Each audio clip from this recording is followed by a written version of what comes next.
of where Memphis is. You're 34 or 35-19 on the year. The Memphis is 35-17. Not worried about Oklahoma City. They're kind of in a stratosphere of their own. But you combine that with, if you didn't go on a run like this, the LA Lakers would have jumped you. Because the Lakers are 9-1 in their last 10 games. They've won 6 in a row. They just had their debut last night with Luka, in which they beat the Jazz by almost 20. Luka, by the way, in his debut, played just 24 minutes, finished with 14 points. He was only 5 of 14 from the field, but the Lakers just continue to win. So keeping pace like this is incredibly important. But you look at all the numbers from last night, Jokic was like perfect again. Jamal Murray was great. Christian Brown was phenomenal. There's something I want to talk about with Christian Brown in a bit. But Julian Strawther, looked a little bit more comfortable last night in the starting lineup. Knocked down some big shots. He finished with 18 points. But how about off the bench? Zeke Naji continuing to get extended playing time. Finishes with 11 points, 5 boards, 3 assists, 4 of 5 from the field. And Jalen Pickett, who almost played 30 minutes yesterday, 14-9 in 29 minutes. I said this about Jalen. He is, I don't know what kind of player he actually is. I'm not sure. That is to be determined. But one thing I do know about him, he is very, very smart with the basketball. He does not make mistakes. So he's gotten, in just the month of February, he's averaging 19 and a half minutes a game. And in those 19 and a half minutes per game, he's got 1 turnover. 1 turnover to 19 assists. It's a pretty good ratio. Looks like he was a lot more comfortable yesterday with his shot. That's part of fitting in with this offense, especially as a younger guy. You just don't want to go in there and take shots away from people like Jokic or Murray or Strawther or Christian Brown or AG or whoever. But he looks a lot more comfortable. Turns out the key, excuse me, I feel like the first time I go to speak on this show every single morning, I have a frog in my throat. Yep. But now that frog has been eradicated, I guess the secret to Zeke Naji's success, to unlocking his potential, was Calvin Booth just had to say, yeah, he was a scrub, and we really wanted to trade him, but nobody would take him. And now he's playing great. So there you go. Hopefully that works for Saric, too. It could be something else. I've always wondered, there's some guys that you don't know if they can play or not because they just don't. And if Michael Malone is forced into giving somebody playing time due to injury, and that's what's happened now with Zeke Naji, especially Porter goes out, Peyton Watson's missing time, Aaron Gordon was in and out of the lineup for a while. When that stuff starts to go down, you're forced to play some of the guys on the bench that you don't consider, quote, playable. But there is I think it's honestly a stubbornness to Michael Malone where he just doesn't even want to give it a shot unless he has to. And I've said this before. Zeke has never been to me anyway, somebody totally devoid of talent. I was surprised when they gave him a 4-year extension at that money, at $32 million. But at the same time, I just thought, okay, I've seen him play before. He's got some ability. He's had a lot of injury problems. But they obviously see something that we don't, which is the glimpse of ability that we've seen, they think can translate into a larger role on this team. So it's very much in wait-and-see mode. The problem became Malone just never played him. But I think we all see it. He's a tall, lanky, athletic, tenacious defender with some hops that's got some rebounding ability. And then the one question is always can he have a consistent enough shot to trust him? If you remember, when he first joined the league, in very minimal minutes, his three-point percentage was up in the 40s. The following 2 years, it was down in the 20s. And this year, again, it's not great, but I think with more time, that can improve. Murray getting kicked out was a joke. I honestly can't believe that the refs looked at what he did, which is make a face, essentially, at whoever that was on Portland, or whoever the couple guys were on Portland, and say that was enough for another tech and you're gone. Now, not that it mattered at that point because you were kicking the snot out of them, as you've been doing to teams over and over again. And I want that to serve as a reminder to people. You can sit here and tell me that, hey, it's bad opponents.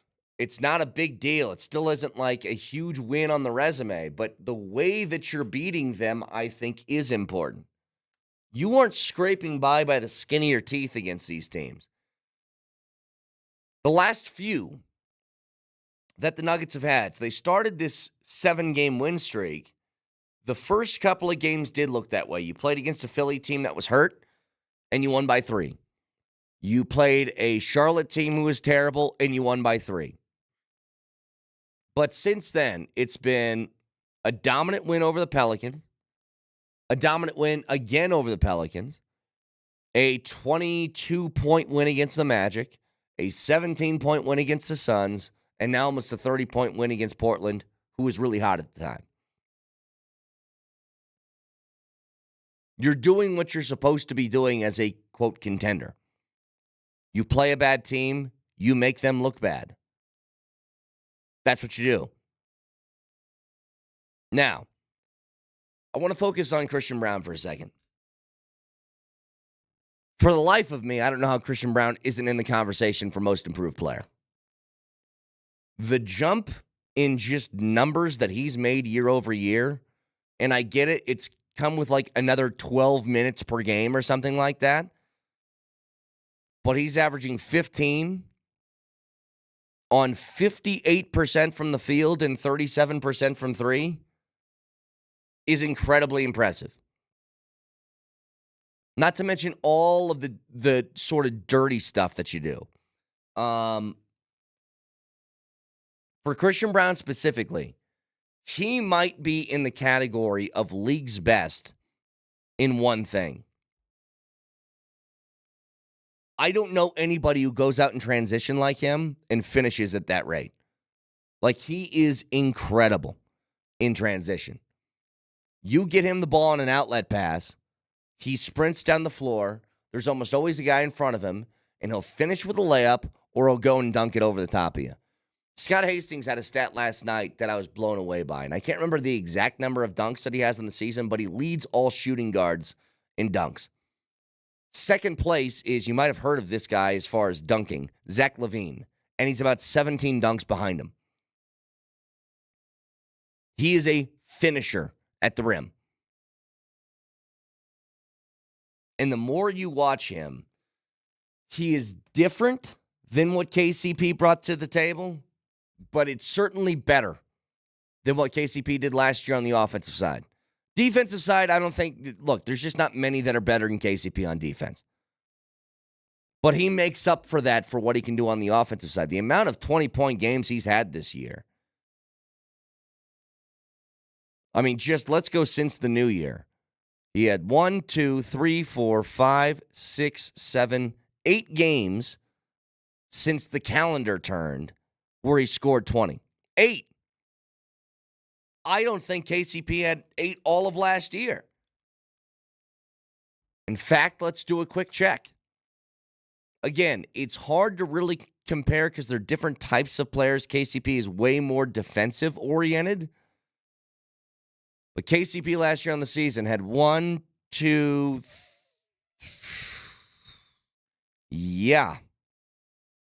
3, 4. 4 games. No, 5 games. 5 games last year in which he scored 20. Christian's got 8 since the new year. Again, different players, but if Christian Brown is not involved in some most improved player conversations, then there's just some curse or nit to pick against Denver Nuggets players. It took a while for the total breakthrough of Jokic, but that's here. It still feels like some of these guys are not as respected as maybe they should be around the league, but Christian Brown has been phenomenal. And look, who knows what happens if Russell Westbrook doesn't get hurt? I don't know how they try and handle that rotation. Does Russell Westbrook stay in the starting lineup? Does that turn into him going back to the bench and Christian Brown going in? If you remember, before Russell Westbrook got hurt, he was in the starting lineup and they pushed Christian Brown to the bench role, which I'm sure he wasn't happy about, but that's the thing. Christian Brown earned the right to be in the starting lineup, especially as of late. He has really turned his game up another level. So Nuggets playing well, got one more game before the break. You get that win, you finish that on an 8-game win streak, and you're in phenomenal position heading into the post-All-Star break. So 303-504-0925, broadcasting from the Backus and Schenker Studios. Their passion is justice. Got another keyword today for a chance to win $50 to Safeway that also gets you entered for the $250 gift card, which is the grand prize on Friday. So that keyword is going to be at 9:20 this morning. Stick around.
Okay, there is always a roller coaster that you ride throughout the course of a season.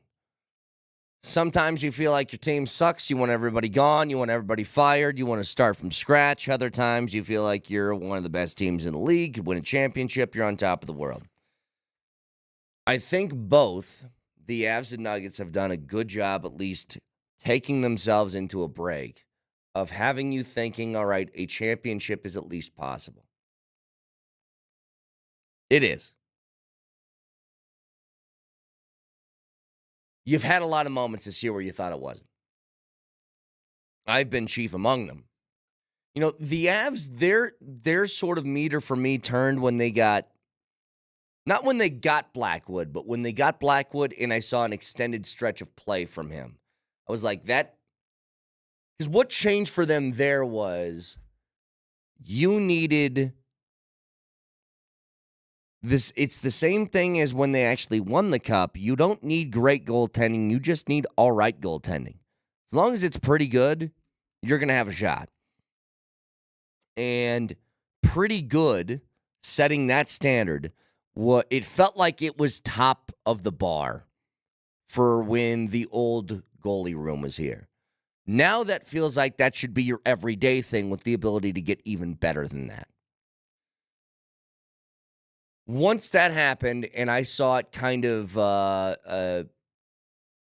I saw the new standard being set by Mackenzie Blackwood, I started feeling pretty good about the Avs.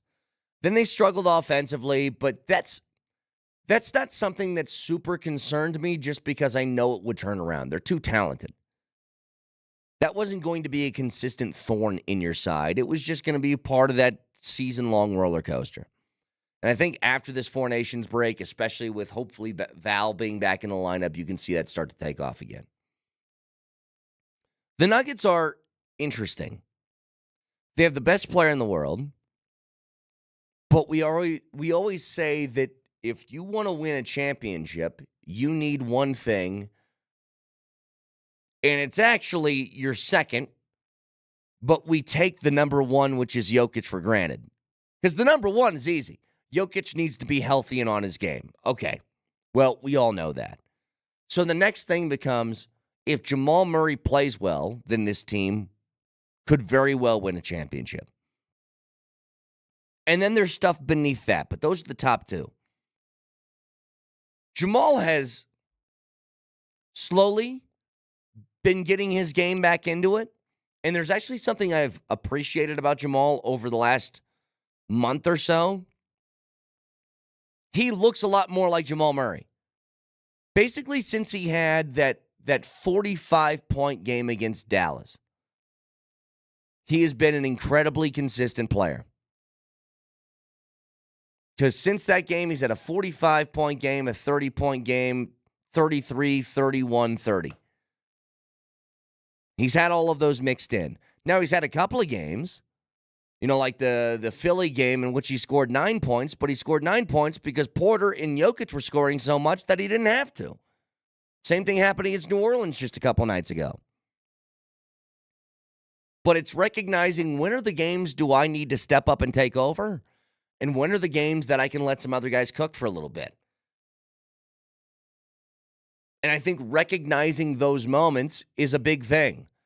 I don't have any complaints with Jamal really over the last month and a half. I think he's played really good basketball and turned it around in a big way. And if that happens, then you're going to be in good shape as a team. Now, the other concerns you have beneath that, do you have enough depth? Are you worried? How worried are you about injuries and all that? That's just going to be a constant here. And I think for the foreseeable future, I don't really see a way in which the Nuggets now or in the next year or two are able to kind of quell those sort of fears. You're going to be in a position, I think, constantly, as long as this core group is together, where you feel like depth is going to be a problem and you're worried about injuries and how that can affect the team. It's just how it is. But I'll say this. Injuries lead to opportunity. Opportunity leads to playing time. And what you do with that playing time can change a lot of perspective about some other questions. I don't think the depth problem is fixed. Far from it. But I do feel a little bit better when Zeke Nnaji enters a game. I do feel a little bit better if you're forced to give Jalen Pickett a few minutes. I think this stuff is a good thing for these guys.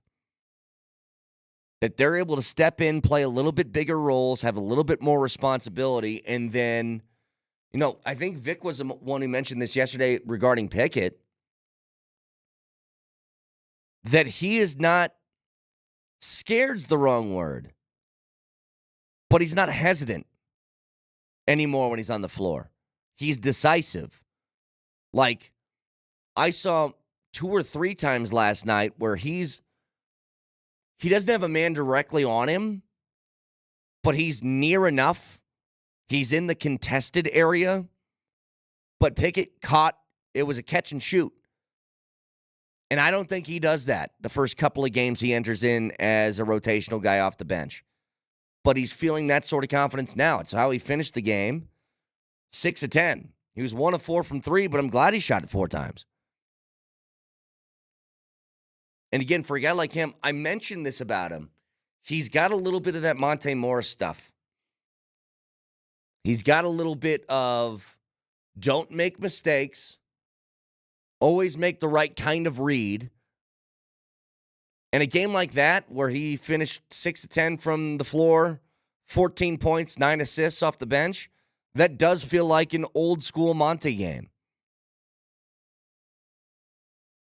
So I think all of this can help down the line. Texter says, Kane, you're saying it wrong. It's championship.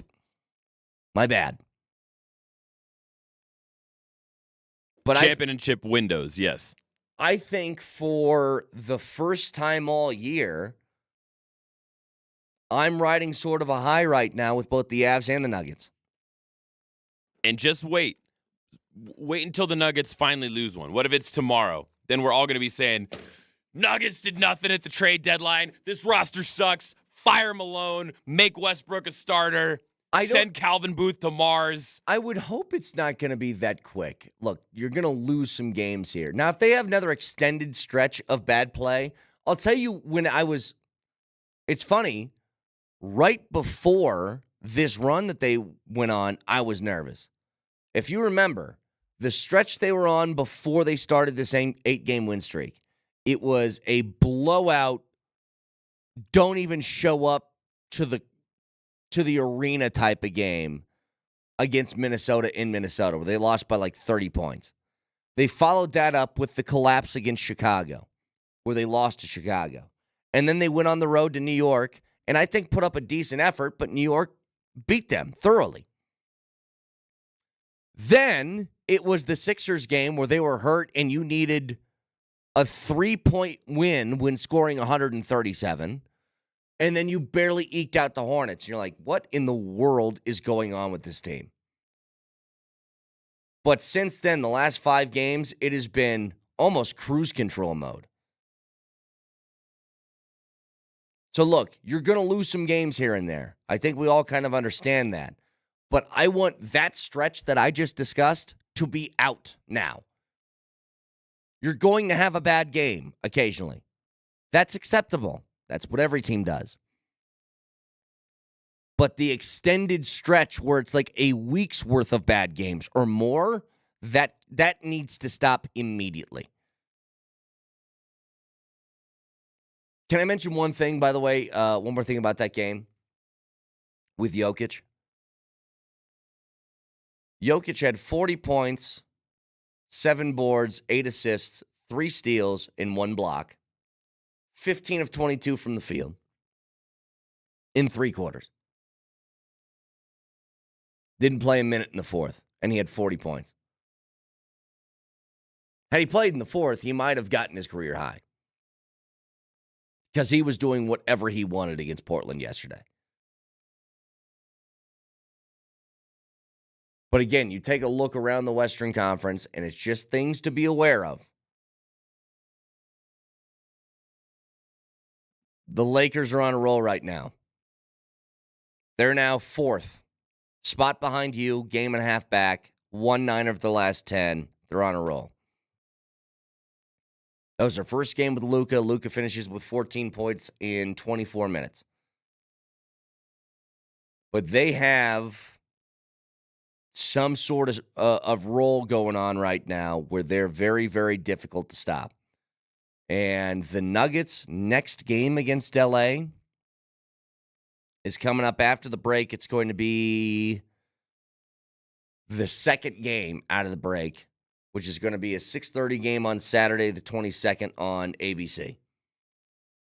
So you will get a very, very good look. And this stretch after the All-Star break is going to be a real tester.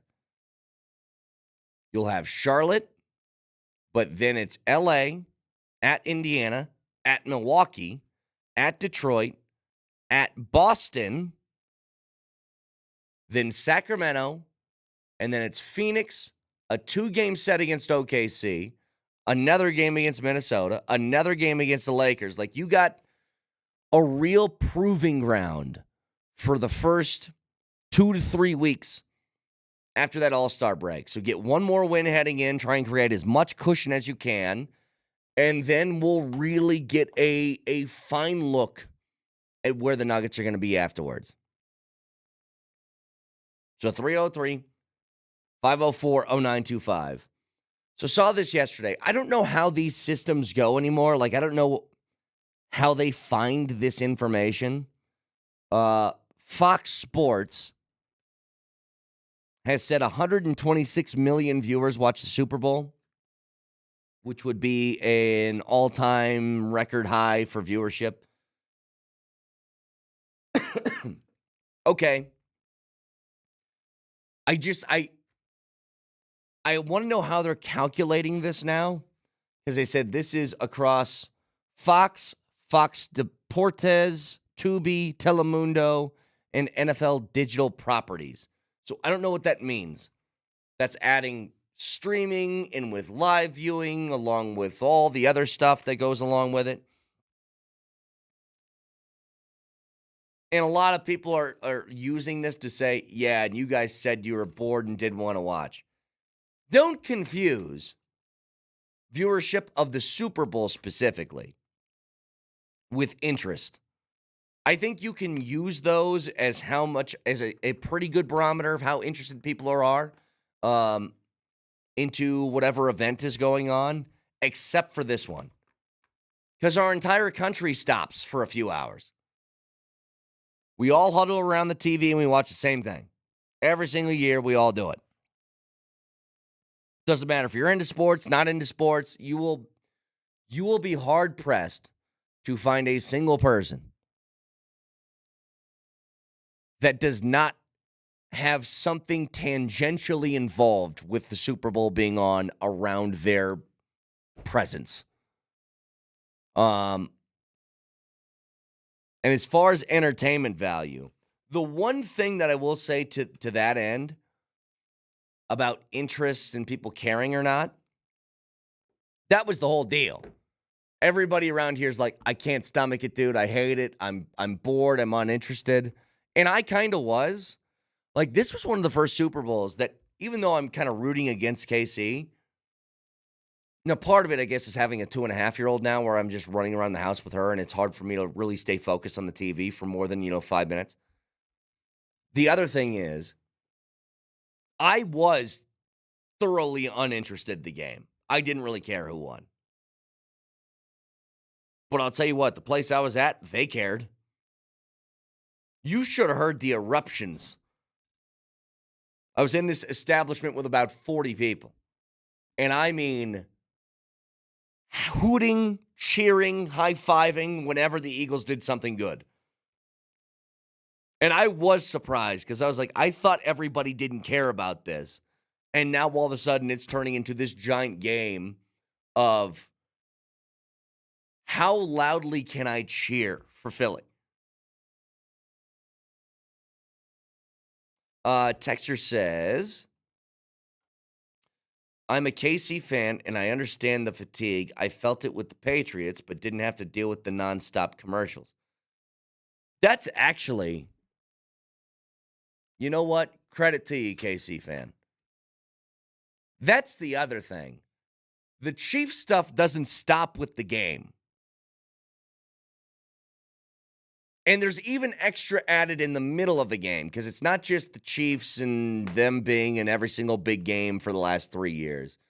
It's then the cutaways to Taylor Swift. It's then they go to a commercial and Travis Kelce is selling me almonds or Pfizer shots or something, right? And then it's bundle of Rooski Doo. And it's like every single time that you even escape the game for a second, the Chiefs pop back on your screen. You didn't see that a lot with the Patriots. Like Brady and all those guys, they weren't in commercials all that much. Can you imagine if Belichick was filling the Andy Reid role? Yeah, we're going to bundle Rooski Doo here. I'm going to have some more of those chicken nuggies. Yeah. I can't imagine Belichick doing that at all. And Mr. Do Your Job, I don't think he wanted any of the spotlight outside of the football field. Another texter, nothing like Denver sports talk radio guys saying you didn't care about the Super Bowl and watching the Chiefs get destroyed. Look, here's the deal. You can accuse me of a lot of things, but I'm going to shoot you straight, okay? It's how I feel about everything. I never, ever will lie to you guys. You might think what I say is stupid, but it's how I feel. I liked watching the Chiefs get punked like that. I thought that was funny. But if you think I was locked into every single snap, you're insane. I just wasn't. Because I don't like either team. It would have been different. I said this. If this was like Washington instead of Philly, I think I would have had a lot more interest. I was like, can the rookie Jaden Daniels do that to him? But I hate both teams. I hate the Chiefs more. But I hate both. I can't stand Sirianni's face. I hated that he was happy at the end of that. Well, Brett, I feel like I was just talking about this with Vic yesterday. I don't think there's ever been a Super Bowl, maybe one or two, when my team was playing or something, where I've actually been locked into every snap, because I feel like that's not what you do at a Super Bowl party. You sit down and you watch, and then your buddy says, hey, you want to get another beer? And so then you go up into the kitchen and you ask him how his dog's doing or whatever. A few snaps go by, right? And then somebody wants to catch up. You got to get some more buffalo dip. And then something happens, and you have to scatter over to the TV and watch the replay. Does anybody actually sit down in a chair, looking at a TV, and go, nobody talk to me, I'm in the cone of silence, I'm watching the Super Bowl? I feel like that's not the point of the game. It's a social activity more than it is a sporting event. I've done it. No, I've gotten locked in before. And part of it was everybody enjoyed the blowout. Like, that game was over at halftime. So then we've been pretty spoiled, actually, with Super Bowls being really competitive and good lately. And this one wasn't. Like, you go back and you think over the last few Super Bowls and what they all came down to, it was like last possession type stuff. Like, you guys remember the Rams-Bengals Super Bowl? I was totally locked into that. Stafford last few-minute drive, take the lead. Joe Burrow's getting the ball back. What's going to happen? Like, that was pretty incredible theater. And it was two teams, by the way, that you don't see all that much. The Rams made the Super Bowl with Goff once. And I think before that, you have to go back to Kurt Warner, right? For the Rams making it. You know, not to mention that year, that was the Stafford new team first year takes him to a Super Bowl thing. And then on the opposite side, it was Joe Burrow beats Patrick Mahomes to get to the Super Bowl, which nobody thought was possible. Like, that's an incredible story. This one's like, yep, seen this one before. Anyway, 303-504-0925. Champ Mazda text line. So, reminder to you guys. We're going to be carrying the Four Nations. So, even though it's the Nuggets' last game before the break tomorrow, and I think both teams are going to be off for a little bit over a week, we're going to have Four Nations stuff to carry you through right here on Altitude Sports Radio 92.5. And that starts tomorrow. Canada in Sweden in the Four Nations face-off. 9:50 is what it's going to be on, AM 9:50, and that's going to be at 6 o'clock tomorrow night. Back after this.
I'm bouncing off the walls again. Who is this, Nelly? Who sings this song? Close. The Rejects? That is so many guesses from the right era. This is Almost by Bowling for Soup. Oh, that's right.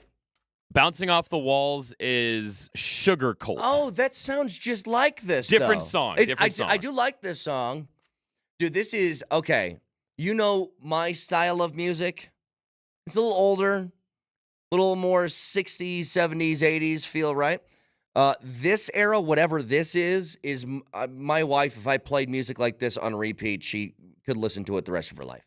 Oh, yeah, the 2000s pop punk wave. Like, absolutely. Blink 182, Sum 41, like Third Eye Blind stuff, like all of that would be her life playlist, yes.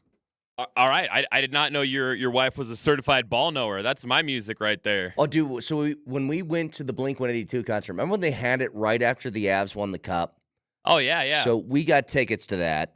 My wife, her friend and her husband flew in because they listened to Blink 182 together all the time. Now, I like Blink 182. I don't know a lot of their songs. A lot of their songs. And they just were screaming. It was like watching a 15-year-old girl at a Taylor Swift concert just singing every word to every song. They knew every single word. And she looked at me. She goes, "You don't know this song?" I was like, "No, I didn't." No disrespect to Blink 182. I like them, but I didn't listen to their stuff. I was lucky enough to catch them when they came by this past summer, and I have a video of the entire Ball Arena all just shouting, "Oh, yeah. Where are you? And I'm so sorry." When that song came on, I knew that one, yeah. That made my heart so happy. I still have that album on CD back at my parents' house. They still got that, They got for a couple of those songs the category of you sound like you're British but you're not stuff. Like, where are you? Like, I don't know where that comes from or what that tick is in that era, in that genre of music. It worked. The shortest possible version is it comes from Southern California. It's a weird dialect thing, and you can even trace it back as far as the Beach Boys. Because Mike Love used to sing that way too. Yeah. You know? Took her daddy's car and she drove it to the hamburger stand now. So you can trace it all the way back to SoCal. I miss a good hamburger stand. All right. Yeah, I think we were talking sports at some point. We were. You know what? Allegedly. We're getting into that weird part of the calendar. I'm telling you, after tomorrow, it's going to be no games for about a week and a half. It's going to feel like a middle of summer MLB All-Star break. It's going to have that feel to it. Now, there's something that happened yesterday. So I mentioned Luka made his debut for the Lakers. He finished with 14 points. Wasn't great, but, you know, he's trying to feel his way in there. He's coming off an injury, whatever. Teams do this. They got cameras everywhere. I actually think the Nuggets and the Avs are really good at this stuff where they have the TV timeout Jumbotron games that they play. So like the Avs, they have old video from the preseason of like games that the players are playing with each other, right? It's name brands of cereal, and they pass like a hot potato back and forth. One of them I really enjoy that the Nuggets do, if you guys have been to a game recently, they have the reverse eat cam. You ever seen that, Nelly? Where it's people in the stands eating food, concessions that they got, but they do it in slow motion and in rewind. Right so to jail. It's like right them away. regurgitating the food back in their hand. That is the worst thing ever, man. And then they show them afterwards. Because, yeah, nobody, look, this isn't a Carl's Jr. commercial, okay? Nobody looks hot when they're eating. Especially not like a corn dog or a sloppy Joe, okay? It's just not going to look right. But everybody kind of has this. Commercial, flash to the stands, let's get fan reaction stuff, all of that. Two guys, thumbs up at the camera. Oh my gosh, little Timmy, look, you're on the Jumbotron, that sort of thing. Well, that happened at the Mavs game. And I really want to know what the policy is behind this and how this is even enforceable. So, if you're watching on Twitch, it's behind me right now. So this is the Dallas Mavericks fan cam. And they were lip syncing the words to I Want to Dance with Somebody by Whitney Houston. So when it cuts to you, you're supposed to hold up whatever makeshift microphone you have and sing along. So this is what happens. Video plays. It cuts to Here's women singing, yeah, I love this song. Oh, I'm on the Jumbotron. This guy, fake singing. And then Mal's fire Nico. Being the GM, Nico Harrison, because he is upset about the trade, as he should be. Fire Nico. They escorted that guy out of the stadium. How is that possible? I think if you look at a tweet I sent you a little bit ago, I think there was more to it. It was him and another fan were there, and they each had a sign. One of them had a sign that said fire, and then he had a sign that said Nico, so they could do like cheerleaders and hold up their fire Nico signs, and they were chanting it during free throws too, when the whole arena was quiet. So it wasn't just for that one incident. It was for their behavior the whole night. But to me, it doesn't matter if it's a sign, if it's him mouthing that on the Jumbotron, if it's them doing that as a chant during free throws. Your fans have the right to voice their pleasure or displeasure, okay? And as long as they aren't crossing a line like throwing out F-bombs or slurs, I don't think you have any right to tell anybody what they can and can't say.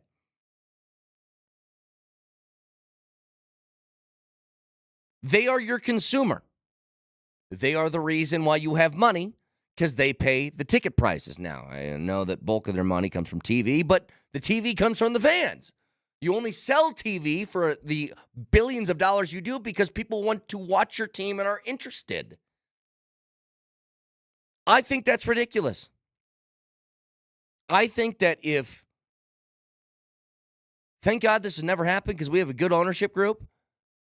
You traded Nikola Jokic for Anthony Davis and some coupons? I think part of the issue was...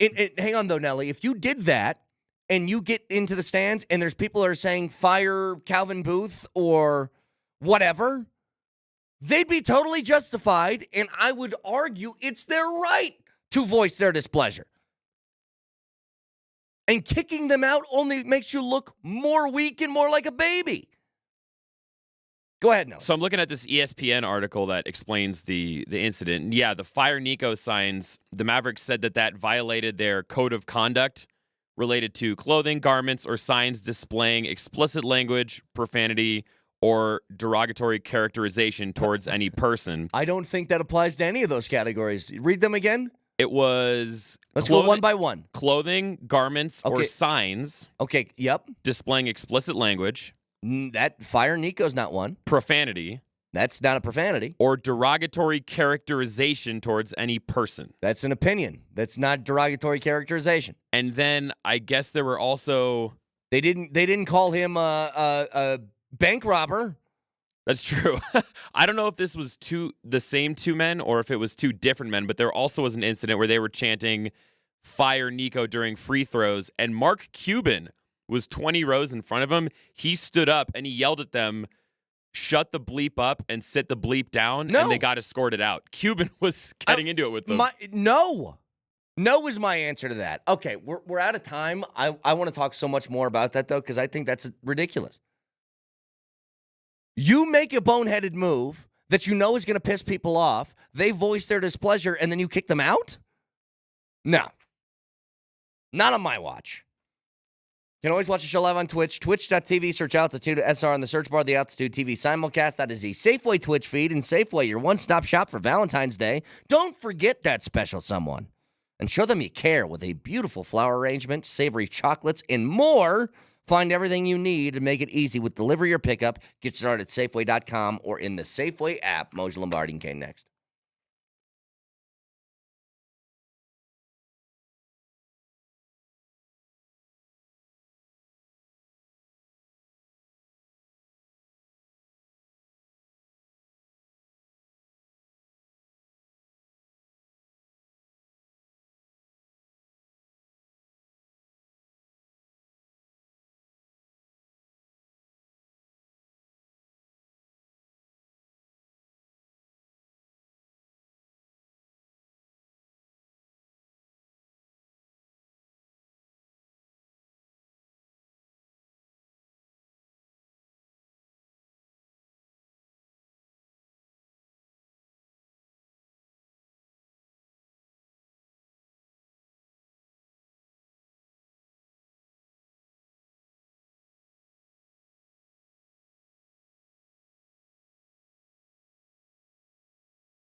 Throws it off over to Jokic in the corner. Shoot the three, Joker.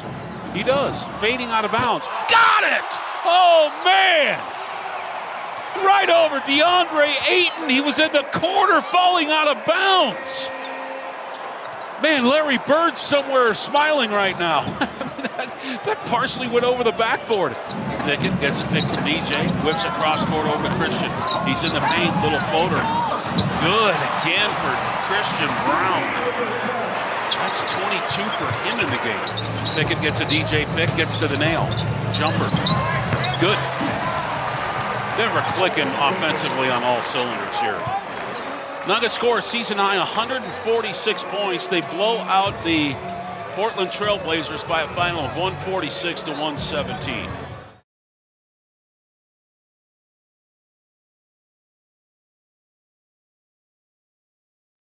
I got a lot of different things I want to highlight from that game last night, but again, Vic, the Nuggets win. It's 7 in a row now with one game to go before the break. How many teams shoot over 65% from the field multiple times in a season? Like, it's pretty insane to watch this offense go when it's on. It's crazy. How many teams get over 144 points multiple times this season as the Nuggets have? They're 146 right now, third most in the NBA this year. But the shooting was downright medieval what they did to Portland last night. Yeah. You know, it was ridiculous. The shot making, the ridiculous run to start the game, 11 straight makes. There was a point where everything they threw up went in, everything. I mean, you shoot that field goal percentage, I think it was 72% from inside 22 feet. Yeah. 72. Are you joking? Is that a joke? Is this some sort of joke? Did we open this show with a joke? Let me tell you something. There's a meme that goes around. It's one of my favorites on Twitter right now. And the caption is this, Vic. Jokic, after 23.9 seconds, have been exhausted on the shot clock. And it's a guy in slow motion who's just going like this and heaving a ball like 500 yards down this open field. It's so true. That three that he hit in the first quarter, where it's like you have no business even trying to get this shot in front of the backboard from where he let it go, right? Yeah. And, of course, he drains it. Everybody was doing that, though. Everyone. Oh, here you go. This is what I was talking about. Yeah, we used that last night on the air. Jokic with 23.9 seconds left on the shot clock. It really does look like that. Well, he brings the ball behind his head. All right, first of all, he's a 7-footer. All right, so to block his shot is tough enough as it is. Then he brings the ball behind his head, and he's leaning back doing that Sombor shuffle. Remember who was in front of him when he made that shot. He had 7-foot DeAndre Ayton in front of him, and he still made it from behind the back. Shuffle, baby! That's well, my favorite. Here's the thing, Vic. The Portland Trail Blazers, you'll look at the record and be like, that's a bad team. They won 9 of 11 games, okay? They were hot going into that. The Nuggets made them a bad team. Yeah, which is what good teams should do. And that's kind of the point. You know, it's interesting to ride the wave of a regular season. We're always kind of caught up in the highs and the lows. You know, I remember before this win streak started, Vic, do you remember what this looked like? It was a 30-point loss to Minnesota where they didn't even show up. It was that awful game that you blew at the end against Chicago. And then you lose to New York in New York. And you're like, all right, 3-game losing streak, this is terrible. This win streak started with a 3-point win over Philly in which you scored 137 points. And then you followed that up with a 3-point win against Charlotte. And we were all thinking, what the hell is going on here? That was around the trade deadline. We're like, they need to make a move. They need to fill things out. And since then, for the last 5 games, they've played bad opponents, but have demolished all 5. Not only Crushed that, them. but they've had the ability during the stretch to rest players. Yeah. MPJ could have played last night. He could have. And I'm not sure if he even plays tomorrow night. I think he'll probably sit this one out through the All-Star break because you want to be precautionary with hamstrings. But they haven't had Russell Westbrook. MPJ's been out of the lineup a couple times. Jamal missed a couple games in that stretch. Again, they're doing this They are just wiping teams off the planet. Portland came in pretty hot. Not anymore. And Nikola Jokic, as the Western Conference Player of the Week, mind you, I want you to understand. Here's a stat that'll blow you away. You know that his numbers through 3 quarters, because he didn't play in the fourth quarter again last night. Do you have this on the season or just last night? On the season. Oh, please. I was wondering what this was. His numbers through 3 quarters are better than any center in the NBA. Yeah. Through 3 quarters. Did you just hear what I said? Mm-hmm. There is no other center in the NBA that has better full game numbers than Nikola Jokic has through 3 quarters of basketball. And remember last year, we were always complaining, gosh, man, I wish he can get some rest. Got to get back in the game and finish the game. Yep. Here he comes again, the non-Jokic minutes, got to finish the game. How many games has he got the chance to sit and watch in the fourth quarter this year? Especially lately. Yeah. Yes. Well, Vic, he finishes with 40 points last night and didn't play a single second in the fourth, which is remarkable to start with. But the brilliance of Jokic needs to be highlighted every single day. Has to. Because he was, again, damn near perfect last night. But there's a couple other things that caught my eye. And I want to spend, a bigger portion of today's show a little bit later talking about this. Christian Braun should be in the conversation for most improved player in the NBA. Yes. He has to be. That guy, I just looked this up, Vic. Since the turn of the calendar, since we hit 2025, he has 8 20-point games. Okay? 8. Do you know how many his predecessor, KCP, had on the year last year? 5. All season. Well, he's outscoring KCP. Yeah, I was just going to say, different types of players. Yeah. KCP is obviously, defensively, he could be the best 2-guard in the league. He very well could be. But I think that Christian Braun's ability, especially in transition, more than makes up for some of the lack of KCP-level defense that you have. Sure. I think he's as good in transition as really anybody in the league. Because Vic, he'll have a guy in front of him, but he'll finish with a layup. I couldn't believe the stat that Hastings gave after the game when he was talking to him on the court. Christian Braun has, I think the number was 69 dunks on the year, which is the most for any 2-guard in the league. Second place, you might have heard of this guy in the dunking category, is Zach LaVine, who has 51. And he wasn't invited to the dunk contest. He told us on our postgame show last week that, hey, man, if they called me, I'd go. What in the world are they doing? A lot of people have, the blowback is, well, he's a good in-game dunker, but he's not an artistic leaper. And I don't know, dude. If you can jump like that, you're fine. If you're jumping over Rudy Gobert, which he's done twice in his career, how many guys jump over Rudy Gobert? He's done it twice. Yeah. I think I'd give him the benefit of the doubt. Yep. And a lot of people are wondering, this was a topic on our pregame show yesterday, why aren't the Nuggets better represented at these All-Star games, considering how good they've been? All right, so Joker doesn't have a running mate on the All-Star team. Why aren't they in the three-point contest? Where's MPJ? I asked MPJ. I said, dude, why are you not in this three-point shootout? He said, they've asked. But he said, I'm not going until I make the All-Star team. That's actually, you know what? I respect that. I actually respect that. I'm not going to be involved in the All-Star game festivities if I'm not an All-Star. I kind of appreciate that. But to not ask CB to be in the dunk contest when he openly, a lot of these dudes don't want any part of it. Yeah. A lot of these dudes are like, yeah, don't bother me with that. He has said, hey, they've never called. Right. Here's the other thing that I've been noticing, and I think we can all acknowledge that Micah Malone can be stubborn with rotations. He can be stubborn with guys getting playing time. It's just how he's wired. Micah Malone is built to win every single game and does not want to risk bad minutes by somebody he doesn't trust. But through injury breeds necessity of playing some of these guys. And with Zeke Naji getting some more extended minutes and consistent playing time, I think you start to realize, okay, if you need him to play in a pinch, he's capable. Here's the other one. I know where you're going. The more comfortable Jalen Pickett gets with his minutes on the floor, the more comfortable I get in thinking that he could be somebody who could take some minutes. He doesn't turn the ball over. It's what I mentioned yesterday to you, Vic. He reminds me a little bit of Monte. Like last night felt like a Monte game where you don't turn the ball over, you always make the right pass. And you know what I liked last night about his game? Because you mentioned this yesterday too. The more he gets in the rotation, the more comfortable he gets at catch and shoot, right? He had a couple of moments last night where it was, I get the ball, there might be a guy in my area, but I'm going to hoist one up. And he looks a lot like the Monte type. I went through the minutes.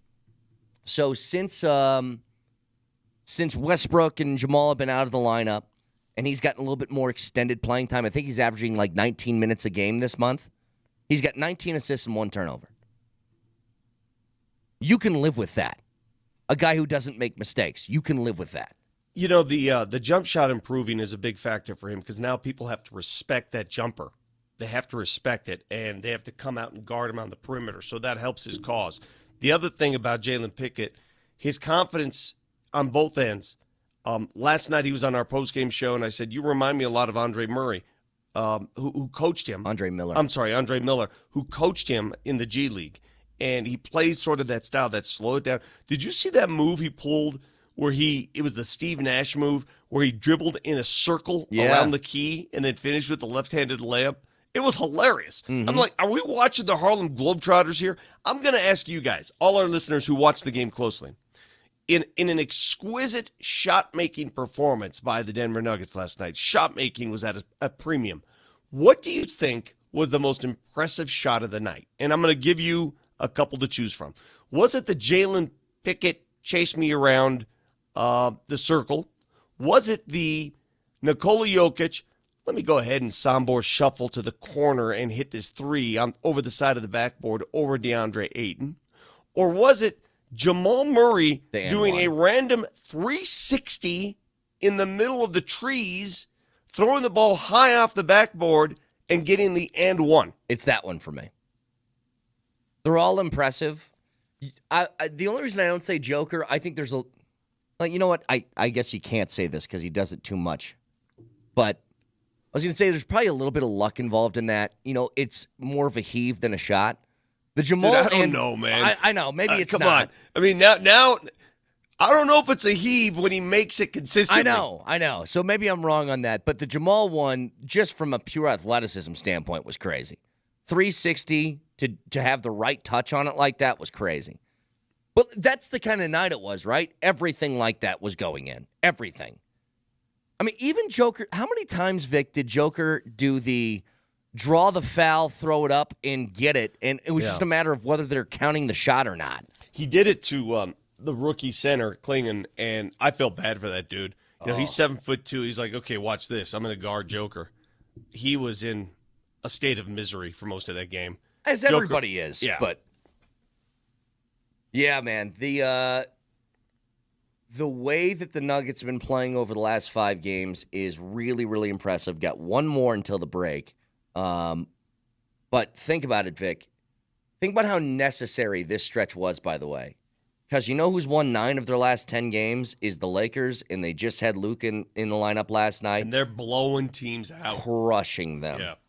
Yeah. I mean, they're a game back of you right now in the 4 seed, by the way. They're 1 game back because as much as you've continued to win, so have they.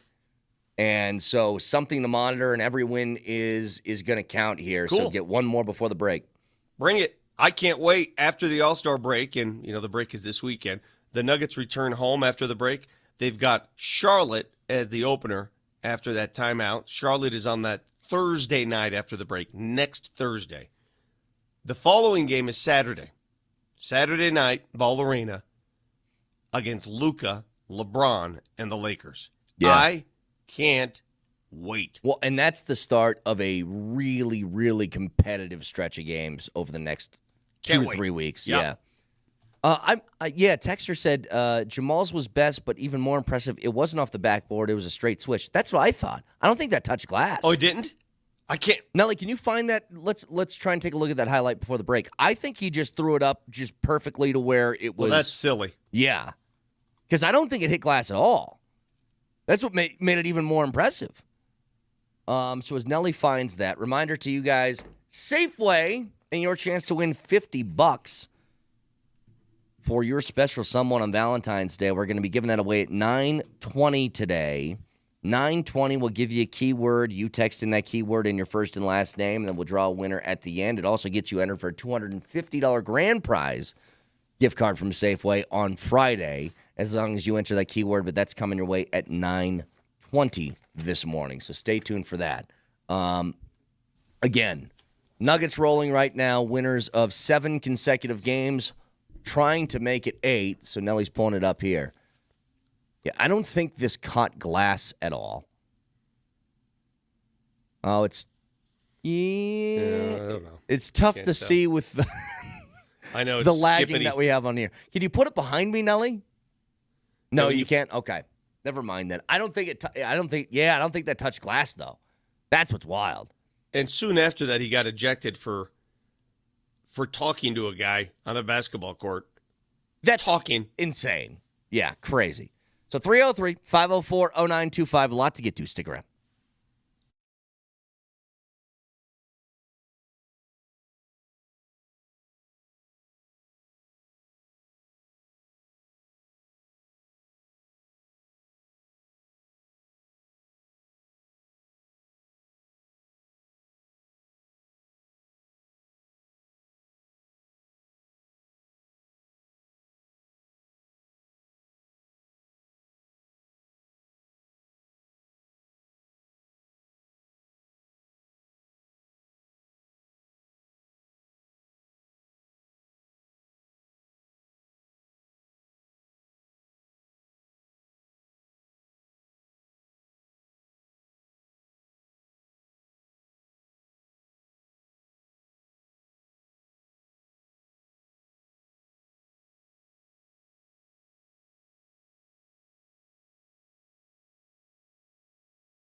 All right, you ride the wave of the regular season. We're a game away from the All-Star break. Let's just do a check. Let's do a check on everybody. A wellness check? Is that what we're doing? A wellness check, yeah. Because you get caught up in these ups and downs of the season. You ride the wave. Everything's great. We're going to win a championship. Everything sucks. We need to fire everybody and trade everyone. Wellness checks are great. This time of year, it's perfect. All right, Moser, fail. Got that? Yep. Let's start before we just talked about the Nuggets. What if I asked you about the Avs? Where's your check with the Avs right now? What do you think the Avs are? Where do you put them in the pantheon of the NHL and contenders right now? The trade obviously messed with the chemistry a bit. It's got to, right? Sure. And at the tail end there, before the break, they started getting better. So I would do my wellness check with the Avalanche, and I'd say trending upward. Yeah. I think that's a good way to put it. You know, I've kind of felt this way ever since, not since the initial trade for Blackwood, but since the trade and a good handful of games afterwards to see what that's like. Because we've always kind of based the Avs Cup contendership off the idea of, do you have the requisite goaltending that's necessary for them to win? When they won the Cup a couple of years ago, what was the standard? Hey, just be pretty good in between the pipes, and you're going to have a shot to win. And that's what Darcy was. And I've gotten that from Mackenzie Blackwood, where, to be honest, Vic, the standard, I think, for him every night is pretty good with the ability to be better, to be really good on any given night. You know, you make a good point. Over the last 2 months, the Colorado Avalanche have traded one of their most lethal scorers in addition to both goalies. Yeah. Not many teams do that. And I think came out for on the whole, at least as of now, better than what they were beforehand. That's what I'm saying. Yeah. I mean, it takes some time to, regain your momentum when you do something like that. Mm-hmm. But I feel really damn good about the Avs, actually. Especially, Vic, like what I can't wait for is after this Four Nations, which, by the way, we're carrying those games on this station, including tomorrow, Canada and Sweden, 6 o'clock is going to be on AM 950, if you guys would like to listen in your cars to the Four Nations. In what language? Games. American. We're going the American route. Yeah. No, I believe these are in English, yes. But we're carrying those games. What's even more exciting to me, Vic, is I want to see especially what this lineup looks like once a guy like Val gets back in and can maybe give Casey Middlestat a boost on that second line. You know what I mean? Because the top line's humming right now. Netchus, Druin, McKinnon, they're going. You know, the most beautiful time of year for both franchises here is that time after the break when you have a chance to rest up and most players are ready to go again, right? Those first couple games after the break where you're like, okay, we're healthy. Yeah. Let's go.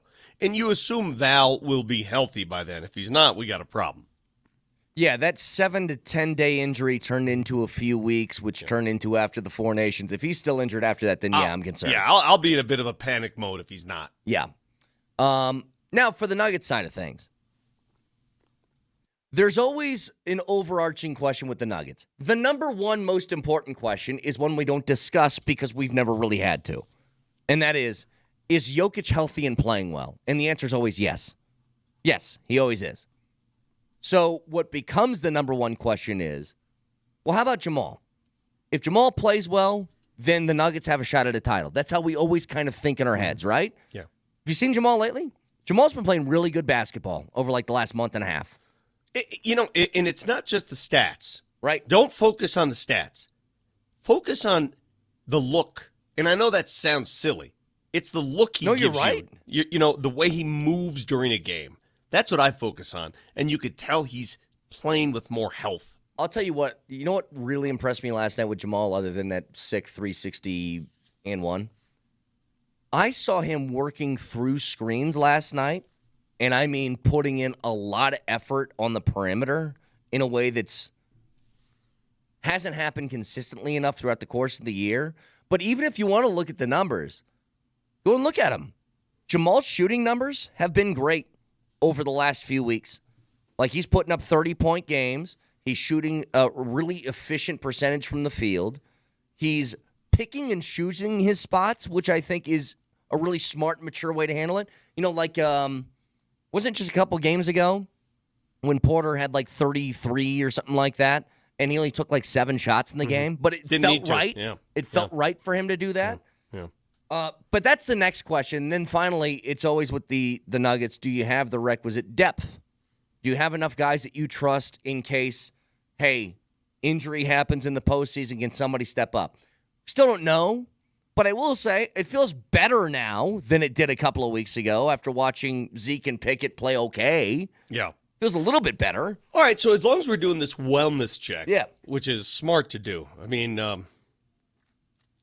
got one of those wristbands. Oh, you got the Whoop? Yeah, I got the Whoop. The Whoop, there it is. And first time I've worn it. Last night I checked my sleep, and it says, it gives you a rating of your sleep. It says dead.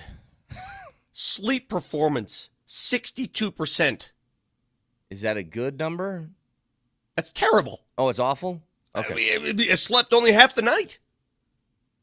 And I felt like I got a good sleep. So, my wellness check, and it says recovery strained. I feel Don't know what the hell that means. I feel like that's going to be every day for us, though. Strained. Could you imagine putting one of these Whoop or rings or whatever on Moser after a late night and he has to go to the net? Could you imagine what his readings would be? You need to do that once, Oh, Vic. my God. You need to, if he's got a road trip where he's coming back and the next day he's going to be doing the show in 3 hours sleep, let him use it before the road trip. Oh. And just see. So I was getting at this. If we're doing this wellness check, I think it's about that time we ask this question on a quarterly basis. Which professional team in our fair state is closest to a championship right now? Avs. What is the ranking? Avs? I think Avs are 1. All right, so give me a reason. Give me your reason for Avs, because I don't entirely disagree with you there. It's because the only thing that's really been bad with them lately is offense, which I think is not a concern. That they get that figured out, and as long as if they get these kind of performances from Blackwood where he's at least average, I think they can roll through a whole bunch of teams in the league. Okay. And with the McKinnon, McCarr, and now Netchus added to their offensive firepower, along with Val coming back, I just feel like they're in good position. You know what's crazy is that they may not be done. The trade deadline is still ahead of them, so they may not be. I'm not going to dispute that. Also, I think the teams in front of them can be had. Yes. Like, they've already proven they can beat Winnipeg in a playoff series. They can be had. Okay. So the Nuggets are second, obviously. Yes. What is the biggest obstacle facing the Nuggets moving forward? Currently, the Nuggets are tied with Memphis, second most wins in the Western Conference. Or did they exceed that last night? I think they tied Memphis. They're now a game behind Memphis for the 2 seed. Nobody's catching OKC. Bye-bye OKC, okay? They're not attainable. They're just wiping teams off the planet. So the Denver Nuggets are right there. They have one of the top 6 records in the NBA. They're 35-19. Memphis is 35-17. They're now a 7-game win streak, which is tops in the league, hottest team in the league right now. What do you think is preventing Denver from being number 1 on your list? My concern is if they hit the postseason and they have one guy go down, it's going to be really hard to overcome. So just pure depth. Yeah, I still think you're going to be relying on 7 to 8 guys, but let's be honest, mostly 6. 6 guys to play like 38 minutes a night, and that can wear on you over the course of the postseason. Sure. Understood. Does it make you feel better? The usage rate is down. Remember the one thing that they talked about last year? Oh, they were tired. They were fatigued come playoff time. You've noticed, we've talked about it, Nikola's not playing deep into the fourth quarters like he was last year. He's taking fourth quarters off. Yeah. Dudes are randomly taking games off. There is much more rest opportunities for this Nuggets team. So, yeah, you're right. The depth isn't where they want it to be, but they're not. The usage rate isn't either. They're not killing these guys. Yeah, I think it helps. I also think that it's really competitive in the West. Like, not to say that that's not the same thing with the Avs. Yeah. But here's the thing. If you ask me 7-game series right now for the Avalanche, do I think they can take any team in the Western Conference? I do. Yeah. I don't know if the Nuggets can do that against OKC yet. I look at like all of the wins that they've racked up, Vic, you've mentioned it, what's the signature win of the year for the Nuggets? They don't really have one. I I agree. haven't seen them do that against really good teams yet. They, in my humble opinion, the Nuggets are doing exactly what they're supposed to do. They're beating mediocre teams, bad teams, and it's hard to assess that because Portland was a red-hot team before the Nuggets disassembled them last night. They're beating the teams they're supposed to beat. I want to see them do the same here after the All-Star break against the likes of Boston. They still have to play at Boston. Yep. Against the likes of Oklahoma City, they have to play twice at OKC. 2 Lakers. games in 1 week. Lakers, when they come back, those teams, because the Nuggets in years past, most recently, they've done very well against elite teams. Yeah. All right, so we got Nuggets number 2. 3 is Broncos. And I think the Broncos are moving ever closer. Are we just doing professional? What if I threw CU in the mix? Would they be 3? No, I think the Broncos have a better shot than CU. By the way, Shedeur Sanders was at the game last night. Chatted with him a little bit. Yeah. Eric Johnson was at the game last night sitting courtside. EJ's such a good dude. Shout out EJ Condor. You know, he's got time off now during the break. And what does he do? He comes home. This is his home, by the way. It will always be his Literally home. one of the nicest professional players I've ever met. I don't know how else to describe Eric Johnson outside of saying he's almost like so nice that you're like, wait, what's going on? Offensively nice. Yeah, like you feel like he's messing with you. Yeah, it's like, what's going on with this guy? Why is he so nice to me? Because we're used to being, nobody's nice to the media. No. I remember, do you remember at our old studio, he came in before, it was like a few days before he left to go to Buffalo. And he was doing he said, can I do a farewell interview and say goodbye to the fans and stuff like that? We said, of course. And I don't think I ever met EJ in person outside of a couple of, Avs charity golf tournament things for 2 minutes just saying hi. He goes, first of all, he called me Kaner, which I thought was funny. Second of all, he goes, I listen to your guys' show all the time. I feel like I know you. And I was like, you listen to our show all the time? Why would you do that to yourself? Don't do that. I say the same thing with people when they say they listen. I'm like, you do? But especially a professional athlete. I would feel weird somebody talking about me. But he's just such a genuine individual. And I go out of my way to applaud guys like that. And he's going to be living here in the offseason. So, anyway. All right, so we got Avs, Nuggets, Broncos as our top 3. Yeah, I think the Rockies are far off. Yeah. Well, there's a significant drop, and then there's where the Rockies are. Yeah. What's the line from Moneyball? There's good teams, there's bad teams, there's 50 feet of crap, Yeah. and then there's the Rockies. well, I think a successful season for the Rockies next year would be deemed this. Don't lose 100 games. I don't think they will. I've been on record already. I don't think they're going to. Now, that doesn't mean I think they're going to be competitive. I don't think they lose a hundo. I like the talent, young talent. The on that team. The Rapids are making some changes. Rapids were good this They year. surprised a lot of people this year already. Here's the other thing regarding the Broncos, and I do want to get to some football in a bit. I said something yesterday, and people acted like I was crazy. And is this crazy to say? Because I think this is the list that you came up with, Vic. I don't think it's arguable right now. Maybe you could flip around Avs and Nuggets if you wanted to. But it's some combo. Avs, Nuggets, 1 and 2. I think it's Avs first, Nuggets second. And then Broncos third. I think Nelly posted the clip yesterday from the show where I was talking about, I don't feel like the Broncos are all that far off from Kansas City. I don't. And it's not based upon one game. I was saying this midway through the year when they were entering the first game that they played against Kansas City in KC. And the thing is, some people are like, really? They just went to their 3rd straight Super Bowl. I was like, I get all of that. But as far as being competitive in the division, what the Chiefs have that you don't is a quarterback at the end of a game that you know is going to kill you if the game is close. The Broncos don't have that. Outside of it, the Broncos got kind of all the other stuff roster-wise that the Chiefs have.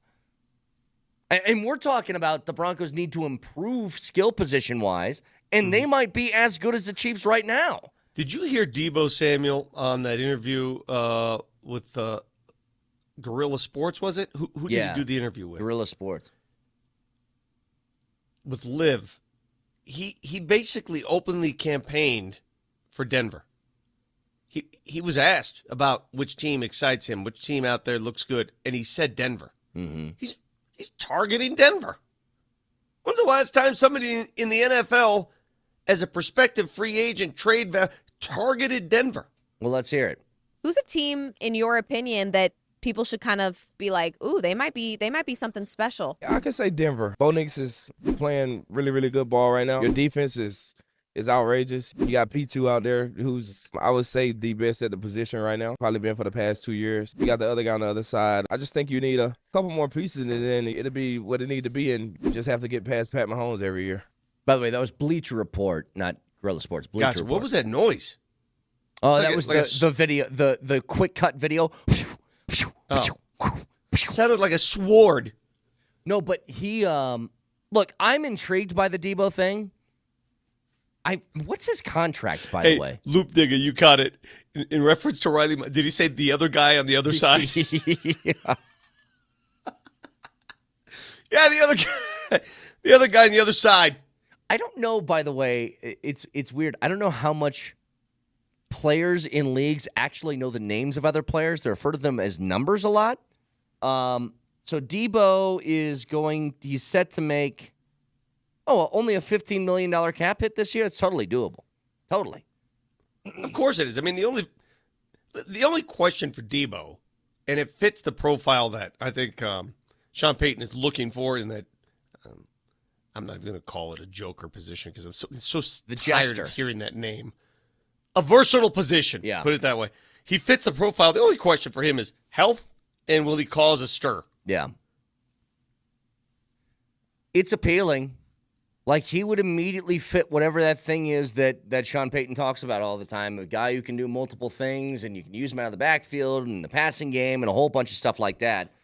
We've seen him, by the way, at his peak. He's an incredibly tough player. Like, he is built. He's strong. He's fast. He's got all the skill. But he's 29. It's getting up there. It's not like he's going to be totally done, and he's got another couple years. But he's getting up there, especially for the way that he plays. You want to keep using him in that kind of role. I don't think you can do that when you're 34. You know what I'm saying? You know what's crazy? The shelf life of these NFL players, especially at those positions, I'll call it the front line positions, the guys who get hit all the time, running backs, receivers. It's getting lower and lower every year, it seems. I mean, they got 4 or 5 years and they're done. And they feel like toast. Doesn't DeAndre Hopkins feel ancient to you? He's 32 years old, Vic. I had the same feeling watching him in the Super Bowl. I'm like, look at this old jalopy. Yeah, he's couldn't 32. even catch that pass. And he feels like he's been on the downturn for a couple years now. Is it wearing these guys out? What is it? Because it was never the case, man. Used to have the league, you'd have a receiver that had a good 10 to 12 years of shelf life. I mean, look at Cooper Kupp. Cooper Kupp can't run like he used to run, which is why the Rams are trying to trade him. He can't. Well, I wonder if that's just a part of it. If you rely on, like, agility and speed, that's going to go. It's why LeBron's been so impressive, right? Is that his game is still athletically built, but he's 40. Listen, what LeBron is doing athletically has never been done in the history of sports. Yeah. This is the NBA. It's the NBA. Yeah, Moser's voice. You live with your athleticism for the most part. Most of the players, not Joker. And this guy, at the age of 40, is still, when you watch a game, and if I didn't tell you how old anybody was on the court, you'd look at that guy and say, yeah, he's one of the most athletic guys out there. Yeah. That's just insanity. Hey, same thing with Russ, by the way. Yes. Russ looks as athletic as, well, maybe not when he was 28, but pretty close. Still moves quickly. So, yeah, that's probably a part of it. Look, if you tell me the Broncos offense, the starting point of this offseason is Debo, Marvin Mims, and Cortland Sutton at wide receiver, I'm feeling pretty happy. I'd be excited. Yeah. I'd be pretty excited. happy about that. Yeah. Not to mention you got Troy Franklin and Devon Vele and guys like that as backups to him. Like, you're in good shape. That would titillate me. Yep. There's an N in there somewhere, by the way. No, there's not. I think there is. No, there's not. Is there not? No, there's not. That would titillate me. There's no N in there. Get your thesaurus on, dude. Oh, you're right. Well, now I feel uncomfortable saying it. Maybe you're thinking I'm very important. Maybe you're thinking of scintillate. Ah, that's probably what it is. Hang on a second. Different word, different term. Vic, I'm glad that word of the day, toilet paper that Moser got you for Christmas is paying off here. Come on. Talking to Nebraska about words? Hey, I just did my Sunday crossword puzzle yesterday, okay? I got some words for you. Yeah. Your Sunday crossword. Utter. Betsy. Field. 303-504-0925. Again, got that keyword for $50 to Safeway at 9:20 this morning. Stick around.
I got a question, TV boy. Answer. Michael Sindelar. Oh, sorry. Your mic was cut off. Say that again. Shout out quickly before you hit me at that. Friends listening all over the country, when they leave town, the biggest compliment you can give our show is that you take the show with you on the road. Michael Sindelar, listening to this show, he says, listening to the greatest sports talk show in the universe live from Navarre Beach Pier in Gulf Breeze, Florida. You know what, Vic, you're actually so right about that. If I'm on vacation, nothing from my everyday life is coming with me. I'm Including leaving your all wife? of that behind. No, I'm just saying, like, I'm not. What about your kid? Sorry, everyday entertainment things. I could see Brett go on vacation. You guys stay home. Like I'm leaving. Unless it's like a playoff game, like Vic, if I'm going to Mexico here in a bit, okay? I'm making that trip again. When are you going? Couple months. Hopefully, maybe. We'll see. But if I do, and it's like an Avs regular season game, I'm not watching. Sorry. Like I'm on vacation mode. Everything that I do back in Denver is staying in Denver. I'm just doing my own thing. So the fact that you take us on your vacation when you're on a beach and you listen, that's a huge compliment. Thank you very much. You know, Brett, actually, when I was in India, there were a couple times where I tuned in just because whether it was jet lag or the tum-tum not sitting right, I'd get woken up at like 1:30 a.m., but then it was the day before in Denver, 12 hours behind. Oh, wow. So I when I was dealing with jet lag, it'd be 1 p.m. back here, I'd tune into PhD. Are you serious? So just every now and then. I mean, I got nothing else to do. I can't sleep. I'm halfway around the globe. May as well see what DMac and Scotty and Tyler have to say. So when you're in India listening to our radio station from India, does the show translate to another language? What? I mean, It's got to go that far. I wonder by the time it gets there. What do you think? It's one of those United Nations earpieces that Yeah. they throw in the phone? what I was trying to do is, since I was a day ahead, I was trying to text back and say, hey, the Nuggets game tonight, I already know what happens. Yeah.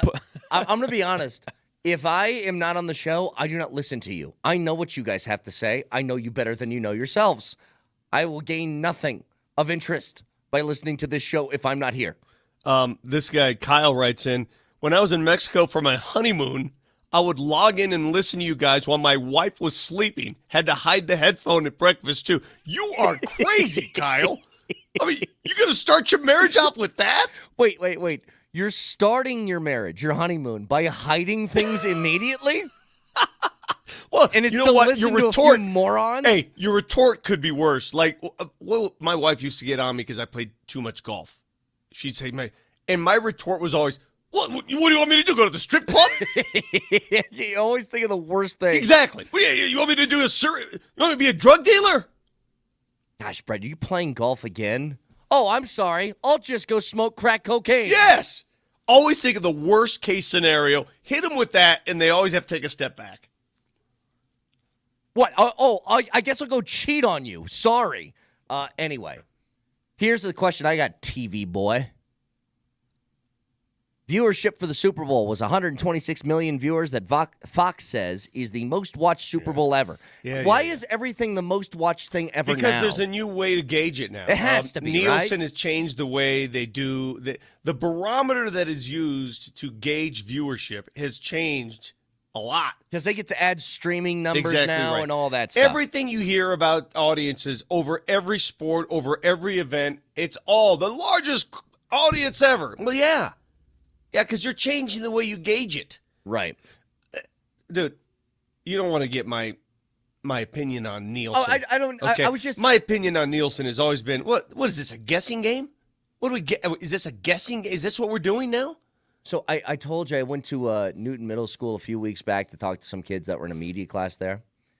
And one of the kids asked, it was at the end of a presentation, whatever you want to call it.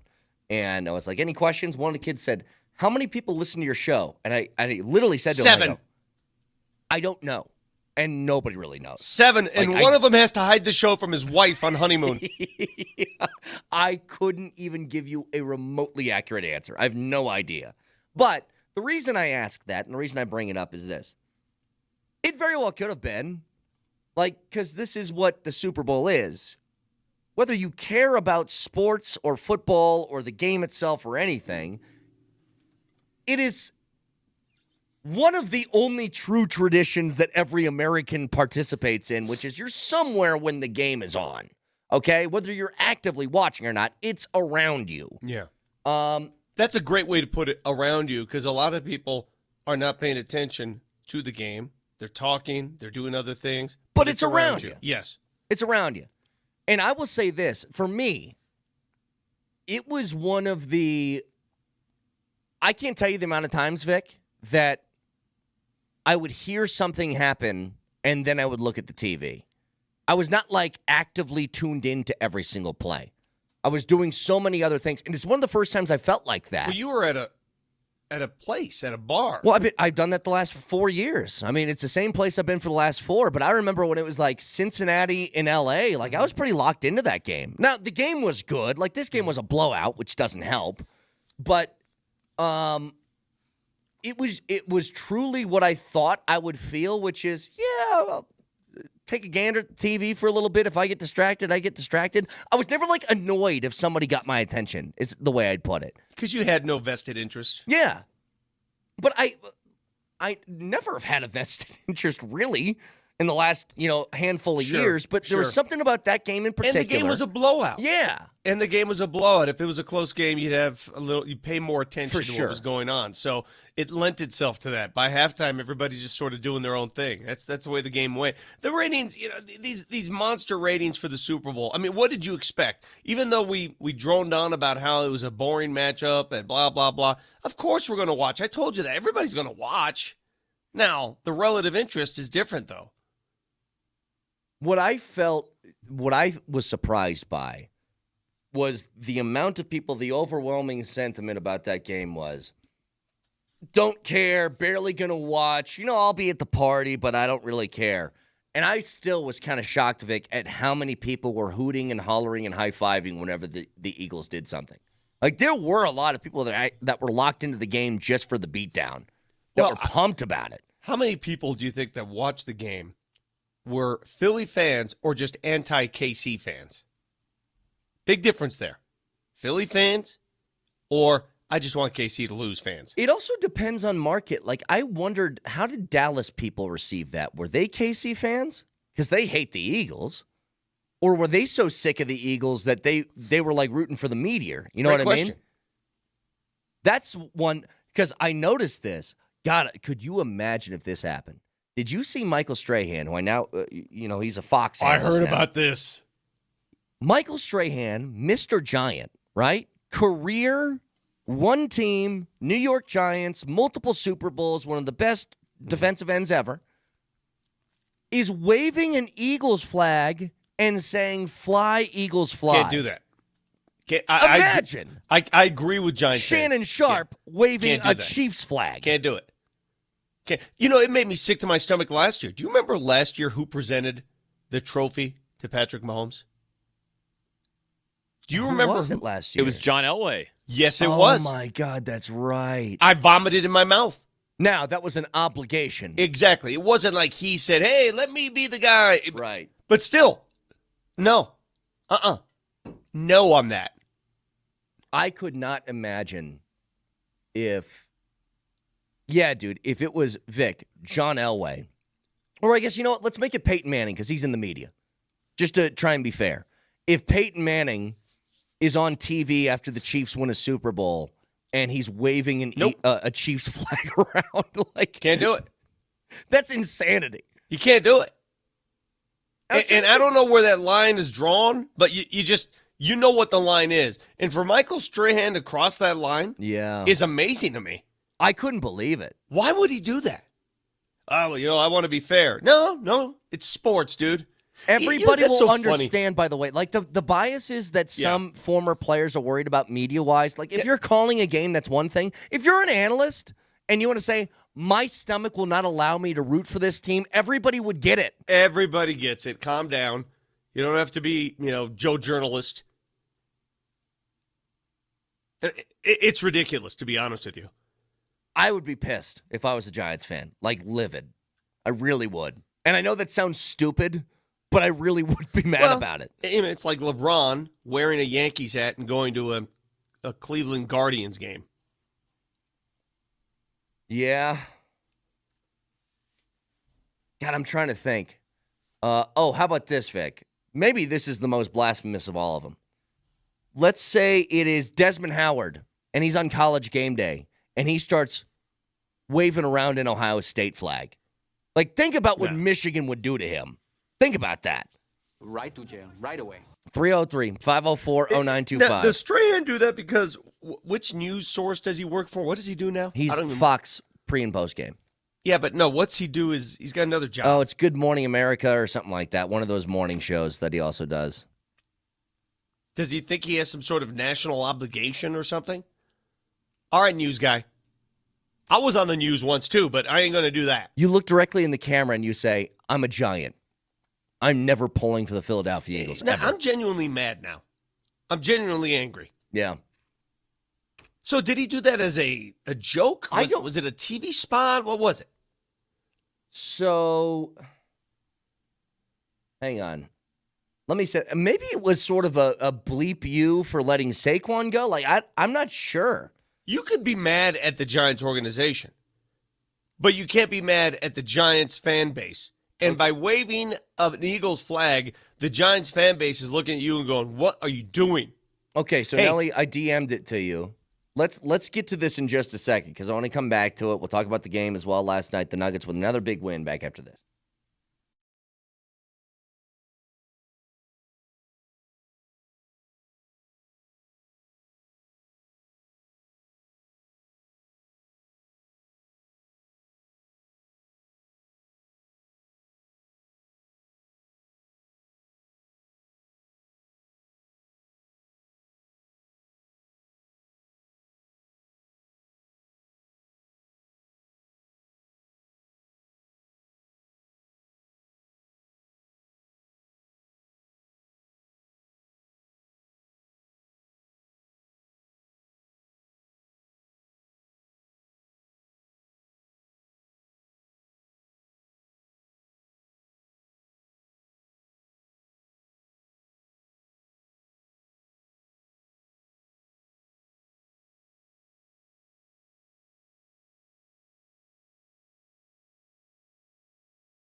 All right, I haven't heard this yet, so I want to hear this. I just saw the video, but I guess he kind of explains the reason why he's doing this. So, Nelly, if you could, let's hear Strahan. But he is such a special man. Come on, we're going to fly, Eagles fly for Saquon Barkley, because I respect and love this man so much. No, got it off. See, we don't have a flag. No. No. Nope, not I allowed. don't care if you respect him. You can respect him without doing that. That's ridiculous. Not allowed. No, that's ridiculous. What else did he did something else. Michael Strahan, common sense, decorum. What's the term we used? Decorum. Hang on. 100%. Michael Strahan. Decorum. Have some. He crosses the line doing that. And I wouldn't be surprised if Giants fan for the rest of eternity booed that man. That's just the way it works. Somebody on the text line wrote in, 2943, Shannon Sharp. We watch Shannon Sharp a lot. He is consistently in LeBron James' jock. Consistently. Yeah. Like front court at Lakers games. All that tells me is that I like Shannon. Played for the Broncos. He's a Hall of Famer. Shannon Sharp was never invested in Denver. He was invested in Broncos. He wasn't even a lifer. You know, he won a Super Bowl somewhere else, too. It is different. If you're a lifer somewhere, it's a different thing. Now, if Derek Jeter was saying, hey, go Red Sox in the World Series, that's going to hit different than if, A-Rod says it, right? I mean, it's going to. I never heard Shannon Sharp do this. It would break my heart if the Nuggets played the Lakers and he's waving the Lakers flag. It would break my heart. I've never seen him do that. Well, I think he was doing that during the Western Conference Finals a couple of years ago. Was he really? I would assume he's a LeBron guy. Yeah. Okay, well, if I saw him do, like if he did that publicly, you're dead to me. Speaking of... Well, do you agree? Yes. Speaking of decorum, big story. And Nelly, I'm going to have you pull another video up from the Mavs game yesterday. So, Dallas Mavericks, we all know the Luka trade goes down. AD comes over. AD gets hurt immediately. We played the audio of those sad fans. Remember, Vic? Now I have nothing. Like that guy who also said something else. They're taking it hard. But when a team does that to you, I mentioned this before. It's a lot easier to hate Jimmy Butler as a Heat fan than it is for the Dallas Mavericks fans to hate their organization. Because you can hate somebody who leaves and goes somewhere else. That's easy. That's an easy thing to do. What's really hard is hating the thing that you love, which is the team. So Mavs fans are going through it. And they, on their Jumbotron, I think the Nuggets are really good with this stuff. The last Nuggets game I went to, one of the funniest things I've seen, Vic, is when they do the reverse eating cam, where they show people eating concession stand items from the crowd, and then they just rewind the video, and it looks like they're regurgitating their food in their hand. It's really funny and gross. But there's a whole bunch of fun games that you do on the Jumbotron. So this one for Dallas, this was I Want to Dance with Somebody, right, by Whitney Houston? Yeah, and the camera's panning around, and when it gets to you, you're supposed to sing the words, hold up anything you can to mimic a microphone. Yes, so they're playing the song, people are singing, all right? So here's one woman, she's jamming to the song. Go ahead, Nelly. Oh, dance, yeah, fake microphone. Oh, two women, yeah, I want to dance with somebody. And then this guy pops on screen. Fire Nico is what he mouths. He mouths Fire Nico, being Nico Harrison, the GM. They escorted him out of the stadium. Wow. They said, you're gone. Now, the backstory is this guy might have had a sign with his buddy. One sign said Fire, the other one said Nico. But here's the thing. Nelly, can you read the report for me again of the reasons why people are escorted out of the arena for things like signs or clothing? Because none of this applies to what this man did. Yeah, ESPN had this story, and that guy who was yelling Fire Nico was there with a friend, and they each had signs. One had a sign that said Fire, and the other one had a sign that said Nico, so they could hold him up and be like, Fire, Nico, like they were cheerleaders. And they were escorted out because they violated the NBA Code of Conduct. Clothing, garments, or signs displaying explicit language, profanity, or derogatory characterization towards any person or persons. Yeah, those rules that they just had right there do not apply to Fire Nico. And let me ask you something, Vic. I'm siding with the people here. You're the consumer. You're upset about a move that your organization made. I think it's totally fair game to voice that displeasure as long as it's not crossing one of those lines that they just outlined there. They weren't saying the F-bomb. They weren't calling the guy names. They weren't asking for something to happen to him. They just said, fire him. You know what? It's only going to get worse. It's only going to get worse. But just on the surface, do you think it's right to escort a fan out for doing that? Because I don't. I think that's totally fair. Of course not, but where is the line, I guess? I don't disagree with you. I pay good money for a ticket. I should be able to, when people are escorted out for going back and forth with the player, what's the line? Where is that line of too much? I think we all kind of know it. You're calling the guys names, you're cursing at them, stuff like that. That's a little over the top. It is. But this guy is voicing his displeasure in the job report of their GM of their franchise. And I can't tell if it was two different men or if it was the same two men, but there were others that got into an altercation with Mark Cuban. They were chanting "Fire Nico" during free throws, during Mavs free throws. Altercation. Well, listen. Well, the whole arena's quiet, right? And so they're chanting "Fire Nico" during free throws. And Mark Cuban was about 20 rows in front of them. Mm-hmm. He turned up. He stood up. He turned around and he yelled at them, "Shut the bleep up and sit the bleep down." You've got to be kidding me. No. You talk about having zero understanding of the temperature in the room. Wow. That's what I'm saying, Vic. No, man, that's where you just, as a member of the Mavs front office or anybody with the Mavs team, you scarred them up. You scarred your fan base up. You just shut up and take it. You shut up and take it. You knew this would be the reaction before you made the move. And if you didn't, then you're an idiot. You knew this would happen. You cannot punish people for having the reaction you expect. It's not allowed. Nah, man, wow. I didn't realize that. I thought Cuban was against the Luka trade. Didn't he come out and say he knew nothing about it and was shocked? Well, a report today, this from Legion Hoops, it looks like. By the time Cuban found out about the Luka for AD trade, it was too late. Dumont never approached for advice. That's the owner. He's the governor. Or the governor, sorry. The governor of the Mavs. I didn't know that teams had governors. Sources say that Cuban urged Harrison not to go ahead with the swap, only to find out that the deal had already been sealed with the Lakers by verbal handshake. I want to be the governor of this show. Can I have that title? Sure. I mean, nobody's claimed it. From now on, I'm not a host. I'm the governor. So you called dibs? Yes. Okay. Who do you think I am? I am. From now on, Steve, have the voice guy. I am the governor of Moser, Lombardi, and Kane. I'm sitting here and I'm saying, how, as somebody who's involved in the front office or ownership, can you punish a fan for having the exact reaction you expected? That's what's crazy to me. And what is allowed then? Fire Nico is not a slur. It's not a curse word. It's nothing. It's, I don't like the way that this guy does business.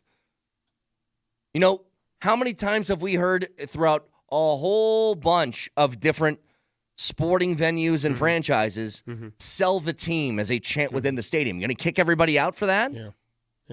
So people are wondering, with Dirk Nowitzki being at the Lakers game last night supporting his buddy Luka, did he cross the line like Michael Strahan did?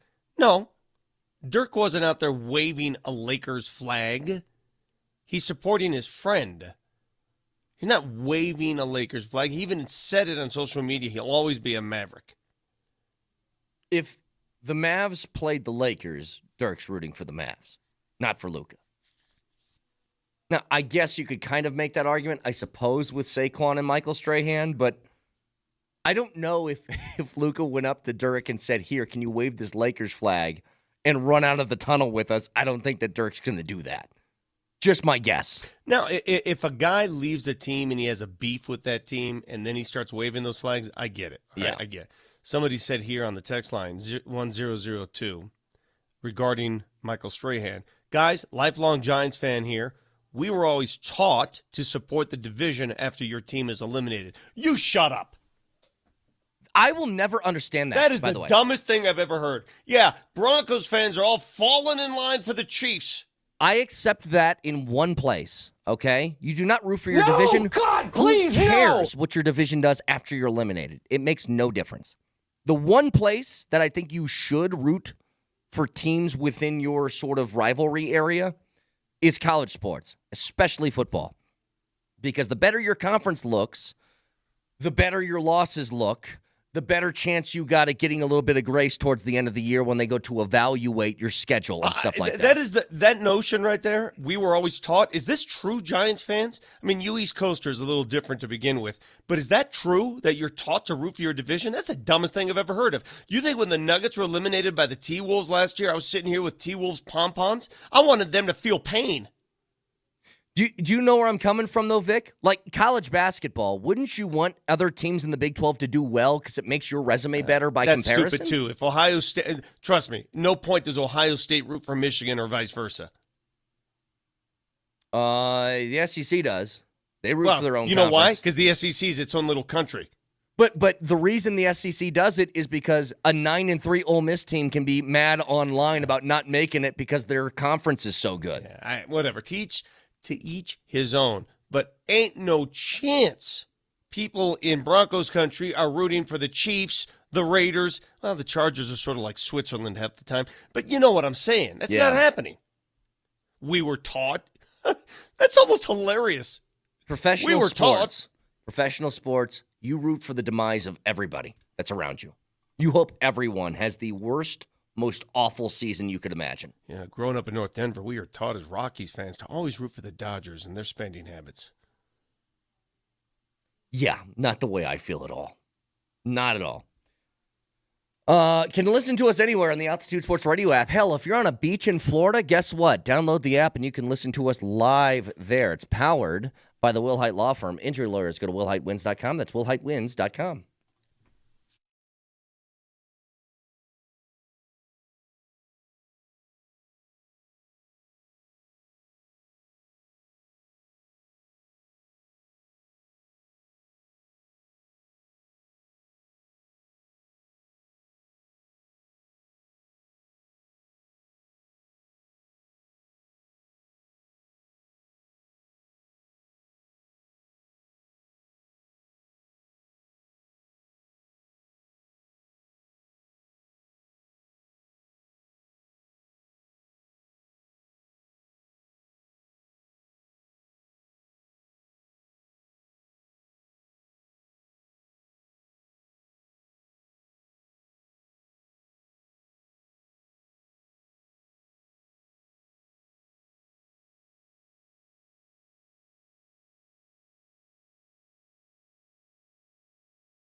All right. The Nuggets dominate yesterday. 65.9% from the field. About as good as you can do over the course of 48 minutes. And everybody was involved. It's the one thing, Vic, that you hope it looks good. And for the most part, it has on the Nuggets side of things. Injuries happen. Guys need to step into bigger roles. Some guys get playing time where previously not. And you get to get a real look at whether they're capable of fitting the bill or not. And I think for somebody specifically like Jalen Pickett, I'm intrigued by what he could be maybe a year or two down the line. Hey, listen. Here's what I've come down to. Here's the conclusion from me at this juncture in the season. I will take my chances with the Denver Nuggets against anybody as long as they're healthy. Mm-hmm. This season will fall on health. Knock on wood, cross your fingers, do what you have to do. But as they approach the postseason, health will be the prime determinant for me. Are they all there health-wise? Because when they are, and they weren't, they didn't dress MPJ last night. Right. And they went medieval on the Suns. What they did, I'm sorry, the Blazers and the Suns before that, and Orlando before that. 3 straight games in which Nikola Jokic did not have to get off the bench for the fourth quarter. They're going medieval on these fools. And I know these teams are shorthanded and whatnot, but that's fine. The Nuggets have lost to lesser teams. That's the difference. We all saw the Nuggets lose to the Washington Wizards this year. We saw that. We saw them lose to this very same Portland team in Portland. We saw it. They're taking care of business now. And if they do it again tomorrow night, 8 straight going into the All-Star break. 8 in a row. Currently riding the longest win streak in the league right now. 7 games and counting. I'm not really scared of anybody. OKC, we'll see. Yeah. We'll see. They've got 2 at OKC later this season. Can I do our periodic reminder here about Nikola Jokic for a second? You mean the Western Conference Player of the Week for the 17th time in his career, which is more than the previous 2 Nuggets combined? Jokic is averaging through 54 games this year, 28 left to go, 29.8 points, 30 points, 12.5 rebounds, and 10.3 assists on 58% from the field and 46% from 3. Now do steals. He's top 4 in steals. I think He has he's third. 1.8 per game, a career high. So he ranks top 4 in 4 of the more 5 of the most important categories in basketball. It's a season right now, stat wise, and I know people don't like their stats when it comes to MVP votes, but it's a season. It's never happened before. No one even close to that ever happening before. One of those stats happens to be a defensive stat. Wait, but we're not done yet. We teased this earlier in the show. Nikola Jokic has gotten a rest in the fourth quarter a lot. There have been a lot of fourth quarters where he's already achieved his triple-double. Let me just go ahead and put my feet up. Let me give you Nikola Jokic's numbers through 3 quarters this season. As if the fourth quarter never existed. Through 3 quarters of play, this man averages 25 points, 10.5 rebounds, 9 assists.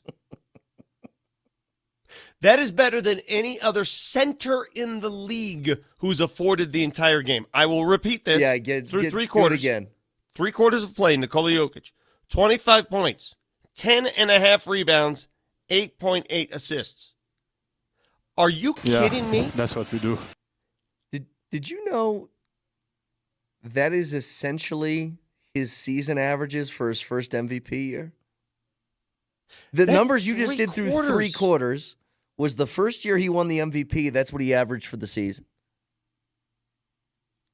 I'm telling you, I don't think he's going to win MVP, although I think we all understand that he should win another. But they're probably going to give this to Shea. We are watching, and I think it's okay to say this sometimes, okay? You don't want to be too prisoner of the moment and forget historical context. This is one of the most overall prolific seasons offensively that you're ever going to find in the history of the league. I'm a freak of nature. And He is arguably, all around, the best overall offensive player that's ever existed. I don't think that's hyperbole, Vic. You could make the argument that all facets of an offensive game, no one does that more efficiently, consistently, and better than number 15 does it. In the history of the NBA, shooting inside, shooting outside, finding the right guy to pass to, getting offensive rebounds, extra chance buckets. Like, I don't know if you can find somebody every single night that does what he does. Is there a way, can anybody find this for me, please? I'd love to know. I just want to do a comp. I'm not here to sell you on anything. But I want to know what Shea's numbers are through three quarters. Shai Gilgeous-Alexander through three quarters. I've got Nikola's numbers, okay? Love to know what Shea's numbers are, just to compare and contrast. Because do you remember a couple years ago when we got into that whole Joel Embiid versus Joker thing? And I'm in Houston. And at that point, it was Kendrick Perkins and some others who accused Nikola of being a stat stuffer. Yeah. Remember that? Yep. And Nikola told me after that game in Houston, I will never forget it, the closest thing he's ever come to trash talk. He's never talked trash in his life. And after that specific game, he filled up the stat sheet and he said, not bad for a stat stuffer. Yeah. Not bad. And he was being very facetious. So I'm just curious because I've seen it. Shai Gilgeous-Alexander go out of his way to go get some stats. We've seen it. Hey, hang on. I'm trying to tally all these up. Yeah, good luck with the math. Continue. Steve, help. I'm doing math real absolutely. quick. We were So talking you about have to add this up? Hold on a second. Well, you have to physically add this up? The thing is, I was trying to find all three. It's just giving me per quarter stats. So yeah, I'm I gonna would try just and tally give up. this. I would give up. That's okay. While you're doing that, we were talking about great highlight reel plays from last night, and this is one I want to submit. This was a Christian Brown spin move that I've brought up on the board behind Brett. But one of our loyal listeners asked me to replace some of the commentary with a clip addressing spinning that you've probably heard before. So I'm going to try and get the video match it up with the audio here, and let's give this a shot. All right. Once we get the play button here. Okay. We have technical difficulties on top of difficulties. Right. This is Steve Nelson is enthralling radio. I can't even find my mouse. I feel like Vic. There. Nelly! There we go. Face. This was so good that we have to show it again. The Christian Brown spin cycle. Crossover. Spins. Shot fake. Step through. Back towards the net. Back up against the goal. I mean, that's fundamental basketball on full display. Perfect. Okay, so here's what I got, Vic. So Shai Gilgeous-Alexander, he averages. All right, three quarters. Let's see. Through three quarters. 27 points. 4 rebounds. Okay, less than half. And 5 assists. All right. So the numbers don't compare, obviously, to Joker. He does score more. He scores more through three. But the rebounds are less than half, and the assists are almost half. Yeah. So affecting the game. Now, where he's going to gain points is the fact that he runs the number one team in the league. He operates the number one team in the league, and that's supposed to matter. That's fine. And what was his point total again? What did I tell you? You said 27. Yeah. Through three quarters. Yep, 27, 28. 25 through three quarters. But he is like he averages 33 a game, so that checks out. Still, you know that stat they do, total points. Yeah, so total points is what you score and what you assist that lead to points, right? Mm-hmm. Total points. Nobody comes close to Nikola. Nobody has for the last 5 years. Like points responsible for thing. Yeah. Well, that's just adding points in assists. You add those two, and that's, do they calculate whether the assist is a 3-pointer or a 2-pointer? By the way, I have no idea. I don't think so. Okay, but you err on the side of 2 points. That doesn't even amount to either like the amount of assists that he would get by the player being fouled and going to the line afterwards. Okay, now somebody says you guys, you're not summing up fourth quarter efficiency. It just seems like a stat that's made up to push a point. I'm going to ask you, whoever asked that question, who's the most efficient player in clutch time in the fourth quarter in the NBA? I will take Jokic over anybody. I'm not asking you. I'm asking the person who just sent that message. Who's the most efficient player in crunch time in the NBA? Who is it? Because if your answer isn't the same answer we have, you ain't watching the NBA. Yeah. That's what I'm talking about, though. It is so difficult to find somebody, and I'm just talking about offense here. I don't want the defensive discussion for the moment. Just focus on offense. Vic, if I ask you this question, this might be the hardest question that I will ask you today. What's the worst aspect of Jokic's offensive game? Of his offensive game? Yeah. Well, he's among the league leaders in three-point shooting. He's the best in the paint. I can't identify one. I don't know what it is. Could I argue something that's not even really on him, which is ability to get foul calls? You know what I mean? Going to the foul line. Yeah, I mean, but he deserves to go there more. Yeah, that's where SGA dominates because he goes to the foul line a lot. By the way, part of this number that I gave you, so 27.7 points per game through three quarters for Shai Gilgeous-Alexander. 22.5% of those points come from the free throw line. So almost a quarter of them. Just to continue my point here, Nikola through three quarters this season, through three quarters, before the fourth, averages, again, close to 25, 10.5 rebounds, 9 assists. No player, not just a center, no player in the league has those averages for four quarters, let alone three. Yep. That's why every once in a while you just got to do your due diligence here and just continue to point out that what Jokic does is not normal. This is not something that happens. This is not comparable to anybody else in the sport. It might not be comparable to anybody else in the history of the sport with the way that he plays and as efficiently as he does it. And that's why, they got the game tomorrow, then they head to the All-Star break. I am so interested to see how they handle this post-All-Star break schedule. So I almost wish Nikola pulled a Giannis and didn't. Yeah, my head hurts or my knee hurts. He's never going to do that. I know he's not. You know why? He's too loyal to the league. He's too loyal to. He's a law and order guy. Yep. That's what he is, and he would never make up a fake injury. Let me give you. I almost wish he would because the dude he could use a break. Let me give you guys just what they're going to run through in the first couple of weeks post All-Star break. So they come out, they play against Charlotte. Okay. But then it is Lakers at Indiana, at Milwaukee, at Detroit, at Boston. Sacramento, Phoenix, back-to-backs at Oklahoma City. Minnesota, L.A., Washington, Golden State, L.A. again. Holy crap. That's a stretch, you want a proving ground second half of the season, a barometer to see where you're at. The first 2 to 3 weeks are going to tell you a lot of what you need to know all about that tells me is you better win the games now that you should win, right? That's why these games tomorrow night, every game now that you should win is an important game because there are going to be games there on that stretch you just identified. Man, going 500 on that stretch is a good stretch, right? Going 500 there. A lot of tough games, a lot of nationally televised games, a ton of them, by the way, a ton. Vic, you won't even have to work for a couple of weeks, it looks like. I know that Lakers game, as badly as I want to be there, I'm not going to be there for that one. That is going to be a show. The Saturday after the All-Star break, yep. Luka and LeBron come to town.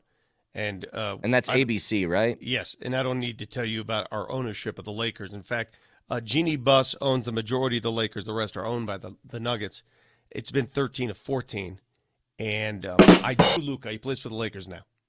Yeah, I'm with you on that. You know what I'm saying? Mm-hmm. Yeah, Luka said, no. Nope. You play for the Lakers. I'm going to put that in a pipe and smoke it. What about, what do you think about our producer, Steve Nelson, who sent us a text in the group chat? It was a little ad that the Lakers ran for the debut of Luka Doncic as a L.A. Laker. And he goes, I hate that I love this commercial, What do you think about that from? Are you talking about the one of the Hollywood sign one? Yeah, where they put the L's upside down and make them look like sevens, and it looked like 77. Yeah. Yeah, the L's in the Hollywood sign were a yellow 7-7 for Luka. And I said, I hate that this looks cool, but there was nothing else. No commentary, no text on screen, just the Hollywood sign with the 7-7. Beauty and simplicity. Look at Nelly buying. You know what I'm actually kind of excited about for this? I hate that Luka was traded there. I still hate it. I think for the first time, because we've always talked about this over and over again, like, when is this not going to be LeBron's sport anymore? Mm-hmm. This feels like a real passing of the torch, by the way. LeBron's not even the most important player on his own franchise anymore. It's this. Well, last night, for the first time since LeBron, I can't remember the last time LeBron wasn't the last player announced. The last player announced, right? Right. Just to show you the difference. God. What, that Jokic is first? I love this. Just to show you the difference between LeBron James' ego and Nikola Jokic's ego. Go to a Nuggets game. When is Nikola Jokic introduced? First one. Who's last? Is it usually Jamal? Yeah. It depends on whoever's playing. When is LeBron announced? All the time except for last night. Last night was the first time in forever Luka Doncic was the last player announced. Days last. Did you hear what Luka said after the game? LeBron called me and told me he wants me to have that moment. Think about the arrogance behind just that call. Think about how deep do you have to dig for the arrogance?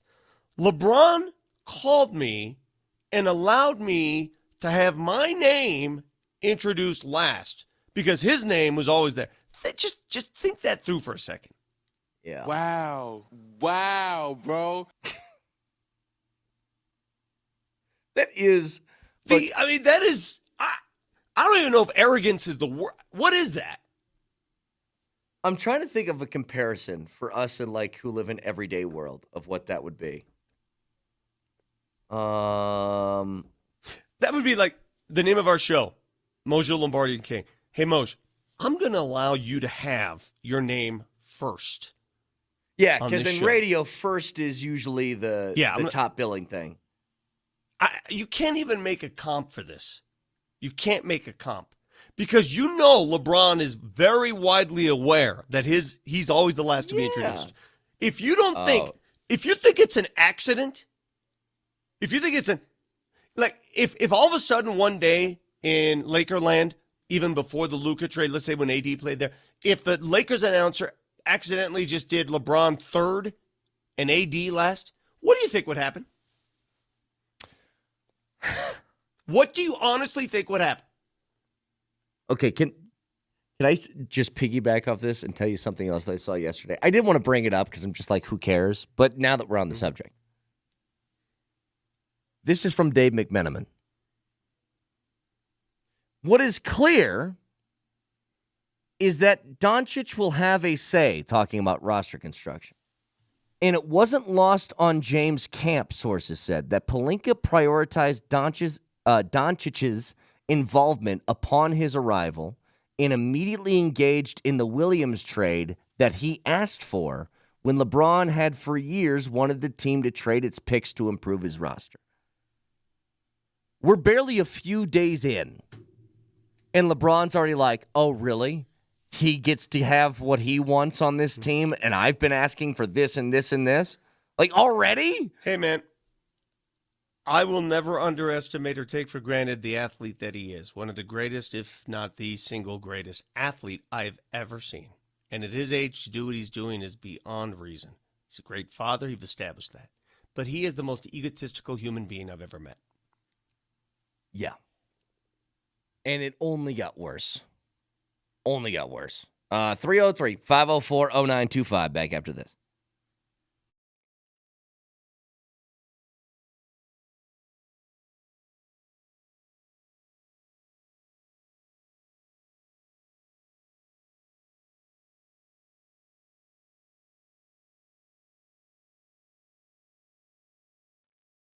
I know that hockey is on a break right now, at least the NHL is, but if you jump on the Circus Sportsbook, they have all the odds for the Four Nations, which we will be carrying right here, Altitude Sports Radio 92.5, including the game tomorrow, Sweden and Canada. Canada minus 235 on the money line. You can find that along with all the game props right there on the Circus Sports app. The best odds in the game.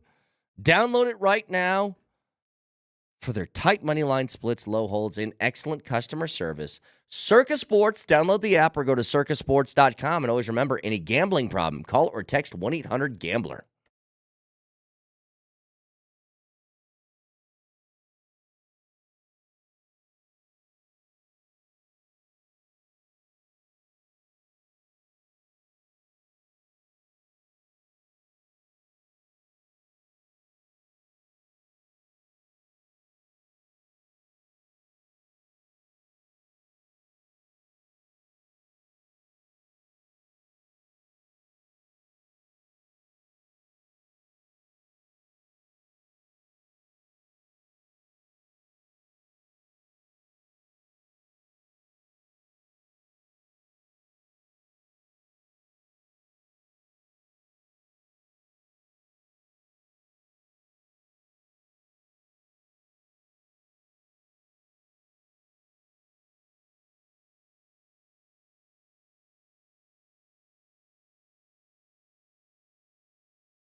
All right, I got to bring something up.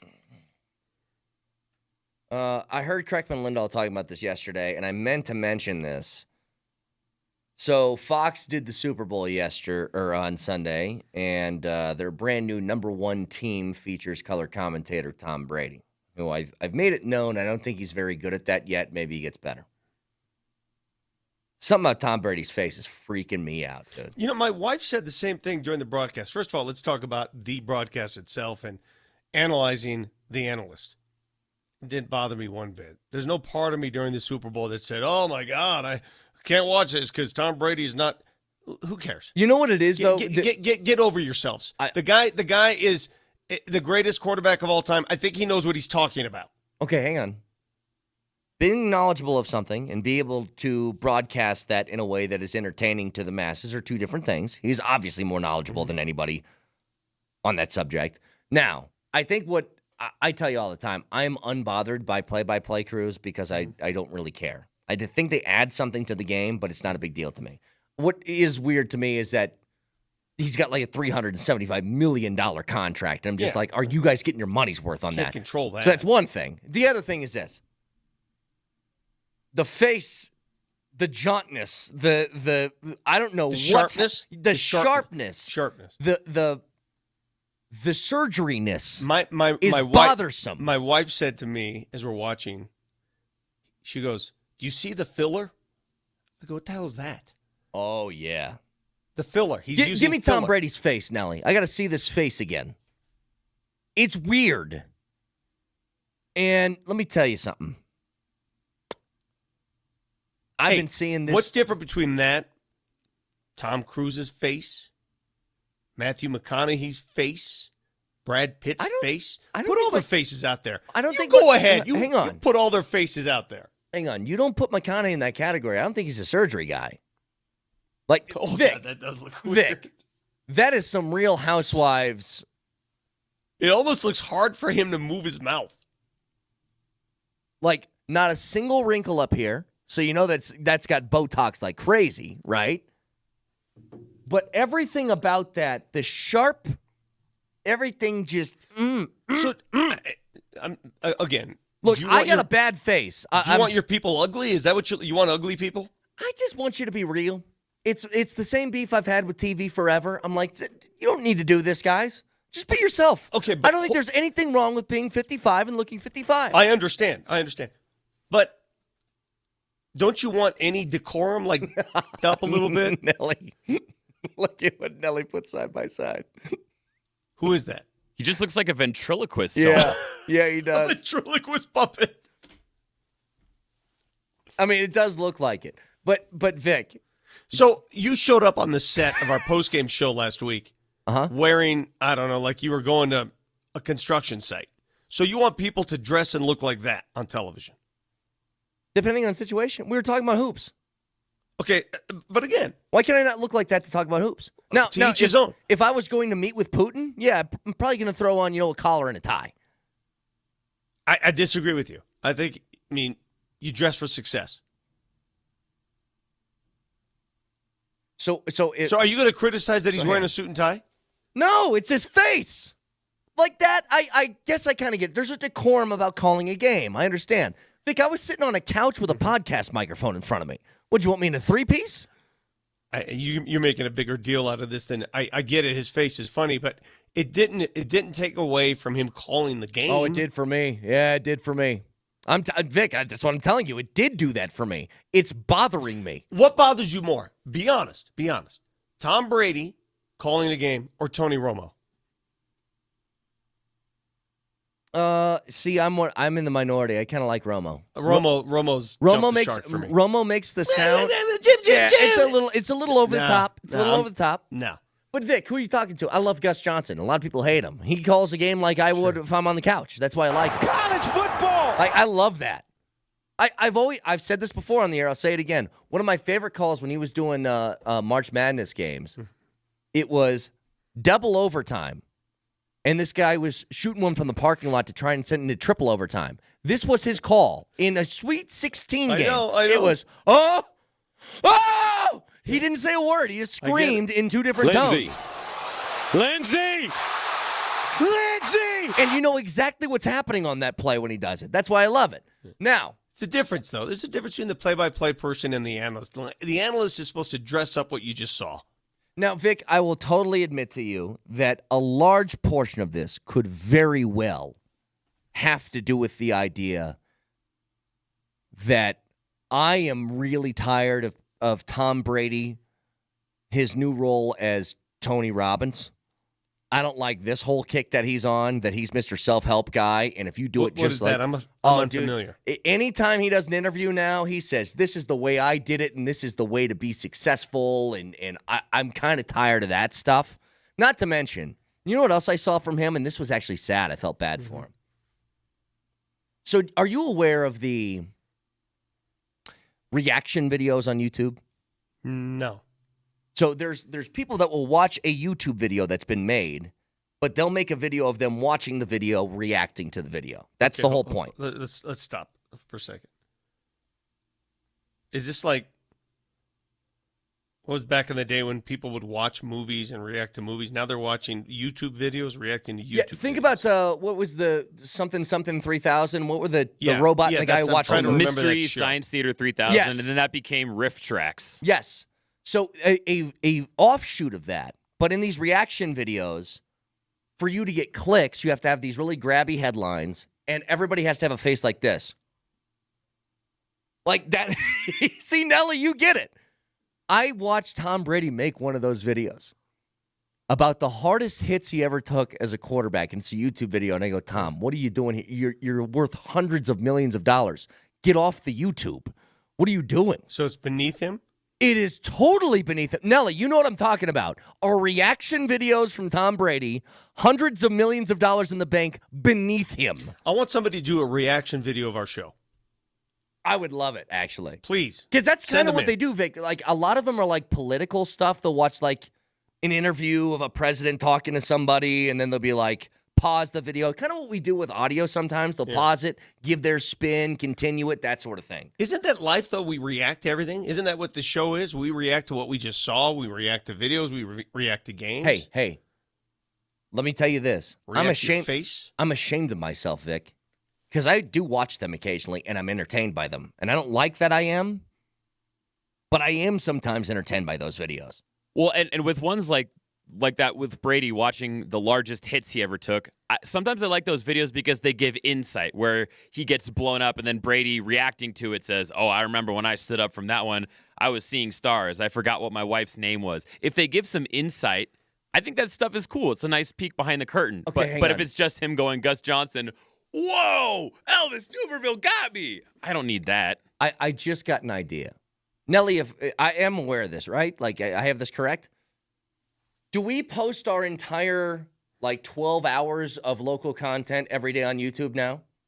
Yes. I think you can view it all on YouTube, and you can view it all on Twitch. You can go back through previous shows and find the full 12-hour run. Well, let's do this as a show. Can we all make our best reaction face for our YouTube still shot? So on the count of 3, let's all do a crazy face to really get people to click on our video. Can we do that? All right. All right, on the count of 3. 1, 2, 3. I think that one's going to sell it. That's the That thumbnail. one's going to sell it for sure. If I know my reaction videos, that's how you do it. So I did a reaction video. Again, I'm learning on the job here. I'm learning as we go along this social media landscape. Katie taught me how to do on Instagram when you take an object and you can move it around your picture and point at it, right? Oh, yeah. So for years, I was like, how are people doing this? What is this wizardry? What's going on? So she showed me how to do that. It's very simple, actually. So I did my first one over the weekend. There was an article in the paper, in the Denver Post, about what bags should you be using for dog poop. So I did my own video on Instagram pointing at the headline saying, are you kidding me? And I asked my dog what bag my dog preferred for dog poop. Again, I read a newspaper this weekend, and it was a long article from the New York Times that was in the Denver Post. And the article was, what bag should you be using for dog poop? And after I read that article, I said, Meteor, hit us now. Hit us now. I got to go watch this video. I'm not on Instagram, but I got to go watch this video now if you go like this. So I found this article right here. Yes, right I was here doing this. I was like, hey, look at that up there. Look. And I was like, I just want to try it. No. Hey, Vic. Hit the link in the subscription down below. Here it is. I'll show it to you. Here it is right there. Oh, Vic. Yeah. Oh, I feel like I'm watching Tom Brady do a reaction video Yeah, right now. that's it right Vic, there. this is beneath you. Hey, don't forget to hammer like and subscribe. Like Hit and that subscribe. button. Leave a comment down below. It really helps with the algorithm. Again, what kind of dog poop bags should I be using? Is the article. This is an amazing idea. What's Vic. worse, me doing that video or people actually looking at that headline and reading the article? Hang on. Vic, this is a great idea from a texture. You need to make a reaction video to Tom Brady's reaction video. Send it to me. I don't even know what it is. Send it You to need me. to do like an All right. Inception thing I'll do it. with Tom Brady's reaction video. And do the stupid face, too. Do the stupid face. To get me to make it I'll grab do it during the break if you send me the video. I don't know where to find this video. But you're ignoring the message of the day. What kind of bag do you use for your dog poop? Brett, I'll ask you. Okay. I'm going to give you guys a secret.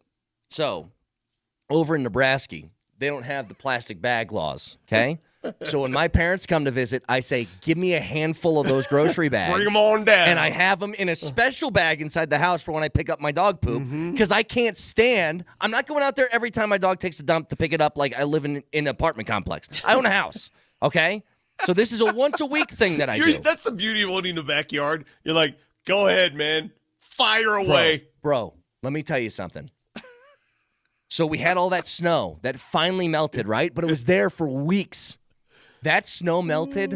There wasn't a single inch of ground left uncovered. I know. It took me, Vic, 30 minutes to pick up my two dogs worth of poop. You're inefficient. What do you think a lawnmower's for? I'm not not running for my the lawn. lawnmower in 30 degrees. Poop fest.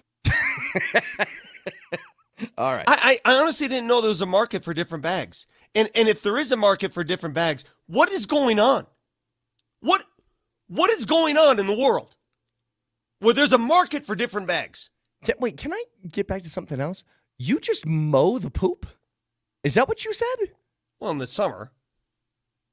In the summer, yeah, it's all part of the grass. You know It what? just- You got two tiny dogs that like their turds are this. I All right, take it got a easy. German Shepherd mix. Take it easy. I got a German Shepherd mix. You think I'm taking a lawnmower over that? Yeah.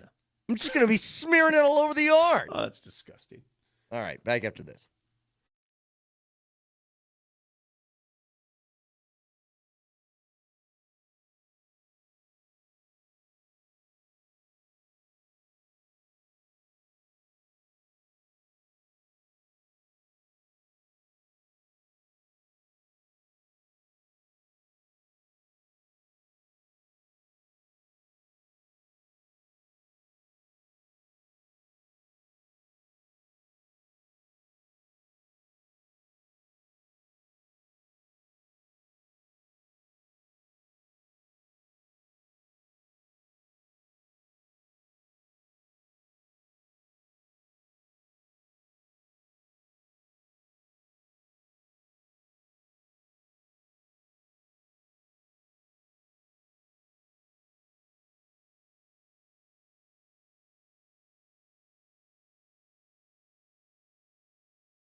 You want a chance to win $50 from Safeway?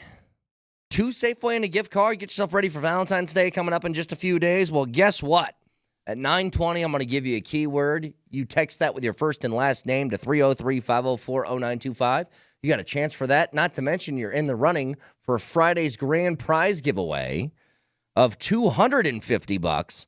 So stay tuned at 9:20 for that this morning. Now, a couple things here, Vic. How did Jamal get ejected for that? Can someone explain that one to me?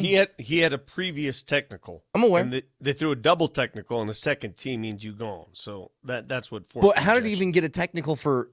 He didn't do anything. Something was said. There was a buzzword in there where the ref hears that buzzword and says automatic. I don't know. I mean, Jamal is not one. If you've watched Jamal, he doesn't get into it with other players. He sort of laughs it off most of the time. He really doesn't. Yeah. He doesn't let it affect him. And so I found it funny.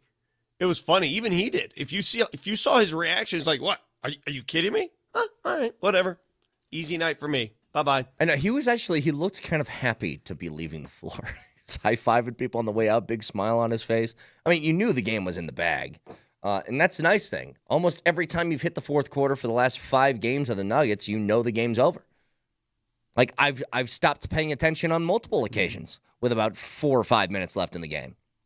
They're playing at a super high level right now and doing that. If you can get this last win against Portland tomorrow, head into the break on an 8-game win streak, which are important, by the way, because the Lakers also have decided they're never losing again.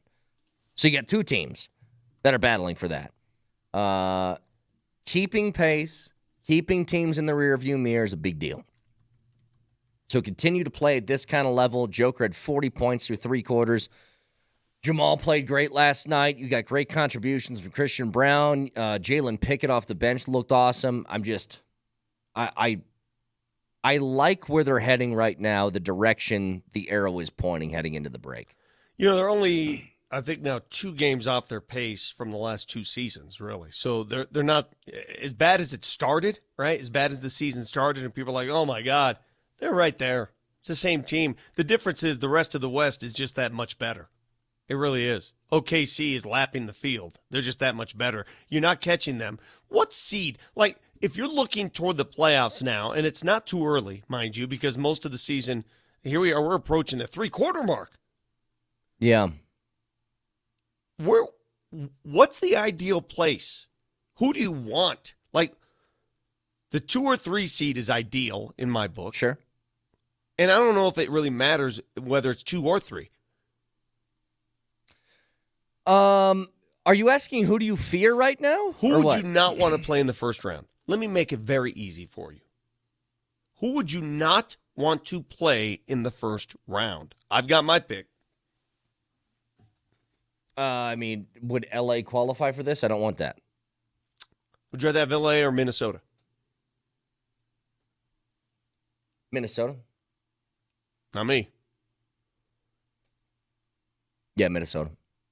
I'd rather play LA. Look, I think that's right now. You might be right, Vic. I'm trying to think of what's ahead and what that's going to look like. The Lakers are already rolling, and Luka just played his first time 24 minutes last night. Minnesota without Cat is just different. You know, they got smoked by Minnesota a few games ago, but they didn't even try. It's like they didn't even show up for that game.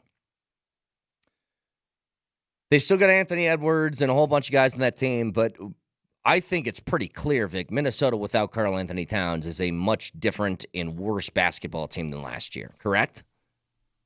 They were dominating last season. Clearly, but some teams have your number, some teams have matchup issues, some teams are like that. Some teams are built that way. I mean, if you're the Lakers, let me turn it around. If you're the Lakers, who do you not want to play? They don't want the Nuggets. Of course not. Yeah, they don't. If you're the Avs, does it really make a difference with the Avs? I mean, we saw last year, oh, man, don't play Winnipeg, and they dominated them. The only thing with the Avs, the teams that scare me the most, like, maybe this is stupid to say, I'm not all that worried about a team like Edmonton just because I feel like you match with them. You know what teams that scare me are teams that really just muddy up a game. Like, those ones are the ones that freak me out with the Avs. That make it, like, really difficult, sloggy, neutral zone stuff. Like Seattle did. Yeah, like those, they don't look scary on the surface, and then it just becomes such a game in the muck the entire time. Like, it was so much fun watching the Avs in Edmonton because both teams attack. It's both just teams open. are aggressive. It's a wide open game that fits exactly. them. Yeah. Yeah. No, yeah. That is you're spewing the truth there. But I don't know. The NBA and the Nuggets are so difficult to get a read on. Because if you ask me, any team in the league, do they got a chance to beat them in a 7-game series? I'd be like, of course. But a team like Oklahoma City, who you're not worried about in the first, the first round, they're ones that freak you out because they can send waves of just lanky, athletic guys that make it really, really difficult for you to get things going offensively. Minnesota plays physically, which is scary. Like, I don't want to play Minnesota. Like, I would take, like, if you could eliminate the Lakers and the T-Wolves out of that first round discussion, I think everything else that's on the table is okay with me. I would take any other option you got. But those two would be the ones where I'd have a little bit of hesitancy in that first round. Now, we're looking a ways ahead here. But at the same time, Vic, this is what's amazing about Denver. And maybe this is a little bit of a shift and a little bit of a change in how we should think about them. The Nuggets have always been a team that's like, they'll get offensive numbers. They'll be really efficient offensively. But they won a lot of games defensively. And I think that's just going to be different this year. They've improved defensively over the last few weeks.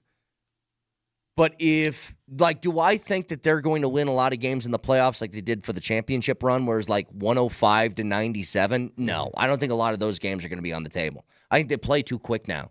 They're too fast in transition. That's just going to lead to a higher point total. Does that make sense? I get it. You know, the playoffs, I'm very eager to see what happens playoff time because usually you see a big shift in the way teams play. And I think Oklahoma City's benefiting from that. They're serious every game. They're young. They're into it. But the rest of the league will catch up come postseason. Mm-hmm. When I say catch up, they'll be just as intense for an entire game. I've said this about the Nuggets for a while, and it's why I've never been concerned about them on offense, is the way that they go about it is it feels so much different than almost everybody else in the NBA. They are not reliant upon the three-point shot to get to 120 points. They can do that by just eating you up inside, which lends itself to more consistency on offense. It's really hard to have an off night, Vic, when you're making layups. That's what I'm saying. Well, you're right. I mean, unless teams play that 5-out. In the NBA playoffs, it is more difficult to be consistent from three because teams play better D on the perimeter. They try harder, okay? And so sometimes your shot's just not there. Exactly. So teams that play that 5-out offense, Oklahoma City, we've seen it many times with different teams. In the playoffs, it is harder to pull that off. In the playoffs, if you have a post player, it is easier to pull that off. Yep. It's why it's always there for them. Now, let's look at the teams that do not have a post player. The Lakers don't. Yeah, they don't. They don't have one. They don't have a post player. My fear, and look, I had people sending stuff to me after the Williams trade first went down, before it was rescinded, all that different stuff. And they were giving me like screenshots of StatMuse, Nikola Jokic numbers when he plays against Mark Williams. And I was like, I want to clarify something just so people are aware of where I stand on this and why the Lakers are maybe scarier to me than others. Because it has been a shift. I was the one 2 years ago saying the Lakers are not good enough to keep up with you. And now I'm a little bit nervous about them for this reason. It's never about Joker. Joker will put up 30, 10, and 10 against anybody that you put up against him. It could be whoever the hell is playing as the big man for the Lakers, or it could be Anthony Davis or Victor Wembanyama. It doesn't matter. He's going to be productive and have success. The fear that I have is the others, and it's more on the defensive side for the Nuggets. I don't have a problem saying you can score against anybody. You can. But can you stop enough times a dynamic sort of combo now with LeBron and Luka? Like, that's where my fear lies, is that you have now two really gifted offensive players where your defense has been the thorn in your side. How's that working out for Phoenix? Not great, but I think that's it from the beginning has been a fit problem. All of those guys on Phoenix, Vic, Beal, Durant, Booker, they're all kind of the same dude. They all need the basketball in their hands to make things happen. That's what made the Warriors so great back in the day. Klay Thompson put up, 20-some points a game. He didn't have to dribble. He just had a specified role on that team. And I think too many teams like Phoenix get caught up in the idea of just talent, and not fit. You make a very good point. You reach a saturation point in terms of talent if the talent is all the same. Yeah. Like the triumvirate in Miami when LeBron won titles with the Heat, they were three players that played different brands of game. Yep. And that's why it worked. The different roles, different things they did. But if you're all just, like in Phoenix, shooters, okay, what else can you do? You're all doing the same thing, just packaged in a different kind of way. Yes. And it doesn't make sense for a team fit. Yeah, the ones that are good, like when the Nuggets won a championship, I still, to this day, will say the biggest asset they had is everybody had a specified role that was different from somebody else's. Okay, so let's take that theory and apply it to the Avalanche. What does Netchus do that's different than Rantanen? I think he has an ability to cycle through the offensive zone in a way that Mikko didn't. Mikko was very much like he was just kind of he parked himself to one side and he would wait for that one-timer, and he was very, very good at it. But Netchus, he can score and he can be a threat from anywhere. Dude, I don't know the first thing about skating. I mean, I don't know how to skate backwards. I can go forwards pretty good. But the way Mark Rycroft was describing Netchus on skates, it was like, is this guy going to be in the Olympics? Like a figure skater? Well, Moser the way said he was moving? Yeah. He said he skates with an elegance, and I think that's the right way to put it.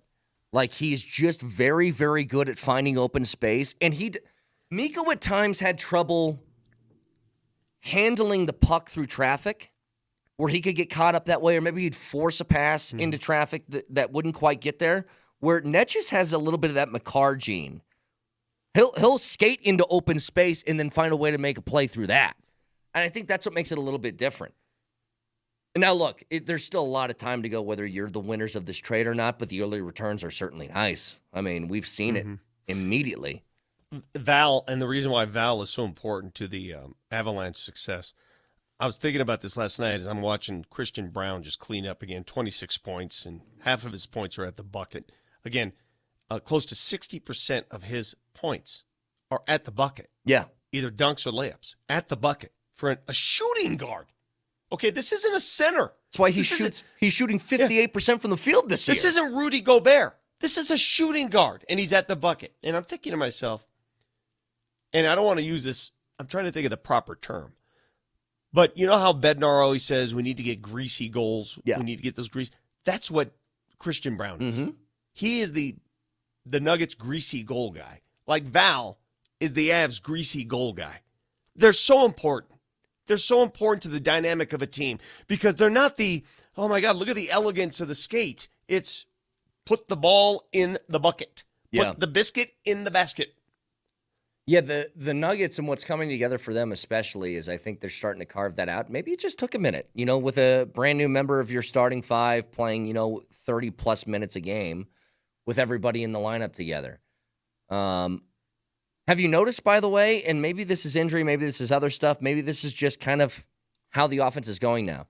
So with Porter putting up 30 points multiple times in his last few starts, Christian Brown's putting up 20 consistently, Jamal's finding his shot in his offense again, and Jokic is doing Jokic things. You notice AG's taking like 7 shots a game right now? Yes, and what AG has done, and this is why I think he's a pro's pro, he's taken a different facet of his game and said, let me work on that. His distribution of the basketball has been really pronounced. Have you noticed that? His assist totals, he's looking for passing alleys, and he's really working on that. And it's something that when he first arrived here, it was the opposite. I'll be the recipient. Yep. Now he's the distributor. Yeah, really the only offense that AG puts, and I don't mean this in a negative way, it's just like he's taking what comes to him. If he's got a smaller body on him, he'll play bully ball. And if he's wide open from the outside, he'll shoot a 3. But it doesn't look like he's looking to create a shot right now. God, I'm in that mode, dude. I think all Avs and Nuggets fans, tell me you're in that mode. Tell me when you get in that mode. I just want the playoffs to start. Yep, we're about there. And I know it's silly to say this because you enjoy regular season, the highs and the lows, but we know how good these teams can be. Mm-hmm. I just want to get to April. I just want to snap my fingers. Let's go. Well, we're getting close. All right, when we come back, I'll give you that keyword. You texted the keyword and your first and last name for a chance to win $50 to Safeway. Stick around.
Okay, I want to go back to something that we played earlier, but I am intrigued, is how I'd put it. Intrigued.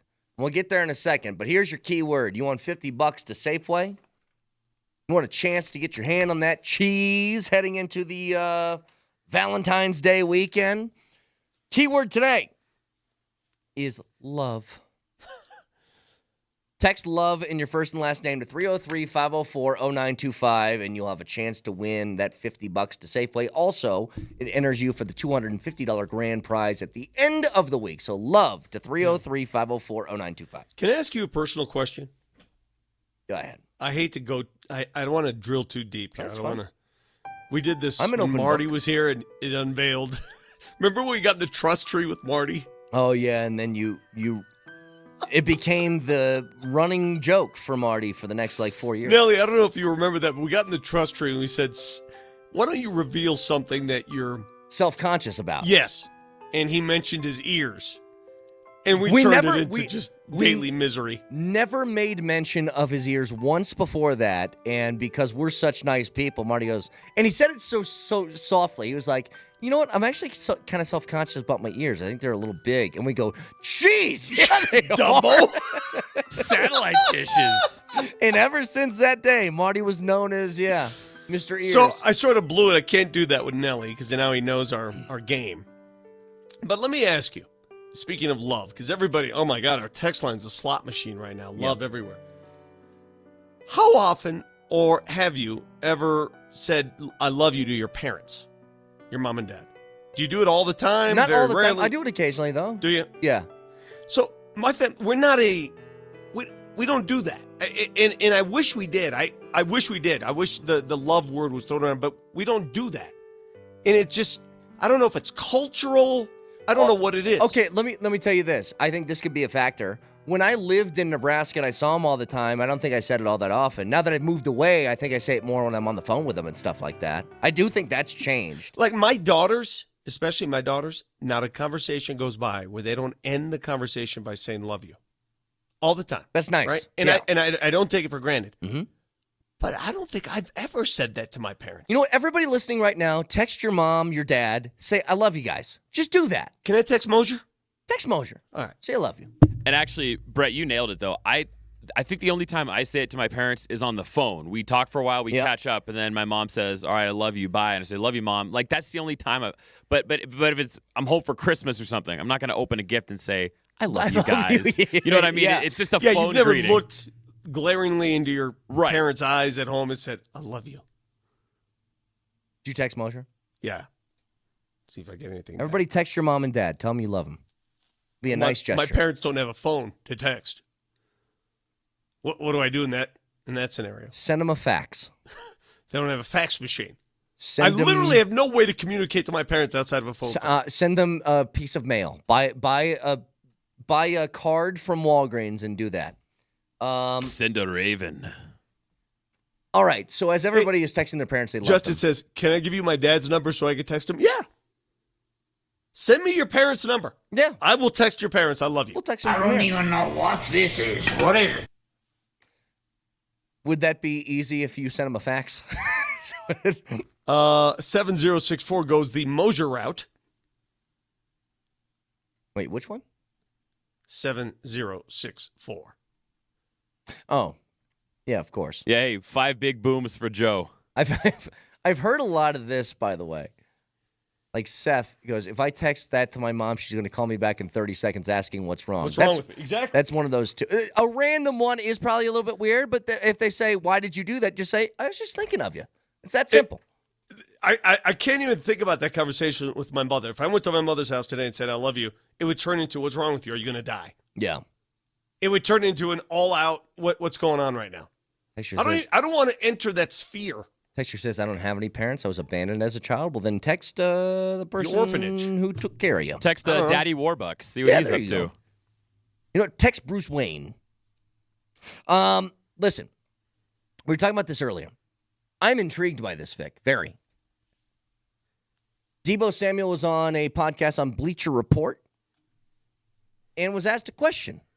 Hey, if it's not the Niners, where would you like to go? Who's a team, in your opinion, that people should kind of be like, ooh, they might be something special. Yeah, I could say Denver. Bo Nix is playing really, really good ball right now. Your defense is outrageous. You got P2 out there who's, I would say, the best at the position right now. Probably been for the past 2 years. You got the other guy on the other side. I just think you need a couple more pieces, and then it'll be what it need to be, and you just have to get past Pat Mahomes every year. I can't get over I know the swooshes. the sound effect. The swooshes are a little bit distracting. When you watch the video, it's not like that. But he said Denver. And I got to thinking, all right. Well, he fits a couple of different roles that I think are, to me, on my wish list of the offseason for the Broncos. One of them being a veteran wideout that you can trust. He's 29 years old, been in the league for a while. He would fit that bill. He also fits the need of Sean Payton, which it's the Joker position, which we're going to call on this show the versatile offensive weapon. How about? He fits that role. And if I tell you the starting point of this offseason is Debo Samuel, Cortland Sutton, Marvin Mims, you're feeling pretty good about that. Now, still got to find a running back, still got to find a tight end, but if that's the starting point, not to mention Troy Franklin, Devon Vele, 2 rookies going into year 2 behind them, I think that you would be in really good shape. Now, I don't know what it would cost to bring him here. I wouldn't want some sort of high-end draft capital, and I don't think you'd have to give that away for Debo because Debo, first of all, had a down year. Second of all, his contract's about to be up. Third of all, he's about to be on the wrong side of 30. Yeah. Well, the first thing I think you have to ask yourself, because the athleticism and the value is alluring, right? You see what he brings. You have to ask yourself this question anytime this comes up. Why is the team he's currently on giving up on him? Yeah. Why? There's a drop in production. There's a little bit of tension and friction, it felt like, with him being there. Yep. And I think age is another thing. Like, I think they're concerned about giving him a contract for a longer term where his entire appeal is reliant on athleticism that you don't know when that's going to go. Gotcha. That would be my guess.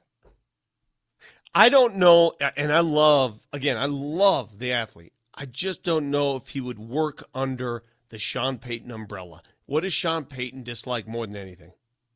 Ego. Diva. Yeah. It's one of the reasons Russell Wilson, not that Russell Wilson was the extensive diva, but he sort of ran on his own pace. Sean Payton doesn't do that. You know, a lot of people are talking about major drop in production. I don't know if you're in the category yet of we deserve the best. Does that make sense? Yeah. Like you're looking for productive players. I got you. You just want someone who can do better than what you have. Yeah. What you have. I will say this about Debo, and I don't disagree. His better days are probably behind him. When he was at his peak, holy crap, was he good. And you wouldn't be asking Debo to be your number one guy, right? You'd be asking him, can you give us a couple pop plays a game? Like 3 or 4 of like move the chains. But isn't that what Mims does now? He's not the number one guy. He just, hey, when you need a big play, go get one. Mims he's the home run hitter though. I think Debo, like, here's what, again, I'll use the term, the Joker role thing. That guy it's 3rd and 6. We need somebody to move the chains. Yeah, but I see somebody playing that role a little bigger. I see somebody that can play inside, outside. Somebody mentioned Debo playing tight. He's not a tight end. No. They have to block, yeah. Okay? And they need to block defensive linemen. Now, he'll throw a block. He will throw. He's a physical player. You want him to line up in a 3-point stance and take on T.J. Watt. Good luck with that, okay? That's not going to happen. You want him to line up 3-point stance and help out with Max Crosby. Good luck with that. He's not a tight end. But he can be used in a lot of different ways. You can put him, we saw San Francisco do it repeatedly. Mm-hmm. Line him up in the backfield, and if you don't hand him off the football, just hit him on a swing in open space and see what he can do with it. Like, I wouldn't be against this at all. Now, it depends on compensation for trade and compensation for contract, which are 2 big ifs. But just on the surface, I like it. You know, I still think there's bigger things you need to focus on. But, Vic, that's why I've been throwing out these names. He fits the same categories as the other guys I've mentioned. As far as veteran wideouts I would like to see on this team just to round things out, like Cooper Kupp was one of them. Chris Godwin was another. Cooper Kupp I don't think fits the profile here. I think he could. I don't think he fits it. I already Sean Payton's told you what kind of receivers he likes. Bigger, rangier receivers. He's like 6'2". I'm telling you what he. Keep going. 6'2" isn't small. I know, but there's a guy on your list that will fit the profile better. I know what your list is. Go ahead. Keep going. Well, those are my three. It was Cooper Kupp, Chris Godwin, and Deebo Samuel. Veteran wideouts that are probably not as expensive. Look, if you want to swing for the fence and go T. Higgins, that's fine, but it's like $30 million a year. Sure. Are you willing to really put that into one guy right now? I would say no. It's not the time for it. That's just me. Now, I'm not. If they said, look, first day of free agency opens up, Vic, and I see from Schefter, Broncos signed T. Higgins, I'm going to be pumped about it. But that's just a very heavy investment is all I'm saying. I don't think it's the year to throw that kind of an investment out I'm there. with Again, you. they're still paying off the debt that is Russell Wilson. Another season of that. I think, you know what? I don't want to get to that impatient stage. Everybody sees the demise of the Chiefs in the Super Bowl and assumes, got him. The assumed demise, yeah. Exactly. And my response to that is they played a bad game at the worst time. They lost the Super Bowl. But you know what? They're still better than you are. Sure. Until proven otherwise. Yep. Okay, here's the look in the mirror, Broncos fans. Here's the bitter truth. They're better than us until they're not. Mm-hmm. That's just a fact. You have to beat them consistently. You have to beat them out in the division. You have to move them down in the division to change that. Texture says, I'd be more interested in Kupp on a cheaper short deal and looking at draft options. Here's the thing about the draft options. You got young wideouts in this system. Marvin Mims is young. Devon Vele is young. Troy Franklin is young. If you got somebody that you feel like is a slam dunk, bona fide number one wideout, then yeah, grab him. I need to ask you another question I asked you earlier about Cooper Kupp. Why do you think the Rams are letting him go? I think they know their window's closed. Windows in the NFL can open and close on a whim. We've seen that. Stafford's like 37, and he's got a history of injuries now, I don't like look back at windows. problems. That's a tough one. If you remember at the end of the year, he was hurt going into the postseason. They won games, but they were winning like 13-10. I don't think Cooper Kupp can run like he did before. Maybe not. Like look, I'm not asking Cooper Kupp to be like peak him and Stafford combo. I'm asking him to, on third down, pick up a first down for me. Like Wes Welker and guys like that, much different size and stature, they played until they were 35 playing that role. Of I'm not going to be the guy who gets a 50-yard touchdown, but I'll move the chains when you need me to. That's what I'd be looking for the veteran wideout. That's all. That's outside of that, I'm not all that concerned with wide receivers. If you can get an absolute slam dunk number one guy, then go and do it. Gotcha. From Zach on the text line, hey, Vic, you know my mom. You worked with her at Elitch's. I did work a couple seasons at Elitch's. Zach, tell your mother I said hello. Zach, I'd be careful. Again, in Very careful. Marty's trusting, naive ways, he let that one careful. slip once, and that became a running theme for years, too. Vic will take the opportunity to pounce. Zach, say hello to your mother. Hey, say hi to your mother for me. Again. Hey, chicken. Hey, chicken. Say Some hi to people your mother trying to for eat me. you. I just want to talk to you. If you guys want $50 to Safeway, again, that keyword today, as it's not just with us, every show has an opportunity for you to win $50 every day this week. So it's 920, 1120, 220, and 420, all with different keywords and chances to win. But for us, the keyword is love to 303-504-0925, and your first and last name will announce the winner next.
Water pressure. I don't understand it. Vic Lombardi here, sports guy. I don't know anything about water pressure. I don't know why the water isn't getting to our faucets properly. My wife says fix it. I can't fix it. So what did I do? I called AAA Service Plumbing, Heating, and Electric. They guarantee a 2-hour arrival window. No guessing, no waiting all day. Whether it's plumbing, HVAC, electrical, water pressure, they're on time and they get it done right. So don't be like me. Be like the pros who can fix things. Call them today. AAAtoday.com. That's AAAtoday.com.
Yes, Vic. I'm not going to click on it. I'm not going to read it, but these kind of headlines drive me crazy in today's world. It just drives me crazy. It makes me mad. Here's what I'm reading. Here's the headline. Jason Kelce details emotional distress of watching Eagles beat Travis in Super Bowl. Does that anger you like it? That angers me, reading that. I don't know why. Oh, the emotional toll. So emotional. Here's the issue I have. I've seen stories like this before. I've heard guys talk about it, the pain of losing a game like that. Painful. So much pain. And actually what bothers me the most is that story has to be about a Kelce. It has, you know what? I want the emotional toll that it took on Blake Bell. Why can't it be him? Like a backup tight end for the Chiefs. Why can't it be Samaje Perine? Why isn't Jackson Mahomes being quoted? No, I would never read something like that. I don't get it. I don't know who it's for. I don't know any of that stuff. It does kind of drive me nuts, actually. Like the pain of the loss. It's like, I get it. It's just an unnecessary. What it is, it's unnecessary. You would have to be a mutant not to be emotional watching a game. We're all emotional. And I don't have a brother playing for either team. I just wrote an article, by the way. It was the pain of the British general who lost the Revolutionary War. Let's get his thoughts on this. It's like, no, history written by the winners. That's how it goes. Yeah, I wonder what, and I think it's just the Kelsey thing. Like, I think it's just piggybacking. Really don't give a piggybacking off of that stuff. And that is very bothersome. I don't even know, how do you get in the cultural algorithm where anything revolving you becomes a giant deal? Like Taylor Swift and Travis Kelce makes sense because Taylor Swift is freakishly famous. But there was even, did you see the article that, I don't even know what it was about. Somebody wrote an article about Taylor Swift being booed. And I'm like, is that really an article that people read? That she was booed when she was put on the Jumbotron at the Super Bowl or something like that? Is that something that interests people? I don't know. I mean, my daughter asked me why did she get booed. I think my wife asked me that. People openly wonder why. Well, Eagles fans are involved. They boo everybody. Yeah. This isn't hard. It's because it's Eagles fans at the game who saw somebody who's very famous and actively rooting against their team. And I don't know if this is an added layer, but Taylor Swift is originally from Pennsylvania, and she grew up as an Eagles fan. But now she has to root for the Chiefs, That right? is a little bit different, though. Yeah, but that makes sense. I mean, come on, people. It's her boyfriend. So hang on a second. The Nuggets play this game every time I've been to a game this year, Vic. We're on the Jumbotron. They will spend a commercial break showing people wearing the jerseys of the opposing team, and you boo them. Do we need an article as to why those fans were booed, or do we kind of understand why they're booed? I need an emotional distress article on each fan. This guy sitting in row 5 in section 312 was being booed on the Jumbotron. Here's my take as to why. The way it's written, it's by Awful Announcing, who I follow on Twitter. Jason Kelsey details emotional distress of watching Eagles beat Travis in Super Bowl. Ooh, PSA here, Vic. I almost got. Almost got. But as I've told you before, what's it? Adnar Schefter? It's not a darn. But I almost got. But as you guys have heard before on the show, I don't get got. I go and get. Okay? I don't get got. I go and get. What you get? From Adam Schefter, where the T is a 1. You got to get the creativity of some of these people. DeAndre Hopkins informed the Chiefs he will retire today. That is a fake account. Yeah. Almost got. But I go and get. How did it end up on your account if you don't follow Adam Schefter with a 1? Because it's got 2.5 thousand retweets and 36,000 likes. Gotcha. So other people have got. Yeah. And then the algorithm kicks in. It's amazing how many people got after the NBA trade deadline. People keep texting me these things, and a couple friends, oh, did you see this? The Minnesota Timberwolves are trading Anthony Edwards. I go, yeah, the deadline was last week. You got. Yep. Well, I thought I was getting got with the Knicks deal by the Lakers. What's the most you got? Because we've been got on this show before. I honestly, I've been, look, it's hit me. I don't know the most famous example I have, though. It has happened multiple times. I think I had one that didn't make the cut for the Mojis where you thought there was a YouTuber that won the Masters or something. Oh, that's right. I got on that one. That one I got. It was that YouTuber classic that they got an invite to some major or something like that. Mm-hmm. Now, the person won, but did not get the invite to the major, obviously. Hey, bro. Back when Twitter was in its infancy and we were still learning how this stuff works, we almost got when I worked for the news. Channel 4. There was a story of an athlete reportedly dying. And we were going to go on the air with it. Those ones are brutal.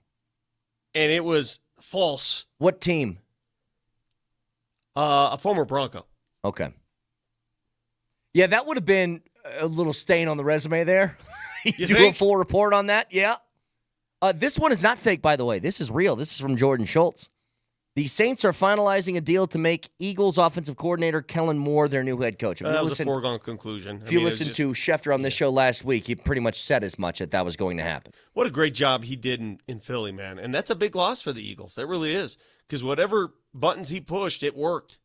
It worked in that offense. Can I ask a bigger and deeper question about that? Which is, Kellen Moore was where before Philly? Dallas. Dallas was currently looking for a head coach. Mm-hmm.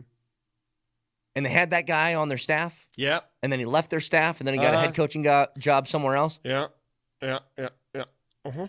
That's a little weird, right? Yeah. And then Jerry Jones sat at the introductory press conference of his new head coach and said, "This is the biggest risk I could ever take in my life." Remember that? A lot of people say I don't take risks. This right here is the biggest risk I've ever taken.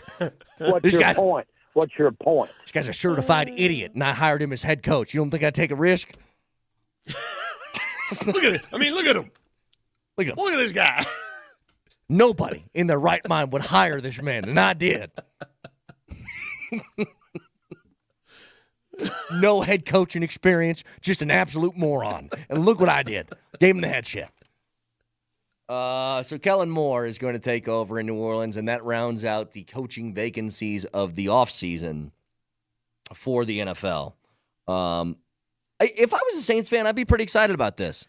Kellen Moore seems to have a really good head on his shoulders for offensive football. Remember, the Cowboys' offense, when he was running it, was really, really good. Yeah. Remember when it was the season Dak broke his leg like 7 weeks in, and he still led the NFL in passing yards for like 3 weeks afterwards? I do remember that.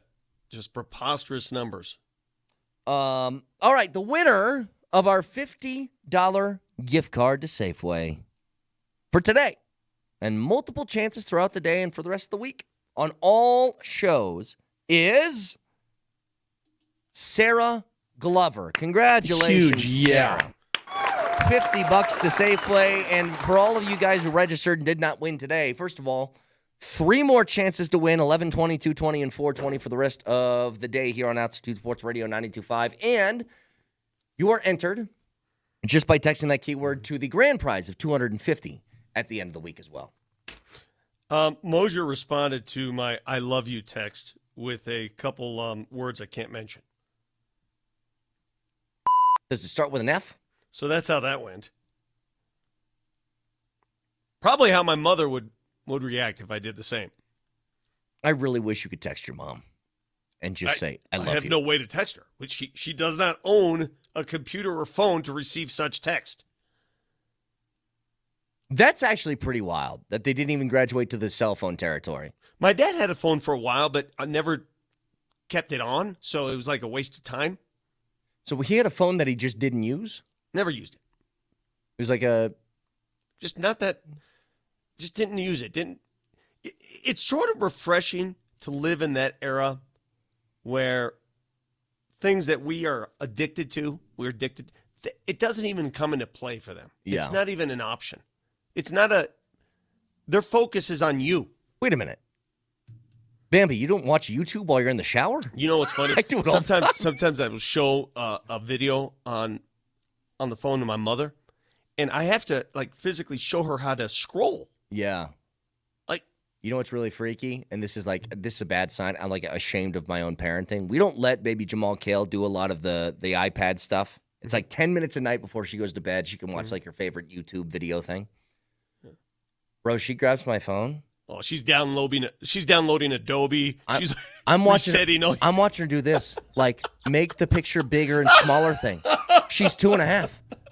I was she had to just do that by watching us, right? Oh, that's because we don't let her do it. Yeah. But she went in and immediately was oh, I want to blow up this picture. She's like, Dad, do you want me to download the software now or? Yeah, it's really, really spooky. Really spooky. And we're trying as well as we can to not jump into that to where it's just I don't want to be the parent who just gives the kid the iPad and then you go whatever by yourself for the next 20 minutes?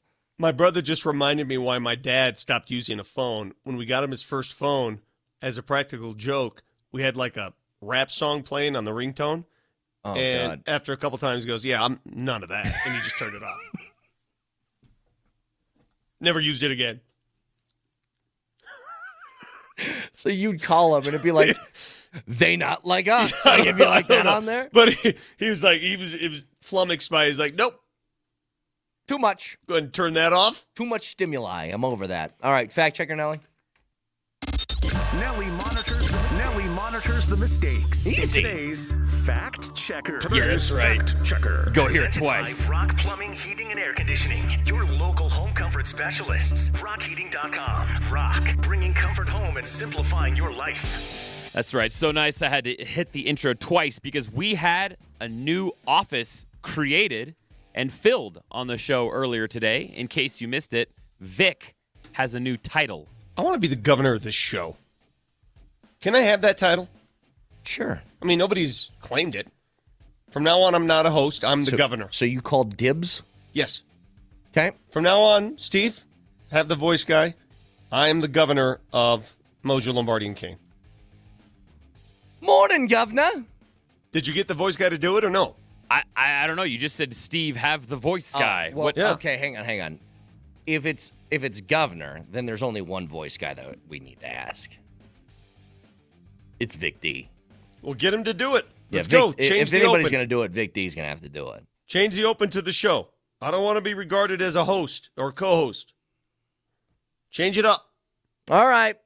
So check out the podcast, iTunes, Spotify, wherever you find your podcast. You just search Moser, Lombardi, and Kane. No games tonight. One more for the Nuggets tomorrow before they head out to the All-Star break.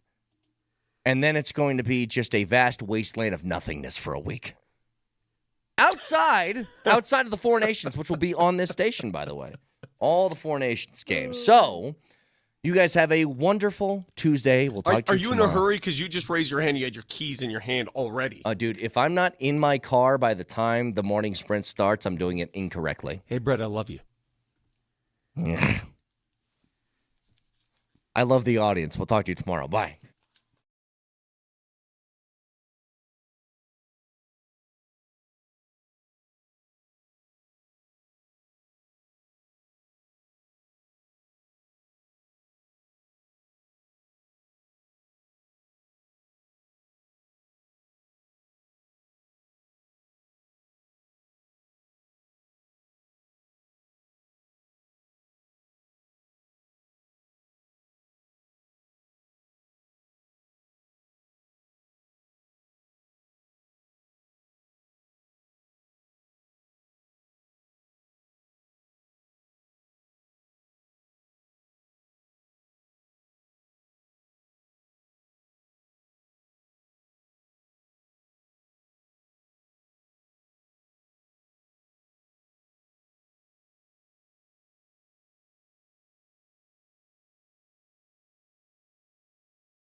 Murray looks in. Throws it off over to Jokic in the corner. Shoot the three, Joker. He does. Fading out of bounds. Got it! Oh, man! Right over DeAndre Ayton. He was in the corner, falling out of bounds. Jokic has it behind him to Christian Brown. Throws it off on the elbow over to Jokic. Jokic goes to the right hand on Klingon. Throws out of it on top to Strawther. Got to shoot it, Jules. Tough two. Got it, man. That's a hard shot. Right before the horn. Top the key, Christian Brown. He throws it off over to DJ. Back to Christian. Donk, two hands. 122 to 97. Nuggets lead it by 25. Christian has it, the midcourt circle over to Pickett. Lobs it off inside the arc over to DJ. Back over to Pickett. Pickett gets a DJ pick, gets to the nail. Jumper. Good. Never clicking offensively on all cylinders here. Nuggets score season high 146 points. They blow out the Portland Trail Blazers by a final of 146 to 117.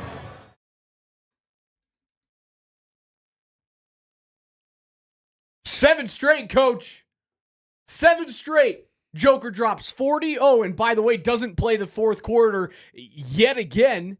Everyone but Dario Saric plays in this game. Shocker there. And one big thing that I took out of last night's game. No, it wasn't the extraterrestrial corner three that we saw in the first quarter. Wow. Over a dude who has a standing reach of 9'3". That's how tall DeAndre Ayton is. And Joker did that with the shot clock under 4. Something is around my face right now, and I'm about to lose it. Does that under 4 can I coach you seconds for to a go? second? You may. You need to power through, Raj. I was trying. Just power through. The listeners need you, Raj. They need you to be at your best. You guys will know. Those of you who have a partner that you sleep next to at night that has longer hair than you. So in your case, it's a wife. In my case, it's a wife. Let's make it as wholesome as we possibly can. You just get those days where there's something on your body that it's like tickly and wispy, and you pull it out of every crevice, and it's just this 7-foot one strand of hair. Boy, I did not have this on my bingo card to start this show. It was coming out the You just side talked of my about hat. pulling things out of crevices of your body. Whoa. And this is our sports talk radio show? I was trying. Nothing's happening now. Raj, We it's are very screwed. clear to me that football season is over because we are talking about pulling hairs off our body that are 7 feet long. Who has a 7-foot long hair? Does Caitlin have 7-foot long hairs? Hyperbolic. The job that we're in. We're going through the show open. I'm trying to pull this thing off the side of my hat because it's just, tickling the side of my temple. Raj, I refuse to admit that the football season is over. No, It is not over, Raj. Never an off season. There's never an off season, and we have the opportunity. KJ got that one. We have an opportunity, Raj, to just start to work. I don't know when you're a minor. You're Chipping away? Chipping away. That's good. I got you. I'm here. Hey, I'm alive. CT is a powerful drug, brother. You're chipping away at the AFC West hierarchy if you're the Denver Broncos. We'll get into that a little bit later on in the show. I want to We'll get into it now. that a little bit later on in the show. Fine. I have to talk. I love football. I have to talk. KJ, he doesn't like. I want to talk football. I got to start with. He's not ready. He's I'm not ready. You know what? I'll get there at one I'm going point. to tell Raj? You just don't. What are you're hijacking Do you this. not love ball? Do you not love football? I love ball, but I also love basketball. I And there need was a- a basketball I need a game guy- last night I in need which a Nikola guy- Jokic went off for 40 points, and the Nuggets have now won 7 straight and have a chance to have an 8-game winning streak going into the All-Star game. I love those balls. I love those balls too. I like all kinds of balls. I really do. And I think that's going to be clipped, and KJ will use that. I'll admit this is my fault for getting us off the rails because I couldn't get past the wispy hair that was getting into my eyesight. Cause and effect to everything, Raj. I'll admit this is my fault. This is not your squirrel moment. This is my squirrel moment. I just took it ran with it. If you give me an inch, I'll go a You mile. seriously do. I'm really You gonna go. never- balls on the you table. never miss it, man. I'll tell you never this, though, miss it. Raj. I'll tell you this. Last night, it's just another one of those Nuggets games that just gives you all the feels. And people want to point out that a lot of these wins are over teams that aren't going to be perennial. They're not playoff contending teams. Correct. I don't care. The Portland Trailblazers came in winning 9 of their last 11 games. They had a chance to essentially be 10-2, right, in their last 12 games. That's a hot basketball team. And the Nuggets and how they're playing basketball right now. A big part of it, not turning the ball over, Raj. What did I say a week ago? Oh, don't give me they're winning in spite of Russell Westbrook type of thing. Come on. They're not turning the basketball over. Portland was missing Jeremy Grant. They're not Lord. They are not turning the basketball over. They were not turning the basketball over. And you know what else they are? It's fine. What are the Nuggets right now offensively? Highly efficient.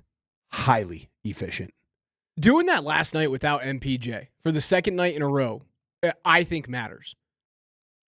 Because they're getting contributions from, like, Julian Strawther looked good last night. Christian Brown was sensational. He's been sensational the whole year. He has outperformed expectations. Phenomenal junior season as a Denver Nugget, without a doubt. He's having a season right now that I'm starting to get nervous about. A couple of years down the road, about re-signing him. Yep. Oh, he's a Nugget, bro. He's from Kansas, man. You know, the Nuggets represent all of this Middle America. They're gonna long term. But that's Brown. where my mindset is with this team. Is that do you realize right now that Christian Brown is second in the NBA over the course of the last, I believe it's this 20-game stretch that the Nuggets have been on, second in the NBA in average fast break points. He's like, I think, who's he behind? The only player he's behind is Giannis Antetokounmpo. Say his last name. I want to hear you try it. Antetokounmpo? That's like a little bit more the textbook version, like the Syracuse broadcast version. Yeah. I want to hear the correct version. I want to hear the Mississippi edition of Giannis's last name. Giannis Antetokounmpo. Pretty good. Yeah, pretty good. I'll take that one. That was cooler than the other side of the pillow bunch. right there. Man. That's the best one of the bunch. Can't miss that. How about my guy Jalen Pickett, brother? Jalen Pickett and Zeke Naji had a connection last night, and it started early, like that little oop that you saw at the end of the first quarter. Let him keep going a little bit. Good. Maybe it's bad teams, right? And I'm trying to operate in that type of mindset. Is you're not going against the best of the best right now. Yes, you can only play the teams in front of you. I totally get that. But it seems like they've unlocked something there. Zeke, his ability to elevate last night was nuts. The oop that he took from Pickett at the end of the first quarter, his chin was above the rim. He can run the floor. I don't love his handles. Terrible. But he can run the floor. They're terrible. Like the guy can move. I think his handles could be good if he just is playing more confidently. I think and he's still playing into confidence. You're talking about Najee, yes. Right? Because I think Jalen Pickett's handles are good. They're good.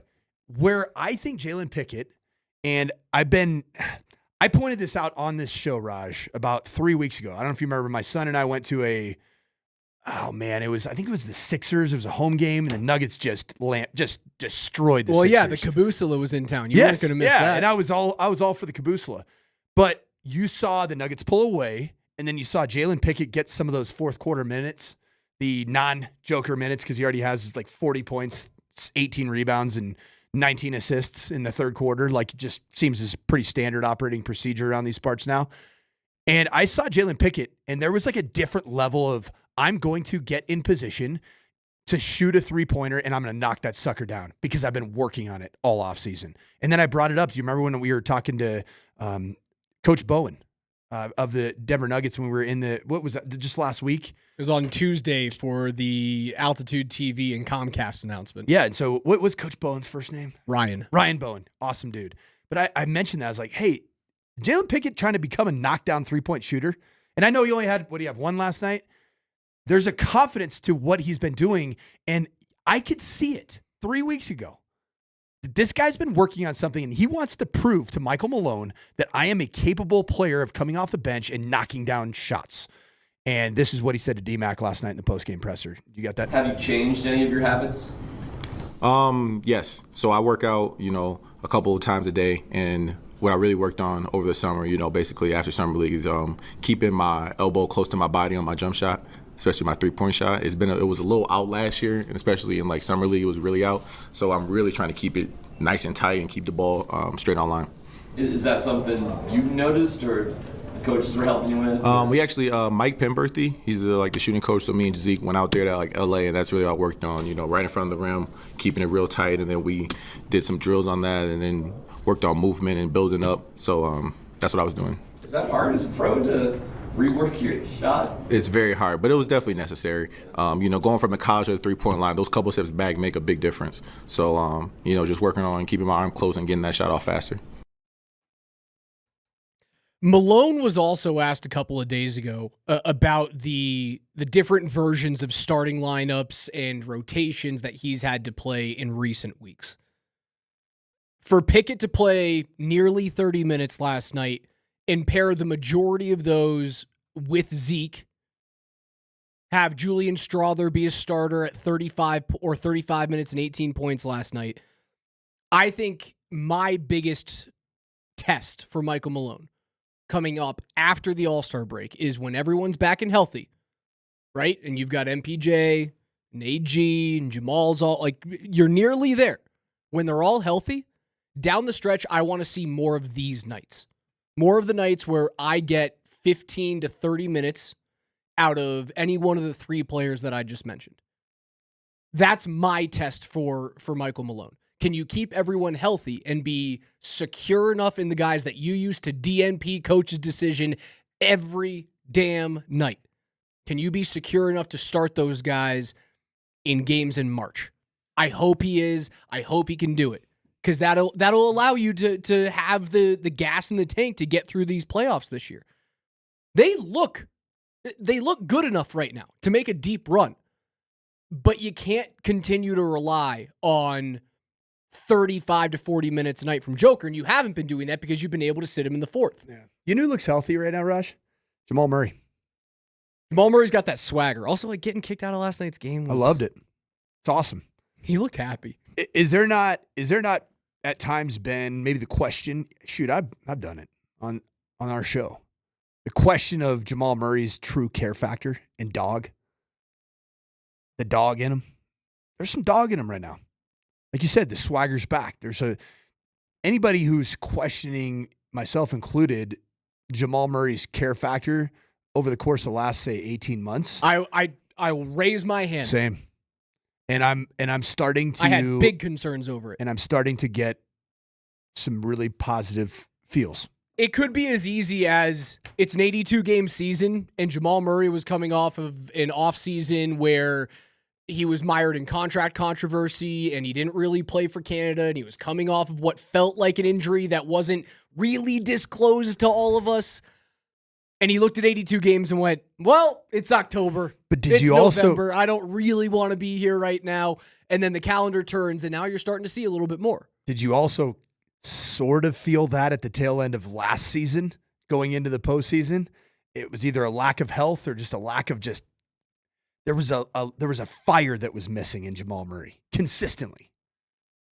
And then it really bled into the offseason. Some guys have that fire that's stoked the entire season. Russell Some Westbrook. Guys have it. Russell Westbrook is that guy. Some guys don't. As challenging, as much as I've challenged Russell Westbrook, the turnover aspect of his game, he does have that fire that burns nightly.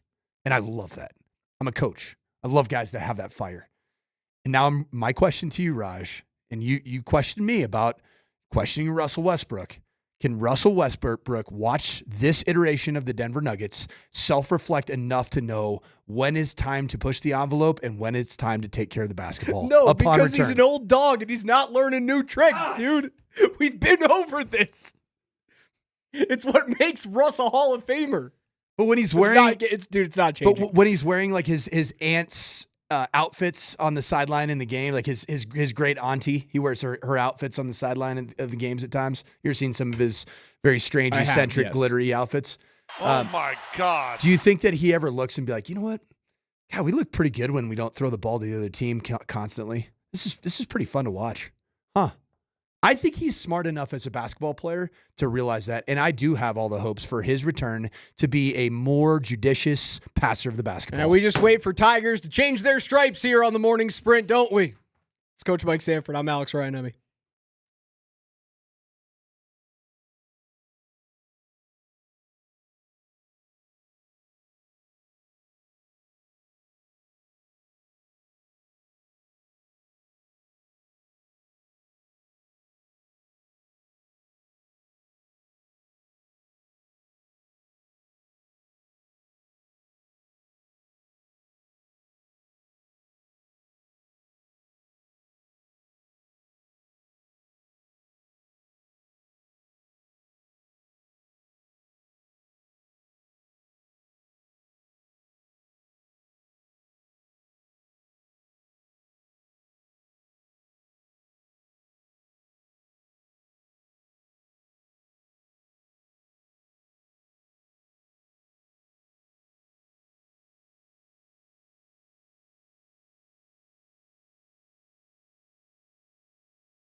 Do you not love ball? Do you not love football? I love ball, but I also love basketball. I and there need was a- a basketball I need a game guy- last night I in need which a Nikola guy- Jokic went off for 40 points, and the Nuggets have now won 7 straight and have a chance to have an 8-game winning streak going into the All-Star game. I love those balls. I love those balls too. I like all kinds of balls. I really do. And I think that's going to be clipped and KJ will use that.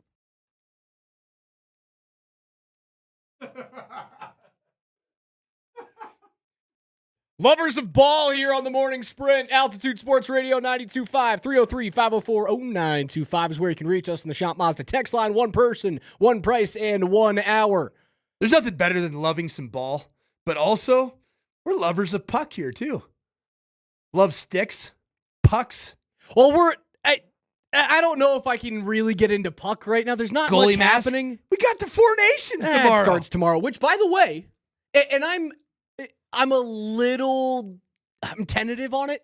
Dude, it's there's only 4 teams. There's only I was 4 thinking, teams. How long is this going to go? The Russians are they gonna play in each it. other 11 times? The Czechs aren't playing in it, so it feels Seriously, a little. how many games are there going to be total? Because it seems like it should just be 3 games. There are 4 games. Shouldn't 4 nations play 3 games for a championship?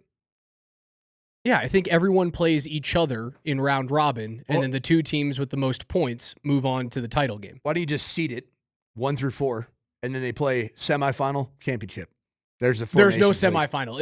It's round robin. Everybody plays everybody in round robin, and then the 2 best teams out of those, 3 games. So you were to play Sweden, Finland, and Canada if you're the U.S. You move on to then play the next best team in the final. That sounds like an excuse in what should be just a 4-team tournament. Total of 3 games, period, to crown a champion.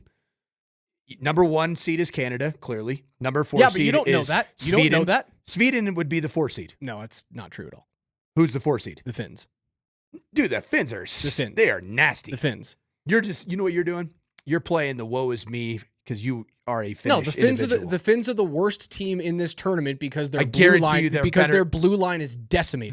They will be better than the Swedes. Well, the Finnish just win They medal in international tournaments all over the place. So do you think it goes Canada 1, US 2, Sweden 3, Finland 4?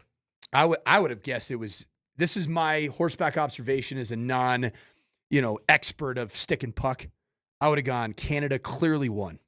Clearly won. I would not say clearly. Okay. Who's their goalie? Tell me who their goalie is. It's not Connor Hellebuck, I'll tell you that. Right, if you can name one goalie that is actively on the Canada roster, I'll give you. I've got $20 in my wallet. One goalie out of the 3. Is it Igor Shesterkin? No, he's Russian. Sounded Canadian. I'll give you to two me. more. I'll give you that 2 sounded more like guesses. a Canadian last name. I'll give you 2 more guesses. I'm knocking $5 off every wrong guess. So now you're at 15. Is it Patrick Waugh? Patrick Waugh is retired. Now you're at 10. Okay. 2 more guesses. Let's see here. I'm looking. Any help? No, you're not allowed to look. You're not allowed to look. No cheating. My guy Binnington, man. Ah, you cheater. You cheat. You know what? There's no honor. No honor here. Are you kidding me? That's the reason why it's not clearly Canada's better than the U.S. this year, because Jordan Binnington's the best goalie that they got. Why wouldn't they just have Mackenzie Blackwood? The best Canadian goalie in the world right now is Mackenzie Blackwood. Why is he not on the Four Nations squad? Because he got picked before he got traded to Colorado, or those rosters were basically finalized. When he was a San Jose. When he was a Sharky? When he was a Sharky, he was seeing a lot of action. There were a lot of pucks. Not winning a lot of games there in San Jose. A lot of pucks coming in his direction. I'm excited for it, Coach. And by the way, every single Four Nations game, you guys can listen to right here on Altitude Sports Radio 92.5. So if you're missing out on hockey, have no fear. Tomorrow evening, hockey will be here.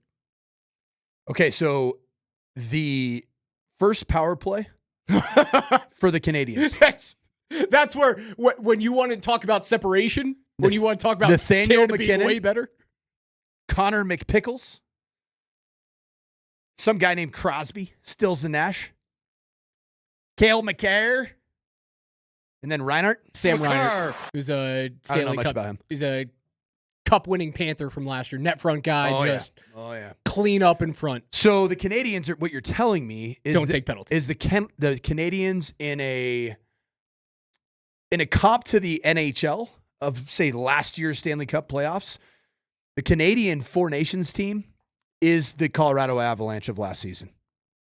Outscore your problems. Yeah, I'll give you that. Outscore your problems. I think you could go, they're the Avs or they're the Edmonton Oilers from last year. Tell me about the Americans, man. Who's gonna find in the back of the net for the Americans? The Tkachuk brothers. Big believer in them. Yeah, I love those players, man. They're my type of hockey player. Ultra skilled, can move the puck, but are also just miserable human beings to play against. Matthews is arguably the best pure scorer in the National Hockey League. Kyle Connor, who plays for Winnipeg, mega fast on the outside, Michigan product. Who are your blue liners? And this is where the U.S. is really good. Yep. While you don't have Cale Makar and Devon Taves, like you don't have the top end blue liners. Quinn Hughes, Zach Werenski, Colorado kid Jacob healthy? Slavin. I don't know. Is Hughes? I know Jack's playing. I don't know if Quinn is. I'll have to look that up. Yeah, I can double check that. If he's healthy, then he's certainly on the team. Charlie McAvoy in Boston, great defenseman. And then you have Connor Hellebuck in the net. Those are the two teams that should be in the final. Who's the backup goalie? Jake Ottinger? Oh, it's pretty good. Pretty good. The goaltending for the Americans is that's your deal. That's your bread and butter. It's really, really good. So I don't know if it's going to be an awesome tournament. It feels like the NBA's in-season tournament to me. So I'm pumping my brakes on it until I see the hockey tomorrow night. The goalie position is to America as the quarterback position is to the state of California, where the SEC goes to California to find quarterbacks. Are all the SEC quarterbacks Californians? Just a ton of them are. They're West Coasters, but a lot of think about Josh Allen's a Californian. He didn't go to the SEC. I'm just saying that a majority of high-level quarterbacks come from two states. California one. Bryce Young went to Alabama. Where's Cam Ward from? Cam Ward is from Texas. All right. So it's Texas and California. Texas and California. Jalen Hurts, Texas. I guess, Patrick Mahomes, Texas. Jared Goff, California. Jordan Love, Aaron Rodgers. California. Aaron Rodgers, California. Josh Allen. Matthew Stafford, Texas. Stafford going to be that quarterback in LA this year?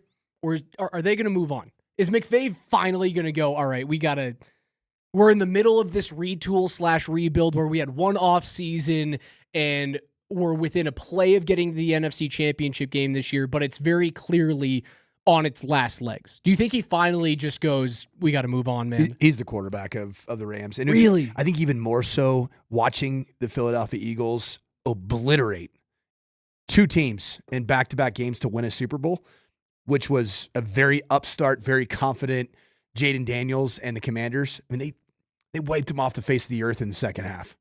And then they made Patrick Mahomes and the Kansas City Chiefs look extremely pedestrian, Raj. The only team that played that team really well and had a chance to win the game was at Philly for the LA Rams in a snowstorm. It was a snow globe. The Rams they're a real contender with this current iteration of who they are. So why are you looking at moving on from Cooper Kupp then? He's old, man. His body is. So is Matt Stafford. Matt Stafford was not healthy going into the playoffs this year. He sure as heck look healthy. He's no spring chicken, man. Cooper Kupp plays a position where you have to be he has to be right to be effective. And he hasn't been right in the last two seasons very often. So why would you keep paying that? Why would the Broncos even want to take that on? And I would argue the same thing about all this new juice about Deebo Samuel coming to the Denver Broncos. So what? The Broncos just don't make any aggressive swings at any wide receivers? No. So you only draft the wide receivers at 22 years old? Just don't get the free agent guy? Don't take washed players. Those two guys are washed. So if Cooper Kupp is washed. If you don't want to go out and get that guy, you have to pony up 30 sheets for T. Higgins. Not going to do that either. So where are we? When we're talking about the Broncos, and the Chiefs are as gettable as they've ever been. And I do believe that. I don't think they're going away. I think they are as gettable as they have ever been in the last 8 years. When we talk about that sphere that we now live in, why are they not taking swings? Why would you not be taking swings? You're just going to wait this thing out until they get good again? Specify the question. Well, they are still actively good.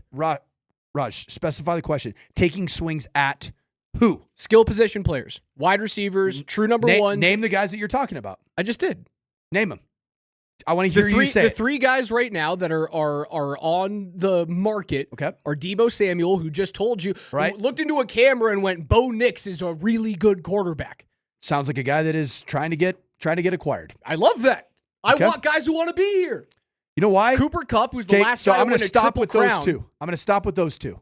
And T. Higgins, who's legit was number one. When was Cooper Kupp and Deebo Samuel's last great consistent season as a pro? 2 years ago? Yeah. So age has been added on to them, correct? Injuries have been added on to them. What is the best availability? Excuse me. What is the best ability for an NFL player? I buried the lead. As bad as you can. Give it away. Yeah. Those two guys haven't been available consistently for their football teams. What is a rookie quarterback now going into his second year? What does he need to grow in his confidence with a group of receivers? He already has the consistency. It's not like you're really getting rid of many guys. You have consistent options that are still going to be here. This is just adding in a boom or bust candidate, and you need the boom. I think you can play the long big game. booms. You got to play the long game. Boom! Play the long game with either Cooper Kupp and Deebo Samuels to drive their price down. Because I don't think they're going to command a bunch on the open market. Because Deebo Samuels has been a headache off the field this past calendar year. There were a lot of issues. I mean, we saw in real time him not get utilized, pout. He punched a punter or a long snapper on the sideline. You remember that? I think it was the punter. Yep, that was Deebo. And then do you remember that after all of the whining that Deebo Samuel had publicly, a lot of that, what did Kyle Shanahan then do? The very next game that Deebo Samuel was available, targeted him like the first 5 out of 7 throws. And it didn't work. He went out of his way to prove, I still have your back, Deebo. And Deebo didn't reciprocate. He's overweight. He's not healthy. He's not explosive. Why sign that for what's going to be a massive cap hit? You can wait the long game and see if the Niners have to eat some of that money. See Field Yates' most recent mock draft, his post-Super Bowl mock draft. They still have Genty falling to 20 to the Broncos. I mean, that after watching the Eagles do what they did this season, that is, if available, that's the only pick. I'm just telling you. Saquon Barkley and Derrick Henry. And you brought it up yesterday, Raj. The value of Bo Nix is similar to the value of Jalen Hurts in terms of very good runner of the football. Very sturdily and well built. You pair a guy like that with a elite number 1 running back, dude, you just open up so many more opportunities. And I want to be very, very clear with yesterday's comparison. I think I used the word, doesn't Jalen Hurts feel Bo Nixy? I think that was the phrase that I used. I want to be very clear. I do not think that Bo, at this point in his young career, is as good of a thrower of the football as Jalen Hurts is. I don't think they're there yet. I just think they share a lot of similar qualities. But what is the one common trait that they both do share terms of? But I'm saying it's an intangible. But what do they share as it relates to throwing the football? Is the narrative surrounding Jalen Hurts and the narrative. He can't throw it. Correct. Can't throw it down the field. Doesn't have the arm strength. They're sneaky good, man. Yes. And Bo is sneaky good. He is sneaky good. He finds a way to get stuff done. With both of those guys, it's this quiet. It's a quiet confidence, and it's not an outlandish, I'm going to prove you wrong. And I love that about Bo. While he's fire, we saw the crazy eyes, right? Like it'll be attached to him for his entire career. Whatever that game was, that a Raiders game that he was jawing at someone? I think he was jawing at like Max Crosby. I could be way off. It was another pass rusher. It was a defensive end, but Crosby had been giving him the business earlier, and Crosby even talked about it post. I think he talked about the Super Bowl. Who was it, KJ?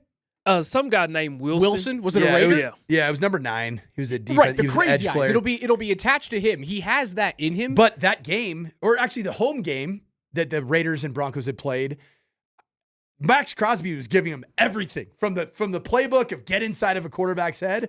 And Crosby reflected on it after the season. He's like, dude, that guy's impressive. I can't break that guy. I can't break that dude. I can't break that He's guy. a serial killer. Much like serial killers, he operates in the shadows. Correct. I don't love that. It's a long way for me to say they both know exactly who they are. And they're not out there to prove something else to anybody on the outside.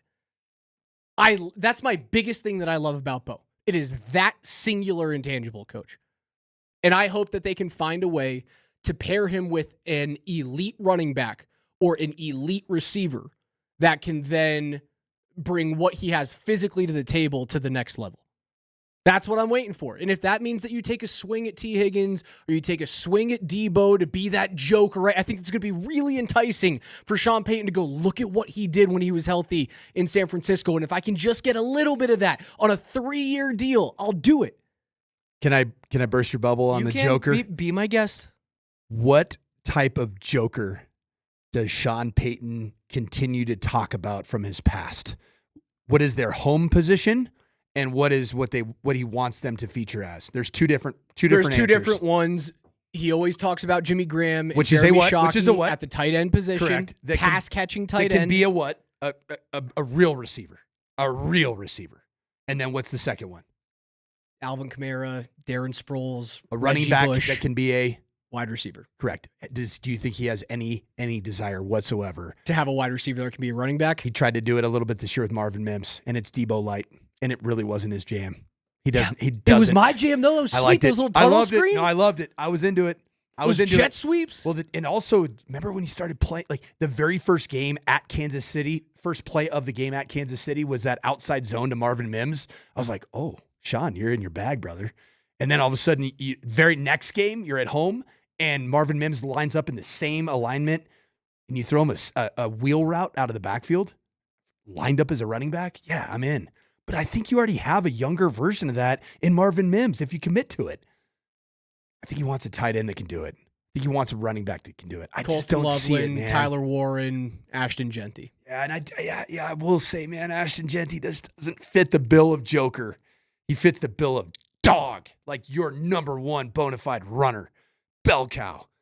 He's a good pass catcher. He's closer to, and I'm not saying this is who he is, he's closer to Derrick Henry than he is Reggie Bush. Yeah, he's close to LaDainian Tomlinson. That is the comp. I mean, I would take LaDainian Tomlinson. Yes, that's I my would take point. LaDainian Tomlinson on my team.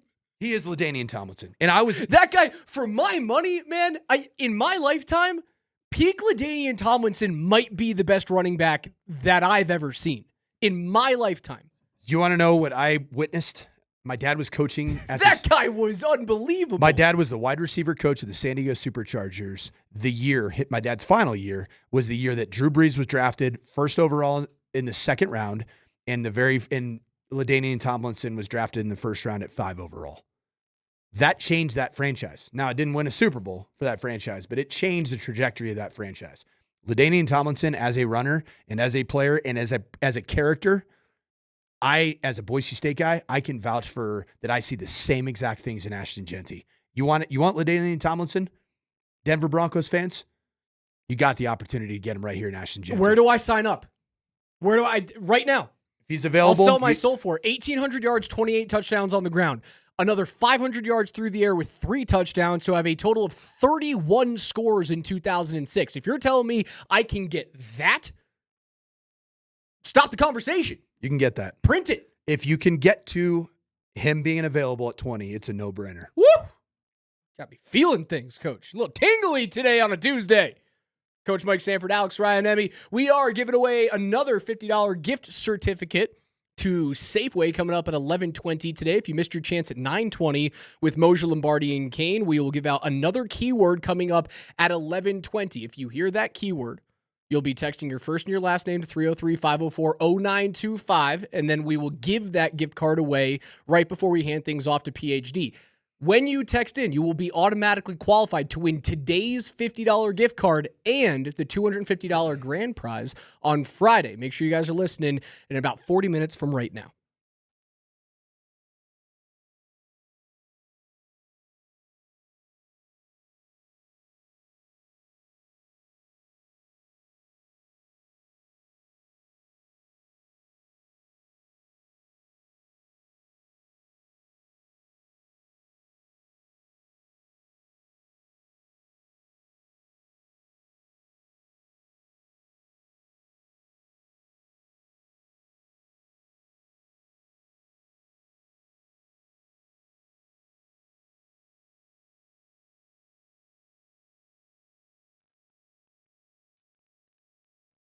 We're in that 2-day range of the hangover from football season. But let's not forget, we have all kinds of basketball, hockey that we can still bet on. And I'm talking about Circa. Download the Circa Sports Colorado app for your opportunity to get the best that you can possibly get. Tight money lines, high betting limits, and exceptional customer service that treats you like a VIP. Whether you're looking for futures on March hoops, props on your favorite players, and more, Circa Sports has you covered. Download the Circa Sports Colorado app or visit circasports.com today. You must be 21 or older. Gambling problem? Call 1-800-GAMBLER.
It's a 2K Tuesday, Altitude Sports Radio 92.5. Alex Ryanemi, Coach Mike Sanford. Britney Spears with you today. If you guys have any favorite 90s or 2000s tunes, text them in at 303-504-0925. KJ will get them spinning. Not quite Kendrick, maybe a little bit before that. Britney Spears, though, part of an excellent halftime show That halftime show with Aerosmith and like NSYNC and all that was a good halftime show. That was the first time that I looked at a show and went, it was good. I get it. Raj, tell me about your film session that you were mentioning in the break regarding the halftime show that you went back and watched. Oh, I think I watched almost 3 hours worth of either replays of the halftime show yesterday or little like nuances about what Kendrick was doing during the performance. You know what I watched? I couldn't put my phone down. Did you watch Snoop Dogg watching the halftime show? No, I haven't seen that one. Awesome. I saw T-Pain reacting to it, and that was like... Snoop's like in I don't even know if it's like a studio room in Long Beach or somewhere. And of course, the color's green.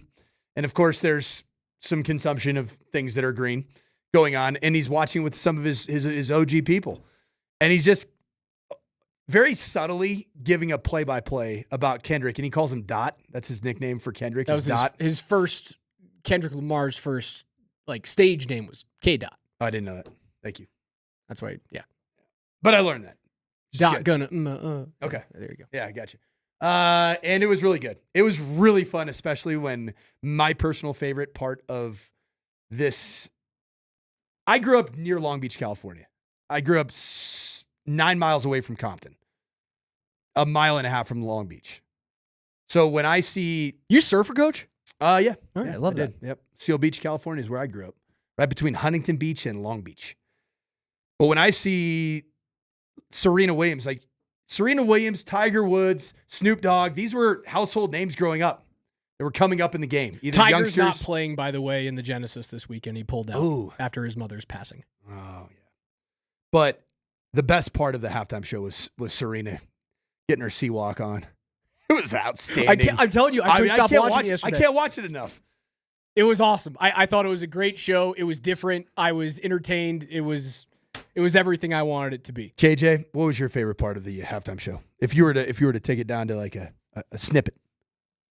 I think my simple favorite part was when they transitioned from SZA and they was getting ready to set up They Not Like Us. That was probably my favorite part because you could feel it coming and they were teasing and teasing and teasing and then they teased and then they went into another song and then they finally released it after SZA and I was like, you could just feel the juice building. And I think anybody who couldn't get that extra level of from just feeling that juice being built, like, I don't know if you had a pulse. How about the smiling ear to ear? Drake. As you could tell, Kendrick is just living in the moment of, I am going to put Drake on the biggest blast that's ever happened in the history of diss. Yeah, rap. It is this generation's Biggie and Tupac feud. Like that. You watched that on Sunday on the biggest stage. That was, and then the sideways walk. Drake. I like this sideways walk with the big grin. It's unbelievable. I was blown away. ESPN's got their way too early NFL power rankings, coach. The Kansas City Chiefs currently sit, as they probably should, still at number 1. Still have Reed. Got a still ways have to Mahomes. go. Got a ways to go. Ways to go. The Denver Broncos, after being in the gutter last offseason, 14. They are sandwiched directly in between the Seattle Seahawks at 15 and the San Francisco 49ers at 13. Other teams that are ahead of them before you get into the top 10. The Los Angeles Rams, the Houston Texans. They should be higher. Both teams? Certainly the Rams. I think the the Rams Minnesota are for real. Vikings at number 10. Mm-hmm. From 1 to 10, it's Kansas City, Buffalo, Detroit, Philadelphia, who just won a Super Bowl at number 4. Feels like they're getting slapped in the face. Baltimore at 5. The Commanders at 6. Green Bay at 7. The LA Chargers at 8, which I think is a slap to the face of Broncos fans everywhere. And Cincinnati at 9, who didn't make the playoffs. I feel as though there is a ton of disrespect from teams that are sitting between 15 and 10 and the teams that that were sitting at 6 to 10. I was going through a power ranking of starting quarterbacks in the National Football League. And I don't have it in front of me right now. I just know the number of Bo Nix. What do you think he would be power ranking going into next season? Quarterback position. Where would he be ranked in the National Football League? Starting quarterbacks. 12? 14.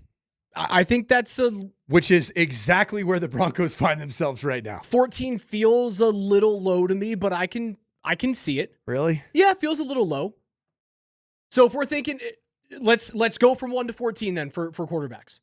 Who's number 1? Is it Josh Allen? Is it Lamar Jackson? Is it Patrick Mahomes? Because that's your top 3. That should be your top 3. Allen, Jackson, Mahomes, Burrow, Goff, Mayfield, Darnold, Herbert, Daniels. Maybe Daniels is too low there. I don't care who's quarterback, like who's ranking you. Okay, so I care about yours. This was Kurt Banker. And I'm using this as he's a guy that played in the National Football League. This is too early 2025 NFL QB rankings. Okay. He has number 1, Lamar Jackson. Number 2, Josh Allen. Okay. Number 3, Joe Burrow. I can live with that. Number 4, Jaden Daniels. Who's number 5? Patrick Mahomes. I would flip those two right now. Daniels is exciting, man, but don't give a reason for the Chiefs to have a chip on their shoulder. Please, for the love of God, don't do that. 6, I would flip those two guys. 6 is Justin Herbert. Okay, I can do 7 that. You guys know I'm in love with his talent. 7 is the Super Bowl MVP, Jalen Hurts. Okay. Feels low to me. I'll take it. Because I think that what you do on the field matters. And what you do in the postseason really matters. That's why I personally think that both Patrick Mahomes and Justin Herbert are too low. Or excuse me, Patrick Mahomes and Jalen Hurts are too low. Where do Goff, Darnold, and Mayfield fit into this? Number 8 is Stafford. That's way too high. I disagree. Way too high. 9 is CJ Stroud. Dude, Stafford, I think Stafford is going into, I think you saw the last best season of Matthew Stafford this year. 10 is Dak Prescott. When healthy, damn good regular season quarterback. Numbers are high. Yep. Numbers are unbelievable. 11 is Baker. 12 is Jordan Love. 13 is Kyler Murray. I think that's too high. Too high. I'd put Bo at 13. Bo Nix is 14. 15 is Brock Purdy. Have you said CJ Stroud yet? Yeah, CJ had his 9. Okay. 14 is Bo Nix. 15 is Brock Purdy, who, by the way, has been to 2 Super Bowls. I don't know. Not the reason why they were in the Super Bowl. I agree with that. 16 is Jared Goff. Too low. Too low. Way too low. I mean, you compare the analytics of Jared Goff's season to Bo Nix's. Way too low. 17 is Caleb Williams. Too high. Too high. 18 is Michael Penix Jr. Probably appropriate. Yeah, you didn't see enough out of it. You didn't see enough. The data set's too small. It was pretty good. 19 is Sam Darnold. 20 is Trevor Lawrence. That's Kurt Bankert, former quarterback of the Green Bay Packers. I'm okay with 14. I think it's a little low. I could go as high as 12. 13 probably feels perfect for me right now. And it's going to be really tough for him to crack the top 10. There's some excellent quarterbacks playing really good football in that top 10. I would agree with Lamar Jackson. He's number 1 to me. His season last year. What he did throwing the football was the but you said it matters what you do on the field. That guy can't win the playoffs. Can't win. Yeah, but won't win. This is okay. Then fine. This is too early. 2012. Excuse me. Too early. 2025 NFL QB rankings. Is this for the prognosis? Is this for the regular season or for the postseason? Or is it just their raw abilities? NFL? It's for the NFL year. Okay, for the NFL year, and I agree. What matters is what you do in the postseason. Number 1, Patrick Mahomes. Number 2, Jalen Hurts. Number 3. Well, that's recency bias. Come on, get real. That's not recency bias with Patrick Mahomes. In fact, I think recency bias would be that he's number 5 on this list because of, frankly, what he just did and being horrific in the Super Bowl. There's nobody that would have had him number 5 before that Super Bowl debacle that he put forth. He'd be in the top 2 in every. You really think that Patrick Mahomes wouldn't be ranked in the top 2 of quarterback worth and value in the National Football League before that Super Bowl, in which I think he got a solid conk in the first quarter, played like it for the rest of the game? Keep doubting the witch, bro. I mean, he was terrible. He was terrible. Keep doubting him. Watch us on Twitch, twitch.tv/AltitudeSR. You can get us on YouTube as well. Just search at Altitude Sports Radio on your YouTube app, on your phone. That's Coach Mike Sanford, Alex Ryanemi. We're giving away $50 to Safeway every single day this week on every single show. So that's $50 every day with MLK, and then with us, with PhD, with Kreckman and Lindahl. Every day this week, and then $250 on Friday. 20 minutes from right now is when you're going to get that new keyword.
Coming off the 7th straight Nuggets win on a 2K Tuesday. Nuggets 35-19, 3 seed in the West.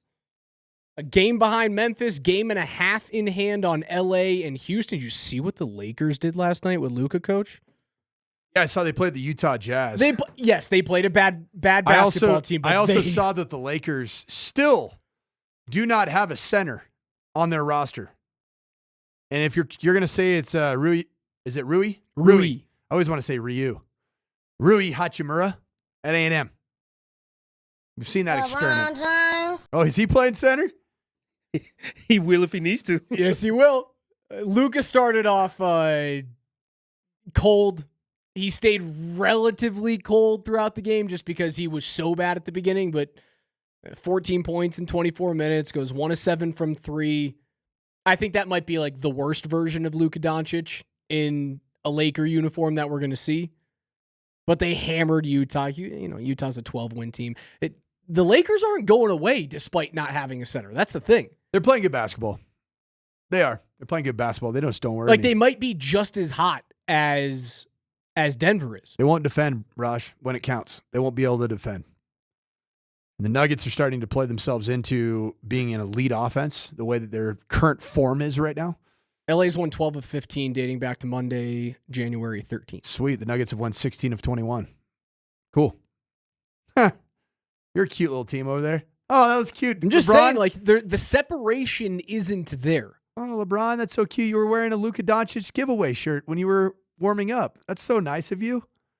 Everything's just such a scene. Everything has to be such a. It's just got to be. That's LA, so coach. Theatrical. You're a Hollywood. California guy. You know this. I chose to leave that state.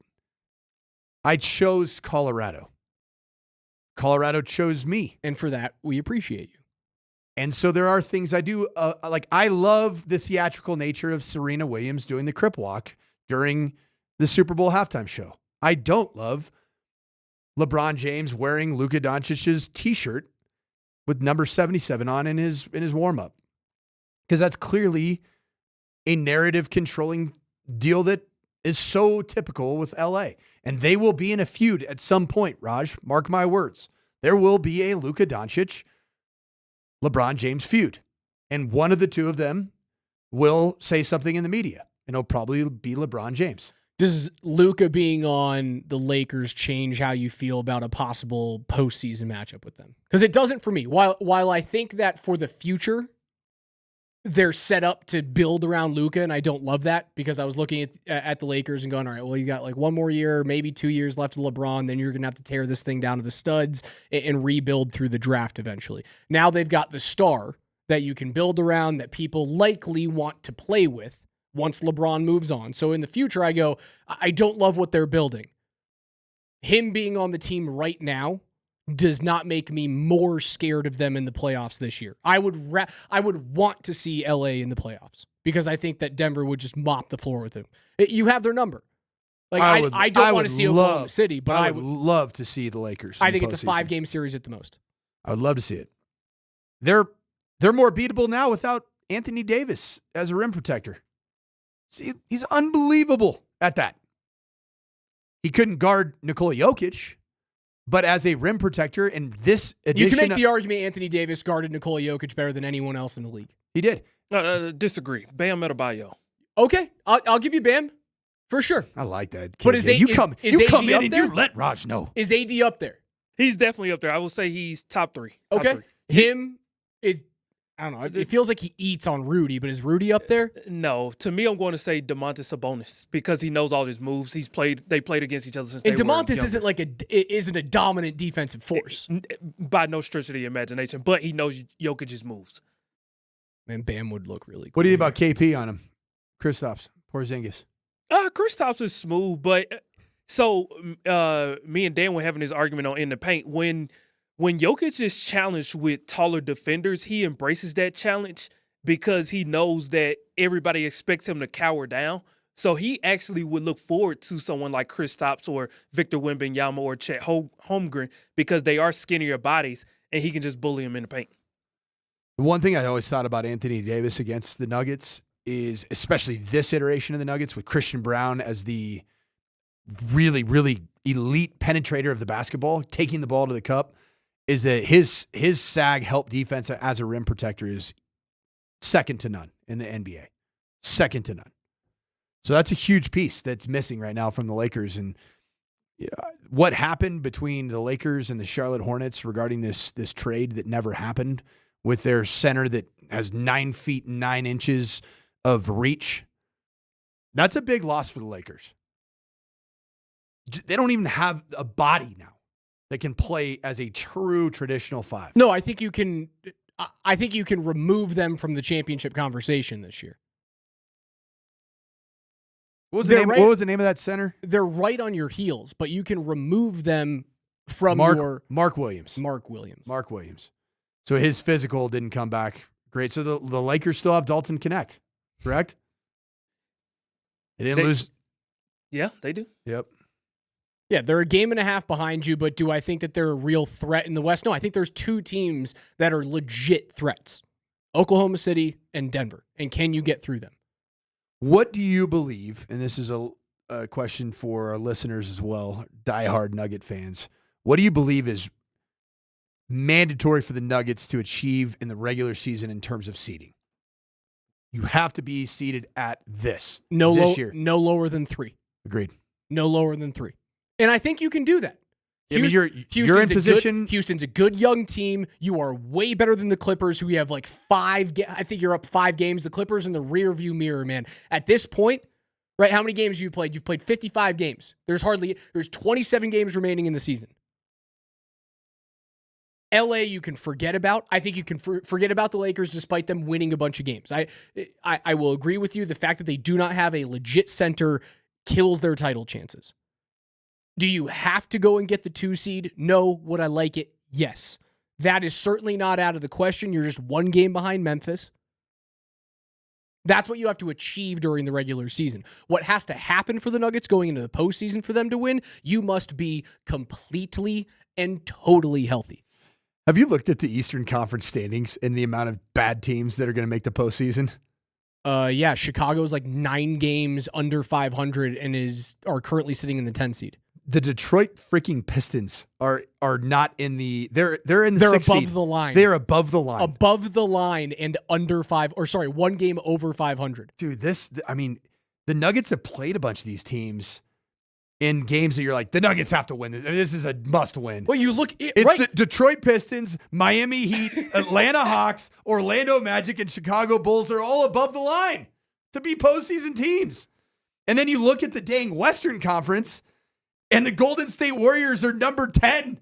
At 1 game over 500. 1 game over 500. The Minnesota Timberwolves are number 7. And that's the team that scares the living crap out of me more than anybody. Boston and Cleveland should waltz through their first round matchups. I don't know if New York has enough firepower to get past what would be Cleveland, right, in a second round matchup to get to the final. The East final, rather. The East final is going to be awesome. If it's Cleveland-Boston, that thing is going to be a slugfest. And I hope that's what... I feel like New York's going to have something to say about it, man. There's a great chance that if we get OKC-Denver, Cleveland-Boston, those East and West finals, man, should be... Brilliant. Unmissable basketball. And obviously, it's the conference finals. finals. What about Boston? Would you be down if it's Boston-New York in the Eastern Conference final? I'll take anytime Boston-New York get to face off, I take it. It'd be so much fun. I take it. Those 2 cities hate each other. We haven't had a really good Boston-New York playoff. No. It feels like in forever. I can't even remember the last time the Bruins and the Rangers faced off in the playoffs. I don't think it's happened in a while. So I just posed the question for our texters and our Twitchers and you, Raj, about the Nuggets and where do they have to finish? Man, I think where it gets even more interesting. What about the Colorado Avalanche? Because if you look at the postseason situation right now, you do not want your first round game to be what it is. Well, I heard Brett talking. First round matchup. I heard Brett talking this morning, and he went, a team like Edmonton doesn't really scare me. Huh. And Brett, Edmonton should scare the living crap out of you. You want that in your first round? The road? You mean the team that was a period away from winning a Stanley Cup championship last year? That team doesn't scare you? Because that team got better defensively. That team got meaner up front. That team retained almost all of their goal scoring. Edmonton scares the living crap out of me. I hope, though, that it's a Western Conference final because I think it would be an incredibly entertaining series. Do I think the Avs can get through it? Yes. But Edmonton scares me. I've said that there are 5 legit teams in the Western Conference right now that can win a Stanley Cup championship. That is Winnipeg, Dallas, Colorado, Vegas, Edmonton. 5 teams. All right, rank those other 4 in order of teams you would like to see versus teams you wouldn't like to see. I would rather see... I think Winnipeg feels different this year. I think last year's first-round matchup loss to the Avs and getting blown out in that fashion because of bad goaltending feels a little bit like the Avs losing in the second round 3 years in a row. It feels like that might be the kick in the pants. So I'll take Dallas number 1. In terms of? Say that one time. The 4 other Western Conference Stanley Cup championship contenders in my mind's eye. That you would want to see preferably or least preferably? Preferably to least preferably. Perfect. Sorry. Dallas number 1, I'll take. Winnipeg number 2. Vegas number 3. Edmonton number 4. And you don't believe the Minnesota Wild will factor in? Absolutely not. Okay. They're top heavy. If Kirill Kaprizov isn't healthy, they can't do it. Right. Their goaltending outperformed expectation at the beginning of the year. I think the Avs have a better chance of overtaking Minnesota for the 3 seed in the Central to take on Dallas in a first-round matchup. So as of today, going into this break, the Four Nations break, yeah, the Central Division of the Western Conference, number 1, Winnipeg, number 2, Dallas, number 3, Minnesota Wild. Mm-hmm. You're on the outside looking in Colorado. You have... Yes, you are 2 points shy of Minnesota. Minnesota has a game in hand on you right now. Pacific, Edmonton 1, Vegas 2, and then the LA Kings 3. My goodness. LA's sneaky. They don't have it. And then currently your wild card on the western side is 1 Colorado, 2 Vancouver, Calgary's knocking on the door right there at the 3rd spot. I think Utah's too far off. Currently sitting at number 12 right now. St. Louis, Anaheim. Forget about those teams. Your wild card race is, as of right now, like 5 teams deep. Minnesota, Colorado, Vancouver, Calgary, and the LA Kings. Season ends today. You are facing the Edmonton Oilers. Be a hell of a series, man, but I don't want to see it first round. Where do the Avs need to get? You need to get to the 3 seed or the 2 seed in the Central. 2 seed. So that you are guaranteed 2 seed. Yeah, 2 seed would be nice because then you get home ice advantage. And then you would take on whoever Winnipeg would see in the first round. Like you'd either get Winnipeg in the first round or Vancouver or Calgary if they end up beating the Jets. And without Val Nichushkin, for a good chunk of this first part of the season, it's more than a half, you find yourself just 4 points out of the 2 seed Dallas Stars in the Central Division of the Western Conference. You're right there. Got to take the... When you come out of this Four Nations break, you have to take advantage of every opportunity you're on the ice. You have to get it to 2 because this team can win a Stanley Cup. I don't want to be there you play with your food, you're at the wild card spot, and you open the postseason with Edmonton on the road. You're not winning that series, Raj. And when you come back home, you see a couple legit teams. The New Jersey Devils are a good Eastern Conference team. Minnesota sits above you in the Central Division playoffs. You get a couple of cupcakes in Pittsburgh and San Jose right after that. But Toronto, always a threat in the East, at least in the regular season they are. At the middle point of March, maybe even by the trade deadline at March 7th, I could see the Avs having already overtaken Minnesota. If you're healthy, if Val's back, if Manson is healthy, if Wedgwood is back and playing come February 22nd when the Avs continue their 5-game road trip at Nashville and at St. Louis, I could see them being in the 3 seed, even the 2 seed by the time the NHL trade deadline rolls around. Don't go anywhere. On the other side, I will let you guys know what your keyword is to win $50 to Safeway. It's Coach Mike Sanford, Alex Ryan. You're listening to Altitude 92.5.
Altitude Sports Radio 92.5 presents KJ's NFL Notes. Why are you smiling? Because I love football. Football's fun. Fun, sir. Fun, sir. It's fun. Brought to you by Mountain High Appliance. Locally owned and operated since 1993. Colorado's most complete appliance store. All right, listen up.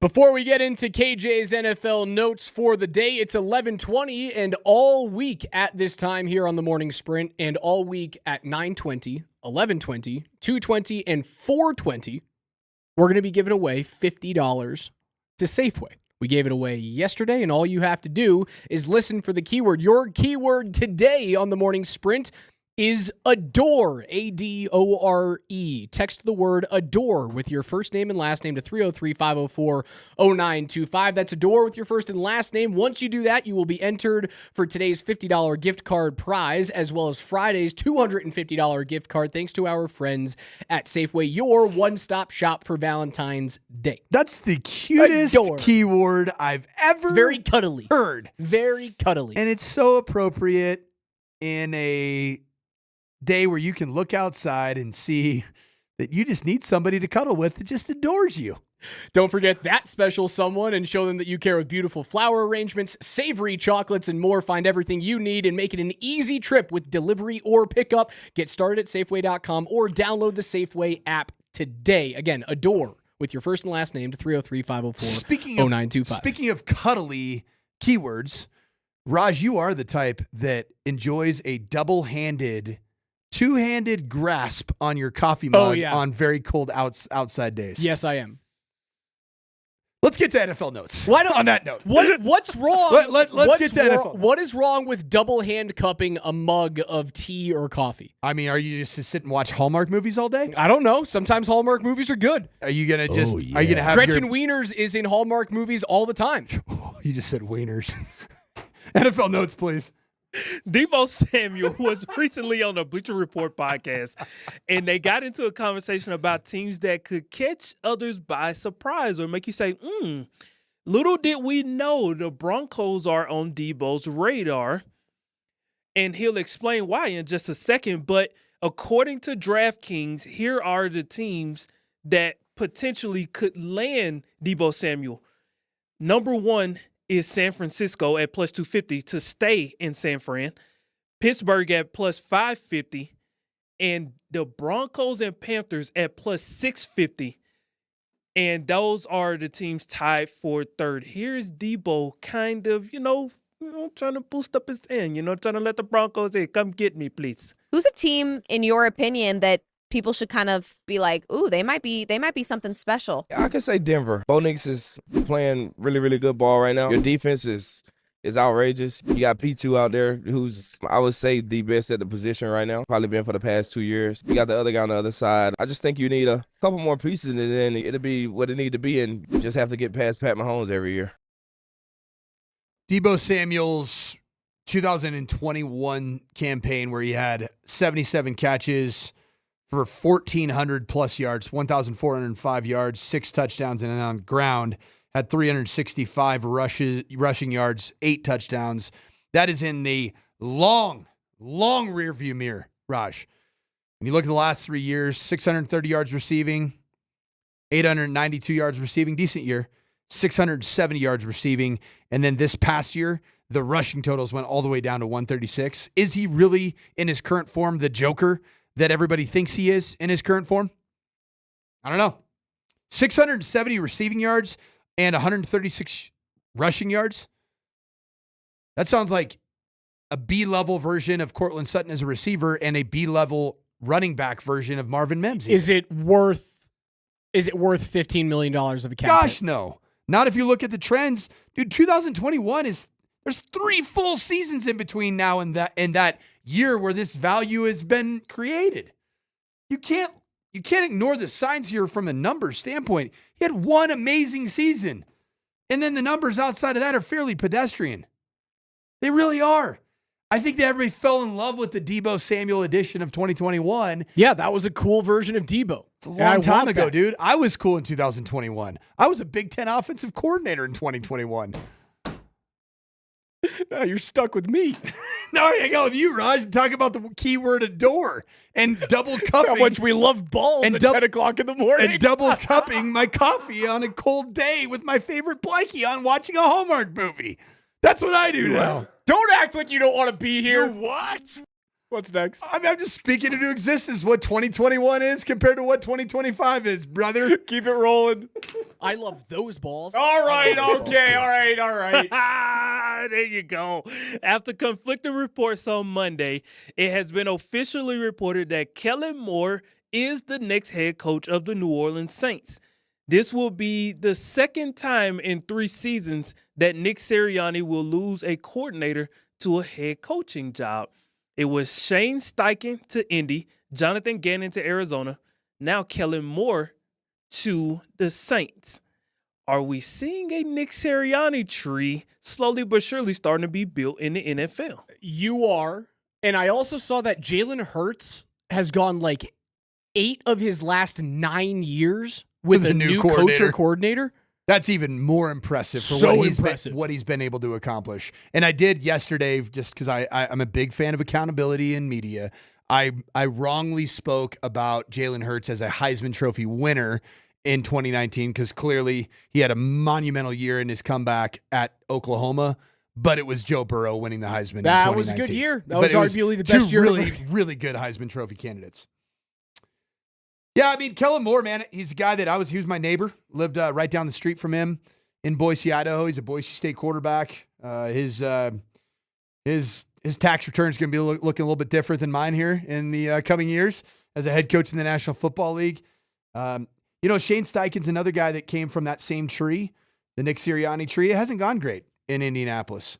And I would, to be candid, like if Kellen Moore had called me up and asked me after winning the Super Bowl, hey, Mike, should I take this New Orleans Saints head job? I would say no.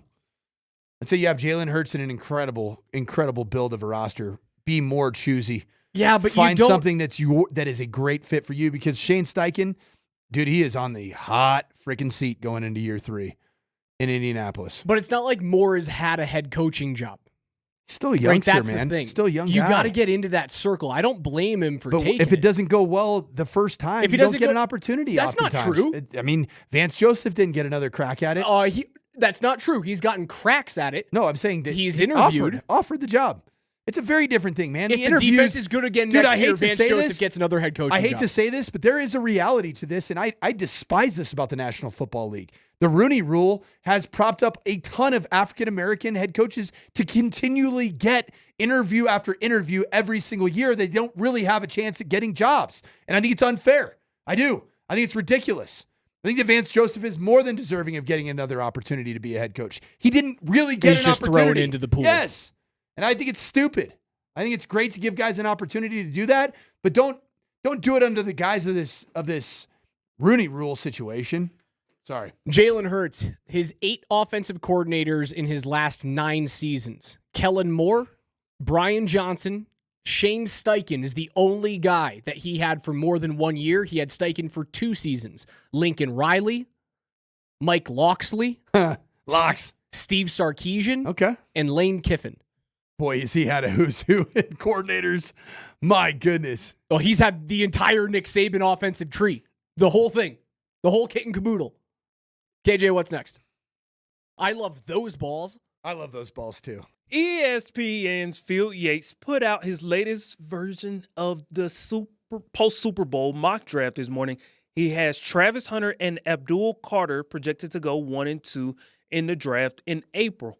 Obviously, as Coach has stated on multiple occasions, this quarterback class is helping to elevate the non-quarterbacks to be drafted higher. Where would Travis Hunter be drafted in last year's draft? And I laid out with you guys the top 20 picks of last year. Okay, so your top 20 picks as of right now. Williams, Daniels, May, Harrison. Stop me when you think Travis Hunter should be drafted. I'll start again. Williams, Daniels. Yep. Travis Hunter. Travis Hunter at 3. Yep. Better than Marvin Harrison? Yep. Better than Malik Neighbors? Yep. Better than Rome Odunze? Yep. I would agree. More versatile. I would completely agree. Also, and more Heisman. More of a known than Drake May. I think that's pretty solid. Number 3 to New England. Where's New England picking this year? About right in the same Are they spot. picking at 3 again? That's where I think. I just have this strange suspicion that's where he's going to end up. They're at 4. I think 4. Yeah. They're at 4. Yeah, the Giants are 3. New York is at 3. And he is, as of right now, there's obviously a bunch of mocks out there. Like, I'm on Tankathon. Tankathon has Travis Hunter going number 4 to New England. I'd agree that 3 is pretty solid. But, I mean, that's... The top 10 last year is a really good draft.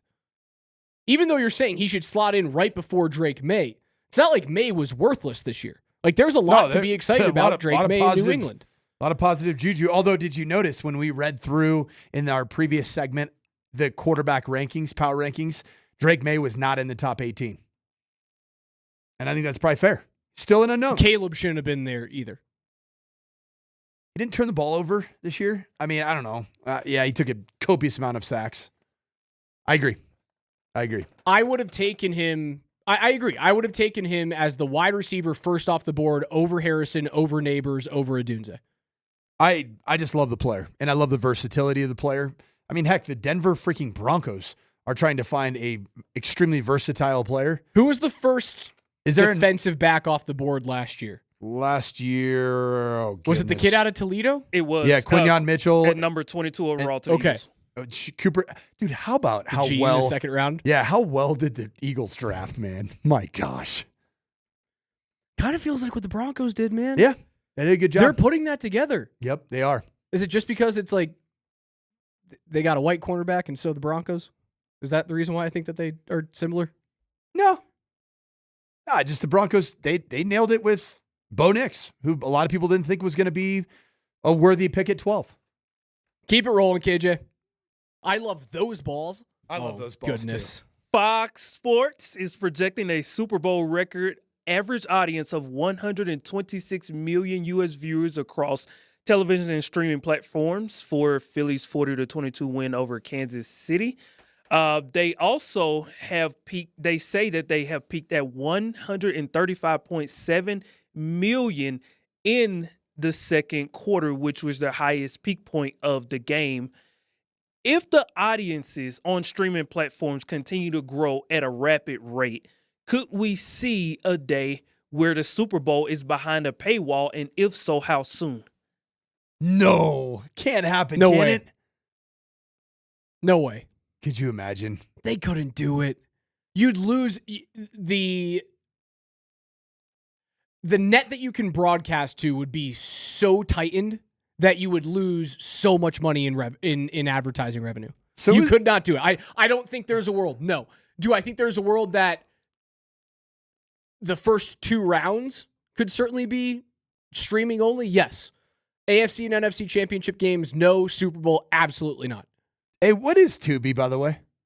I actually don't know. I think Tubi wasn't the flesh hat, was it? It sure was. It was. God. Yeah. So is Tubi like Hulu? Is that kind of the same thing? Sort of, but Tubi allows you to watch like free low-class movies and TV shows that... Free low-class... Hold on, what constitutes a low-class movie?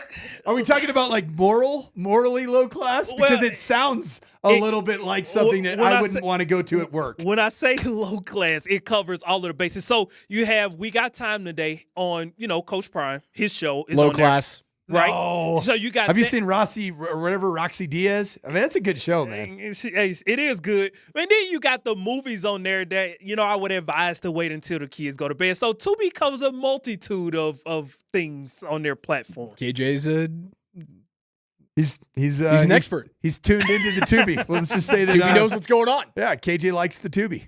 It's like when you go to a hotel when you're a kid and stay up at 2 a.m. and a little scramble. Oh, what's happening on that channel? HBO, oh my gosh. Hey, how's it going? Keep it going one more. I love those balls. I love those balls too. It was announced on Monday that the Super Bowl parade would be held on Friday, February the 14th in Philly. And I want to ask you guys this because I think this is an interesting controversy. If a guy takes his girl to the parade, should that be considered a date?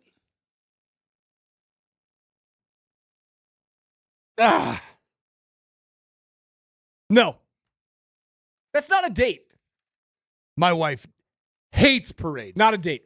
Hates them. just doesn't like big crowds and I get that. Although kind of just being all like you get there 2.5 hours early to sit on an uncomfortable surface, whether it be a curb or a bleacher, grandstand, a squishy field, because all of those fields end up just becoming like marshes essentially. Parades. I like parades because I like people and I like championships, celebrations. I understand the people who don't like parades. No, that it's not. Going to a parade is not a date. Okay, but people bar hop at like St. Patty's Day parades. And you can bar hop at a Super Bowl parade as well. But hold on, if you're bar hopping and you're doing the St. Patrick's Day thing where you're with a group of people, bar hopping, that doesn't feel like a date either. You're just there with someone. Okay, all right. Okay. Right? If that's a date feels like, hey, we are going out, you and me. You know what changes this is we're going to go out for brunch, just me and you, and then we're going to go to the parade. Or we're going to go out to breakfast and coffee, just me and you, and then we're going to go meet up with the degenerates who are drinking green Coors Light for the rest of the day. Then it's a date. Yeah, because the parade culture is such that, man, it's if you're completely sober for the entirety of said parade, it's kind of a strange parade environment, I think, for a lot of people. That was my experience. I went to my first championship parade in my lifetime with my son, who is turned into an overnight diehard Nuggets fan. Let's go. And I went to my first parade. And we went to the start of the parade because I didn't want to be there for 7 hours. And we saw the launch of the parade at the beginning of the parade route. And it was awesome. Luckily, with the last two parades, I have been on the fire trucks. So I haven't had to be in the crush of the people. I was just a lowly citizen. We were told that we weren't supposed to be on them, and I found my way onto one. So people say there's this thing called a lawn chair that you can bring so you don't have to sit on the curb. Okay. Good luck finding a space at some of these championship parades to actually put a lawn chair down. You think you're maybe if you get there to 17 that much hours, space? 17 hours early. In what world do you think you're entitled to that much space? It's like the people who go to Fiddler's Green for concerts. And they get there before all of their buddies do, and they put together with the largest blanket, no doubt, known to mankind. If you're the only person on an 8x12 blanket at Fiddler's, and there's no one else in your party there, kick rocks. Totally. I'm stepping on it. I'm gonna go step in mud and then step on your picnic blanket. You're not entitled to that. If you have 10 people there, be my guest. Have you ever stepped in mud and stepped on somebody's pickup or picnic blanket? No, but I kind of want to now. It's ruthless. That is the ultimate Karen move that I'm so excited to watch Raj do that while double cupping a mug in the cold. It's going to be amazing. And with your Karen haircut. I don't have a Karen haircut. You should for that moment. How do I put a Karen haircut together? Just look at John and Kate +8. Remember that show from back in the day? Oh, okay. I know what you're talking about now. That is the Karen haircut. I'll find a way. And I think a Karen wig while you have your dirty boots on somebody's blanket at a concert. At someone about taking up too much room. It's so good. It's my mulled wine that I'm holding double carried, double handed. I do make a great mulled cider, guys. I know I do. I know it. That's like my favorite thing to do. And put a little bit of whiskey in it. It goes well with the Karen haircut. Maybe some brandy. And a two-handed carry. Yes. I got one of those Ember mugs that like connect to an app and they heat it to the perfect temperature. I'll carry that around with two hands. NFL Notes is brought to you by our friends at Mountain High Appliance. MountainHighAppliance.com, Colorado's most complete local appliance store with locations in Denver, Louisville, Littleton, Colorado Springs, and Glenwood Springs. They offer every major appliance line and brand. Find them at MountainHighAppliance.com. Again, today's keyword to win $50 to Safeway is ADORE, A-D-O-R-E. Text that with your first and last name to 303-504-0925. We're going to give away $50 on the other side of the break. Don't go away.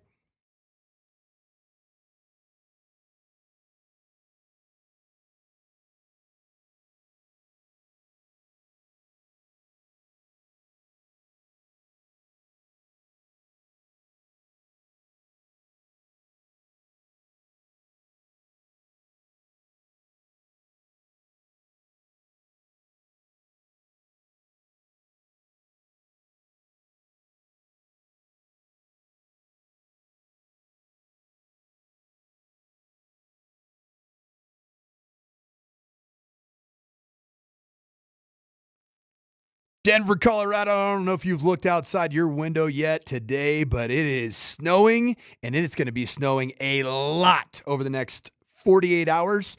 So if you're like me, you need to get up to Loveland Ski Area because it looks like in addition to the 151 inches of snow that they have gotten so far this year, that they're going to get another foot over the course of the next week. Get up to Ski Loveland. It is going to be an opportunity to get onto the Ridge Cat that runs across the Continental Divide there at Loveland Ski Area. Thursday to Monday, it shuttles guests to fresh turns, fresh powder right there along the Continental Divide. Combine that with what you know is going to be great average snowfall, not just coming up this week, but for the next few months. Get up to the Loveland Ski Area. You got to check out skiloveland.com for all the information. I'll be seeing you up there this President's Day weekend.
Hand things off to PhD coming up at noon. Before we do that, we'll give away $50 from Safeway to a winner. That coming up in just about 6 or 7 minutes from right now.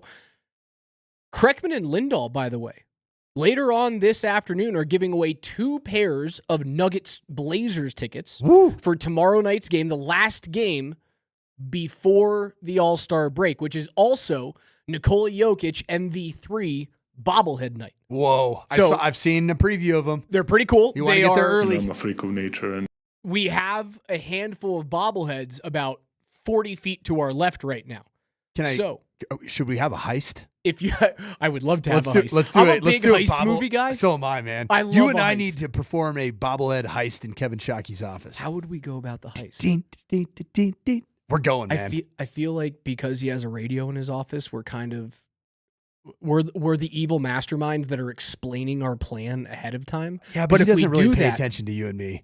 After he heard us talking about balls in the first segment, he was like, yeah, I'm done. Trying to figure out a way to get rid of these guys? We are safe. Our Okay, plan is safe. Our heist is going to take place, and I need to get my boys some Nikola Jokic bobbleheads. I think we are the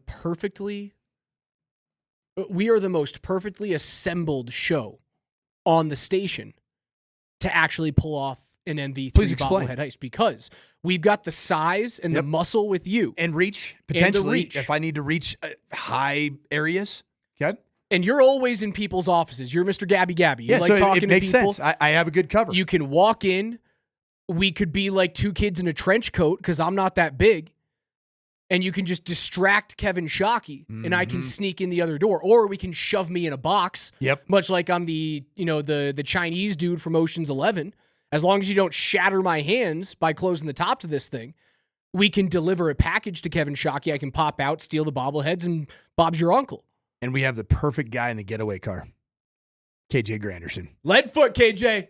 Like this. The man grew up, carved his teeth, driving in the great state of Mississippi. We can do this. The man knows how to get her. He knows how to bend a corner. All right? Yeah, that's a fact, man. We produce the world's worst drivers. There's no doubt about it. Mission Impossible, Morning Sprint Edition. Okay, so it is bobblehead night tomorrow night. So be listening at 3:20 today and 5:20 to win a pair of tickets. And then you can get into the room, or rather the arena, and actually get a bobblehead that night. But if you don't get into the game, or if you don't win the tickets tonight, each one of our shows is going to have a Jokic bobblehead to give out tomorrow. So do we actually need to steal them? Yes. I still want to steal them. Yeah, it's the entertainment factor and just the risk, kind of living life on the edge. What heist movie got you? I like the Ocean's 11. It's funny. Ocean's 11 was one of the ones that got me in there. Italian Job was a good one. Mark Wahlberg, Charlize Theron was woof. Did I know then? Sure did. Charlize Theron, Donald Sutherland's in that thing. They got Eddie Norton. They got to play the villain. Great heist guy. Great heist. Just an unbelievable actor. Italian Job made me want a Mini Cooper as my car for 15 years. Great thing about a Mini Cooper is you fit it perfectly. I do fit it perfectly. It's not mini to me. It's just a Cooper. It's a Cooper. It's really mini to me, man. Remember the little smart cars that were popular 15 years ago? I've always wanted to drive one of those just to see how massive I look in it. They're so small. Really They feel small to me, and I'm a tiny guy. Well, I have one of those, the baby Broncos Sports, the little guys, right? And it looks like such a small car, but for whatever reason, inside of it, it has the most overhead space of any car I've ever driven. Like my head never even gets close to touching the ceiling. I've driven one of those Jeep Grand Wagoneers before as my dealer car at CU. Those things are sweet. But my head hit the top of it. I'm like, how is this thing so big? $180,000 so car. expensive. And I'm like, gosh, my head's hitting it. Not the Italian Job did it for me. Ocean's 11 is an all-time classic. 12 was not good, but the more you watch Ocean's 12, I think the better it gets. It's a good film. I enjoyed Ocean's 13 because they got Al Pacino in it. And anytime that he's like, you're not gonna turn that off. Come on. Oh, the ultimate heist movie, which is different because it doesn't have the Vegas big city feel. Dude, Point Break. Keanu Point Reeves, Break is great. Patrick Swayze. Can't miss it. Point Break's great. Turtle. Remember town. Turtle? You got Flea and Anthony Kiedis making cameos. What a film. Snatch. Did you like Snatch? I never saw Snatch. Good film. Well, I think that was like Benicio del Toro's. Inside Man. You remember Inside Man with Denzel? Inside Man was good. We're missing Heat. Like Heat's one of the greatest heist movies of all time. I never saw Baby Driver. Is Inception a heist movie? I wouldn't. That was more of a mind bender, wasn't it? It's a mind heist. Yeah. I think Inception's a heist movie. National Treasure. I don't really see that as it's a family heist movie. They're stealing things. I love National Treasure. I wish they made more of those things. Yeah, they made a couple, I think. I think they made 3 of them. I want more. Why'd you stop making them? It's like the Pirates of the Caribbean movies. They weren't getting better after, number 3 came around, but I'm still going to watch them. Ooh, Reservoir Dogs. Love that movie. Did you ever Harvey Keitel, did you ever Steve see Buscemi, Tim Roth. Did you ever see Now You See Me, like the magic heist movie? Jackie where all the Brown. magicians Oh, do. yeah. Woody Harrelson's in it. Mhm. Good heist movie. Yep. I know it's like they're made for 12-year-olds. You know what I need to do in this snowy next 48 hours? I go watch myself a good heist movie. I could do that. Is the 8th win in a row important to you for the Nuggets tomorrow night? It's all important to me. Yes. I would rather Michael Malone come out and say, Nicola's not playing tomorrow. Jamal's not playing tomorrow. AG is not playing tomorrow. And whatever happens. It's the right time to do it, Raj, because you do have a very confident form of your bench players. Yes. Go out, show me what you can do. What about CB? No, young guy, play. Yep. You go play. And he's still continuing to prove that You said he's a legit. MPJ continues. He's been sitting anyway. I hope MPJ's in Cabo right now. What I think you need to do. I want him to be in Mexico now. You know what I think you do? Is that you have Russell Westbrook return to form and say, tonight, lead these youngsters. I'm cool with that. It's tomorrow, right? Yeah, tomorrow night at 7. Tomorrow night. Have Russell Westbrook lead these youngsters and give him be my guest. Give him the challenge. Hey Russ, keep the turnovers. Who's down. the rat in Teenage Mutant Ninja Turtles that brings Master Splinter? Master The Splinter. best, So yeah. he's Master Splinter. He's a perfect Master Splinter. And all the youngins, the Julian Strother. Teach them well and let them lead the way. Spencer Jones. Show Trey them all the Alexander. beauty that they possess inside. Give them a sense of pride, Yes. Raj. That's what Russell can do. And in the process, learn to not turn the ball over. I don't even want to see those guys in the building. Like AG, Joker, Murray, leave. Go away. Just go somewhere tropical. Get off your feet. I know, Nicola's got to go play in the All-Star game, which he doesn't want to. No. But I hope Malone does that. Go play those guys. Zeke's looked good. Like Zeke has looked serviceable. I want to see more than 4 minutes from Trey Alexander. If you lose the game to Portland, whatever. I don't need 8 straight. You can come back. I just want the team to be healthy. And if that means the guys get another night off, I'm cool with it. What about The Town? The Town was a good The Town heist. is awesome. It's a great heist The Town film. is awesome. Thanks to 2266 from Affleck's fantastic in it. Who's the guy who plays the bow and arrow dude? Jeremy Renner, awesome in that. Great actor. The Town's good. Jeremy Renner plays a really good police officer or a war hero. I'm gonna go watch a heist movie tonight. I'm gonna do that. There's no sports on like the TGL this evening. Come on. Yeah, that's kind of losing some steam, Raj. We can come back. Oh, you had a homework assignment. How does Gen Z make a heart? Oh, I still didn't get the answer. All right, to I it. need that Okay. tomorrow. So Gen morning. Z with their hand action of Their making hand a heart. action, because I think there's like a little thing where they just do it with their pointer finger and their thumb. That sounds like it might be the keyword for tomorrow. Gen Z hand heart. Gen Z hand hearts. Nobody will screw that up. All right, Nobody our will winner. screw up that. Walking away with $50 is Jonathan Schwartz. Congratulations. You won $50 to Safeway. We'll give out another $50 tomorrow morning at 11:20. Kreckman and Lindahl, 2 pairs of tickets to the Nuggets. That coming up at 3:20 and 5:20 this evening. And then tomorrow, all day long, every show, we're giving away Nikola Jokic MV3 bobbleheads. Don't miss any of it. We'll see you tomorrow morning at 10. PhDs next.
Come on, baby.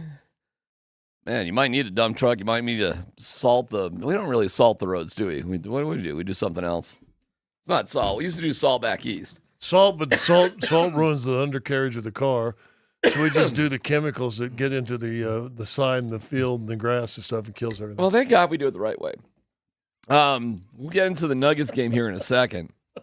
But Cookie Day. Cookie Day. All right, Scott, who won your cookie sweepstakes? Who helped support your Girl Scout daughter? Who won? Here at the office? Here at the office. I came in second last year. How'd I? You're second. God, I came in second again, huh? Steve Kaufman. Did he win it last year, too? I don't remember, but he got 18. 18 boxes? 18 boxes. Holy cow. Wow. Oh, man, I felt 1, 2, 3, 4, 5, 6, 7, 8, 9. Are you kidding me? Yeah. So he got like 2 of like everything. Or he got a lot of something. He got, see, But he's a salesman, so now he gets the clients come in, he opens a box, he writes the cookies good idea. off. Good idea. So I just got 1 of everything, and that came in second. So far, yeah. How'd Tyler do? He's tied for third. Oh, okay. Well.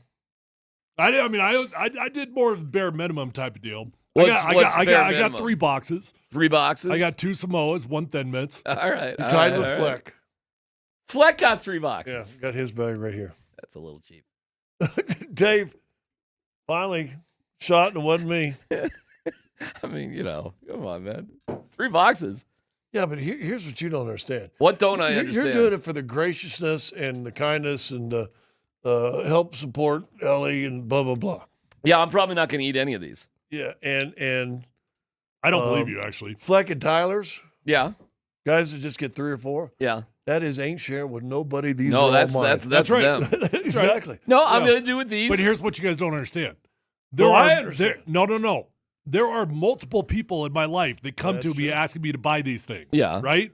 So you can't go all out with one person. You got to support a little bit here and there. Yeah, I've done that too, where you all of a sudden go all out, and then all of a sudden, your brother's daughter does. Yeah. Well, then what does it say about me that I only have 1? You're it. You don't have many friends. Hey, all your friends are grown up and don't have kids. I think that's more what it's like. Yeah. Probably a combination of both, actually, now that you mention it. No, I'm going to do with these what I did last year. I'm going to take them. Dan, you can vouch for this. I stick them under the table for us, for our show to eat as we choose throughout the course of the year. Nobody's a better humble bragger than you about how kind you are. That's me. Humble brag. Look at how amazing I am, everyone. That's what I'm going to do. Same thing I did last year. You got a little like a white toothpaste or something underneath your lip. Yeah, probably it looks like leftover from last night. That is a positive that I did brush my teeth, though. So you started there. Right. Well, all right. This is snacks for everybody. So they went quick last year, didn't they? It did not take long. I thought they would last long. But I don't remember your charitable donations of Girl Scout cookies last year. How? Yeah, I don't remember this. They were under your desk. Oh. Them things got eaten at a late night with a bong. All that was one nice little night session for him. All right. Of Call of Duty and a big bong and Cheeto dust. DMac Girl Scout. Yeah, how do we keep these so none of the... This is just for us, though. How do we keep... The old days, we could stick them in your office. Yeah. But Dave ruined that for you. Should we just stick them in there, or do you think that'll be discovered? Well, it might be discovered whenever they put a studio in there. All right. So you've got years. All right, I'll do this. You know where my little Sean Payton Love ice cream box is? I'll just put those right next to it, and these will be for us, with the understanding that somebody... Well, Moser, you think Moser could ever pass a cookie and it's not going to be? No. Thank God he's in France right now. By the way, our pen experiment, it took a while. It did take a while. It took longer than I thought. Dan, you were how many pens did we start with in a little cup? Like 7, 8? 9, I thought. 9 or 10. I thought close to 10. 10 pens? Not only are the pens all gone, the cup's gone. Like, I don't even know where that went. And it's been one of the craziest work experiences of my life to work in a studio, and you fill a cup with pens, and they eventually will all be gone, which is remarkable. Yeah. Like, why wouldn't you just... Kind of like Girl Scout cookies. Well, Girl Scout cookies have a purpose. What are people doing with pens? Yeah, right, and then put it back in the jar, right? That's what I would do with it. But they're gone. Is that even that little pen around? Yeah, but when you go to a bank, I left that like, pen. like you go to a bank, you go wherever, you stand in line, you see a that's nice gone. little pen at the front. Yeah. It's sitting in a First jar. Bank has great pens. They've got 50 pens in there. Do you not walk out with that pen? Yeah, I guess. But I think they do that because it's advertised. I know. They do that on purpose, Oh, but here they're it nice is. pens. Here And it I'm is. like, I always want a nice pen. Well, what is that one? I don't know. I think this is a lousy pen. It's just too skinny. Well, that's The Townsend Hotel. I don't even know what this is. That's the Townsend. It's a very nice hotel in Where? in Detroit. Okay. So Scott it's a brought that. lousy pen. It's too thin. It's too small. Those are great. Oh, well, here you can They're have great. it. Well, it's mine. I brought it here. Well, it's Has anybody yours. else been to the Townsend? No, hell no. In Detroit. It's in the whole Birmingham, Michigan. Thing. Well, that's your pen. That's a lousy Very pen, nice though. hotel. Well, Very nice comfortable, hotel. Nice hotel. Crap pen. About 2-3 blocks away, 2.5 blocks away from this unbelievable Irish pub. Well, that's now you're talking. Yeah. All right, so we Nicest bellman in the world. had an idea. We have these Jokic bobbleheads to give away. I need one, by the way. I was told I need to bring one home. Really? Oh, yeah. Okay, because we're giving them away. Yeah. Did you ever do Tradio back? You had to have done Tradio. Well, you do this, you trade this for Yeah. that. And yeah. If we do that with the bobblehead, see what we But can I think we're supposed to give them away. No, we only have one. We only have one I to think give it away. was up to our discretion what we want to do with Yeah, this and thing. we only have one. Tradio I used to be the most. I can get you 10 boxes of Girl Scout cookies.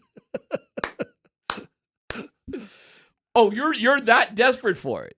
Like you Well, want to win the bobblehead we're going to give away? I think that would be. I was looking today You get for a bobblehead. Come on. a nice gift for my daughter. Come on. You know they're not going to just. You can get one just going to work tomorrow when you go to Ball Arena. You don't think you can get one? Do we work? We work for the same place. So did you get one? No, but I'm not showing up there 9 hours ahead of the game like you're going to be doing.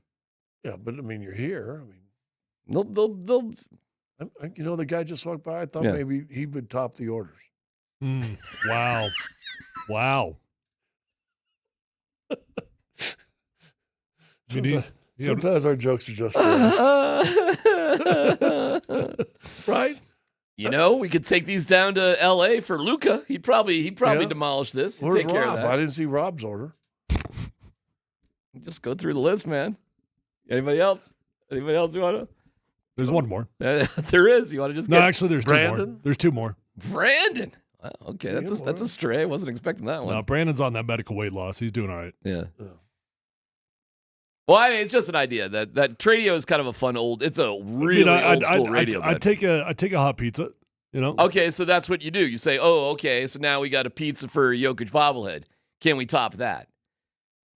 Then you say, "Ooh, okay, you know, the pizza's the highest thing. Now, what beats a pizza?" And then you say, "Okay, I got, you know, I don't know, give me something that tops a pizza." It's like well, we're you get up to a car. The car is eventually like where it ends. It's like we're starting from scratch and we're going to barter on Craigslist. Kinda, working yeah. our way up from That's the idea. from a used lamp that we're trying to sell for $20. Exactly. Right? So we sell that lamp for $20. Now what can we turn that into? Exactly. That's the radio concept of it. But we don't want to do all the back and forth and manage that thing. We'll just take it like we got this, now we got that, now What we if got. somebody call and say, "I'll give you $500 for it"?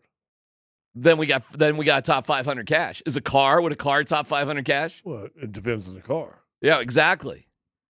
Eventually, it'd be pretty funny if we just walk out with a little bobblehead and there's a freaking car in the parking lot just waiting for us. Like, here you go. And then who gets the car though? We got the car. The station gets the car. Whatever. We're not going to want to worry about the car. We'll just leave it to the station. Be fun to get a car that we just take like a sledgehammer to during the playoffs, don't you think? Just dress it up. They did that. I was down at They used to do that all the time. Well, that's another old school thing. The Predators did that for the Avalanche during the Stanley Cup run. It was pretty cool, man. There are people. Then you donate charity, you take some wax at it with the sledgehammer. You know? Last time I did that was this is all old school radio crap. It was either for the Super Bowl 32 or 33 run. We were down. Yeah. They brought it, I think, down. I know we had a big rally at Larimer. I don't know if we blew up the car there, if we did something else like in a parking lot at Old McNichols or no, because they were. Yeah, I don't know. But I remember doing that once for the Broncos though. Yeah, it's an old school. Had It's tons fun. of people. Oh, people mean, love it. 1,000 people showed up. I tell you what, maybe the voice of the people is the best way to go. And if you just want to throw it out there, we'll just see how it goes. We got a few here today. Maybe it's got juice for tomorrow. If not, we can do something else for it. So we got between today and tomorrow to give this away? Yeah, I mean, we're supposed to give it away tomorrow, but I'm just curious if anybody's, could we get it? I mean, what would you trade? So this feels totally 100% illegal, and I feel uncomfortable. It does all not right. Well, then feel. don't worry it does about it. feel borderline illegal. Like What's illegal? payola, plugola, tradeola. Tradeola. We get a new car, and then we say, "Hey guys, what the bobblehead retail? $19.95. Here you go. Well, here's the $19.95 bobblehead." All right. But how bad do you want the bobblehead? Well, yeah. Now I will say this. Where's my money? Fleshing things out today. They haven't done a lot of bobbleheads lately. Man, that was a big thing forever. I mean, it's a Joker bobblehead. And now he's got Joker, and I saw it, and I think have you seen it? He's like holding a banner that says MVP on it. Yeah. Oh no, he's got a trophy. I think he's got the. I believe he has the Michael Jordan we trophy. got our first offer. What's that? First offer on the text line. What's that? Mr. Hastings, if you ensure I win, I will gift it to you. In return, I ask that you give it to Joker to laugh live on a broadcast. That's terrible. First offer. Well, okay. You start somewhere. Although, that was terrible. Did you stick around for my on-court interview last night with Christian Brown? I caught it on the TV. There was a kid, and it was this cutest little girl and a little brother, and the little girl was probably 7. The little boy might have been 5, or in that range, right? They're in that range. And the little girl had this sign, goes, "CB, you're my favorite player." And she's just this cute little girl in a ponytail. And I made him turn around and I said, "Look at it." And he waved at it. And these 2 little kids are like freaking out because that's awesome. That's the cool thing of sports. That is awesome. That was cooler than doing the interview and everybody else. That Christian Brown turned around and waved these 2 little kids. I thought that was awesome. Well, we're going to have Michael Malone on here in about 7 minutes, so we'll go through the game with him. I caught a YouTube video of Christian. He was like training, but there were also like, just guys that he's playing pickup with. I mean, it's pretty funny. He was obviously training because they had coaches with like brooms or something to try to stop him, like when he was going to the hoop. But then they just had some dudes and they were just kind of, 2-on-2 as part of his training. Just to see somebody like Christian, who you think is just like, hey, a decent NBA sort of player amongst normal human beings. Right. I mean, it was comical. It was like a cartoon. It was like watching Iron Man play basketball because he can easily dunk in like over anybody like regular average Joes. Well, it's funny. I think you told I've told the story before. I think you've also told it. And a guy from back in your neck of the woods, Scalabrini, that was great. It was a slug. Total slug. Total slug. Love a slug. And he was just, and social media started popping out right after he retired. He might have just like a year or so out. He's working for the Celtics. He does color for them now. And somebody was like, "But all these guys are bad. You sucked. You were a slug." In Boston, we're loving a slug. Yeah. And I got another love a slug last night, by the way. You did? That's awesome. We're trying to love a slug. Definitely. Boston, you're just a slug, right? I mean, that's kind of Boston type mentality. Mm-hmm. And so he put it out there. And so he said, "Fine, meet me at this park, blah, blah, blah. First 10 people will play 1-on-1. And they said he was a slug and he ran through people. Wore dudes out. That's awesome. That thought that they had game and everything. He just, crushed them. Yeah, because he's an NBA player. Yeah. You forget how good these guys really are. They don't get that because they say, "Oh, you averaged 2 points. What are you doing?" Michael Malone will join us here in a little bit. And I was dazzled by last night's game. I mean, it took my breath away the way the Denver Nuggets played basketball last night. I've watched like 1,000 of their games. It shouldn't be that big of a deal. Last night was a big deal. It was crazy. And I think there's another level that the Nuggets have hit. And let's go over it with Coach Malone coming up next.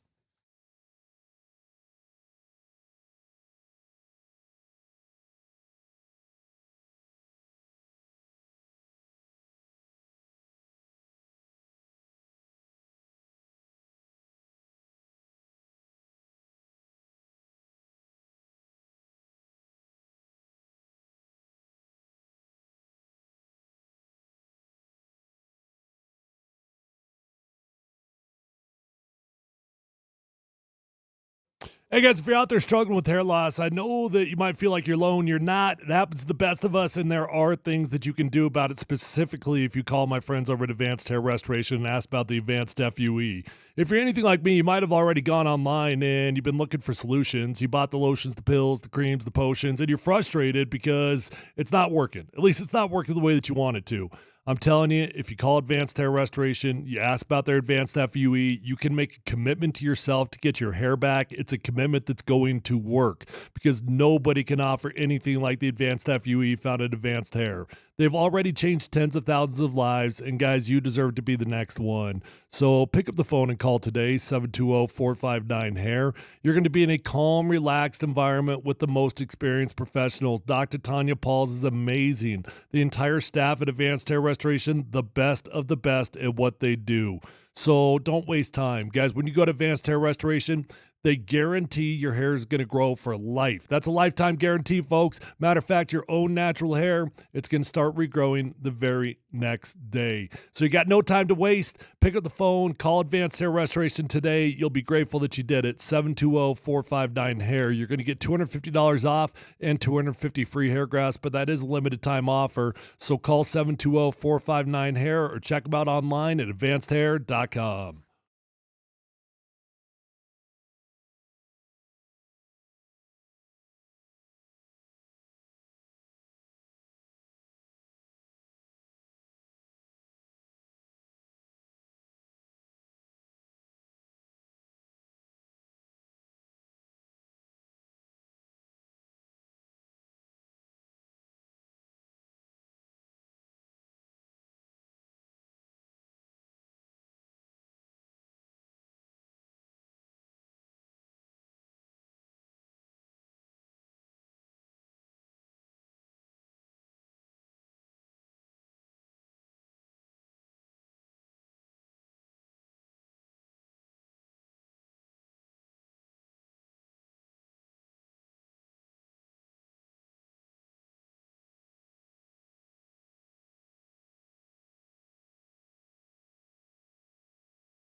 And here we go. Murray looks in.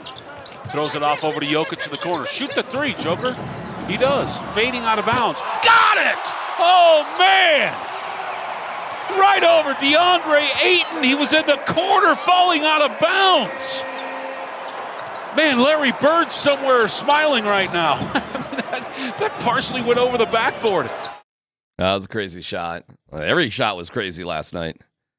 The Michael Malone Show is brought to you by the Central City Casino Parkway. Take I-70 to exit 243.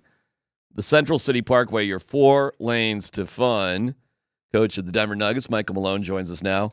Coach, that was crazy last night. I mean, 79% from two-point land. 79%. Like, every shot was going in. I mean, a lot of layups. Whatever. I mean, were you sitting there? I mean, a lot of crazy layups. Yeah. Jamal did a 360. Christian's doing a million different things. It was, Coach, how are you? I just should start there. How you doing, Coach? Sorry about that. Surely you digress. I'm doing well. It's always nice to win 7 games in a row and to be playing at a high level this time of the season. And what's remarkable is, we've won 7 in a row. Russell Westbrook's been out for 6 of those. Peyton Watson has been out for 6 of those. And, we just find a way to continue to play at a really high level offensively. And in that 7-game win streak, obviously our defense is much improved. And if you look at the ups and downs of our season, when we win and we win consistently, our defense is usually in lockstep with their offense, and that's been the case as of late. Here's what I'm thinking, and I'm curious what your thought is. I think you guys are kind of badass intimidating right now. Like, there is just a swagger that you guys got going that I find pretty unique and intimidating. I don't know if you feel that same way, but that's what it feels like when I'm watching you guys out on the court right now. Well, I can't speak for the other people, obviously, whether we're intimidating or not. I think when you prepare to play the Denver Nuggets, I think you have to be thinking about, okay, this team, after starting off the season 11-10, they're 24-9 since December 8th. And in that time, they have an elite offense and they have an improved defense. You have a guy that, in my opinion, should be a 4-time MVP that's playing the best basketball he's ever played. And when you just think about that statement, Nikola Jokic is playing the best basketball he's ever played. This is a 3-time MVP, an NBA champion, a finals MVP, a multiple-time starting all-star, led all players in all-star votes this year, and he's playing the best ball of his life. Jamal Murray, since that December 8th date, has been just incredible, efficient, aggressive, productive. Michael Porter. So I can imagine when you look to prepare against us, man, how do you stop a team that's number 1 in fast break points, number 1 in paint points, number 1 in assists per game, and has a lot of weapons? I just love coaching that group. Whether we intimidate people or not, I have no idea, but I just hope that we can find a way to win another game tomorrow night and go into the All-Star break feeling really good about ourselves, get rested, and come out of that break and attack the rest of the season. Coach, you already mentioned the injuries you've been struggling with. And, AG obviously has missed over 20 games. Russ and Peyton are banged up. But Michael Porter Jr., Jamal Murray, both guys that have been in and out of the lineup. And I am curious if you've learned anything about your bench, your younger guys, that maybe you wouldn't have had a chance to learn without these injuries. Well, I think Jalen Pickett is a great answer to that question, because if we're fully healthy and Russell Westbrook and Jamal Murray are playing every night, then Jalen Pickett likely does not get a chance to play real minutes. And because Jamal has missed games this year, I think missed 7, because Russell Westbrook has missed 6 in a row since getting hurt in the Philadelphia game, Jalen Pickett has been allowed to play this year, and real minutes, rotation minutes. And every game he plays, he does something a little bit more surprising, and you can see how confident he is, how aggressive he is. 9 assists, no turnovers last night. Tremendous job by him as a point guard, setting up his teammates, making their jobs easier, playing good defense. And so I think he's a guy that stands out to me. And the other guy lately would be, with Michael not starting, Julian Strawther, who's been a key piece for us all season long off the bench. But now he's started the last 3 games. And after the first game of starting where he struggled a little bit, the last 2 games, I think he's been outstanding for us. He's been aggressive. Last night, 18 points, 4 rebounds, 3 assists, 1 steal, and was a plus 15 in the 34 minutes that he played. So that's what you love about the silver lining of injuries, is that you play other guys. Now they have confidence, and now as you approach the end of the season, you have that many more guys that you feel comfortable playing in meaningful situations. And here's the funny thing about you. I'm going to go back, old buddy Scott buying Michael Malone a beer at 19 when he had a fake ID. Don't tell your kids that story. Wow. Yeah. But I know you've got a heart, and I know you feel for these guys, and I know you've got also a soul of basketball, from the time you were young, and your dad was a coach and all that stuff. There's a benefit for playing these guys, but then the reality of this is the NBA. And when healthy, these guys that have been so important to you for these 7-game runs, you changed back a starting lineup and had Christian on the bench for a while, and now all he's done is since he's back in the lineup is you've won 7, he's averaging over 18 points a game. There will come a time where decisions are going to be tough, and I know they pay you the big money. You got the head coach on the title of the door and all that stuff. But that still has to eat at you at time, doesn't it? Okay, hey, thanks. I'm gonna get you in when I can, but it gets tough when you guys get healthy, doesn't it? Oh, there's no doubt, and that's a great problem to have. I mean, if you have a team when you're fully healthy and you have to make tough decisions, and some guys are not going to be able to play, that's a good problem to have. That's one that I would love to have.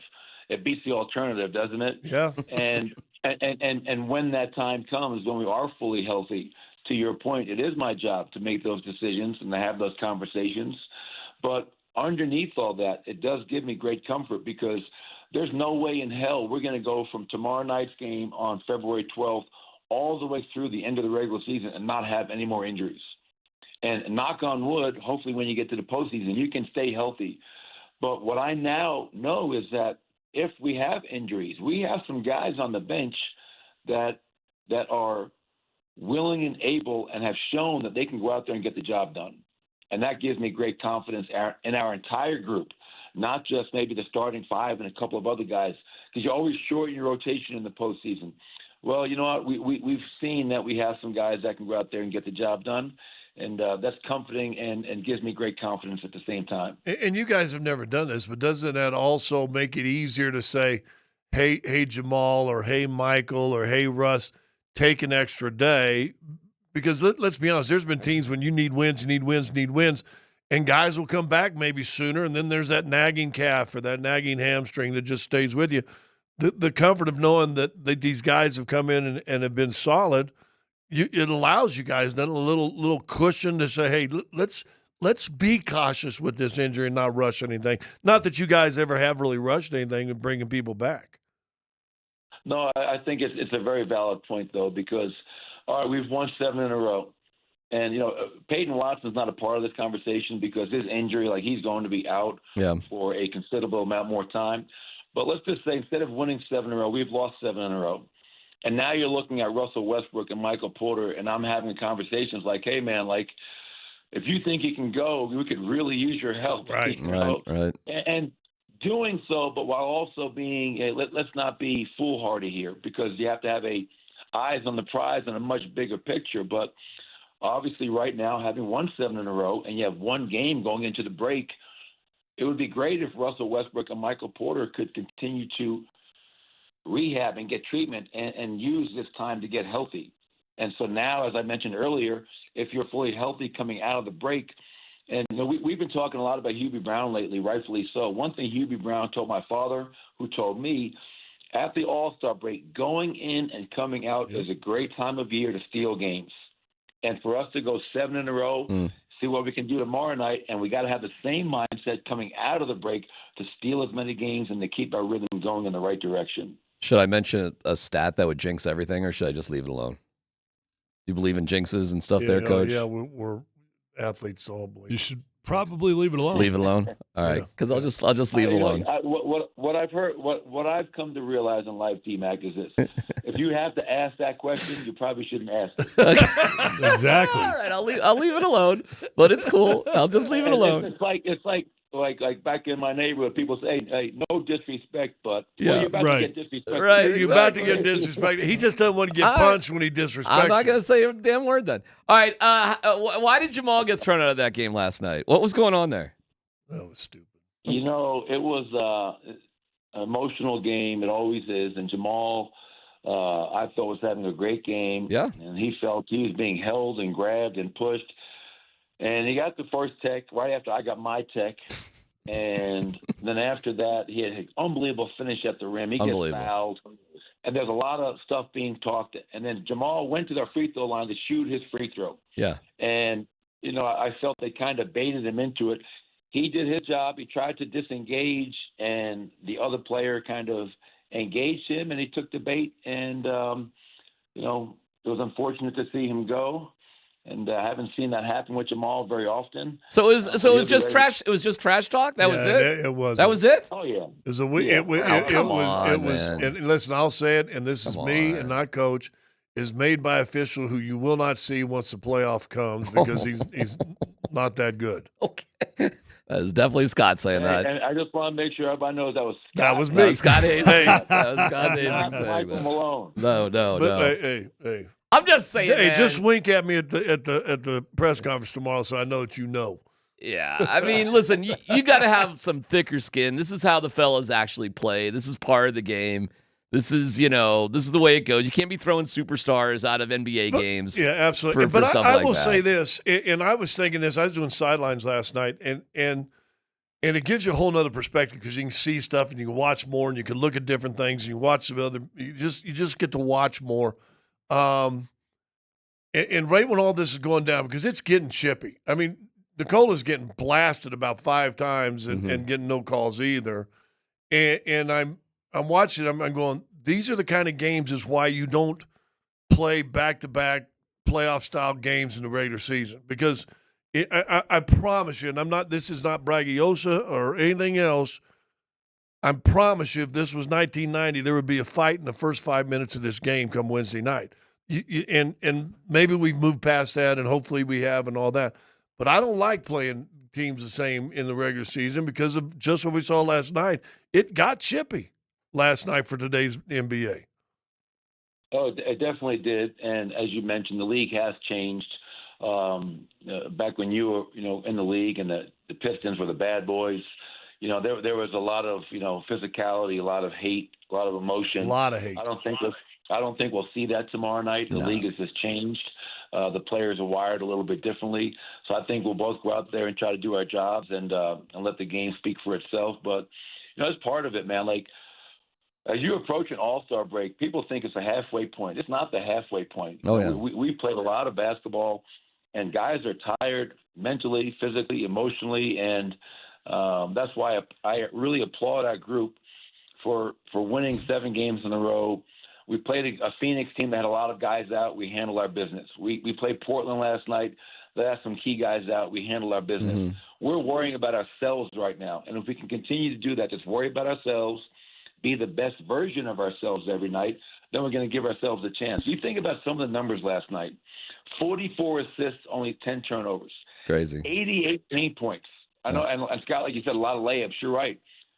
But we'll take a lot of layups. Heck 88 in the paint is crazy, and 29-12 in transition. So that team in Portland had gone 10-2 in the last 12 games, and in that stretch, very impressively, give Chauncey Billups a lot of credit. They were the number 1 defense in that stretch. And for us to do what we did last night was just incredible. Now, can we replicate that? Yeah. Can we do a better job of defending the three-point line? Can we keep them off the foul line tomorrow night? Their bench scored 62 points. So there's a lot of things that we can improve upon for tomorrow night and try to get our 8th win in a row, as I keep on mentioning. At one time, you all are up at 21. It might have been towards the end of the third quarter. You'd only made 5 threes. Yeah, threes didn't even matter yesterday because the shooting percentage, it really was. It was like everybody, all the, the muggles, the journalists there, coach, were looking it up. It was from what we could tell, it was the second best shooting night in Denver Nuggets history. Like there was some game back in 2008 that, the Nuggets shot more like 70%. But seriously, Coach, it was analytically, it may have been the second, third, whatever, best shooting game ever in Nuggets history. That's crazy when you think about that. Yeah, I think there was a game earlier in the season where we had offensive numbers that have never been done before across the board. I mean, so offensively, we know that we're good, we know that we're talented, we know that we have a lot of firepower. But the reality is this, and people who listen to this show, the few people that do, exactly, they understand that if this team is going to do anything, the defense has to improve. And the last 7 it has. We've been fortunate to play a schedule where we're playing some teams that aren't up in the standings. But to our credit, if you can go 21-5 against teams below 500, those are the games that you have to win. And we've done that. And there's a positivity in that. But if we're going to be a dangerous team, it can't be just our offense is lethal. Our defense has to bring something to the party. And they have been lately, and that has to continue. God, my mom was killing me about that. But people who listen to this show, she was just all over me about that. All right, a couple of quick hitters for you there, Coach. One, can you share? You got any vacation plans after you get done with tomorrow? I know you're laser focused on tomorrow. But after that, you got any little getaway, rest, relax, sort of, shake the cobwebs? Yeah, I'm going to head down to the Gulf of America. Gulf of America. There you go, buddy. Way to go. Way to go. Gulf of America. That's awesome. All right, last one for me then, too. What did you think of the Kendrick Lamar halftime show? I mean, they are calling it the Gulf of America, right? Yeah, they are. They put it on right. maps yesterday. You're right. I mean, I had 2 choices. I could go to Mount McKinley, a little cold. And, so I figured I'd head down south and go down to the Gulf of America. All right. The halftime show, it was really nice because the best part about Super Bowl Sunday was I was home with my wife and my 2 daughters. Nice. They both came back from college. Oh, cool. So that was the best part about Super Bowl Sunday. Yeah, I mean, sure. I guess it was a great halftime show. I couldn't tell if that was country or Western. And there was, I guess, as I read after the fact, that there were so many hidden things in there. Yes. And his beef with Drake and just everything going on. So I missed most of it, but very, very talented. I enjoyed it. My wife and girls enjoyed it. And if they're happy, I'm happy. That's the way to go. That's the way all right, laser focus tomorrow night. Laser. He's not that laser focused. He knows all the Drake and Kendrick beef. I mean, come on, Coach. He is an educated, learned man. I'm not gonna lie, Coach. I didn't know anything about it, and I spent like 3 hours going down like wormholes about. I know it all now, but it was like, what the, my Lord, that was I'll never get that time back. All right, best of luck tomorrow night, Coach, and enjoy the Gulf of America. Yeah, probably won't talk to you for a couple of weeks. I know. We'll just chill in the Gulf of America. That's good. Get that done. Catch you a big tuna fish there in the Gulf of America. You weren't expecting that answer. I know that. That was great. That was a good answer. Great. That's a good All right, answer. we appreciate the break, and look forward to catching up with you after. All right, sounds See good, you guys. Coach. The Michael Malone Show brought to you by the Central City Casino Parkway. Take I-70 to exit 243, the Central City Parkway. Your 4 lanes to fun. Never know what he's going to say. It's kind of fun.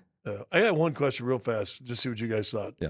The Nuggets, which are chasing number 2 now, right? I mean, they're breathing down the necks of number 2 in the West. Mm-hmm. 1 game back. 7 games, in a row, playing well. Got a starter MVP guy. Do you feel they're underrepresented in this All-Star week? Nope. No, I'm not saying I'm not glad they aren't.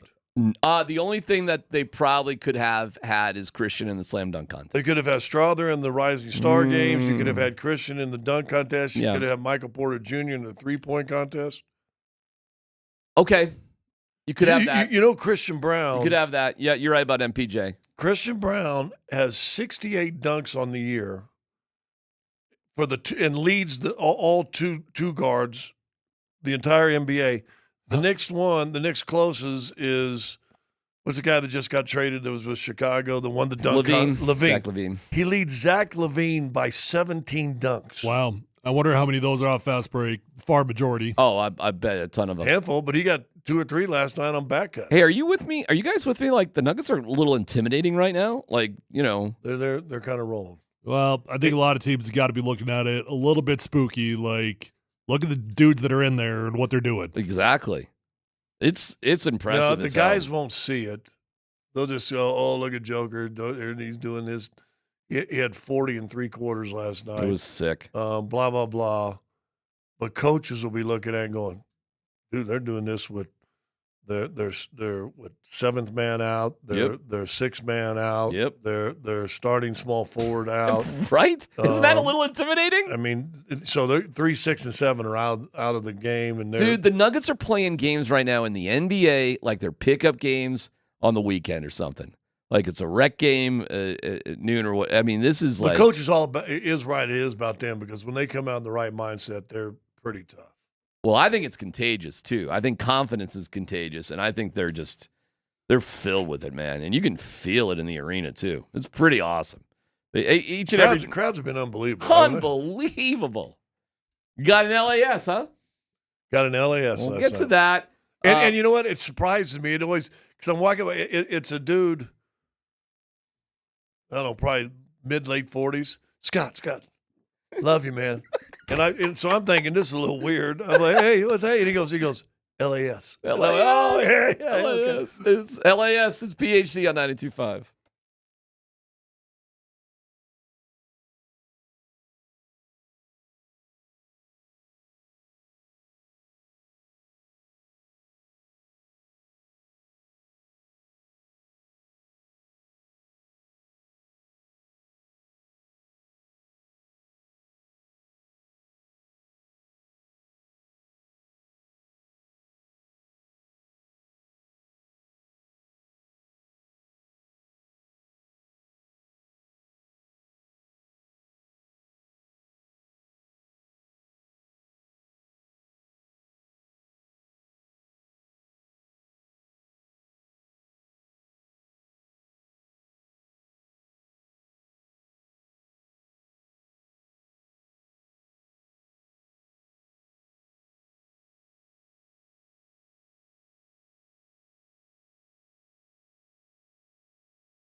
3:15 today, Nate and Andy have Jalen Pickett on, so that's cool.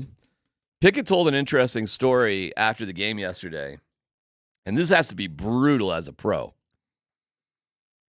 He knew his shot wasn't good enough, and he said last night after the game, hey, man, it's just a couple feet, but you wouldn't believe the difference between a college three and an NBA three. And he said his elbow was flying out, and it just was bad. So he went to work. He redid his shot with Zeke, and they had some sort of coach, and they were in LA or something in the offseason. And, oh, you got it? All right, well, here you go. You're going to hear what he said. Have you changed any of your habits? Yes. So I work out, a couple of times a day, and what I really worked on over the summer, basically after summer league is keeping my elbow close to my body on my jump shot, especially my three-point shot. It was a little out last year, and especially in like summer league, it was really out. So I'm really trying to keep it nice and tight and keep the ball straight on line.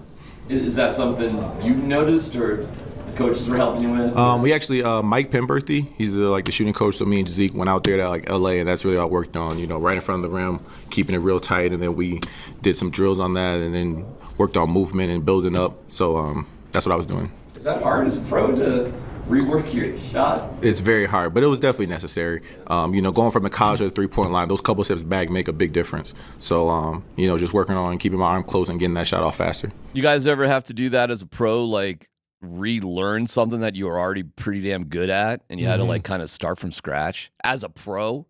It's tough. Quarterbacks go through this all the time, especially when they're coming out of college and they've got bad mechanics and they try to retrain themselves for the combine and everything else. And you've just got tens of thousands of reps build up of maybe poor habits, right? And the most difficult part about it is enacting it in a game experience, right? Like it's one thing to be sitting there in a controlled environment without defense in front of you, without without bodies that are moving. But then you get in that game environment and you just kind of default to what you know best.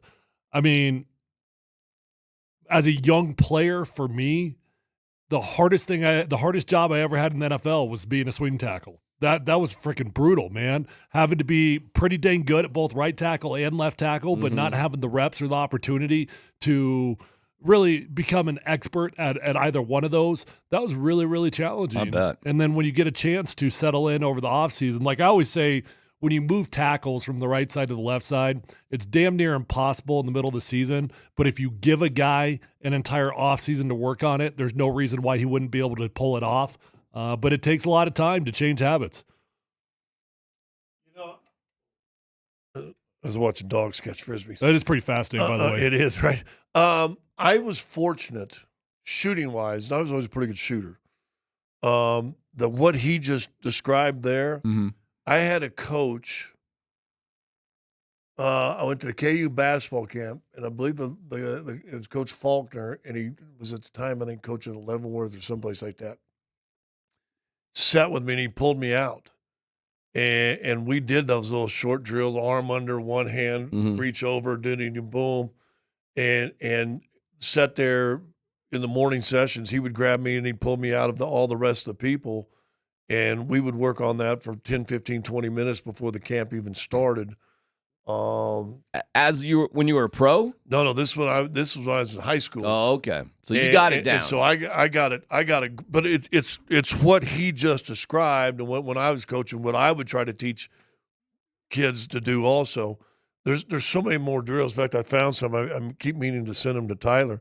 There's so many great drills now that I didn't even know then that I would use if I were coaching now for shooting and form, because kids get in that habit because we put them on 10-foot goals at 9 years old, and they just ain't strong enough. And sometimes there's kids at 12 and 13 just aren't strong enough to be, and everybody wants to do what? Shoot a three. And so then they lean over and they chuck the ball, they come over and the form's terrible. They can get in a hot streak and make some shots in some games, but the key to being a good shooter is being able to do the same motion over and over and over consistently. Same thing with golf.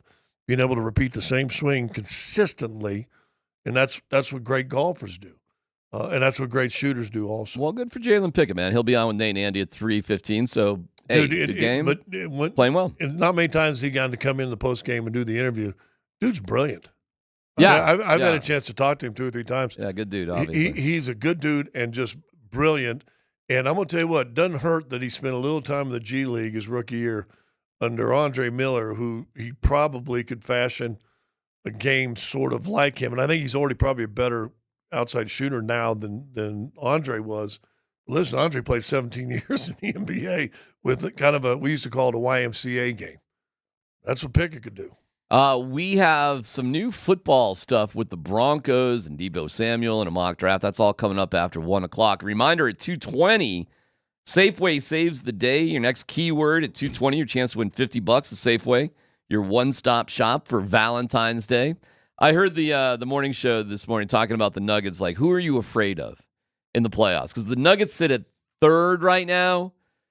They are, by the way, I think they're kind of a magic number. I think 5 games is too much at the All-Star break to make up. And they are exactly 5 games ahead of the Clippers, who are in 6th place. So I think the Nuggets have established some really good things. That's my opinion on it. Like, I think they're safe. They're not going to drop into that play-in, whatever, which is pretty cool. 7, 8, 9, 10, right? Yeah, I don't think that they're going to mess around with that whatsoever. The Clippers are actually tied with the Timberwolves. So at 3 right now, 3 would play 6. So right now, the Nuggets would play the Clippers. We're not afraid of the Clippers, right? No. Tyler, afraid of the Clippers? No. Okay. Are you afraid of the Timberwolves? They're a tougher matchup. Tyler? I think that they have been built with intention that Scott has been very aware of, and that intention kind of veered off over the offseason a little bit. But, I think that they're better, more dangerous today against Nuggets than even in years past. The Grizzlies are only 1 game in front of the Nuggets. Getting to the 2nd seed is very doable. Top spot ain't going to happen. 9 games back, All-Star break, not going to happen. But I don't even care. I don't think that's that big of a deal. If you're good enough to win the championship, I'd rather not face Oklahoma City until, the Western Conference Finals, if I'm my druthers. And I see that there's a cool in March. I was going through the schedule today. There's a home Oklahoma City on a back-to-back in March. In Oklahoma City. In Oklahoma City. It's like March. Sunday, Monday, I think. Woo! It's like March 9th and 10th. Yeah. Buckle up for that one. That's going to be a fun one to see, how everybody's doing and where you're really at. Can I say something? They built themselves to beat the Nuggets, too. Okay. Because they're going to throw 3 7-footers at you, and then they've got – the Williams kid, who's a fantastic small forward, and then of course Shea, who's as good of a point guard as there is, scoring point guard, and then Dortcher, defensive guy. We had Luka's debut. Looked like he was a little bit nervous out there in the beginning, but he shot well kind of eventually. Only 14 points, and they won. But their center right now is this guy, Jackson Hayes. He's a tall, skinny, 7 feet, 220. Jump out of the gym. Okay. But he is 220 pounds at 7 feet tall. He's their big. That's who they got. You guys afraid of the Lakers at all? I'm very curious about the Lakers. I think that's the best way to put it. Afraid is definitely not the right word. But I've got a fascination with how this is all going to unfold. All of a sudden, I find myself intrigued by watching Laker games and seeing the chemistry and all that. Did you guys see what happened with the starting lineup last night for the Lakers? So LeBron has always been the last dude introduced. Yeah. I heard always been the last dude introduced. And apparently he called Luka and was like, I'm gonna let you be the last one introduced in this game, which is just kind of interesting on a lot of levels. Like I think it was the guys in the morning that were talking about Jokic always going first and not being last. And I'm highly intrigued by the Laker experiment. That's the best way I can put it. Well, I'll tell you this, bro. This Klingon guy who plays for Portland, that dude is large. Yeah. He is 7 foot, and they got DeAndre Ayton too, who's a 7-footer. But this Klingon kid, I worry about Ayton, by the way. Because did you see the replay of that? Oh no! What's going on? I know he got hurt. It was one of those no contact. All of a sudden, the calf and everything kind of buckled. That. I guess my point is Jokic put 40 up on this Klingon kid, and he's a kid. But still, 7'2" and 270 is that kid is big. And Jokic was just kind of having his way around him. Hey, how has Zach Edey been for the Grizzlies this year? He got hurt. Better than expected? He got hurt in one of the Denver games, and now he's back. I was watching highlights just a while ago. He's back playing. I look at these highlights, and I think he looks fairly legit out there. He looks pretty decent to me. He and Klingon are the same type of thing. Yeah. 7'2", 7'3", and huge. Big monster bodies. Big monster bodies. Edey's 9'7", 7'6", all right, 58 points. I mean, I don't know about blocks and everything.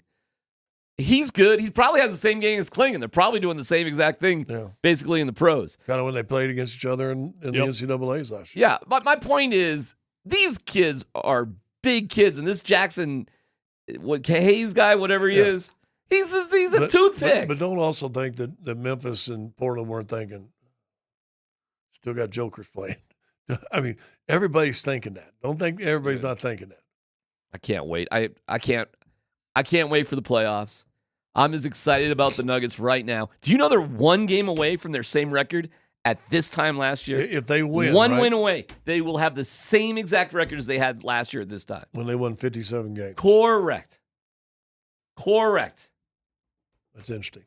It's good stuff, man. All right. There's all sorts of football-y sort of stuff and a new mock that has the Broncos making a fascinating decision. That's next.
Don't forget at 2:20, Safeway saving the day. We'll have your keyword to win some cash to Safeway. That's coming up in just a little bit. No dumb questions. In 25 minutes, it's great having Michael Malone on. You can just go to the app if you want to revisit anything we got going on. Altitude Sports Radio, 92.5. And, yes, Scott, it is Tyler.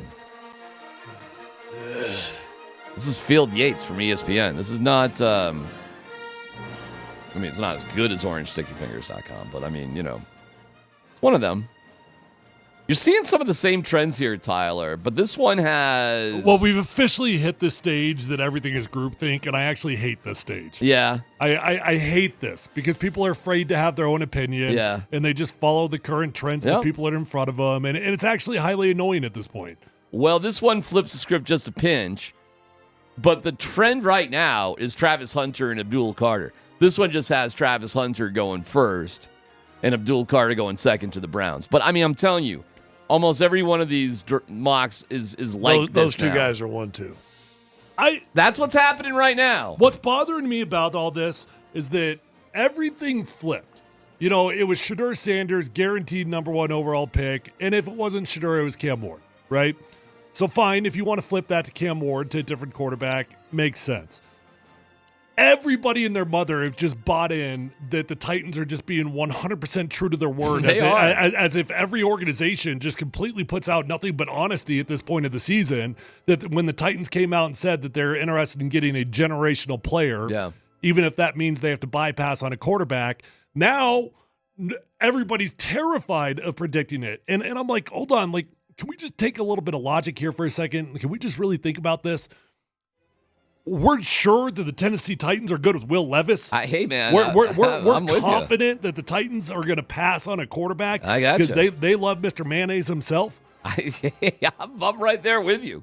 Also, a lot of these don't involve trades. Like the Giants, who want a quarterback one way or the other, they're just going to sit around at 3 and take a chance that the Jets or somebody else is going to jump in front of them. Really? They're not going to do something? Well, what's the chance of the first two teams both taking quarterbacks?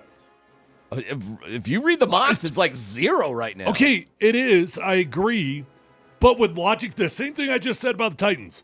Are we sure that the Cleveland Browns don't view their only way out of this hell as drafting a young quarterback? Are we sure the Browns weren't watching what the Broncos just did last year when they absorbed the biggest cap hit in the history of the NFL and it worked out by selecting the QB? And we're just positive that the Browns are just that confident in Deshaun Watson that they're going to move forward? But if history will tell you, aren't the Browns considered usually a cheap organization? Well, I don't know. One thing they haven't been afraid of is drafting QBs. Yeah, they've committed to that, and they've spent a lot of money on it. It was interesting, the vibe at Super Bowl week. You heard Dion say, hey, the Browns would be fine for Shedeur.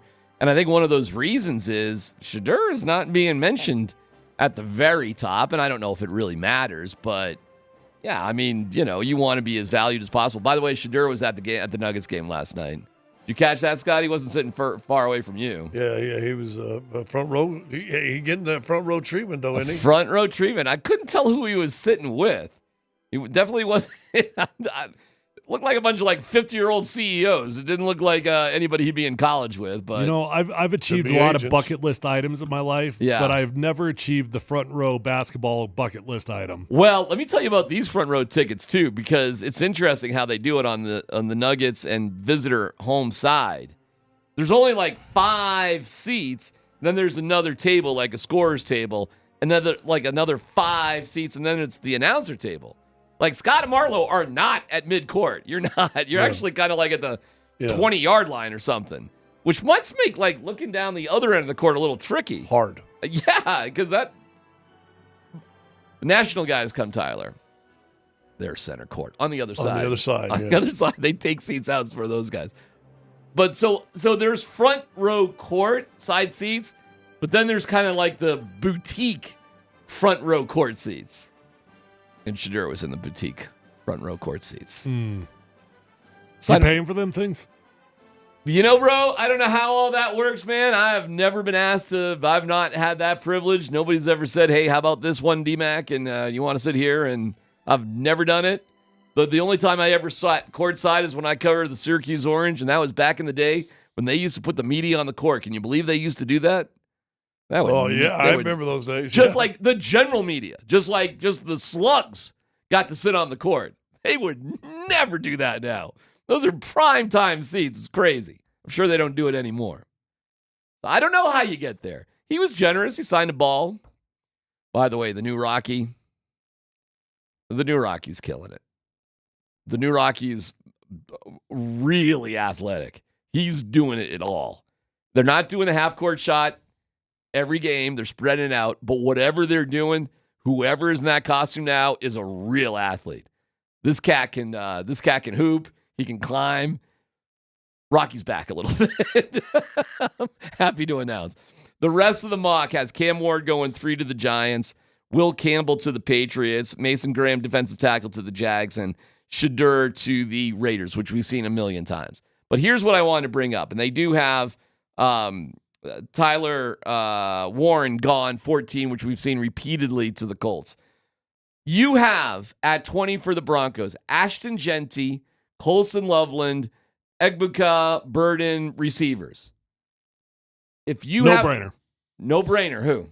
Ashton Genty. Why? Because you've got a handful of issues on offense, right?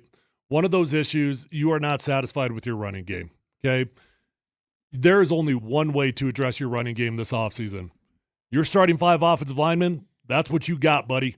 That is your offensive line next year. So whether you're satisfied with them, whether you're unsatisfied with them, you ain't improving your running game with an addition on the offensive line. Just ain't happening. There's really only one way to truly improve that thing, and that's with a running back. I'm not an advocate of selecting running backs high. Everybody that's ever listened to me knows that I don't want to pay them in free agency, nor do I want to draft them high. But there are always unicorns. There are always exceptions to the rule. And Ashton Genty, I can't promise you is going to be Saquon Barkley, but I do believe he's as much of a can't-miss prospect at the running back position as you can get. So Colston Loveland, for example. All right, we'd be okay with it. We wouldn't necessarily be thrilled. We didn't get the best tight end that's available, Emeka Egbuka or Luther Burden. Mm-hmm. All right, good football players, not necessarily the best that is available. Mm-hmm. You want to improve your running game? You got Ashton Genty on the board. You'd be nuts to pass on him. What if Warren was there too? That would be complicated, but I think I'd still take Ashton Genty. Scott, you feeling a first-round running back? No. Hesitation because? Well, Saquon was fabulous, and he was 1, 2, or 3. He was up there when he came out. Yeah. What was Travis Henry? He was a first round, but lower, wasn't he? Derrick Henry. Or Derrick Henry? I actually don't remember when he was drafted. I'll look it up for you. There was a Travis Henry. He played for the Broncos. He was a running back. That's right. He had a lot got of arrested kids for cocaine and stuff. Yeah, and they had a lot of trafficking, kids. Right? Like 12 kids. Yeah. But he was pretty good for a couple of years with Denver, though. Yep. No relation? I don't think so, no. You find out where he was drafted? I'm looking, yeah. I'm an idiot. So Derrick Henry? Derrick Henry, yeah. I really am a moron, so it's taking me a second. Would you rather draft in the 20s a running back or? He was a second-round pick. Derrick Henry was 45th overall second-round pick. Hey, man, I feel you. Like, the drop off the cliff for running backs after the top guy to the next guy could be another round or two. I mean, it can go like that. Yeah, but I think there's some good players in the second and third round. That running back out of Ohio State, he's a special player. I also think he's got the ability to be a joker for the Broncos. So I'm not saying it's Ashton Genty or bust in terms of the running back position, but I do think there's a significant drop-off, and I do think that Ashton is a unicorn. 28. I should know this off the top of my head. 2018, Saquon Barkley was taken number 2. And that super heavy quarterback draft. You want to talk about a team that could kick themselves too. Would you rather have Saquon Barkley or Josh Allen? If you're the Giants. But at the time, you still had a guy you thought was going to be your guy, right? Well, they had Eli Manning in 2018. When Saquon Barkley was drafted, didn't they already have the other quarterback still there? Daniel Jones. Daniel Jones wasn't there? That was we got Eli. We're hanging on there with Eli.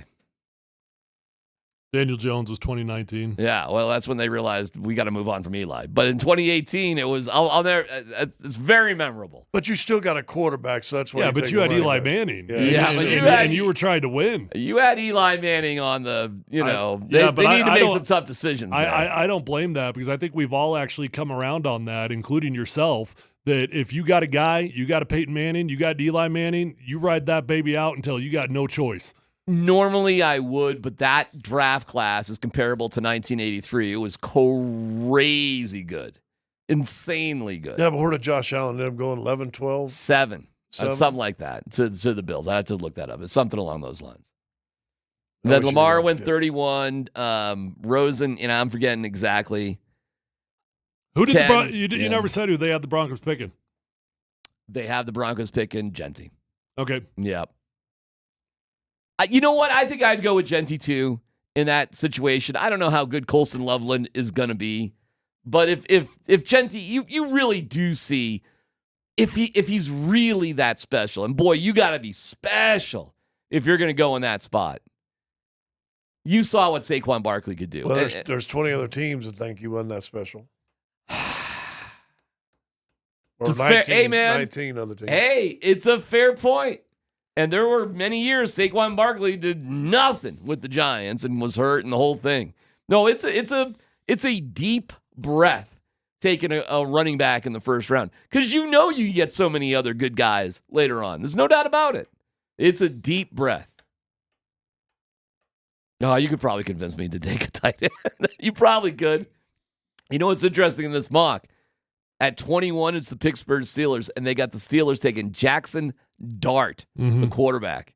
Well, they got to take somebody. That is quarterback hell right now, where the Steelers are at. And it kind of brings up an interesting point, like, where are all these guys going to go? The list of available quarterbacks is pretty interesting, whether they're good or bad, or like, where are they going to land? Let's give you some of that list coming up next.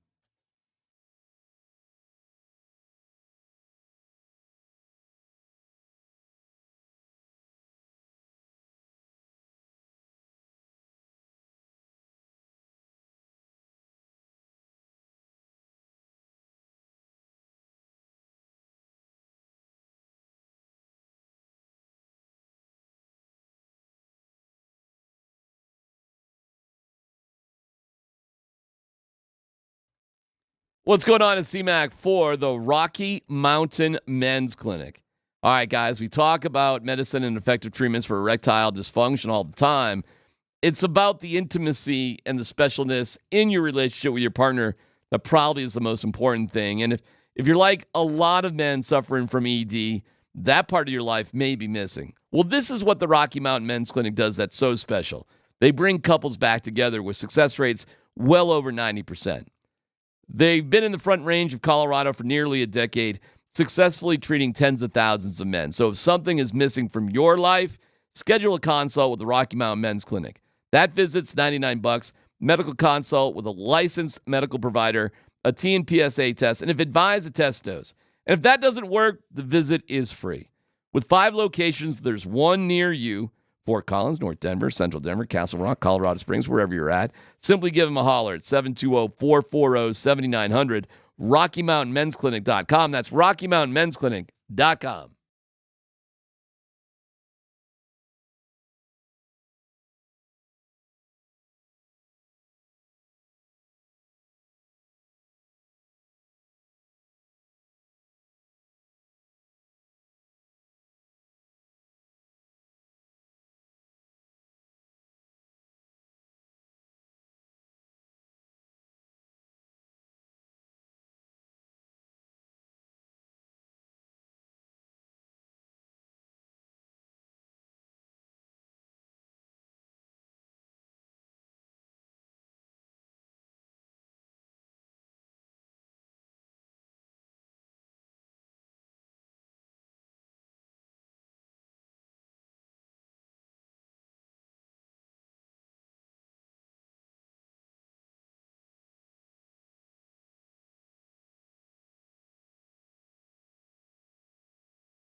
That's good.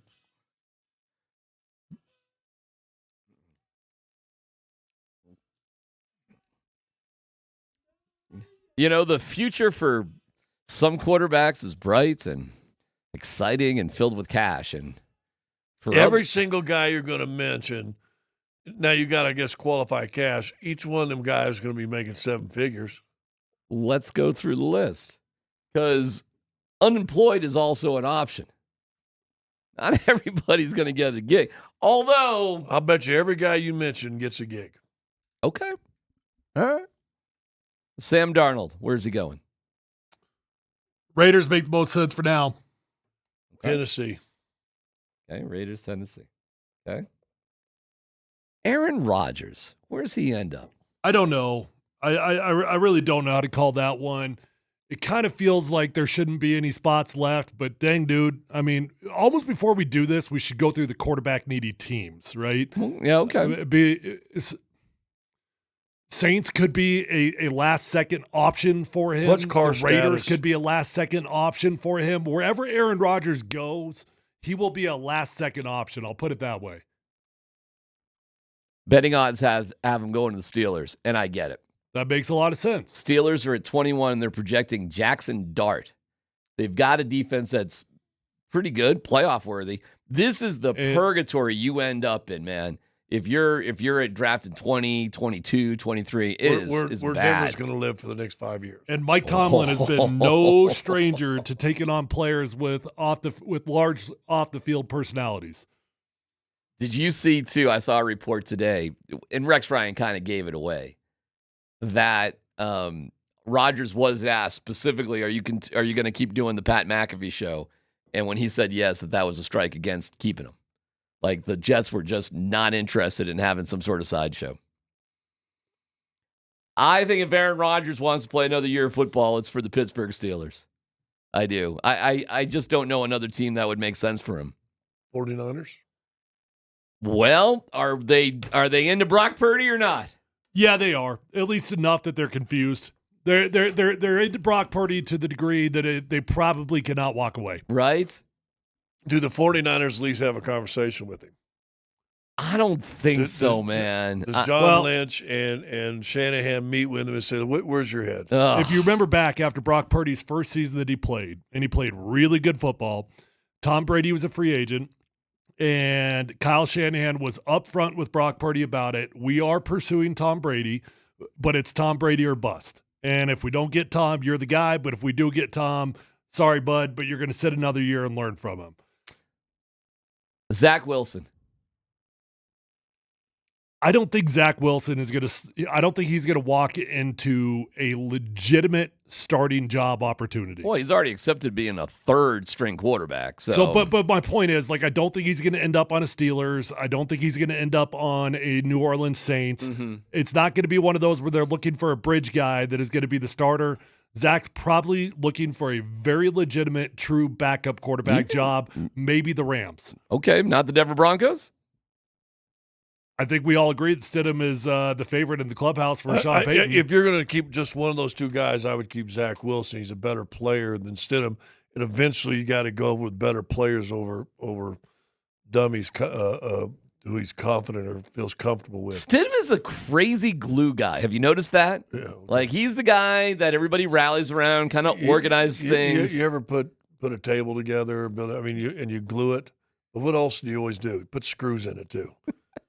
You're not going to trust the table to hold up just with glue. I think Stidham has done a pretty... Even Gorilla Glue? Even Gorilla Glue. Stidham's worked this whole, like, I'm a good guy, I'm a, backup leader sort of dude. Yeah, making what, $4 or $5 million? $5 million? Yeah, he's made millions doing this. And so a lot of people listen, and I said Aaron Rodgers only because isn't Aaron Rodgers from the Bay Area, right? He is. So Yep. I was saying that might be, but you're right with Purdy. But say you decide you go with Purdy, would you not want somebody? And Shanahan's been known as what, a quarterback guru? Would you not take a shot at Zach Wilson as our backup for $4 or $5 million? It's such a great question, man, because there's just no film on him for a good chunk of time now. Who knows what he is? And see, I think John Lynch, as their general manager, and Shanahan would talk to guys like that. Yeah. And at least, pick their brain and let's see. Russell Wilson. Well, It was interesting. After we had Adam Schefter on the show yesterday, I caught Adam on with Pat McAfee, and he was talking about how he was just with Russell Wilson yesterday, which I assume was 3 or 4 days ago now, out at the Super Bowl. And even though everybody's saying that the Steelers are moving on from Russ is telling Adam Schefter that's not true. We are still in active conversation right now about them bringing me back. Brandon Marshall was told by Russell Wilson that Russ wasn't selling his house when it was on the market. Got it. You know, Russ Wilson isn't exactly the most honest guy in the world when he's trying to spin a story his way. Just saying. I think it's crazy to think that he's back on the Steelers. Why? They got you to the playoffs. Yeah. Yeah, but now you're seeing that stuff behind this. Who's the offensive coordinator? Arthur Smith. Mm-hmm. Yeah, you're seeing. Freaking hated his guts. Right. Hated his guts. Right. That's all coming out now. It's like, oh, yeah, I recognize that story. Yeah, he ain't going back to the Steelers. Tomlin, I think, is on thin ice, man. He's got to make something happen here with the Steelers, or I think this dude, they're going to move on from him. If Tomlin were smart, he'd just walk away. Well, he thought about it last season. You're probably right. And take a year, because then in a year, go do some TV, as man. it always happens, there'll be 7 open jobs. Yep. And ESPN will take him in a heartbeat to do game day or whatever they do. No doubt about it. And take a year, go around, just start meeting people, but take a breath. And I guarantee you there's going to be 6, 7 teams that need a quarterback or a coach next year. They're going to go, we need to reboot with our character. Yeah, he's just going to get canned. And I think he's in big trouble, period. I think the Steelers are in big trouble. So Russell Wilson, I mean, is there any possibility he's sitting there without a job? New York Jets. Justin Fields. Pittsburgh ought to keep him. Well, they've said they're going to keep one of the two. They probably could. At least what they've said publicly. Listen, I think Russell's a better quarterback right now, but Russell's also 34. All right, 33, 34. Something like that. Fields like 27. Oh, yeah. Fields has plenty of time left. I would bet on the come, and I would look after what Tyler described yesterday, the first true kind of running quarterback to win a Super Bowl. I would look at whatever Pittsburgh's offense is and go, listen, we're going to put Justin Fields in this situation. We're going to turn him into this. Yeah, he's not as strong as of a runner as Jalen Hurts is, but he's a quicker dude. He's a more shifty dude. Let me give you one more wild card QB hungry team that I don't think I haven't heard anybody discuss. Okay. Indianapolis Colts. That's a team. They moving on? They're worried. They're worried as hell. Don't you? Okay. I mean, they benched him already this year. Yep. You know. Then he came back and played good though. He played all right. Yeah. But I don't think they're sold.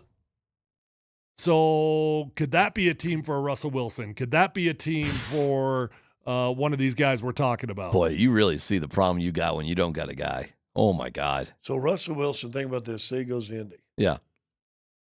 He could go to 3 different places where they've had great quarterbacks and he's bombed.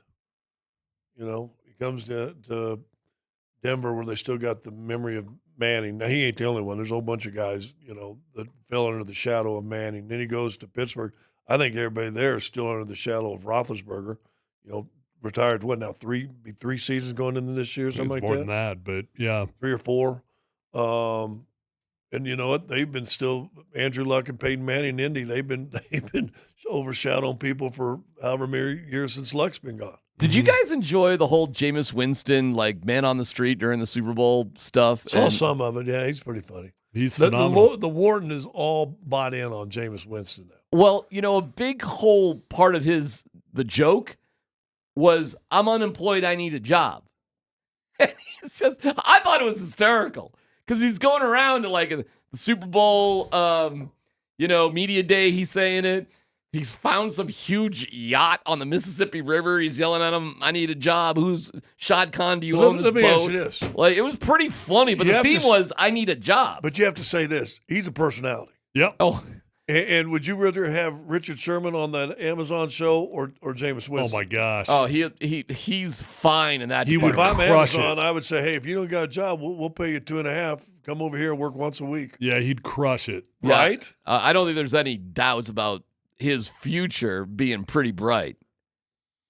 And by the way, I think Travis Kelce is going to have opportunities at stuff like that too. All right, I got one more for you. Well, Kirk Cousins, what is Kirk's deal? Well, he's still employed. Okay, so they're going to just... The reports out there were that the Falcons were willing to carry Kirk Cousins as a backup. Wow. What's he making? It ain't going to happen. You don't think so? It ain't going to happen. They will not carry Kirk Cousins as a backup. I would imagine he's got a post-June 1st type of deal in his situation. I don't know that for a fact. But Kirk Cousins will hit the market, and Kirk will become the most coveted quarterback on the market. So they're just going to eat a $40 million cap hit? Yep. Wow. They ain't going to pay a dude $50 million to be their backup QB. Yeah. Well, but you see why they'd like to, right? It's Although it says 26, and cap hit's 57. Yeah, well, that's another season. Oh, my God.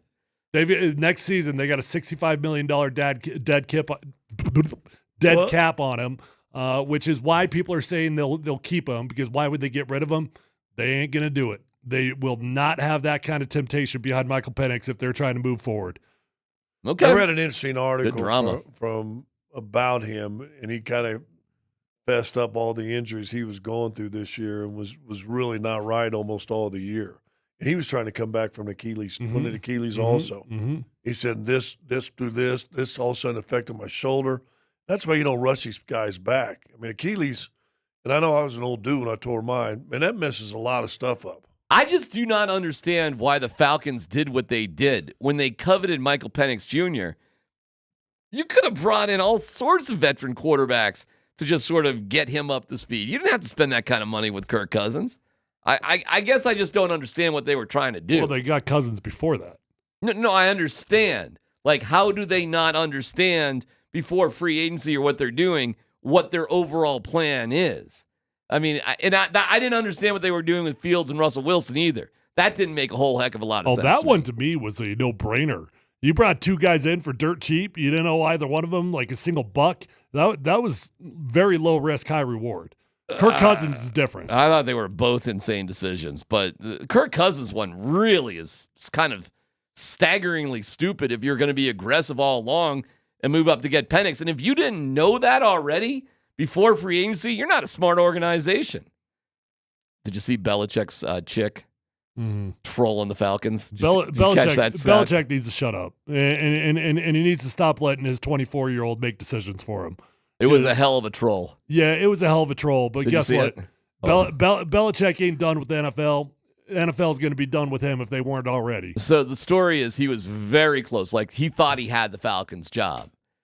She, during Super Bowl week, was wearing an Atlanta Falcons Super Bowl championship T-shirt, which is where the Patriots came back and beat the Falcons and made the big comeback. She was walking around with a Falcons championship T-shirt.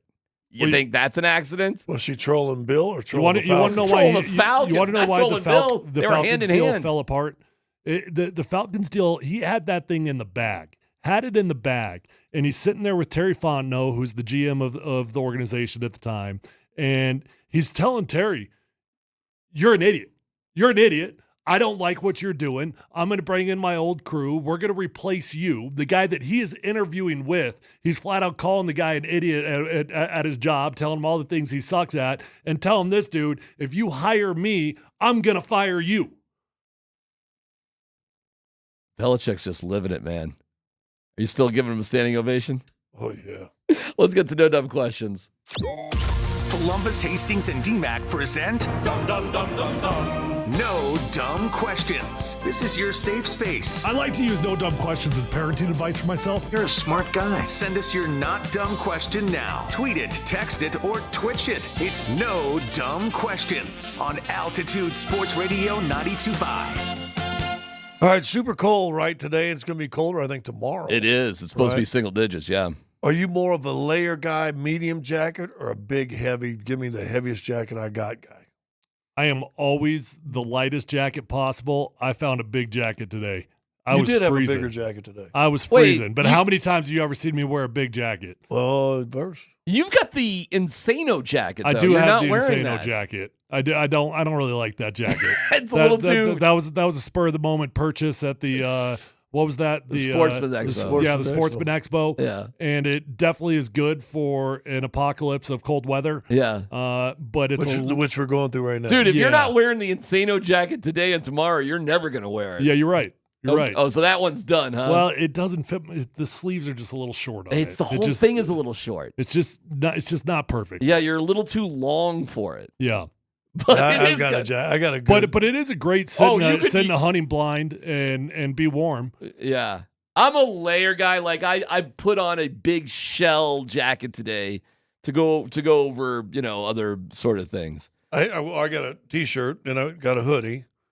And then I would usually try to wear a jacket. It was almost too cold to do that. I did bring out the old leather. In all honesty, I rarely, that's a cool jacket. I rarely wear a jacket, period. Because in my head, I'm like, well, how long am I going to be outside? If I'm in a car, like, what am I doing? I regretted last night coming out of the game. Oh my God. It was snowing. And dude. It was cold when we way colder coming out than going in. I've done that before where I'm like you. I'm walking inside. I'm walking inside. I got my sports coat on. I'm It'll good. keep me warm. And then I'm going to walk back outside for like 15 feet. I'll be and then good. you realize it goes from 40 to 18, and you're like, ooh. Last night was like Arctic. Yeah. Listen, I love Yoke. And I'll wait as long as he wants to. I'll wait. I'll always wait. And he was worth it again last night. But brother, have you ever heard a bad? No, and it's great. So I'm not complaining about it. But what the hell about like the time that I'm leaving that joint, like waiting around for Yoke? It is absurd walking up when your car's the only car in the parking lot. Yeah. Because the media parking lot was filled when I got there, so I parked over in the other lot where the, bum. It's a little further walk too, right? It's a little further walk. My car's the only car in the parking lot. Yeah. Well, I probably got out, and because I'm doing a sideline, so I did the interviews last night. While you guys are waiting for people, I'm doing the interviews. And so when I got out, I bet there was a dozen cars in the media. And they're probably all with you. It's all right, because it's well, yeah, because the writers are even worse. Like, it's bad enough, but those guys, like Bennett and those dudes, they're I don't know what time they leave. They got to write a bunch of crap. Who knows who's reading it? But I don't know.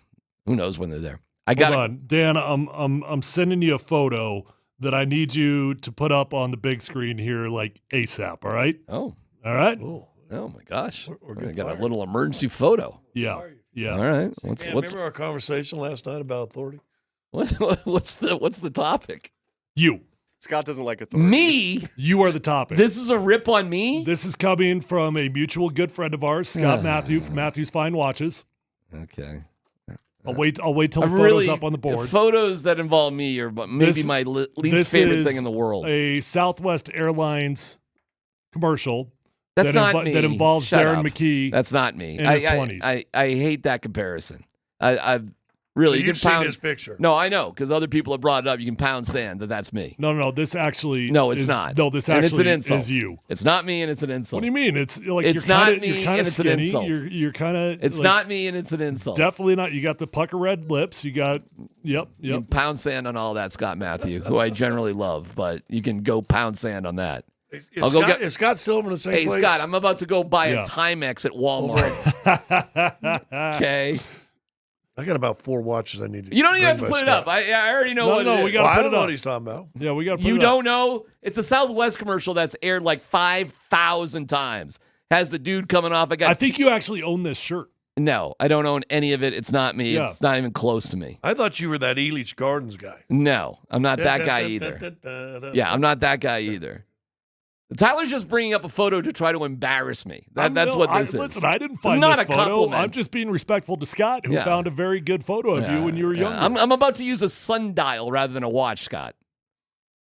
What is taking so long here? Yeah. What do you mean it's not letting you open? Because technology, it's an old tired thing, and nobody can see it anyways. Because we're doing a radio show. I'll put it on my screen. Okay. What's your point with this, Scott? Take a look at that real quick. If someone say, "Hey, this is DMac in his teens, 20s, maybe," but then again, you see there's headphones and stuff, and I'm like, okay, well, they didn't have them when he was. It's not showing up real well on the rescreen here, but Why? But why are you mad at that? I mean, it's not a bad. No, that's seriously demon. Like I think you need to look a little bit closer. Like break it down. It's break a it down. huge insult. Just break down everything about the dude. Oh, are you more upset with the no chin or the red hair? All of it. Got the red hair. You got the no chin. You got the perfect glasses. Right. You got the awkwardly high jeans that are tucked in. You do? Are you a tuck guy? Not really. No. Yeah, I don't think it looks like it. Thank you. Why are you being so nice? And that's Scott Matthew. It's his. He ain't advertising anymore. Yeah, I shouldn't give him any love. Why would I don't know, so Scott. low? You got insulting things to say. You know. Yeah. Spend some money, Scott, and then you can insult us all you want. No, that's seriously you though. Yeah, it's not. What is offensive about it? Because the guy looks like a fat slob. He doesn't look fat. He looks like a fat slob. Really? Yes. And you want to say, "Hey, DMac, look at this photo of you." That guy doesn't look fat. I don't think he's a fat. So I don't think that guy looks fat at all. Yeah, that's my like worst nightmare that people would think that that's what I look like. I think it looks like a guy who's probably the captain of his soccer team. All right, I have a bizarre fantasy draft, but you're gonna like this one. Mm-hmm. I think. Yeah. It's different. It's different. All right, it's a broadcasting fantasy draft. All right. Broadcasting fantasy draft. That's next.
All right, a reminder, 220, our next Safeway saves the day keyword. 220, chance for you to win $50, chance to win $250 later on. So thank you, Safeway, saving the day on Valentine's Day.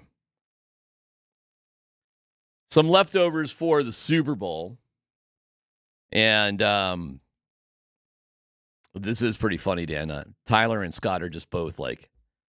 lollygagging? Yeah, they're just in the kitchen. It's like... They're just chit-chatting to each other. Just, whatever. Just get here. Whatever. Must be nice to be them. Just show up when you Oh, want. you think? Scott's just in another total conversation with Marky. Scott doesn't know what planet he's on right now. That's just like, It's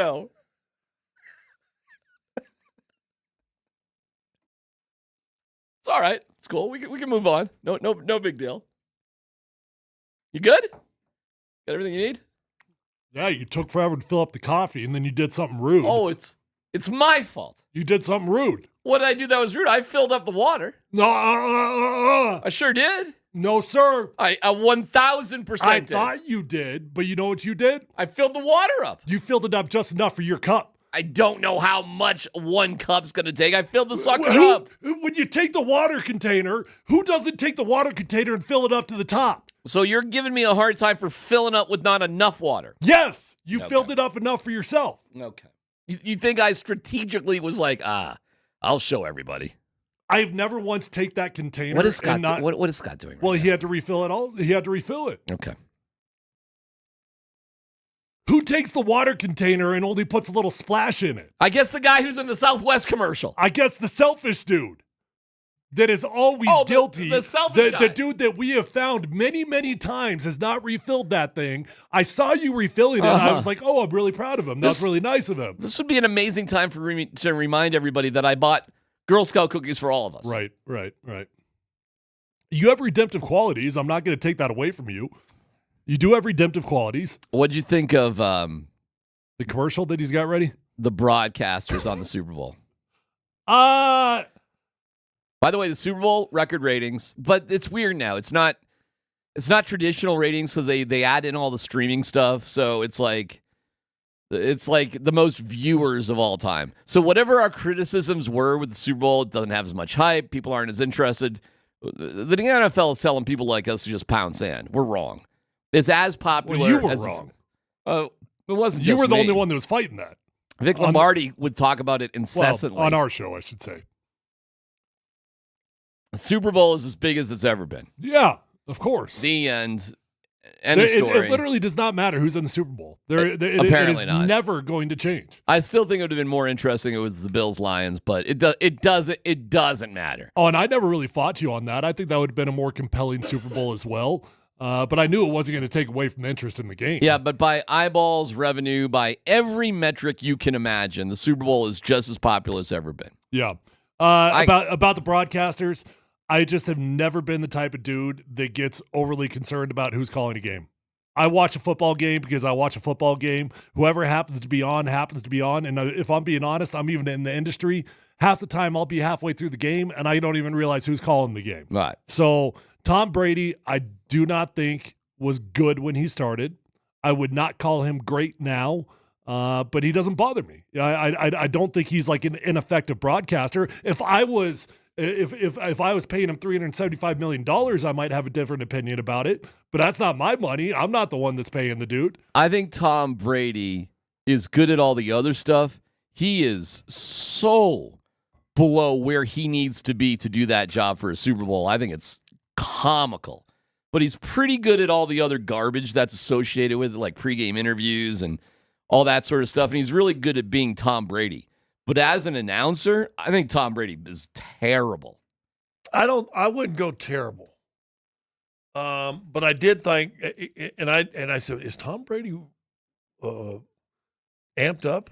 Did you see that watch he was flexing, by the way? Oh, yeah, that orange one. That was one hell of a flex. I'd like to know I looked it up. 600K, supposedly. Oh, I read 1 million.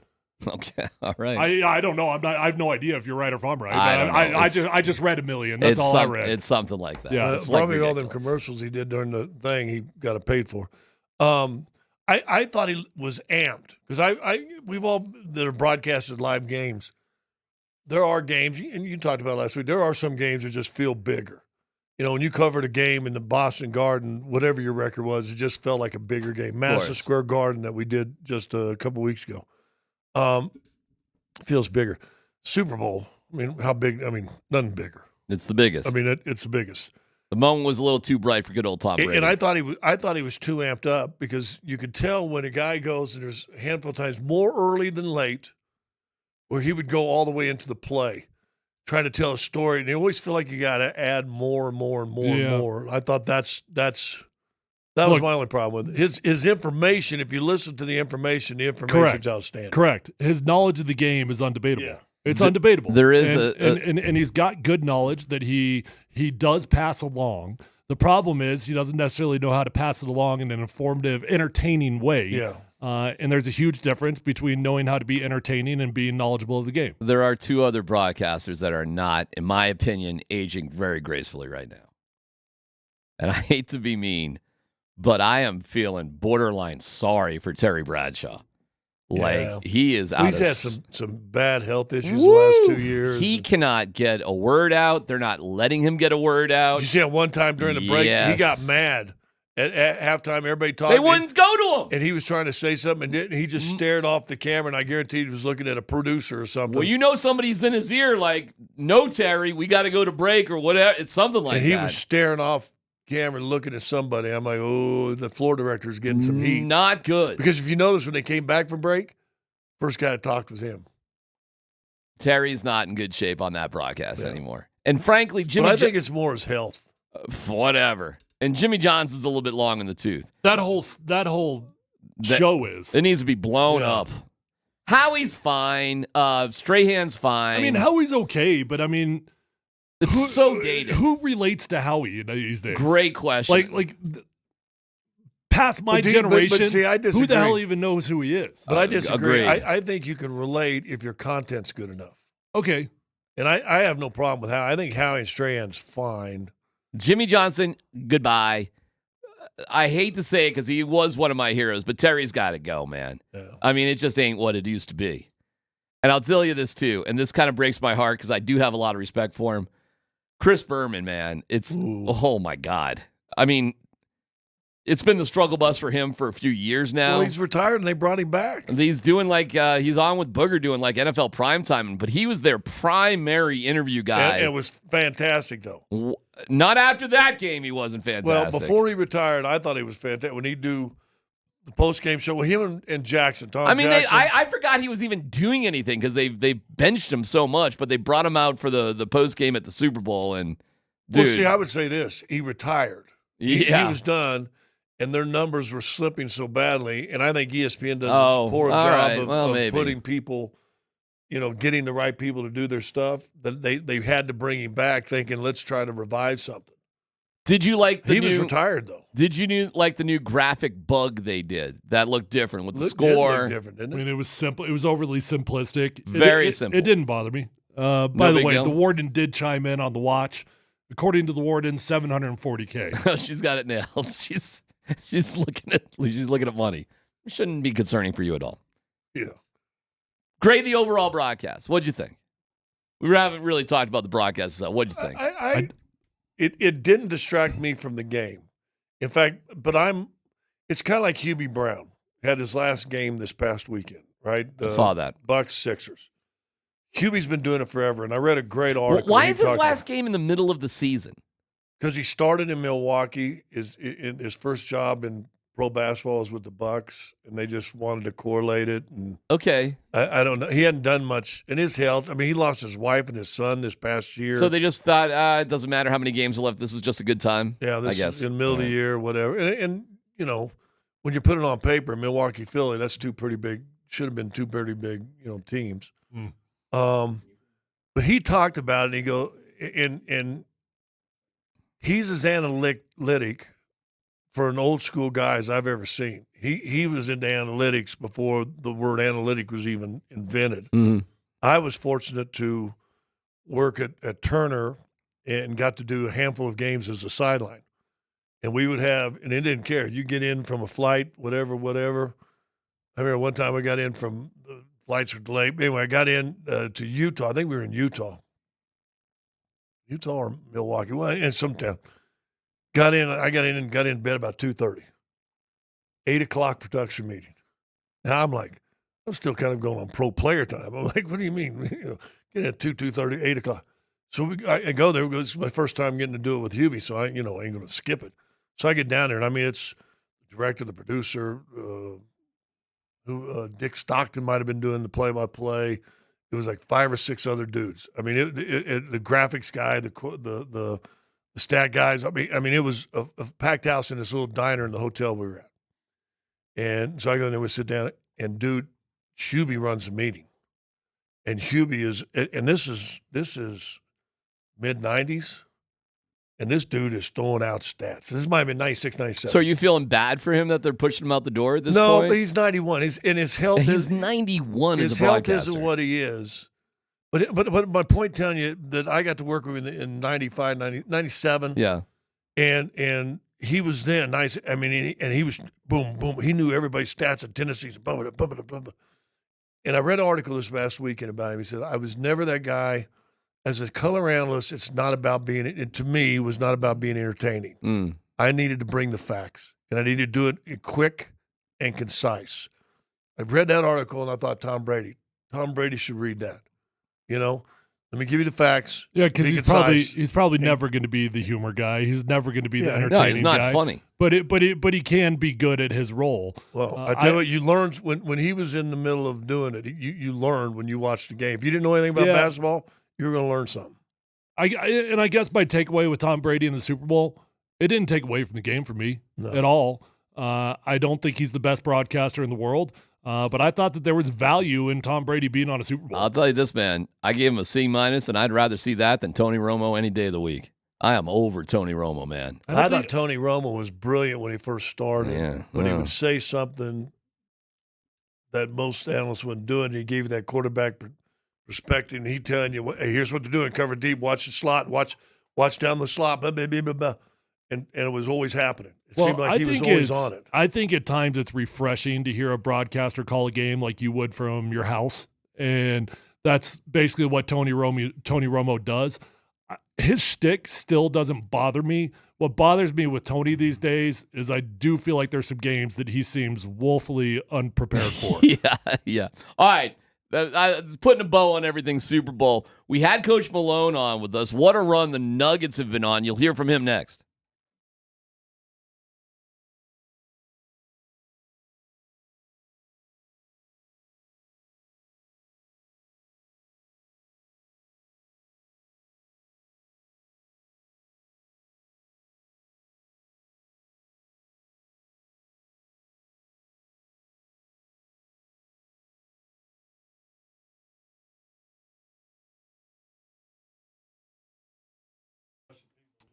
Hey guys, Tyler here for the best car dealership in Colorado. It's my friends over at Phil Long Ford. There's no reason to drive all over the state of Colorado, going from dealership to dealership, trying to find the vehicle of your dreams. Go to Phil Long Ford, and you're going to find the vehicle that you want to drive. Whether you're looking for new, whether you're looking for pre-owned, when you go to Phil Long, there's over 1,000 cars, trucks, vans, SUVs, electric vehicles, even commercial fleet vehicles on their lot right now this day. So don't waste your whole weekend driving all over. Just go to Phil Long Ford, find the vehicle of your dreams, get the best price. They've got great interest rates right now. The incentive deals are rock solid. And with an award-winning service department, they're going to keep your vehicle in tip-top shape for as long as you are driving that. I value relationships. I've had a relationship there since my rookie year in the NFL, and that's why I recommend Phil Long Ford. Feel free to shop from the comfort of your own home at phillongdenver.com.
Yeah, I think there was a game earlier in the season where we had offensive numbers that have never been done before across the board. I mean, so offensively, we know that we're good, we know that we're talented, we know that we have a lot of firepower. But the reality is this, and people who listen to this show, the few people that do, exactly, they understand that if this team is going to do anything, the defense has to improve. And the last 7 it has. We've been fortunate to play a schedule where we're playing some teams that aren't up in the standings. But to our credit, if you can go 21-5 against teams below 500, those are the games that you have to win. And we've done that. And there's a positivity in that. But if we're going to be a dangerous team, it can't be just our offense is lethal. Our defense has to bring something to the party. And they have been lately, and that has to continue. That was Michael Malone. If you want to hear the full interview, the Altitude Sports Radio app, powered by the Wilhite Law Firm. Injury lawyers, go to wilhitewins.com. That's wilhitewins.com. And a reminder, at 2:20, it's your next Safeway Saves the Day keyword. Chance to win $50 to Safeway and another entry for the $250 grand prize. Safeway, your one-stop shop for Valentine's Day. That, again, is coming up at 2:20. It's good to have Coach on, and with the Nuggets winning 7 in a row, did not bring it up to his face because that would be bad luck and karma, but the Nuggets with Michael Malone, the biggest winning streak they've ever had is 9. If they can take care of business against Portland, a couple of games could set a record during the Malone-Jokic era. Yeah, I think George's team one year won 15 in a row, something like that. But it is staggering to think that this deep into it, Nikola Jokic is playing his best basketball ever. I think we got to start banging the drum for the MVP again. I think we've been kind of letting everybody off the hook by us just saying, oh, he's not going to win it, SGA. Why? He should win the MVP again.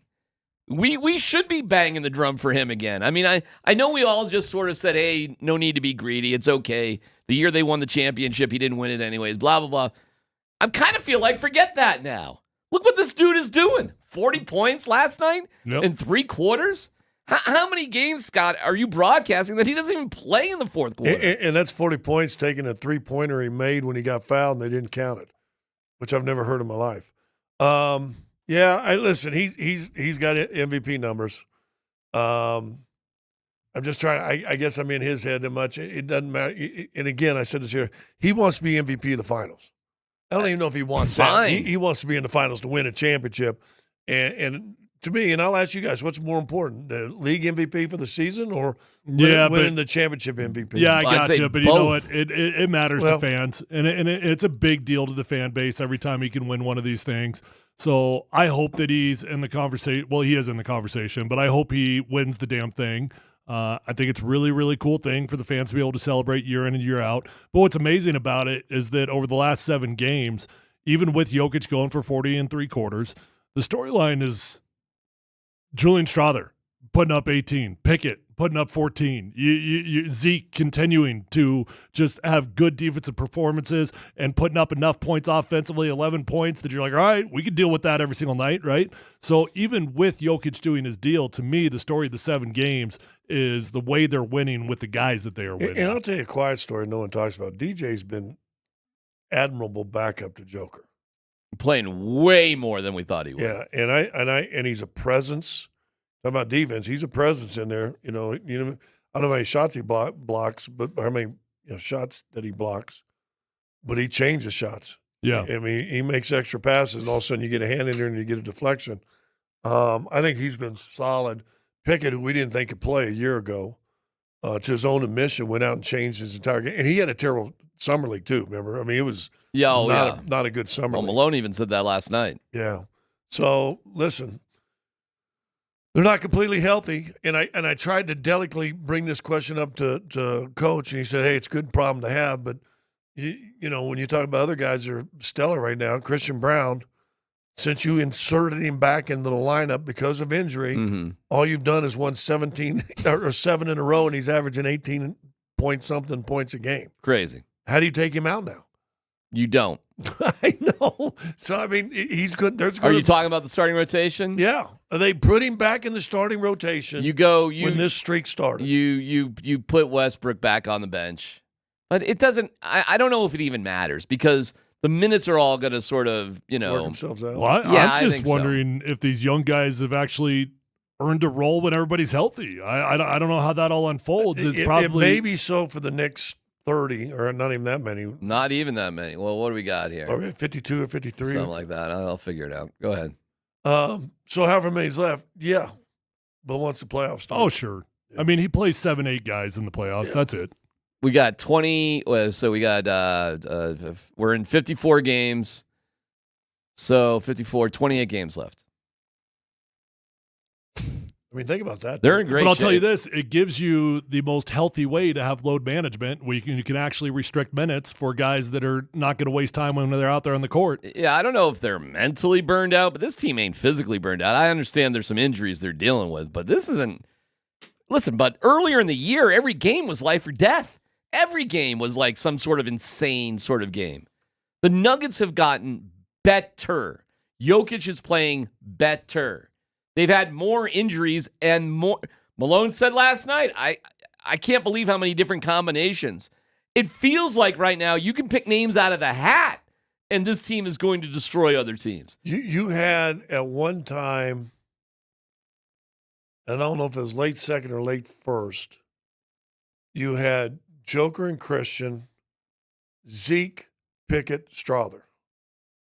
Would you ever think, starting the season, you'd ever see that lineup on the floor at one time? And let me tell you, one of the most boring games of the entire year was the Cavs-Nuggets game where the Nuggets lost 149-135.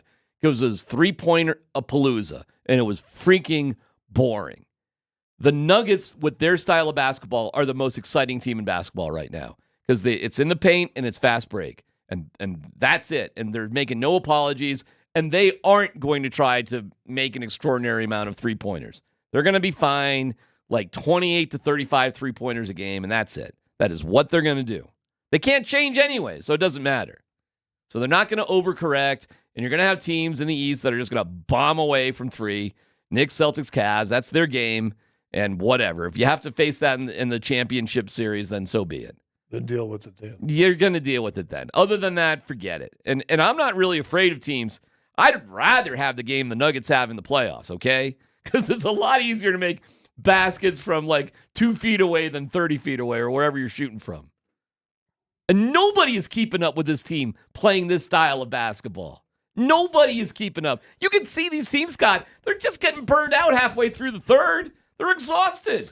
Well, especially when they come here. The fun thing to watch, too, is if you guys watch all the ancillary stuff, what is it? Paul Pierce and Garnett have a podcast they do once in a while.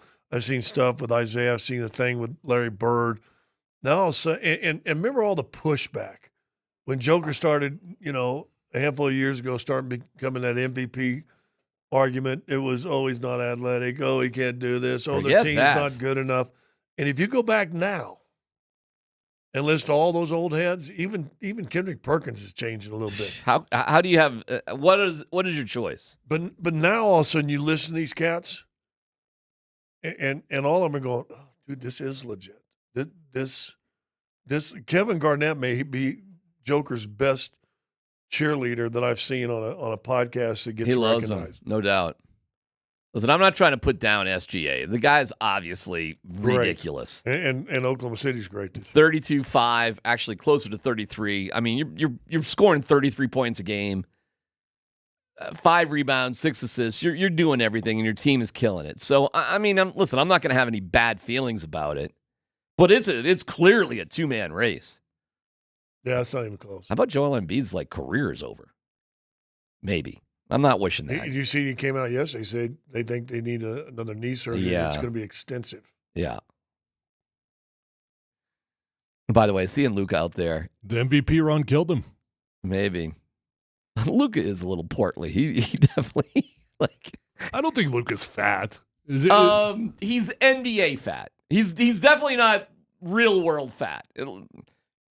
Walking amongst What's us, the difference between him and Jokic? Not a lot right now in terms of how they move. Inches. Yeah. Okay, fine. Yeah. But I mean, Jokic is just bigger. They got pretty similar body types to me. Yeah, but you can't have that body type if you're that much shorter. You know what I mean? Like, it doesn't seem to make... Doesn't seem to affect his athleticism. Actually, Yoke, I know how big he looks out on the court. I swear to God, every time he comes in the interview room, I'm like, he is not like... Well, that's because that's because a lot of these guys on the court, they are rail thin. Yeah. I mean, rail thin. No, I think Luka does look a little dumpy. I'm kind of buying the whole, like, Luka's lazy, Luka's fat, we're just sick of Luka's work habits thing. I'm sort of buying that more. By the way, those new owners, they were emphatic. They're like, we're not leaving Dallas. That's it. Did you see people getting thrown out of the arena because they were protesting? They're getting escorted out because they're protesting during the game with the Mavs. Well, and then it doesn't help you that Anthony Davis, even though they win his first game, tears an abduction. It looked like it was legit, but when you watched it live, it looked like he was faking an injury because it was a non-contact deal. There's no way he's faking that. No. I'm not saying he is, but I'm saying when you watched it live, it felt like a typical AD move where he was over-embellishing something on a non-contact injury. Yeah, that At first, I thought he was grabbing his family jewels. Yeah, they got. Well, that's where the injury is. It's in that groin. It's all in there. Where it attaches. Oh yeah, he might have. I mean, he's grabbing that area, no doubt about it. That's where the injury is. I don't know, man. In the trade's trade, and it's going to hurt Dallas now, especially if Davis is out. Lively is out for the year. It's looking better and better for the Nuggets. How about the Lakers trade, and then they go get that Williams kid, and all of a sudden they go, he's hurt. Oh, sorry, he's injured. We're going to rescind this trade. How'd you like to be Dalton Connect, who's now like back Did he play there? last night? I don't think he played, but he was on the roster for sure. He must have been really hurt, man, because for them to turn that deal down, it felt like the only saving grace they had to go get a big. It must have been pretty legit. All right, we got Let's Football Go, and we have our keyword for you to win from Safeway as they say Valentine's Day next.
Oh, that's great. Thank you, Mountain High Appliance. You can find them at mountainhighappliance.com. Okay, time for your keyword.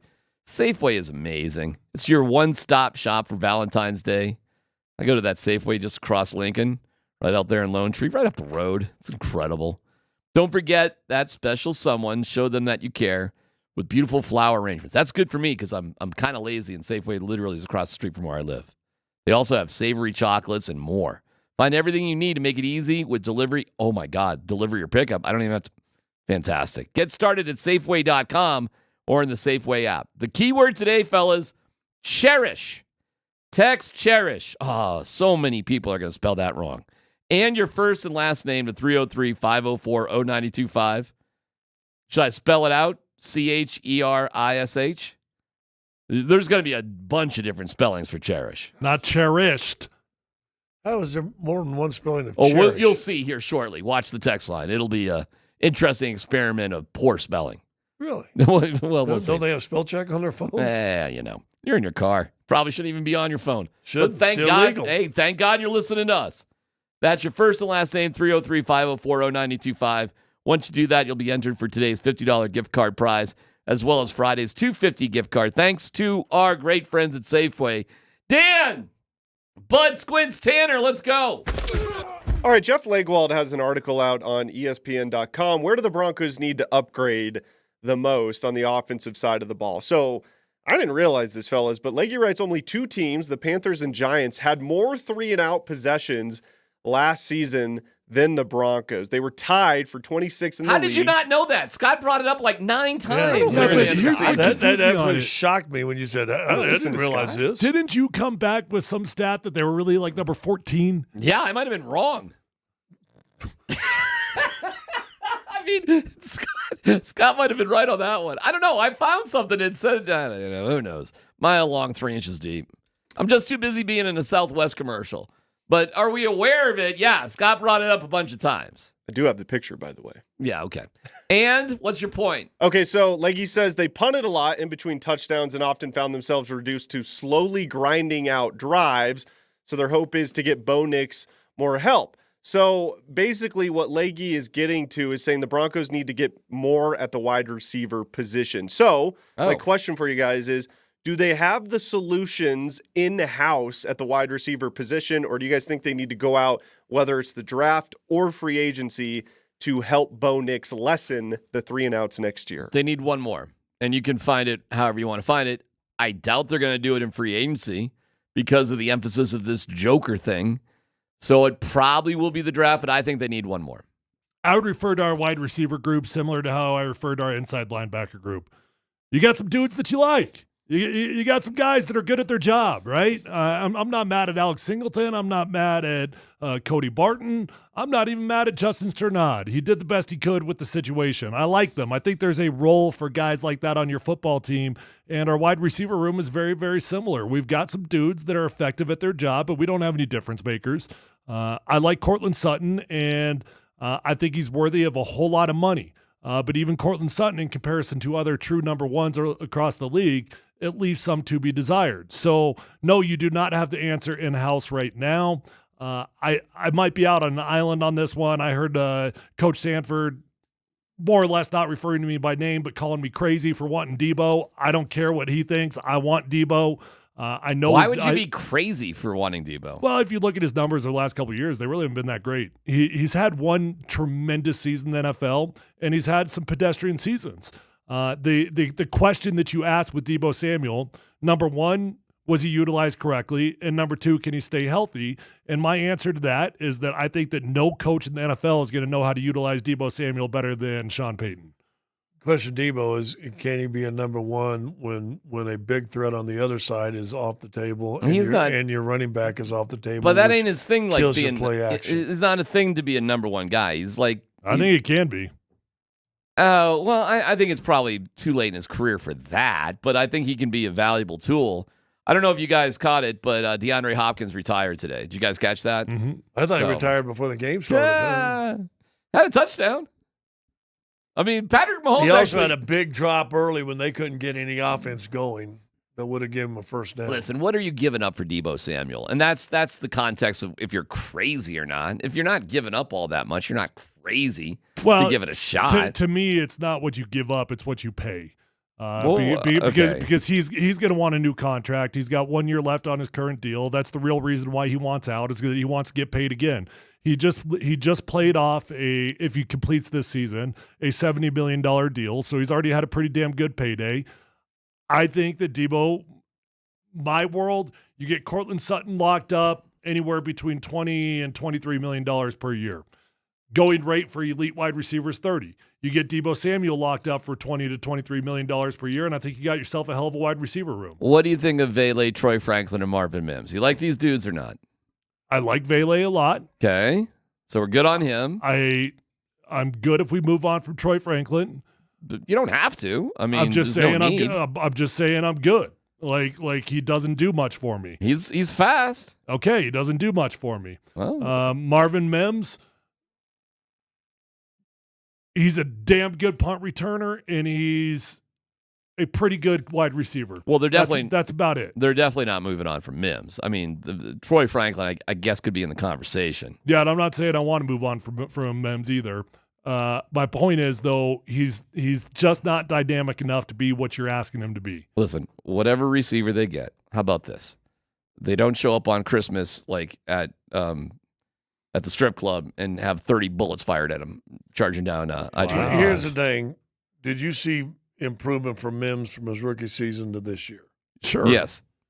Can Franklin have that type of jump? Yes, definitely. See, I think so too. Yeah, I mean, he's a young guy, man. And if Mims now could take what he did from his rookie year to this year to next year and have another jump, then you're okay. I think that's what Sean Payton's counting on. And I think we heard that when he interviewed with Kay Adams, and he was pretty frank about it. We have musts and needs and wants, and, that was like a need? I think I'm not going to judge a rookie wide receiver under Sean Payton. You going to roll up the Brinks truck to Cortland Sutton, by the way? We're going to go through that in the offseason? I think that's relative. What does that mean? I think mid-20s maybe, something like that. I mean, puts him right under the top 12 guys. I'd be okay with anything less than $24 million per year. So 23 and under, I'm good. Boy, there's a lot of heat on the Broncos to get Zach Bond in free agency. That's picking up steam.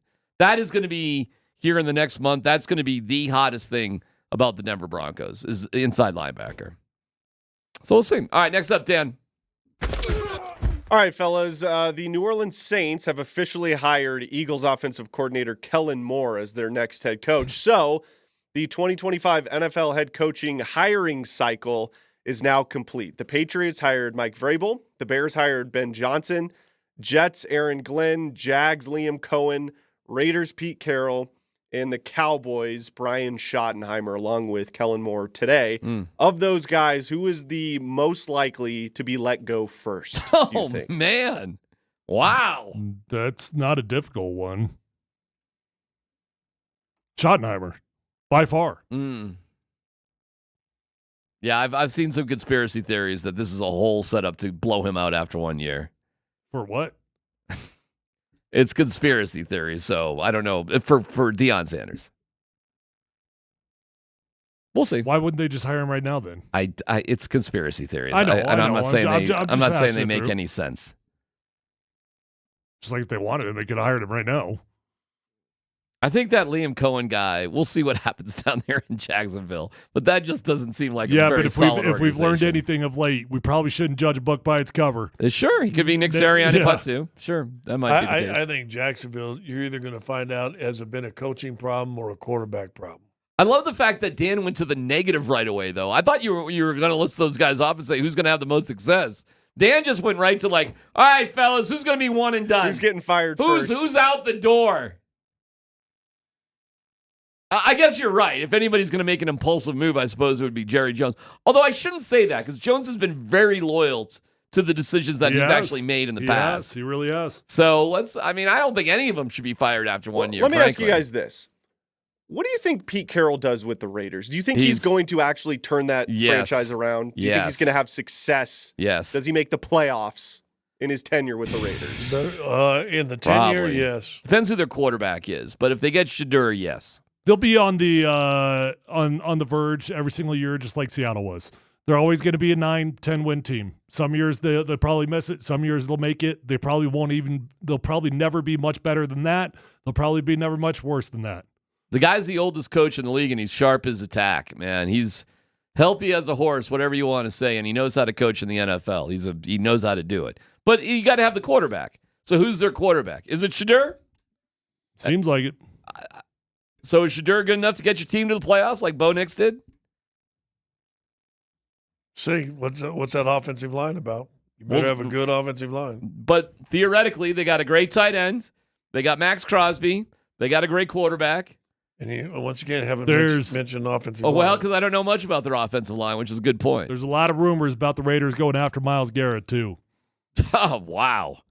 So pair him up with Max Crosby? So pair him with Max Crosby. Yep. Wow. Well, that would be something, wouldn't it?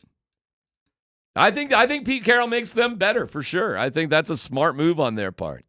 Who's there? What are they doing for OC in DC? I think it's Darrell Bevel. Okay. As the OC, and then I don't know who the DC is, but it's Pete's defense. Do you think there's a possibility Russell Wilson could end up there as a backup?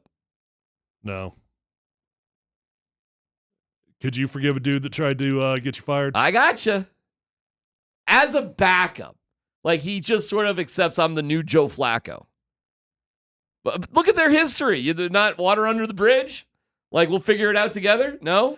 Well, the key is if you think you're going to get Shedeur. You're going to get, let's assume that happens. Let's go on that premise. Yeah. Who's the best kind of backup to have behind him that will make him better? I'm an idiot, by the way. I'm an idiot. I'm sorry. Raiders, OC, do you guys remember now?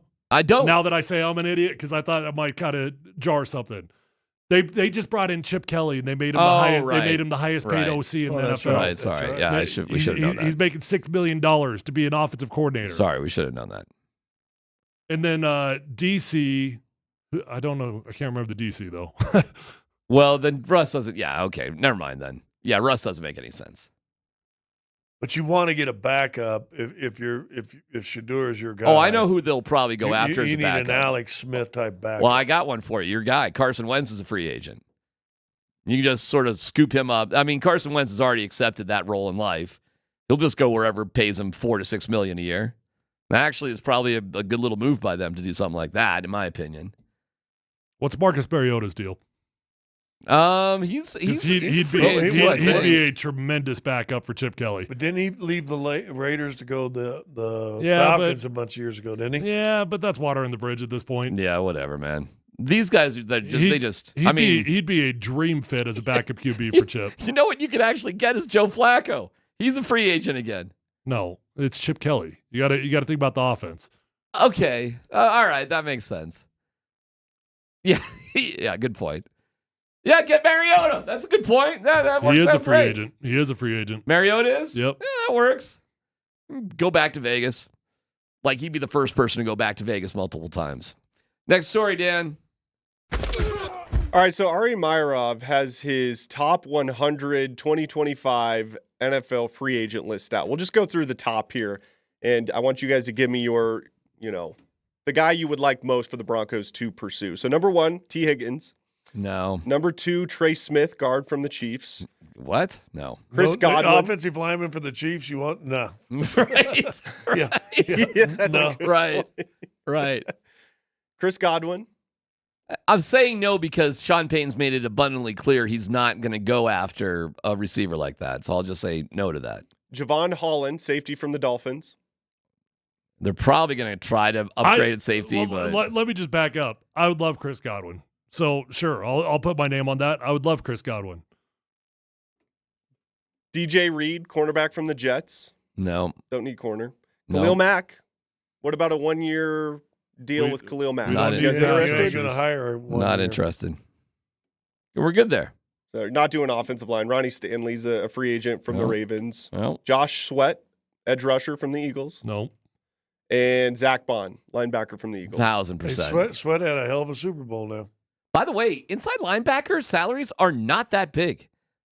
They're not that expensive. It's like you're in that $14 to $16 million range. It's not crazy. I think they could easily get Zach Bond, frankly. I think they could overpay and just, you're going to do that anyways for whoever you want. I think it's kind of a slam dunk the Broncos if they want him, can get him.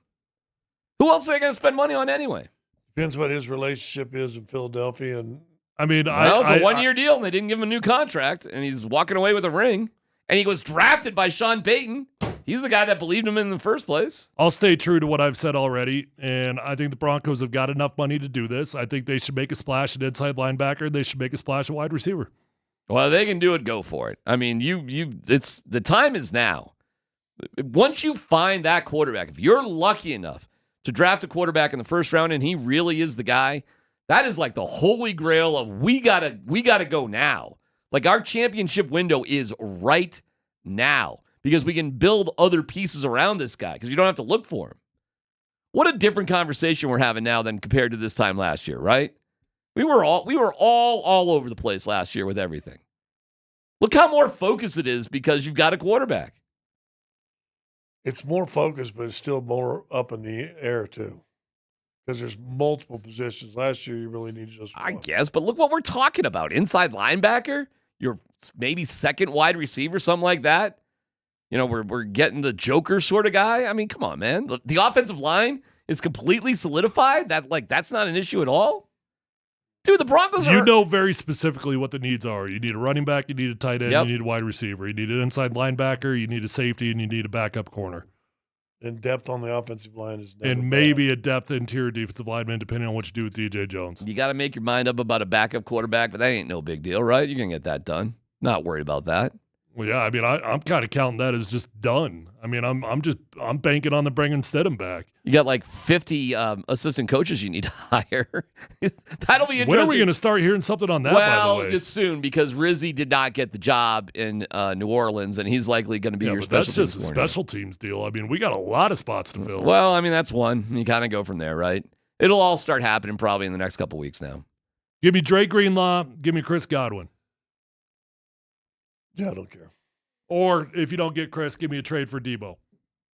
There's a lot of cool things they can do. Yeah, here's where my worry is, and I'm not. This is not criticism, but it probably will come off as I don't. Whatever you draft, I'm not sure we'll get to play anyway, unless it's a Genti, maybe a running back. But I just don't, first rounder is going to play. I don't see not at 21 when there's how many. Have we seen a consensus on how many first round grades there have been so far? It's usually, 17 to 22? Yeah, it's always less than there are picks. Yeah. Man, I think I'd be excited if Genti fell. I think that's a good spot. 20. I'm telling you ain't improving your running game with an offensive line. So if you want to improve it, get yourself the best running back you can. I think it's worth it. I think it's worth taking that risk. I think you can find other good tight ends other places too. Kittle wasn't in the first round. Gronkowski wasn't in the first round. Who's your Kelsey wasn't as in the currently first round. stated right now? Opening day next year. Who's your starting running back right now? Wow. Jaleel? No. So I would go estimate. No. I don't know if they're going to estimate might not even be on the team. I don't know. I don't know if either of them are going to be on the team. Oh, they're not down on Jaleel like they are on Audric. I'm just saying. But Jaleel is limited, and they know that. But he's by far the most logical of the remaining bodies. He's your starting running back next year. You ain't going to be anything. I'll say this: they're going to go with two running backs that they're going to believe in, and I'm going to say the starter's not on the team right now. By the way, on this list, guys, of top 100 free agents, the first running back is at 34, and it's 30-year-old Aaron Jones. So it's a bad free agent running back. Yeah, we've been class. through it. It's Aaron Jones, J.K. Dobbins, guys like that. There was a guy from Dallas. Wasn't he a free agent too? Ezekiel Elliott? No. He's got a quirky name. Nico. But he's younger than those other guys, isn't he? He is younger. And he ran for like 1,200 yards or something. Gosh darn it. Nico something. I'm forgetting his last name. Dowdle. What's that? Dowdle. Nico Dowdle. Yeah. Rico. What's that? Rico. Rico. That's right. Rico. My bad. Mile long, 3 inches deep.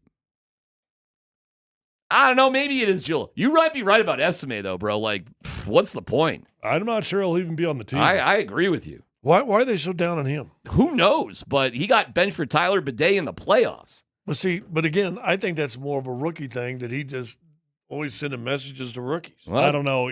How much did Mims play as rookie? All I know is Estimate was in the doghouse the entire season. Felt like it. He had a fumble like in game 2 or 3. Yeah. Did he get hurt for a couple games? I don't know what was going on. If it was practice stuff, if he was fumbling during practices, he didn't know the plays. Something. Whatever it was, he wasn't was in good. the doghouse. Yeah, no doubt about it. Or he's a rookie running back playing for Sean Payton. Well, there's a lot of interesting drama still to unfold itself. It's PhD here on 92.5.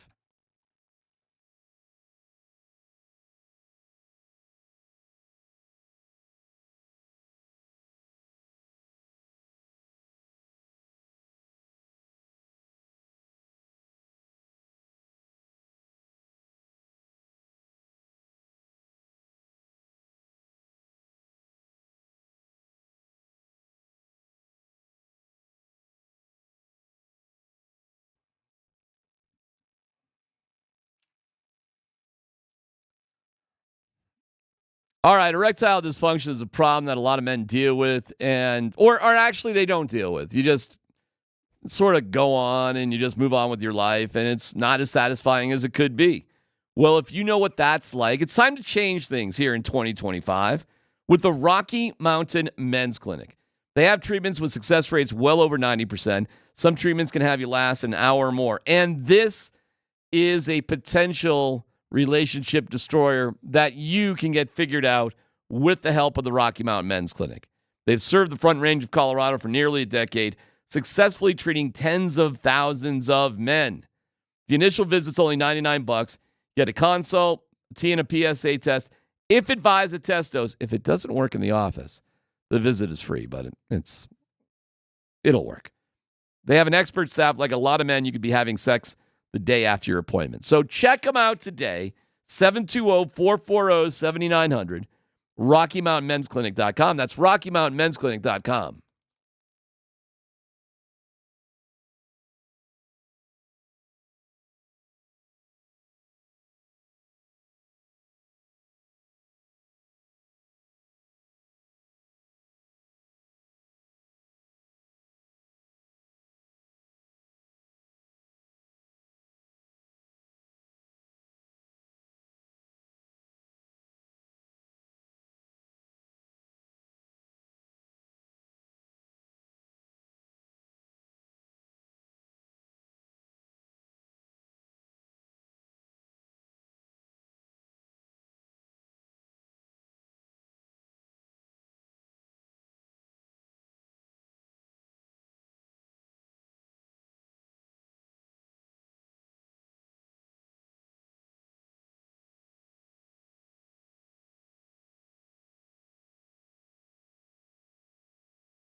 All right, well, we appreciate you listening, and we appreciate our boy, Derek Racobo. Way to go, Derek. You are a winner of that Safeway gift card, and Nate and Andy will have another one for you along the way. They'll also have Jalen Pickett on at 3:15. It's great having Coach Malone on. He's going to the Gulf of America.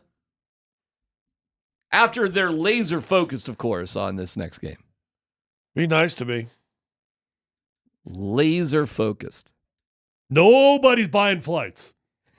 Nobody's thinking about having like an 8-day. Nobody's thinking about that.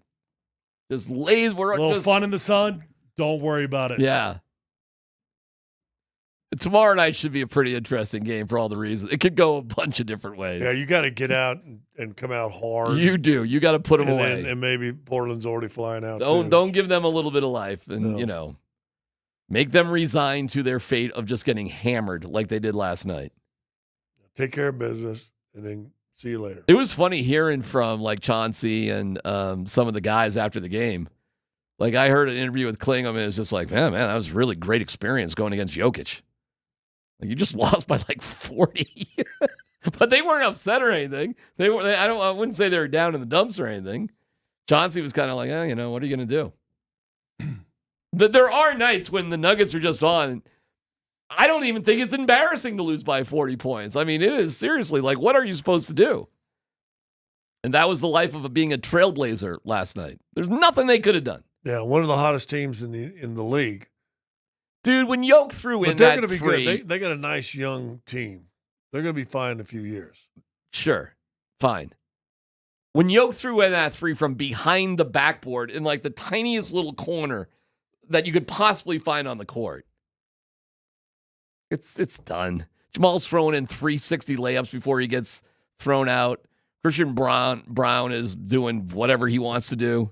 He was making insane moves Pickett? too. Pickett had a couple great moves. Pickett had some great. How about when Pickett just did a circle? It was like he's the professor. He's just doing a circle amongst the trees. And a left hand off the glass. Do you realize like how short Pickett actually is? I mean, is he 6'2"? Is he? Maybe. I mean, maybe. They do measure with shoes on. And even at 6'2", that's in the NBA it's tiny. Tiny. I mean, he's the smallest guy on the court for the Nuggets by a mile. Got DMac by a whole foot, though. He's the one guy, and I know he's taller than me. I know he is, okay? I don't think he's not. But compared to everybody else, when I'm standing near Jalen Pickett, I don't feel that bad. Comparatively. I'm pumped for the Nuggets, man. How interested are you guys in the Four Nation Face-Off, which you can hear the games here on 92.5? Where's your interest level right now? I mean, outside of the fact that we're womp womp. Or what? Outside of the fact that we're carrying it. Yeah. Womp womp. I'm not into it right now, but I think I will get into it. And, Saturday is going to be Canada-USA at like kind of a prime time sort of moment there. The first year might be intriguing. It could be. And I think it's more compelling than the NBA in-season tournament. I think it's definitely more compelling than that because you kind of put some loyalties on the line. Like when the World Baseball Classic came out, that was the jam, man. That was it. And I know that still does really well worldwide. Like worldwide, it's really, really popular. But it feels like here in America, it's certainly gone downhill quickly. I just wonder if that's the type of situation this will be. All right. Will you root for America or Canada? America. I never root against America. I didn't Okay. when you hated Team USA basketball. The only game I couldn't help it but pull for Serbia against Team USA, and that happened during our show. Semifinals. And you know what? To this day, if we just look back on exciting sporting events of the year, that really seriously, that game when we were watching it live, it was fun. That might have been one of the most exciting games, if not the most exciting game, just a game that we watched all year, as it turns out. Yeah. And I know what our feelings were at that point. It was for Serbia. It was. I'm not pulling against America in hockey. How are they going to do this? They just play each other and then play each other again? I think it's a round robin, and then you just, I think so. It's round robin for seeding, and then it's elimination. It's only 4 teams. I got that. 4 Nation face-off. Yeah. I got that. So you play everybody once, you seed, eliminate. So how many games is that? 1, 2, 3, 4 is a semifinal, and 5 is a championship game? How's that? How's my math on that? Oh, they're just going right to a championship game. Never mind. So they're just doing the seeding, and then you find okay, so that's 4 games max that you have, with the championship game being on Thursday, February 20th. That'll also be here on 92.5. So there you go. There's the schedule. And you can hear the first game on AM 950 on Wednesday, as it's a conflict with the Nuggets final game before the All-Star break, but we'll have that on 950. I'm pulling for America, man. Connor Hellebuck's your goalie. Let's go. Actually, U.S. has like some good goalies. I'm not going to root for Canada. I'm not wishing anything ill will on McKinnon, McCaw, and Taves. I hope they do all right, but I'm not going to pull for Canada over U.S. I just feel bad for these guys that have to play in this. Everybody else gets a 2-week vacation and they got to go to work. Yeah, but they're Canadian. Like, they live for this type of crap. Sweden or Finnish. Yeah, they kind of it kind of means more to these guys. I think if you asked anybody, like give me somebody else on the Avs that might be up for this that's not. I bet they'd prefer to be there. Ross Colton, Team USA. You don't think Ross Colton would rather be doing this? If you told me that these guys... Gerard, okay, fine. If you told me these guys are never going to play the Olympics again, and this is the version of it, I think this would be freaking incredible. Yeah. Can you imagine what it would be amazing. But now it just kind of feels like a pre-Olympic. Well, I bet you, and I don't know this off the top of my head, but I bet you Ross Colton has played on United States national teams before, and it kind of stings probably to be left off of this. I think this is different. I think these hockey guys view this crap way different than the NBA guys. I bet they're kind of pumped to do this, actually. Well, most, I want to say European or foreign players, whatever it is, foreign-born, do look at more nationally represented competitions as bigger than we do. With more pride. Yeah, I mean, would you rather play for your country or go to Cabo for 10 days? Really? No, seriously. Really, seriously. Seriously? Yes. I know what I'd rather do. Is it all paid for like the world thing is? This tournament is all paid for. Yeah, they're not the trip to Cabo. The Cabo should be all paid for. Oh, you gotta pay for your own trip to Cabo. Give me the world thing. Yeah, man. I mean, you've worn USA on your chest. How did it feel? Pretty cool. Right? Come on, Tyler. Representing USA? It's just different when it's like a manufactured competition. I don't know, man. I'm not talking about the Olympics here. That's not what I'm talking about. I always imagined as a sports fan, representing the United States of America is the greatest honor you could ever have, period. Yeah. And I can't imagine that that's not the same for Sweden, Finland, and Canada. You know what? I'm actually kind of getting fired up for this. See, this is why I like international competition. I thought the Olympics... You got fired up for the NBA. Hey, well, I did. I did. You're right. I think it's dumb, and I don't want McKinnon or anybody to get hurt and all that stuff like that. But I'd rather watch this than the All-Star weekend. No doubt about it. I agree. No doubt about it. And this would be pretty... You could do this in the NBA, too. It would be amazing if you did this in the NBA. Yeah. It would be pretty incredible if you did this in the NBA. It'd probably make it more competitive. Nate and Andy, no doubt. By the way, real quick, we're watching All-Star game after All-Star game where it used to be competitive. Competitive. It used to be competitive. These dudes are blocking guys' shots and stuff. It's year after year that we're seeing it being competitive. I'm watching an All-Star bag throwing competition on the Ocho right now. By the way, how do you get so good at that? Well, it's easy. I learned a new trick watching this. What's that? You got to fluff it. Is that what you learned? Yeah. That's what I just learned. Yeah. You got to fluff the bag beforehand. Well, that and you got to go sideways with the spin. Oh, yeah. Everybody knows that. Tyler, I didn't know that till last year, and all of a sudden I played, and I was like, oh, my God. Tyler, you're saying the key is to fluff it. Yeah, got to fluff it.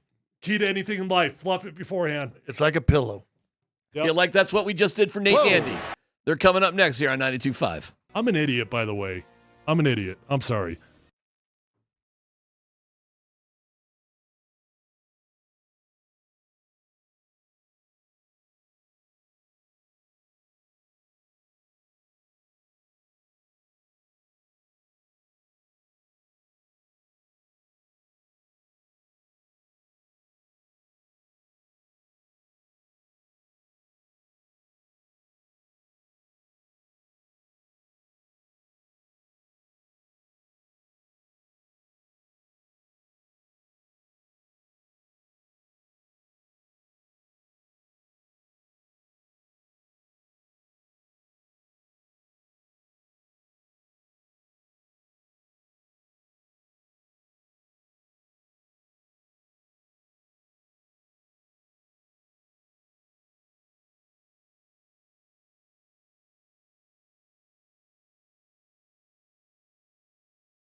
Denver, Colorado. Altitude Sports Radio 92.5. It's Kreckman and Lindahl.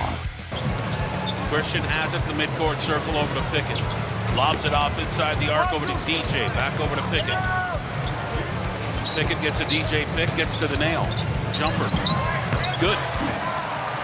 Denver clicking offensively on all cylinders here.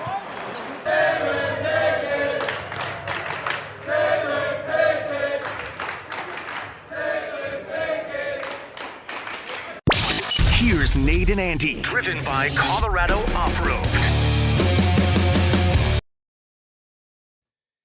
Yeah, you don't got to do anything at the trade deadline when you're just waiting for Zeke Nnaji and Jalen Pickett to take things over. Welcome in, everybody. It's Tuesday. It's the Kreckman and Lindahl show here on Altitude Sports Radio. We're with you today until 6 p.m. Jalen Pickett stops by the show in about 12 minutes from now. Plus, look at that. We've got Girl Scout cookies. Plus, we have tickets to give away. Tickets! Twice. You're going to do it twice. It's so much fun. 2 times today, we will give away a pair of tickets for tomorrow night. And a Safeway gift card in the 4 o'clock hour. It's all happening. The giveaways, they're wild. Yes. Really stoked. Yes. Can I want to read a headline to you that I saw today that tickled me. This is from Blazers Edge. This is the Portland Trail Blazers SB Nation site. So this is like their fan site. Blazers analysis. Headline: Nikola Jokic makes Blazers regret getting out of bed. Nice. That was how they started right there. He kicked the ever-living crap out of those guys. He went for 40 points through 3 quarters last night. Yet another fourth quarter off for Jokic. You take those every single time you can do that. Boy, wouldn't that be nice to do one more time before the All-Star break. But he was marvelous. He went for 15 points in the third quarter alone and then just didn't have to play again for the rest of the night. You could just you go through the box score, what that game was last night. There's all kinds of wild stuff here, Andy. You ready for this? The Nuggets last night had 44 assists. The Blazers had 40 made field goals. More assists than your Blazers opponent had field goals. had buckets. Everybody was big mad that game, too. That was a big mad game. Yeah. Everybody was. By the way, did we get further explanation for why Maul got tossed? Yeah, he was lipping. Oh, but at the other player. Yeah. They were just chatting. Yeah. Yeah, Ben Taylor. Did they have a magic word like the NFL was trying to do years ago? Did one of those slip out? We don't know what they said. Because that didn't look all that intense to me. They had been on the officials. He had gotten the tech earlier for the no call on Jokic. The officials actually asked everybody to quit yelling at them. Yes, please stop. Both benches. What was the word Marlowe used was haranguing. Yeah, that's what I had to laugh because you kind of heard him in the background. Uh-huh. Haranguing, stop haranguing, and then Jamal hits. Yeah, he bullies his way through Kamara and hits that layup, and then he's lipping, and then his fellow Canadian Banton got all big mad at him, and then Jamal made his free throw and turned and said something, and that was enough. I just think Ben Taylor had it. He's sending messages. He got too emotional. It's bad officiating. He let it all get to him last night, and I think that everybody was on him. And let's be honest, we always talk about how the players are excited to get to the All-Star break. I think the officials are as well. And so he'd had it, and he decided, you know what, you people paid good money, but that's it for Jamal Murray. But you know what, Jamal Murray, team guy, team first guy, because that meant that.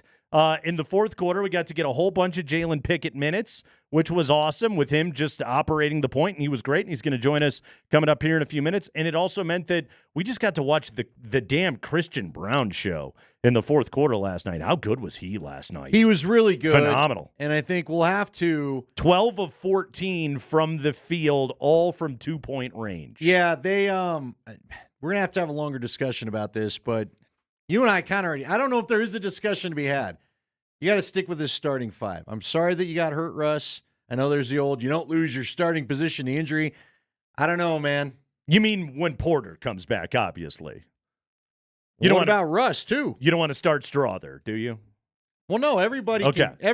When this starting five is whole, the original starting five, we're running OG. I like it. I like Westbrook coming off the bench, especially now. The play of Jalen Pickett has made it so it's just like, all right, Russ, you chill. Okay, we'll get through the All-Star break. You get better. I'm curious to see with Mike what they're going to do tomorrow night if he's going to go or not. Too. It's a hammy too, right? Yeah.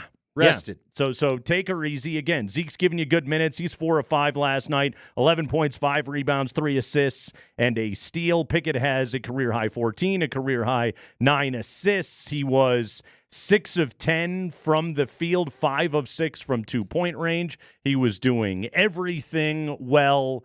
He's going to join us coming up here in just a few minutes. Everybody played well last night. Everybody played really well that played in that game. That's what happens when you shoot 60 of 91 from the field, as the Nuggets did last night. They were 52 of 66 from 2. Yeah, okay. 52 of 66, Andy. Pretty good percentage there. 8 of 25 from 3. They only made 8 threes. They scored a season-high 146 points. That was just like we're scoring every single time we touch the ball. All right. There was a possession last night. They took the ball out of the bucket. Jalen Pickett inbounds the ball to Nikola Jokic, who whips it ahead to Christian Brown, who then dunked it. They used 3 seconds of the shot clock to score. And that Blazers team has been defending lately. And the Nuggets just ran it up on those guys. We may have to borrow. I want to talk to you about it at a later time. Okay. In the 3 o'clock hour. Mm-hmm. And we may have to do a straw poll. Shot v. shot. Shot v. Star v. star. Nugget on nugget violence coming up here. Okay. Who do you got? Who's going head-to-head? I don't want to tell you yet. Oh, you don't? I want to leave you hanging. Cliffhanger. I'm hanging. You know what I'm doing? I'm going dynasty on you here. Cliffhanger, like Stallone. Hey, I'm shooting JR, and you got to wait all summer to figure out who did it. We're probably going to forget this, and I will be waiting all I'm writing summer. it down. I got a new thing. But I got to find a pen. You got a new thing. My bag's over there. I'm writing it down. Boy, it's a slow start. No pen, bag on the other side of the room. It's right there. Yeah, I gave it a nice cushy seat. This is Committed Andy. Starts today, everybody. It's Kreckman and Lindahl. We'll talk to Jalen Pickett coming up here in just a minute, and then we will get you our keyword. You need to hear the keyword to text in to win a pair of tickets for Nuggets Blazers tomorrow night. It's all coming up next.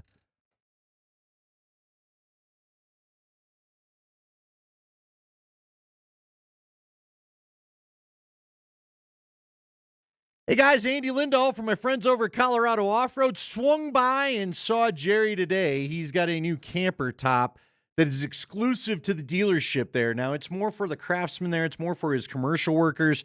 So if you want to give him a call right now, it's like a cover. It's a top. I'm already screwing it up because I only heard the commercial once. You'll hear it soon. But give him a call. This exclusive brand partnership with Jerry, 303-761-1264. If you want to get some information already, I'll have to pull up one of my ads and tell you a little bit more about it after that. But I'll tell you what, he's got everything you could need. Look, cold weather's back. Snow's coming for next week. Apparently, snow's going to be here. We know winter's not over yet, despite the little tease of summer that we got last week. That means that you still want the mud flaps. You still want the floor mats that you can put in there, keep the cabin clean, get the bed cover to keep the snow out, get a tow kit. The remote start's a big deal this time of year. Get the truck or vehicle warmed up right before you get out to the cabin. So go find him at Colorado Off-Road. He's going to hook you up. I've been lying to you folks. I'm sorry. It's an almost 20-year Colorado business. I awarded him an extra 5 because Jerry's a good guy.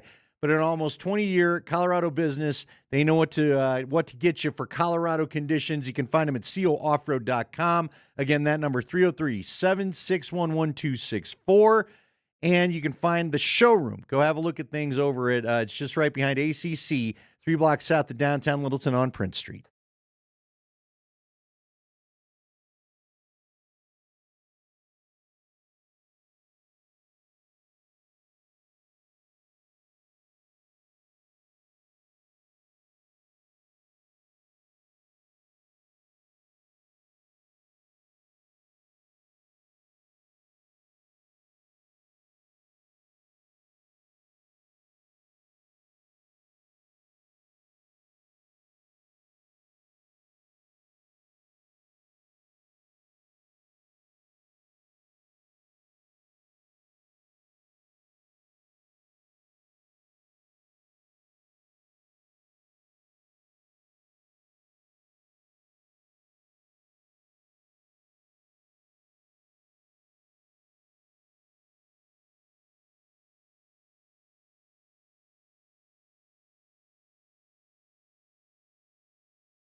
Another rebound to Jokic.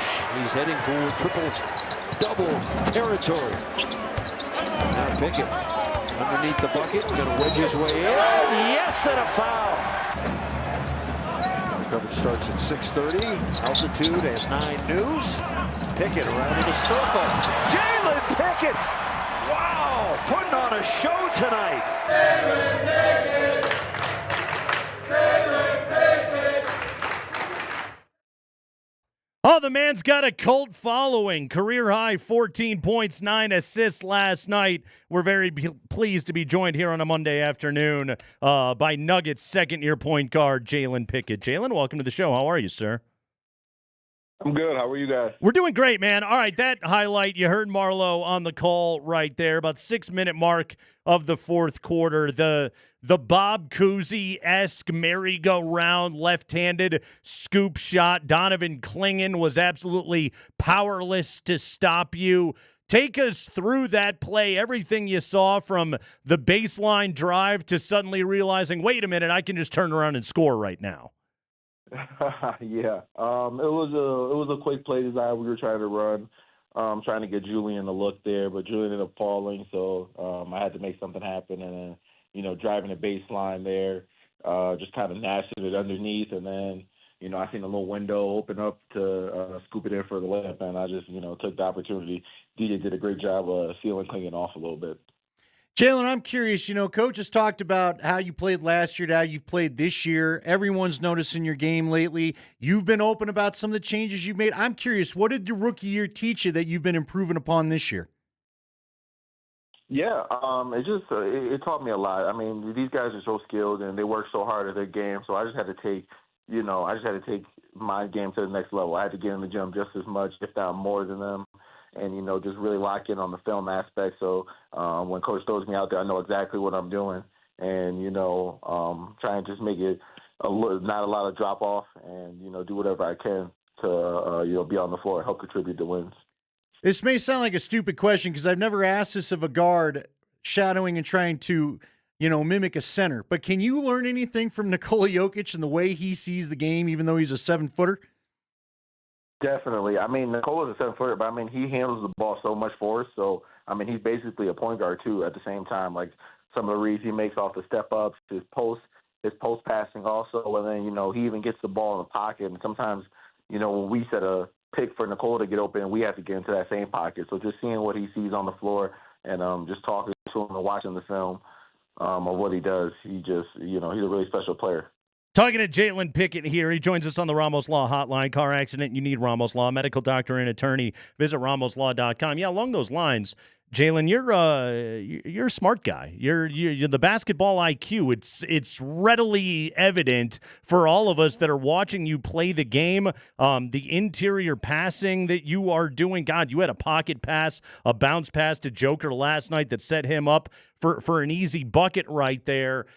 And we're seeing this big step forward out of you. How are you getting to that place where you are translating your vision for the game, your sense for the game, into being able to then execute what you're seeing? Yeah. Just trying to be aggressive in certain areas and just getting more comfortable with the plays. Once you know the plays, then you can start, timing it and getting a rhythm with, certain guys on the floor. And our players are so great, and you play off Nikola, and now people are playing in closeouts, and now you're just making reads, and the ball's just flying around. So when you got guys like Nikola, Jamal, Aaron out there who are just swinging the ball around, they're making the game really easy. Has the G League helped you? I'm curious, when all I can really relate it to is the minor leagues in baseball, and I know there's certain areas of the minor leagues in baseball where guys will tell me they don't really do a lot for you. Is that the case a little bit here, or did the G League help you get at least confidence back?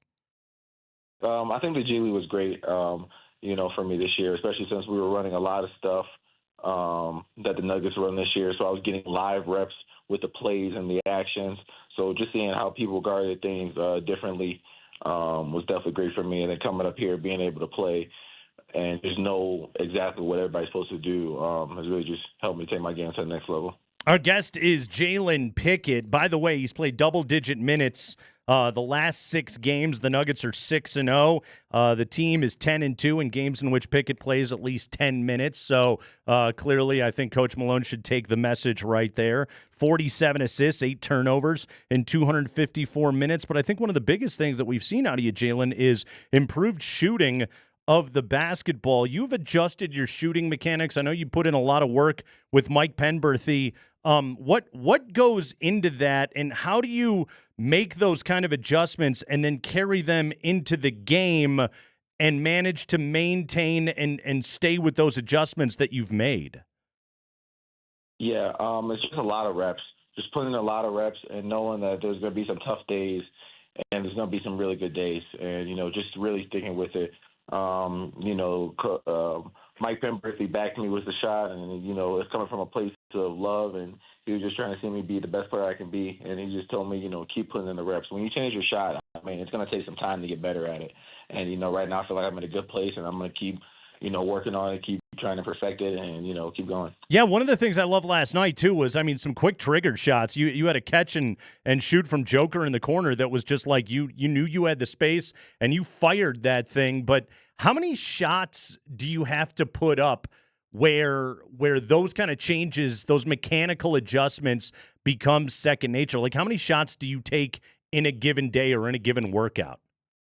Yeah, so we work out a couple times a day. I'm shooting around probably upwards of 500 a day. This was before when I wasn't playing, when I was really working out a lot. I'm still working out a lot now, but more like 500 a day. But then also, when you get in the game, you get that adrenaline going. Those are the real reps you need. So, a couple of games, a couple shots didn't fall, but then now, you kind of find a rhythm and get comfortable. And really find the pace of your jump shot. And you talk about working out a couple of times a day and jacking up 500 shots per workout. That part of it all, Jalen, you played 3 years at Siena and you were great. You go to Penn State and you're All-American, and then you get to the NBA and it doesn't come easy right away. And you talked about this a little bit earlier in the interview, but that idea of recommitting yourself in the gym and recognizing, because, for us as fans, we only see what you do on the court, but there's so much that goes into it behind the scenes. How much have you had to kind of adjust your own thinking and your own sort of lifestyle to recognize, okay, this may not be where the lights are the brightest, but I can still make huge strides here? Yeah, definitely. So going from Siena to Penn State, I was the starting point guard all 5 years I was in college. I had the ball in my hands a ton. So coming to this team where it's more, surrounded around Jamal and Westbrook and Yoke, playing off the ball, I know I got to be able to just be like a catch and shoot and make the open shot when it comes to me. And sometimes I won't get a shot for 2-3 minutes, and, I just got to be ready to knock it down, when I come in and get that chance. So just trying to practice that, just being in the right headspace, shooting drills and shots that I would get in the game off certain players and certain actions is really what I was trying to work on, and being confident in it. And the more you work out and the more shots you do and the more you play, you feel more comfortable out there. Okay, I am curious. Does someone count the number of shots? Do you know how long it takes you to get 500 shots up? Because obviously you've done it as a routine. Well, how long is it taking you to do 500 shots? Yeah, so we actually do, in the morning time, you do, before every game, me and Hunter Tyson, we do a pregame shooting routine, and it's a certain number of shots. And then we work out right after that shooting with a different coaching staff, and we do different types of, me and Hunt end up breaking up, and I do, more off the dribble and pull-up shots and different point guards shots. And then we shoot, then we leave, we come back in, and we shoot right before film and walkthrough and get up another set of shots, and that's all right before the game. So it's a set number of shots each time. So it's not 500 just in one session. It's 500 broken out throughout the day. How many could you do in one session if you wanted to? I could probably shoot maybe 200-300 in one session of real game rep shots with actual purpose and locked in shots. And then you're icing your shoulder after that. Talking to Jalen Pickett here. Hey, you want to go watch Jalen Pickett and the Nuggets tomorrow night? We have a keyword for everybody to text in to win a pair of tickets to that game. We'll give it to you at the conclusion of this conversation with our guy, Jalen Pickett. Jalen, the work that you have done with Jamal Murray and the way that he has sort of been kind of a mentor to you, a guy that sort of similar to you had some struggles, some challenges early on in his career. What did Jamal tell you? What have you taken away from him as a guy that has kind of gone through what you've gone through? I take a lot from Jamal because even when I wasn't playing, I would watch Jamal's films and watch his clips of the stuff he does in the game. And me and Jamal sit next to each other on the plane. So even after the last game in Phoenix, we're watching film right after the game, me and him together, not without the coaches, just me and him on the plane, pouring stuff out and just seeing what we can do to be better. So, me and Jamal have had so many conversations on how to get better, what are the steps we need to take. So just little details like that. But, Jamal's been great in guiding me and, making it fun even in the dark days. So I am curious. We had a chance to have your Penn State coach on after you got drafted, and he said you've got a pro-ready game. What was the one thing that surprised you about the NBA, even though a lot of people did think you were ready for the game right away? I think something that surprised me was the pace of it, the speed of it. These guys are moving, at lightning speed. And now it's like last year I felt like I was more reactive to what was going on instead of being proactive. I feel like I'm early to things this year. And last year I felt like I was always like maybe a step behind. So, just being more aggressive and knowing exactly what's going on and trying to be there early. Is there a window? We hear about it in the NFL, windows for the pass. Is it the same thing in the NBA? Yes, definitely. Yeah, we have set plays, and we know how the other team's usually going to guard us. So, if we know how you're going to guard us, we can design plays quick so I can throw the ball like right before you get open on your break to get it there. So it would just be like a quick, easy and score for you. Jalen, my guy Brad Underwood coined the term booty ball, which was sort of the way that people described your point guard play when you were at Penn State. We're starting to see it in the NBA now, and you're not afraid to just go and back that thing right up into dudes and go and get yourself some space. You had a baseline driver. You dropped the booty last night. Do you like that phrase? Are you a fan of having your game described that way?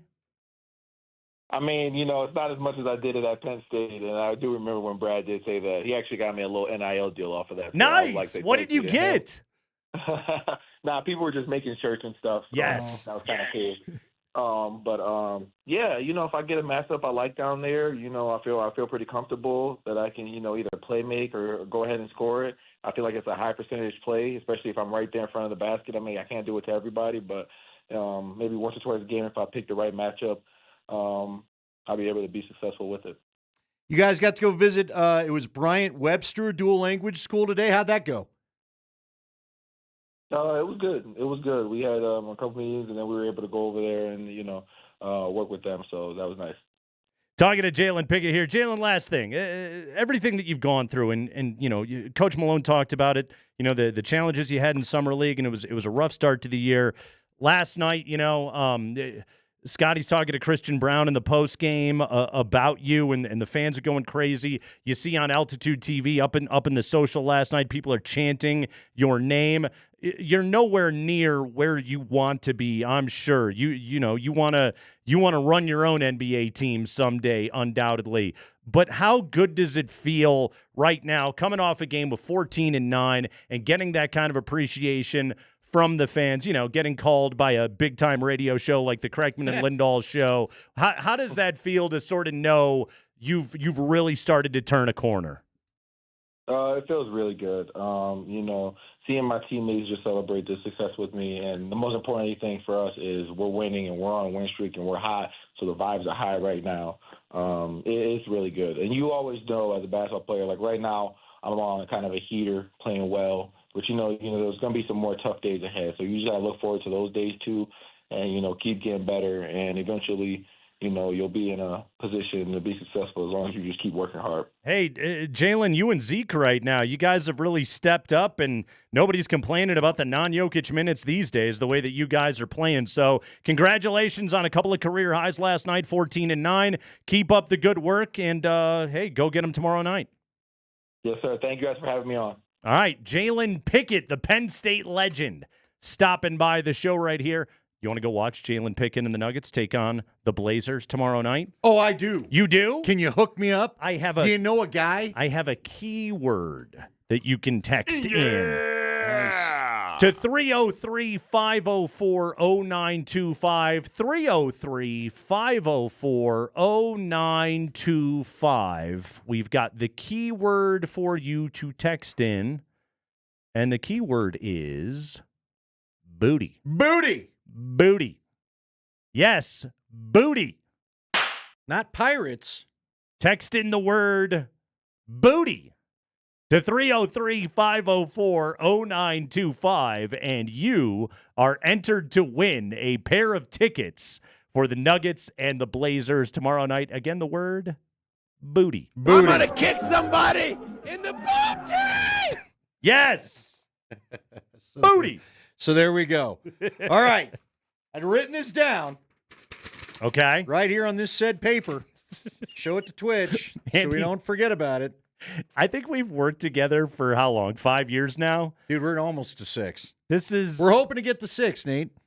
This is maybe the third or fourth time I've ever seen you write something down. Well, what I don't like is I'm famous for, like, if I get a pen out, it'll be your pen because I'm going to forget I had it.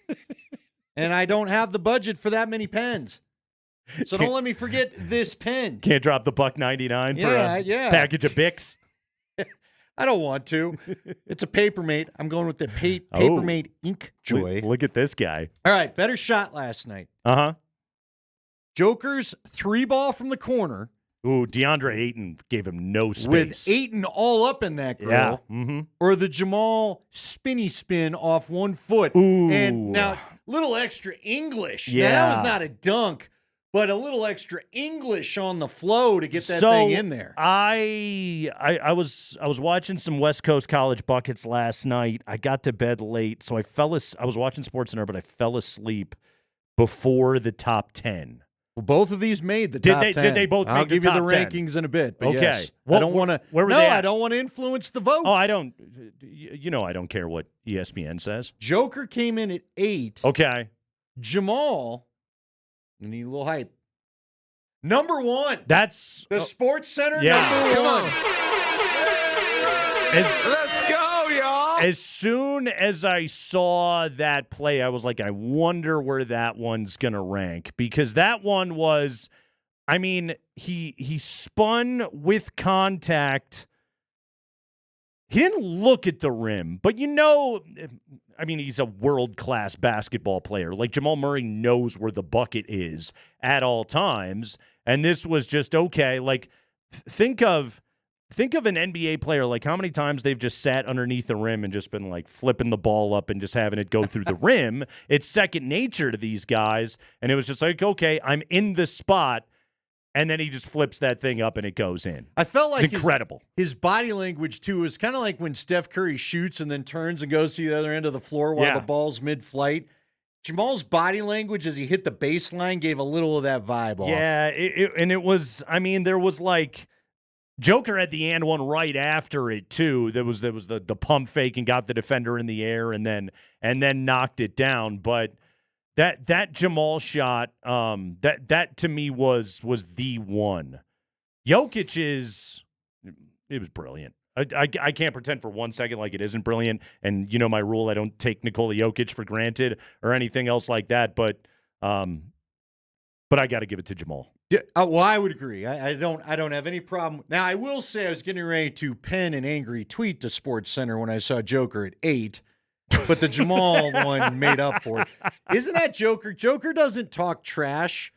But wasn't that a little verbal? That was more physical talking trash. When he's like, "Oh, you're going to be all up in here? Let me just show you one of these from the corner." What's funny is he was 2 of 7 from 3 last night. It didn't seem like it, but he was 2 of 7 from 3. Like, if there was any critique of his game, which there was none at all last night, but that also means he was 13 of 15 from 2. He just made everything. He made all 8 of his free throws, 8 assists, 7 rebounds in that game last night, 40 points through 3 quarters, plus 22. Donovan Clingan, who's, he's going to be a perfectly fine, cromulent NBA big man, right? He's a big dude. He's a good athlete. He was a great college player, all of that. And Joker was just like, all right, this is how it's done, kid. Yeah. That it was a nightmare for that guy last night. And he's got it now. He's got to somehow summon up the courage to go out there and play Jokic again tomorrow night. Yeah, I'm always curious about it because we got the closer game. Who was the last double team in town? Was that San Antonio? Who stayed here 2 nights? No, it was it was not a good team, and they won both games like they should. Yeah, what was it, just 2 weeks ago, right? Dumb. Why am I not remembering? It was the Pelicans. The Pelicans. Yes. Pelicans came out with a little more spice than I expected game 2. Yeah, I think the Blazers, they'll have some spirit about them tomorrow night. These officials change, right? Not everybody's staying over there, are they? The offense, the level of offense the Nuggets are playing right now, like what are you supposed to do with what these guys are up to right now? They're playing perfect basketball. 35-19 on the year, 15-4 over the last 19 games. They're unbelievable. The quality of offense that they're playing right now here at the moment. Okay, go into the break. Obviously win tomorrow night, go into the break, get a bunch of rest, come out and let's do this thing. Like the Nuggets, they absolutely look like a team that is the second best team in the Western Conference right now. It's a pretty good place to be. They still, and Coach Malone was on PhD today, and he even said it, they still need to work on some D for the upper crust of the conference, but nonetheless. Sure. If you score 146 points, though. It'd be tough for anybody to beat you. Now, Cleveland might do it. Remember, Cleveland gave you a pretty good one, right? Yeah, there's... Cleveland could probably do it. But this is also what you're just supposed to do in an NBA season, is you're supposed to get to this place where, and I know the doubters or whatever will sit there and go, who are they playing? Well, they're kicking the crap out of teams, which is what you're supposed to do, which can be really tough to do. They weren't kicking the crap out of teams they needed to 2 weeks ago, so I will take this uptick in things. Yeah. No, things are... I mean, Andy, honestly, it goes back long since January 8th, 15-4. That's pretty damn good, and that's even with a 3-game losing skid, but it's on the road. They're in good shape. The word is booty. Text booty to 303-504-0925, 303-504-0925. Text the word booty to the Champ Mazda text line. One price, one person, 1 hour, and you are entered to win a pair of tickets for the Nuggets and the Blazers tomorrow night. We will announce our winner before the hour is up on the Kreckman and Lindahl Show.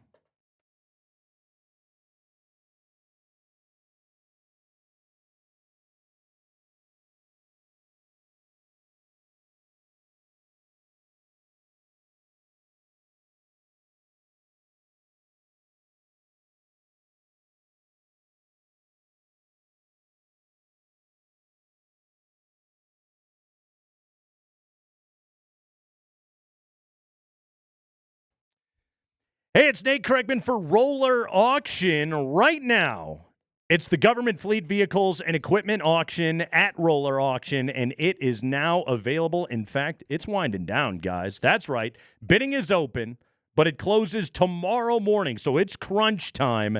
Everybody and anybody can bid online right now at roller.bid.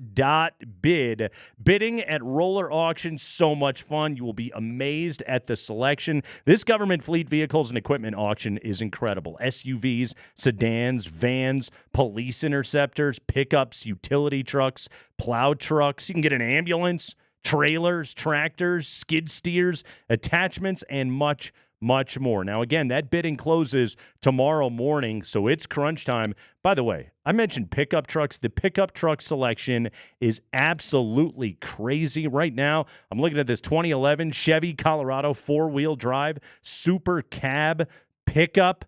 Yeah, absolutely. Look at that price. Go ahead and bid right now at roller.bid. Again, that's roller.bid. You have until tomorrow morning to bid right now at roller.bid for Roller Auction's government fleet vehicles and equipment auction. Again, that site is roller.bid.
Yeah, all the cylinders clicking last night. What's another word for pirate treasure? Why, I think it's booty. 303-504-0925. Text the word booty into 303-504-0925, and you are entered to win a pair of tickets for Nuggets Blazers tomorrow night. We will announce a winner before the end of this segment.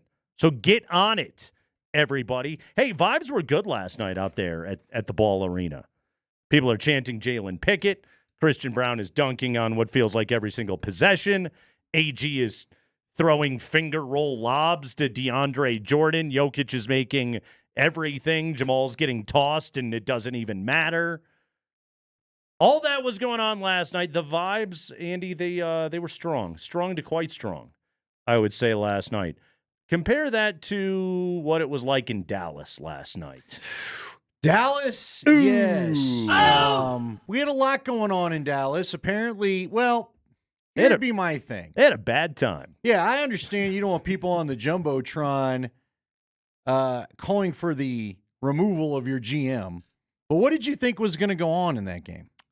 Especially right after the guy you traded for, who has a known injury history, is injured and now is going to be out for, I don't know, multiple weeks. They kicked the guy out that said fire Nico on the Jumbotron. Some people also thought maybe there was a different ending to the first word, but they apparently they kicked out various other fans. They're getting removed. Our old buddy Christian Clark, who now covers the Mavs for The Athletic, he was putting out some videos of what it was like as fans are getting ejected inside the building. Also, again, this is where I got to sit back and, I think about Mavericks fans, all right? This is the second most beloved player in the history of your franchise. He carries the torch of Dirk Nowitzki, who, by the way, last night Dirk was in L.A. to watch him debut as a Laker. Your guy is at the Laker game watching your guy play in a Laker uniform last night. And Luka was fine last night. He's coming off of injury. He's on the exercise bike every time he leaves the floor. He looks like a shell of himself, but you could start to see hints of the magic of what that guy is going to be able to do in a Laker uniform.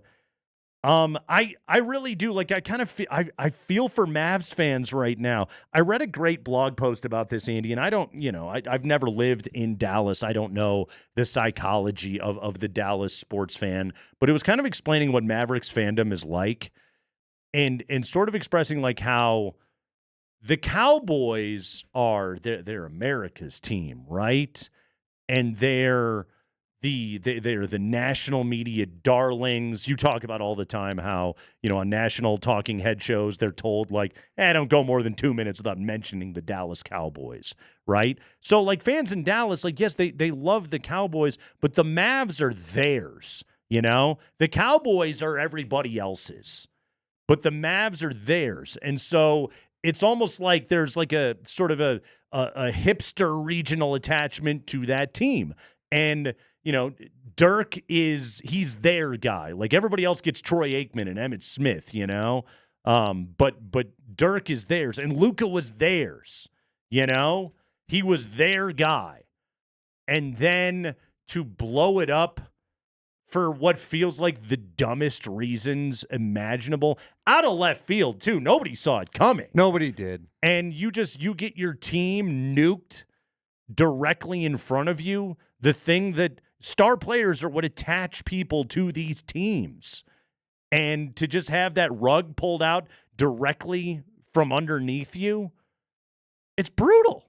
Well, it is. And then I don't think they talked about it on Get Up this morning. The comments from, I'm trying to remember his title, the governor of the team, because there's multiple owners now. So there's not just one owner. Yeah. But this guy serves as the governor. He's the one that gets to come out and he's going to make the statement for everybody. He's talking about, he basically it's Miriam Adelson's son-in-law. Right. And he basically said, here's what it takes to be a Dallas Maverick, and you got to be committed and in shape and obsessed with winning. Basically took all these shots that we know you're saying that isn't, because then you just traded him. Yeah. And it is funny. Could you imagine, how about I want to localize this a little bit, because I thought about this when I heard these comments. Are we lucky that Nikola decided to start taking his weight more seriously, whereas apparently Luka just hasn't. Because Andy, it's real clear the weight thing is something they got an issue with. It's not. It's not. It's an excuse. It's BS and it's an excuse. And that was the one that they used to get rid of him. Okay? And it's such a dumb excuse. And the reason why I know that it's a bad faith excuse is because they traded for Anthony Davis. That is also constantly hurt. He's constantly hurt, constantly out of the lineup. And this is a year after Luka took you to the NBA Finals. And Doncic, by the way, is a guy that does he play at a bigger weight? Sure. It's also it's a huge part of his game and his physicality. He's unguardable. And he's a 6'8", wide-bodied point guard who can bully anybody that he wants to be able to get into the paint. Would you say he plays booty ball? It kind of almost plays like belly ball because Luka's game is sort of facing you up. He's not turning around and giving you the old. He doesn't need to use the dupa. He kind of he goes into you and elbows are up and. If you want to get in the way of that freight train and try and guard it, no, by the way, he's going to get contact, he's going to make a bucket, he's going to go to the line, or he's going to create something for a teammate and open everything up. But that's how he plays the game. I believe he's the third best player in the NBA today. And you decided that at the age of 25, there was no room for any course correction. There was no room for any improvement. That's what's so dumb about this. We just talked to Jalen Pickett, okay? Jalen Pickett, who, Andy, after Summer League, I'm sure I said on this very show, I don't know if this guy's an NBA player. The theme of his whole rookie year through Summer League was, are we sure he's worth having on the roster? And Malone said as much. And it was just like, okay, well, this guy's the fourth string point guard, and he is just going to be fully buried. And look at this. Oh, my God, you put in work and you improved.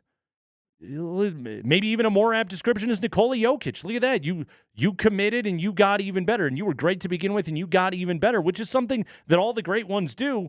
Very few of the great ones have the starting off point of Luka Doncic. And you've decided you don't want that on your team. It's idiotic.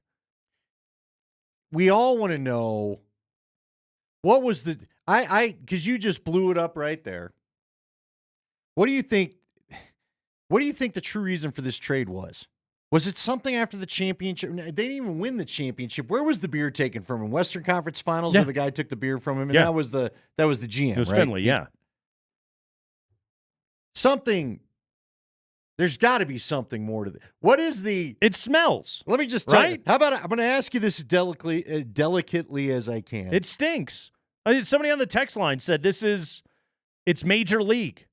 Yeah, we know the Adelson family. A part of what they were investing in when they bought the majority of the team from Mark Cuban was the ability to be able to build a massive casino resort in Texas. That's what they're after. And they want to be able to use the leverage of threatening to move the team. Now, does that lead to the trade or not? How does it all play together? I don't know. I don't have the beautiful mind to put that all into one shot, but something is amiss. Does this scream a move that Mark Cuban would have ever made? No, because he was begging him apparently not to do it. Right. Is there a Denver trade that there's more to it that we know about? Yeah. Than what's out there? Yeah. But that always happens in sports. Was right? there more to the Melo thing than we knew about? Do you think? Or it was all pretty much out there, right? It's been pretty well documented what was going on right there. There was Melo's frustrations with the organization. There was the suggestion that they would put Amari and Chris Paul and Melo together in New York at the time that the Miami Heat, put their big three together, and that was going to be the counterbalance to all of that. Yeah, I promise you there were other things that were going on behind the scenes, but it's generally pretty well known, kind of how that divorce all went down. One day, I want the definitive corroboration and story out there behind the Jay Cutler trade. Yeah. Well, there was a piece in Bleacher Report a couple of years ago that basically fully reported on everything that happened right there. and how stupid that all got. Do you think Luka had the old moment with the coach on the bench like Wah, and we just didn't see it? I think Jason Kidd's as depressed as anybody that Luka's you're not right. on his So team. It could have been Kidd. Who was our winner, Spring? Okay, the text, the key word to text in was booty. Spring, who was our winner this hour? Our winner is Justin Zuccarelli. Zuccarelli, the Z-Man, Big Zook. That's right. You, Zuccarelli, you're going to see the Nuggets and the Blazers tomorrow night out there at Ball Arena. We've got another pair of tickets to give away coming up at 5:20 here on the Kreckman and Lindahl Show. Plus, we've got our Valentine's Day keyword to give away at 4:20 when we're doing rankings today here on the show. Real rankings this time. Yes, we're really ranking here, folks. But coming up at 4:20, we got our $50 Safeway gift card. We'll get you a keyword right then. In the meantime, the Zook Man, he is going to the game tomorrow night. We'll give away another pair of tickets at 5:20. It's the Kreckman and Lindahl Show.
All right, second hour of the show. We'll give our keyword out to win a $50 gift card to Safeway coming up at 4:20. We've got another pair of Nuggets tickets to give away at 5:20.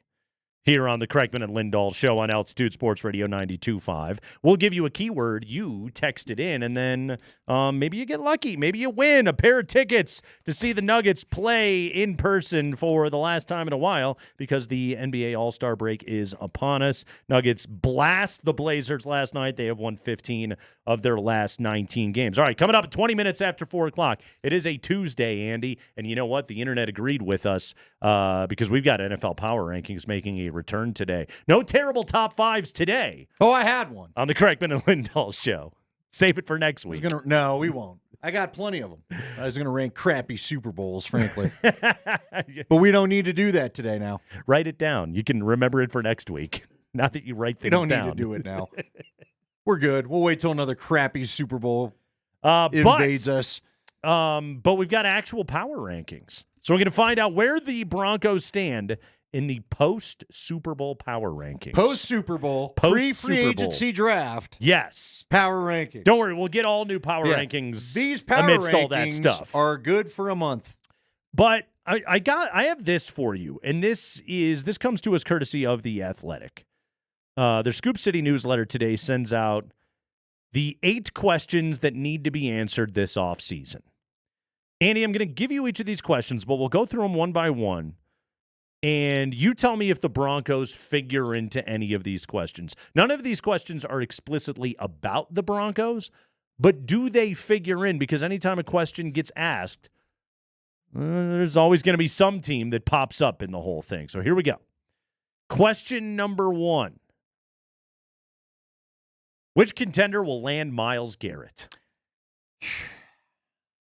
I think he stays. No, I don't think the Broncos figure into that. Wow. Well, remember, Jeff said you can't do anything about the dead money. They may not be able to field a roster because of the Deshaun Watson, Myles Garrett dead money if they try to do this. Yes. So I think he's stuck. I think he's a holdout. Nate, I'm not sure he plays. I think he's a Buffalo Bill. I would not hate that. Yeah. I think he's a Buffalo Bill. You know what? I shouldn't say that. Because if you're Buffalo, you just watch what the Eagles just did to Mahomes. If you're ever going to beat that guy, your pass rush has to get better. Oh, well, yeah. Hey, what scares me is the Chiefs are probably thinking we got to get our pass rush better to go get Jalen Hurts. That too. So I don't want the Chiefs getting him. Look, for the sake of the Bills winning a Super Bowl, if the Broncos are to be out of it again, then I wouldn't mind Myles Garrett going there. Otherwise, I don't need the Bills strengthened. I don't think the Broncos figure into that other than I think he's just going to go somewhere else in the AFC and some other AFC team is going to get better. I don't think Denver is in position to be moving multiple first-round picks for Myles Garrett. Let's just say they figure out a way to do the cap gymnastics. Don't they try to get him to the NFC, though? Isn't that I don't want him showing up in a playoff race and wrecking us. Well, you're the Browns. Yeah. And how checked into reality are you going to be? So your view should be like just what's the best return. I don't think the Browns can be worrying about what anybody else is doing in the AFC. Will they do that? I don't care if Cincinnati offers me something. I'm taking it. Question number 2. Will the Rams really move on from Cooper Kupp, and will Matthew Stafford go as well? Yes, Cooper Kupp is good as gone. I don't think the Rams are bluffing. I mean, what are they trying to do? Get him to redo his contract? They just gave him that contract, and turns 32 in June. And they want to get younger. Yeah. We all know it. The Stafford things, I think it's a little bit trickier, but his brother-in-law just hired as the assistant quarterbacks coach of the Giants. And the big rumor yesterday on the old rumor board was the Giants may look to go acquire him. Mm-hmm. I can't see McVay moving on from Stafford yet. Yeah, because who do you have? They don't have a guy in waiting. Exactly. So, no, I think he stays. He's still good. Yeah, he played. If you're going back and think about it, the closest game the Eagles got to losing was actually the one against the Rams in the snow. Yeah, I agree. Mm-hmm. Are the Broncos going to be in on Cooper Kupp, 32-year-old Cooper Kupp? They're going to be in on a receiver. Don't you feel that way?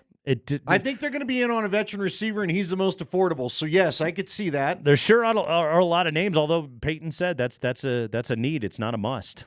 I'm with you, but I also think are above needs. His yearns, his loins burn. His longings. I'll put it to you this way, though. I do think they have an opportunity to find the true joker in the draft. Uh-huh. You may have to trade up to get him, but that's where you find that person. You should think about it. Sure.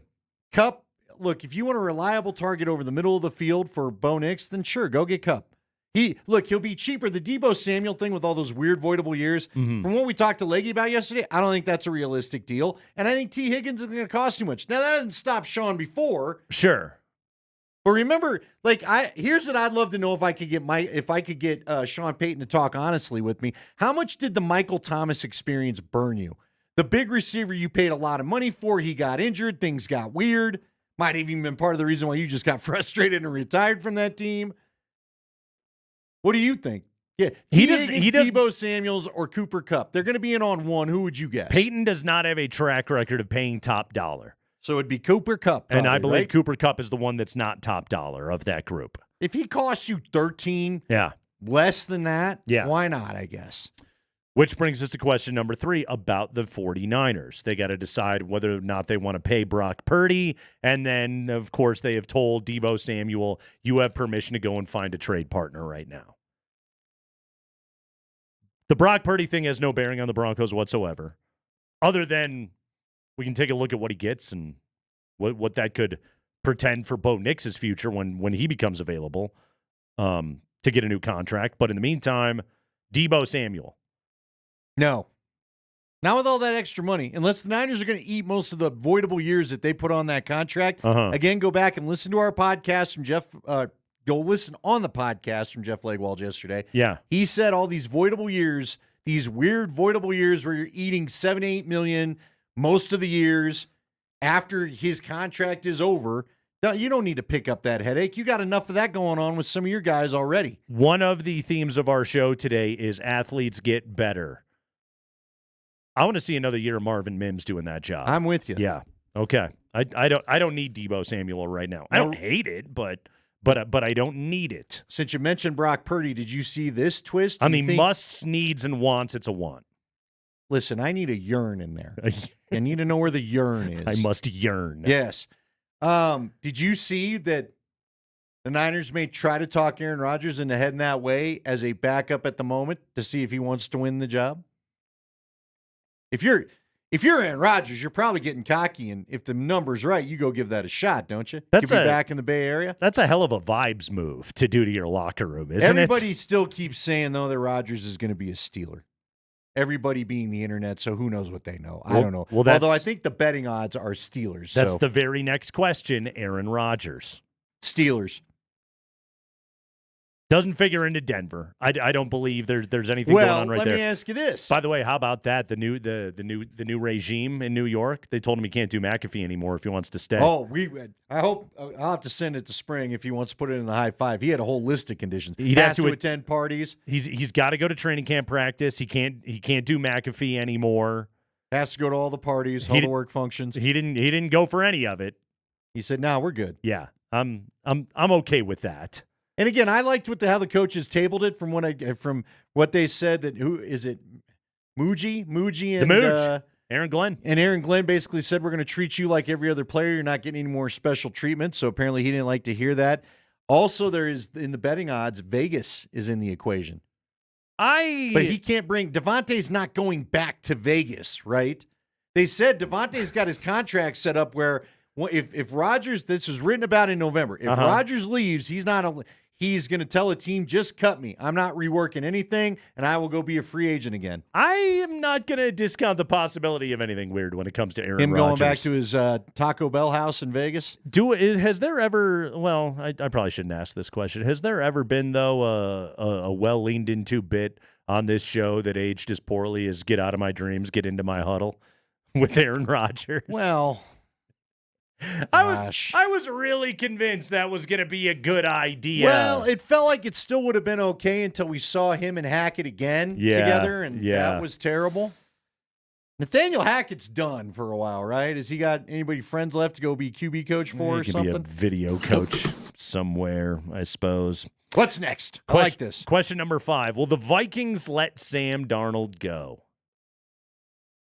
No. You don't think so? Well, I don't think he's the starter because I think they just go ahead and give J.J. McCarthy the crack. That's why you drafted him, right? And 1 year tag, $41 million. but do you try to trade him? 41's not the worst, man. You're making less than Dak, making less than than Trevor Lawrence, making less than Tua, making less than Joey B. Remember the last time that Minnesota chose not to franchise tag a quarterback? It was Case Keenum, and he landed here. Son of a. It didn't really work out. I don't believe the Broncos figure in on Sam Darnold. They're saying the Raiders could figure in for Sam Darnold. Then I guess the Denver kind of does in that regard. He could go back to San Fran and go battle with his guy Purdy. Question number 6. Which quarterback will start for the Steelers? Aaron Rodgers. You believe so? Okay. Yeah, there's just everybody's been whispering that since the ugly divorce, the public divorce. Kirk Cousins? Kirk Cousins they had going to the Jets today. Okay. They did? Okay. They is Twitter, folks. I don't know what to tell you.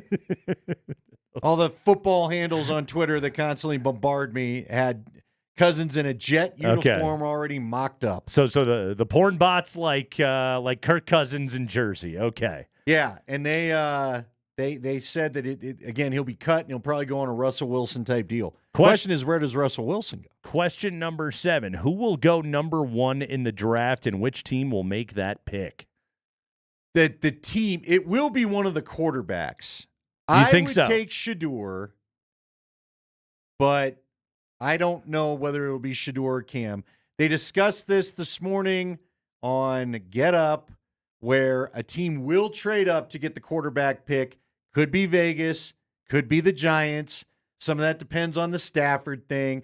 The Jets, Giants, and Vegas are all hell-bent on finding some new quarterback somehow. The advantage you get if you do it is you get the choice then. You get to then really roll your sleeves up and get in there and figure out which one you like. But here's the thing I think is interesting.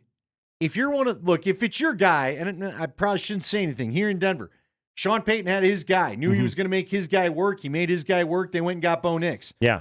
So if Pete Carroll's that sold on it, then you go and do it. But the Titans need a quarterback. I just find it interesting that a team that needs a quarterback is willing to trade out of that spot. What if I told you, all right? What if you're the Tennessee Titans, okay? You're hanging out.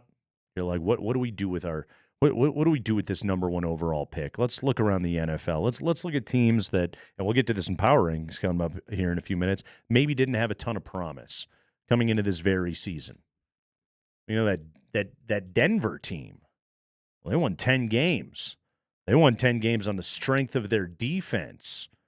A couple of years ago when they had a high first-round pick, they took a corner, and that guy is Defensive Player of the Year and one of the best players in the entire NFL, and the linchpin of a 10-win season and a trip to the postseason. Why don't we take Travis Hunter, number 1 overall, and build our defense around that guy? You know, we talk about whether he's going to be a wide receiver in a corner. What if you're Tennessee and you're just like, your value is on that side of the ball. We want you to be PS2-2. Yeah, I could see that. I agree with everything that you're saying. I think that enough will be offered for the first pick. They know we'll just slide down and we'll make Travis Hunter the 3rd pick or whatever it ends up being, and we'll be fine with it. Yeah. The other thing that's been interesting, and we may have to visit it later, we've got a new mock draft already from Field Yates. Okay. So already number 3 is out. The Penn State pass rusher has been the number Abdul 1 Carter. guy of recent vintage. Yeah. So. Yeah. Warren Sapp loves him. And finally, question number 8. Where will T. Higgins land? I would not be shocked if Denver kicks the tires on that. It's interesting because Sean Payton's got a big memory full of what he did to them. Diana Rossini writes here in the Scoop City newsletter, if they fail to come to an agreement, this being Higgins in Cincinnati, it's likely the Patriots, Panthers, Commanders, or Broncos are willing to meet Higgins' demand. The Broncos! Now, the Broncos are still hamstrung by some leftover Russ cap money to the tune of about $35-36 million. So does that make them go a little bit? Won't again, you just structure the deal where it's like you'll make more next year. You can make it work. The Russ thing is, it's not like, I'm not going to say it's completely immaterial, but the Broncos are basically they're back to doing business now. Last year was where the pain came in, and guess what? They won 10 games and they went to the playoffs. But that doesn't mean you have to go spending all the money.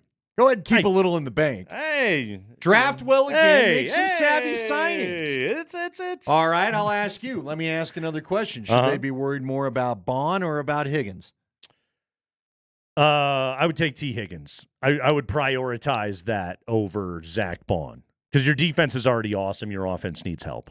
So that's why I would say it in that regard. Obviously, Bond would be vastly more inexpensive than T. Higgins. We've got post-Super Bowl power rankings. Where do the Broncos stand? We'll tell you next.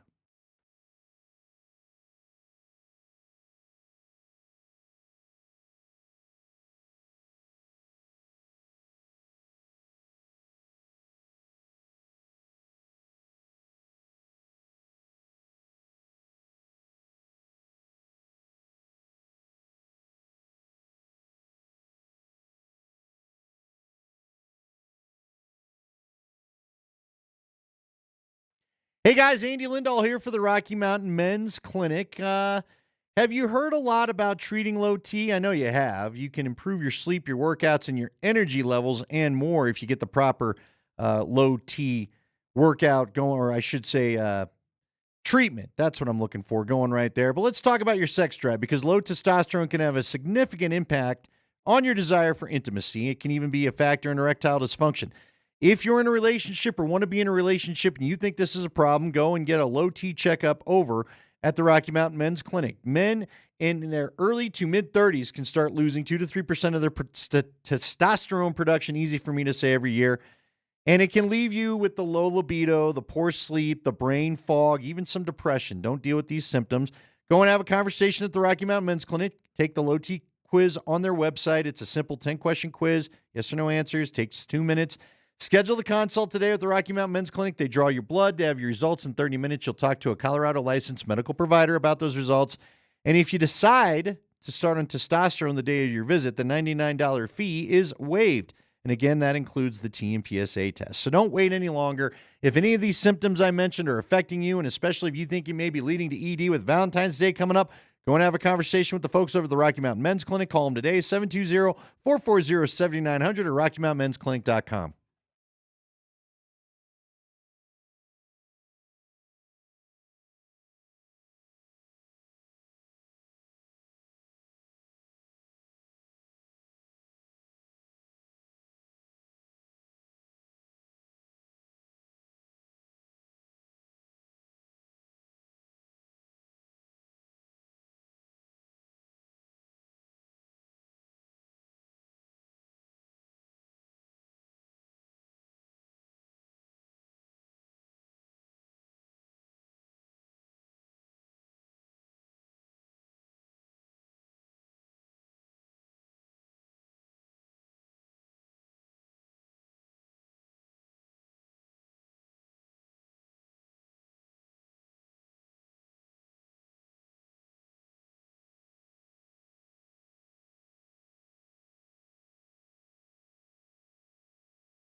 Next hour, we're giving away a pair of lower bowl tickets to tomorrow night's Nuggets-Blazers game. We'll give you a keyword to text into 303-504-0925. We'll announce the winner at the end of the 5 o'clock hour. But we've got another keyword for you right now. Andy, today's keyword for a $50 gift card to Safeway is passion. Passion. Passion. Like the fruit. Text passion. Your first and last name. Fangio's got a lot of passion for his Bay in the Bay. Maybe. To 303-504-0925. That's passion. Passion. Nice. And your first and last name to 303-504-0925. Once you do that, you will be entered for today's $50 gift card prize, as well as Friday's $250 gift card. Thank you to Safeway. Again, the word is passion. Passion. Whoa. Like the fruit. Yeah. There's a lot of things you can have passion for. If you're married, it's like the fruit. Andy has a passion for queso. I do. I have a lot. I bought some queso, forgot to put it out at the old Super Bowl party, and my buddy. Oh, you air quotes forgot to put it out? I legit did. I told you, I cooked a lot of stuff. Oh, look at that. The queso is still what a here. Shame. This Safeway green chili white queso is all here for me. After everybody left, So maybe I'll just sit here. You're accusing me of being Macaulay Culkin with his cheese pizza and Home Alone. It was just me with chips and the queso. Whoops. Might have been. He's not in the best of shape right now. Not thanks to queso. Passion. Like passion for queso. When you win this gift card, go get some of the green chili queso that Safeway makes. Hey, why not? You can get a 5-gallon bucket. They're $4 a pack. Yeah. That's 40 of them right there. Load it up. Huh? Quick math. I think. Maybe not. Close enough. No, hold on. That's if you get the grand prize, the $250 gift card. Hold on. 4 times 10. Yeah, 40. Yeah. No, that's 10. $40 is what it costs you. I have a passion for you doing no more math. 303-504-0925. Text passion. Like the fruit. And your first and last name to 303-504-0925. We got Power Rankings Spring, and I have a passion for Power Rankings.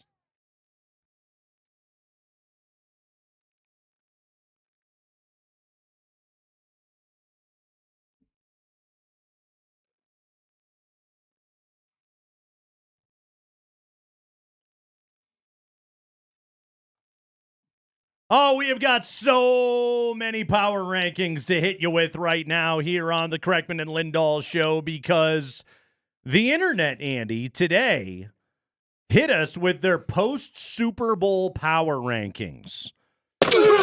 Post-Super Bowl power rankings. So you were kind of able to do the normal, let's gather a few different rankings. That's right. Let's contrast and compare. In fact, I went above and beyond, Andy, because I have a passion for power rankings. Nice. Okay? I like it. And what I did was, and you know what? The internet saves all of this for posterity because that was like 3 notebooks ago, so I don't have it anymore.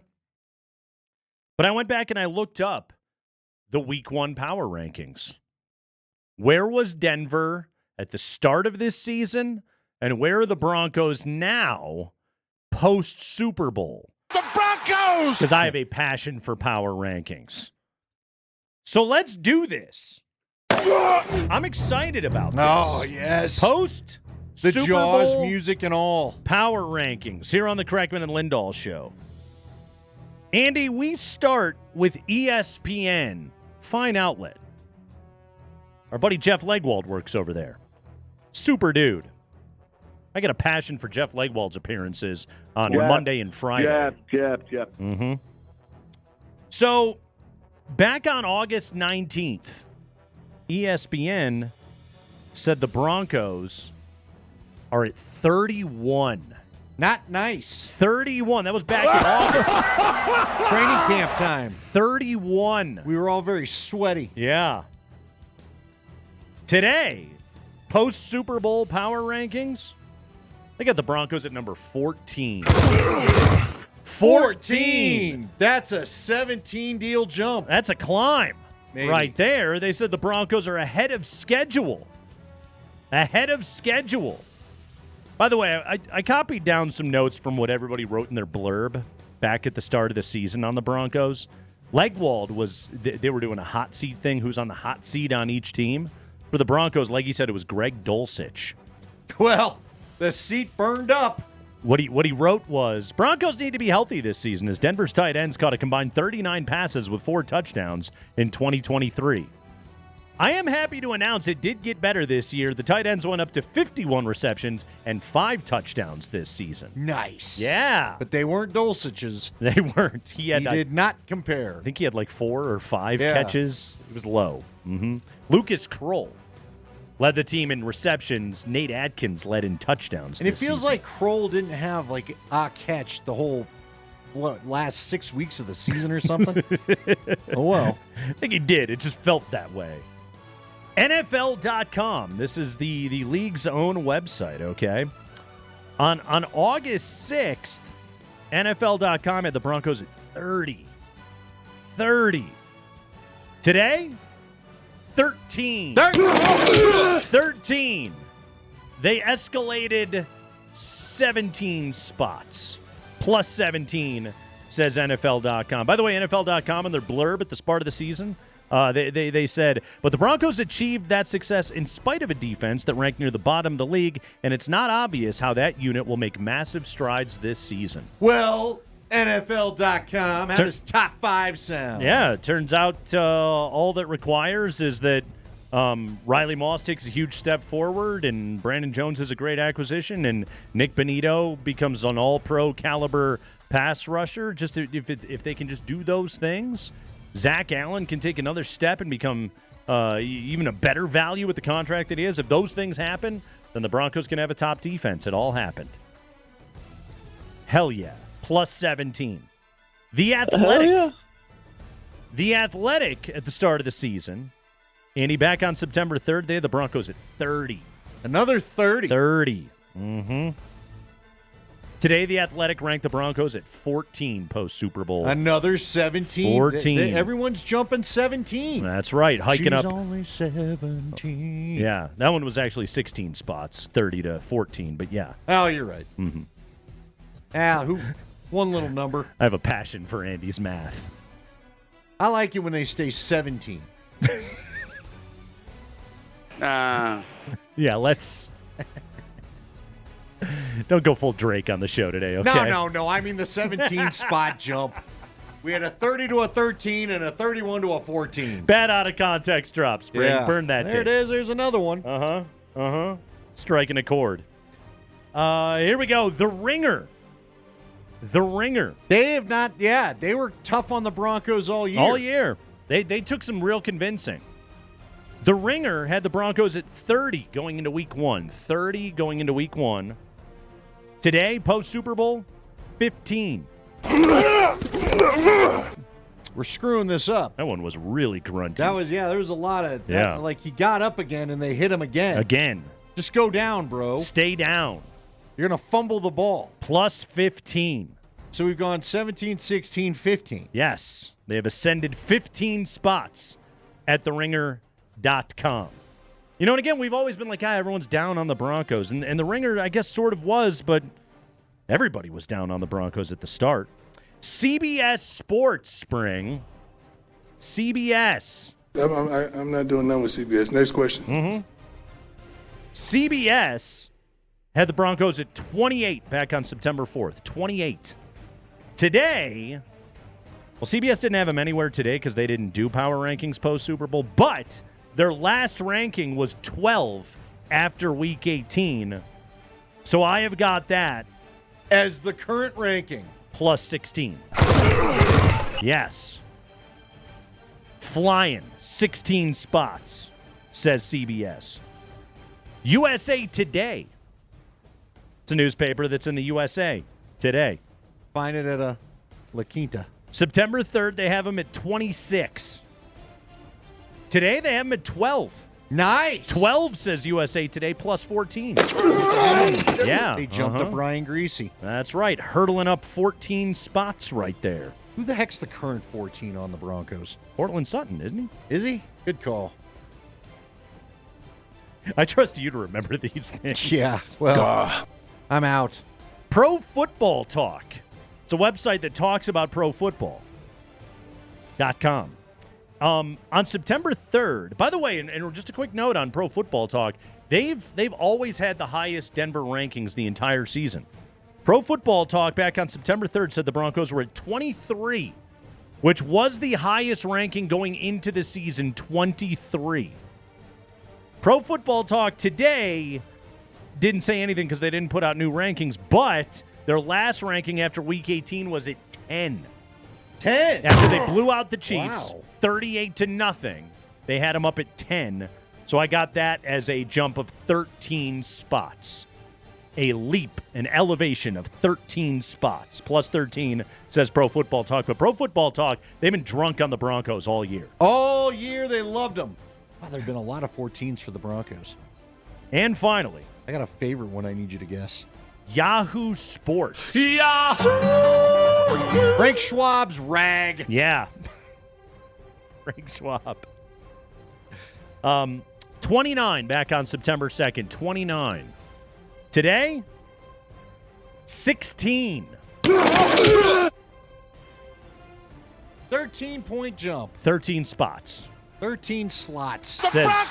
Says Yahoo. Okay. 13 steps. But there you go. That kind of gives us here's the season stats on the power rankings here on the Kreckman and Lindahl show, which by the way are brought to you by Safeway, your one-stop shop for Valentine's Day. Don't forget that special someone and show them you care with beautiful flower arrangements, savory chocolates, and more. Find everything you need. Make it easy with delivery or pickup. Get started at Safeway.com or in the Safeway app. And again, you can text the word PASSION to 303-504-0925 right now. You're entered to win a $50 Safeway gift card. Average starting position for the Broncos this year, Andy, this is before the season began. Win total is 5.5. Bo Nix winning the job. News out of camp, not looking particularly promising. Average starting position for the Broncos in our power rankings of the 8 that we track was 28. The average finish was 13. It's pretty good. A 15 ranking leap made by the Broncos on average this year. Biggest jumps were at ESPN and NFL.com at plus 17, 31-14, 30-13, respectively. Highest start and highest finish were both Pro Football Talk at 23 and 10. Lowest start, Jeff Legwold and ESPN had him down at 31. Lowest finish today, Frank Schwab and Yahoo Sports at 16. Right smack in the middle of the pack.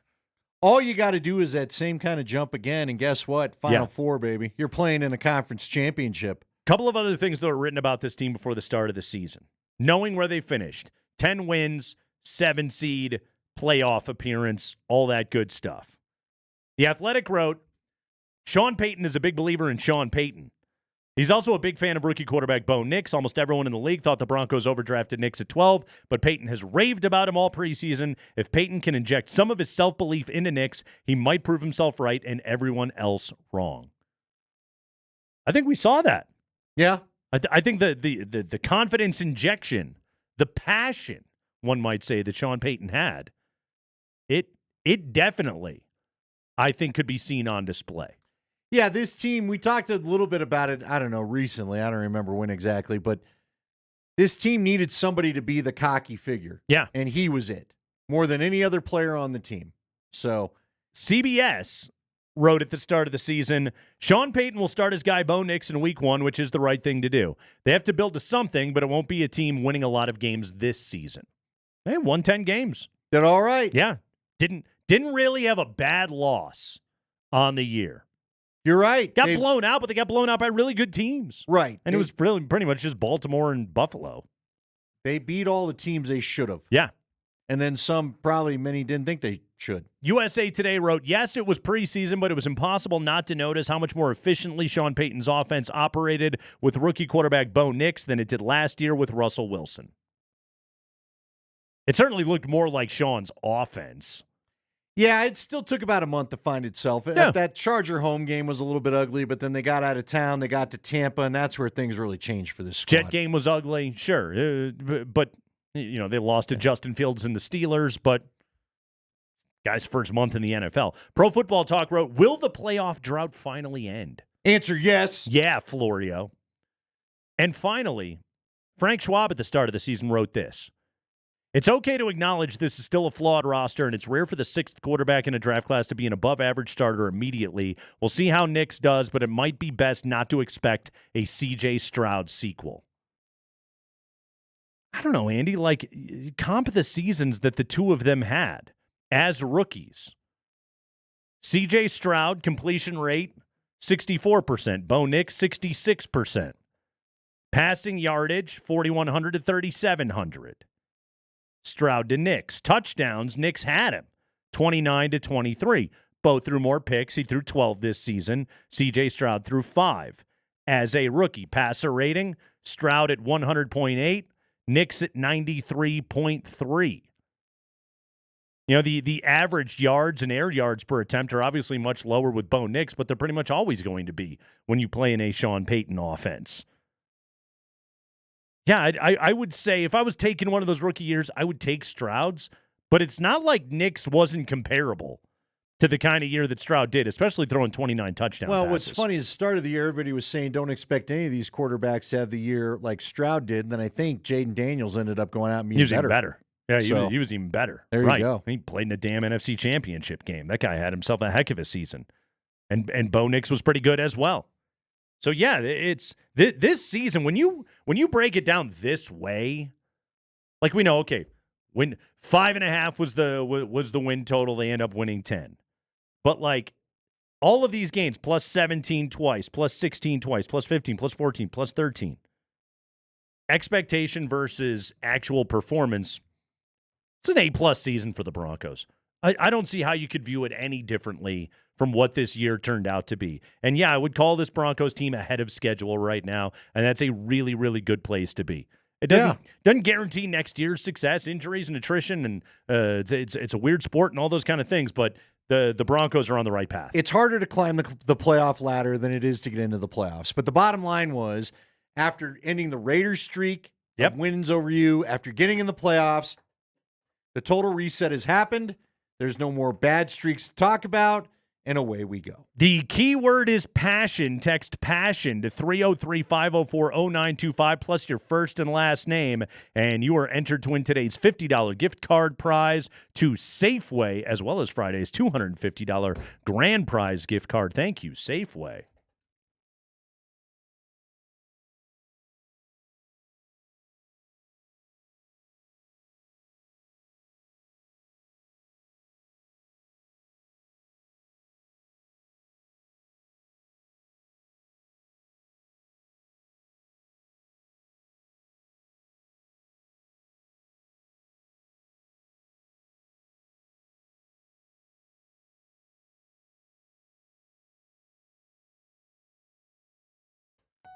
Oh, it is cold outside. I don't know if you've noticed. We got another Arctic plunge upon us here on the Front Range. If your heating and cooling system is on its last legs, this is a bad time for it. Well, now is the time for that upgrade. And Apple Air is giving you, listen to this special, $1,000 off a brand new heating and cooling system for a limited time only. I had the folks over at Apple Air come over to my house, install a brand new high-efficiency 2-stage furnace, and the house is as cozy as can be. You can stay warm in the winter, cool in the summer, and save big while you're at it. Again, $1,000 off a brand new heating and cooling system from Apple Air. They're family-owned and operated. They're going to get you a ton of value. They're going to roll out the red carpet, quite literally. Guys, the kind of things that Apple Air provides standard, those are upcharges with other HVAC companies.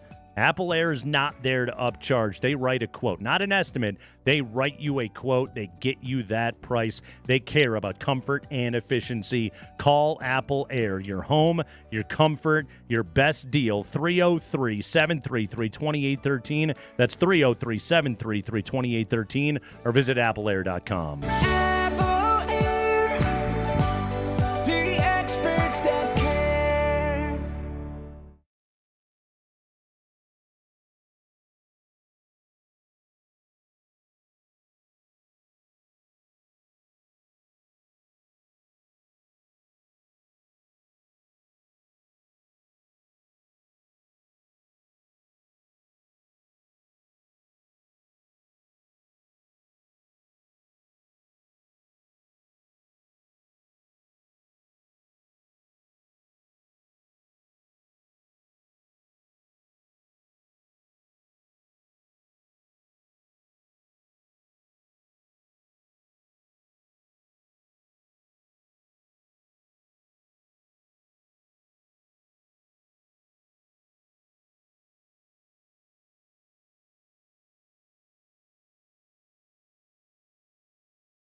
Oh, you still got a chance to be able to text in and win a $50 gift card to Safeway because it's your one-stop shop for Valentine's Day. The word is passion, Andy.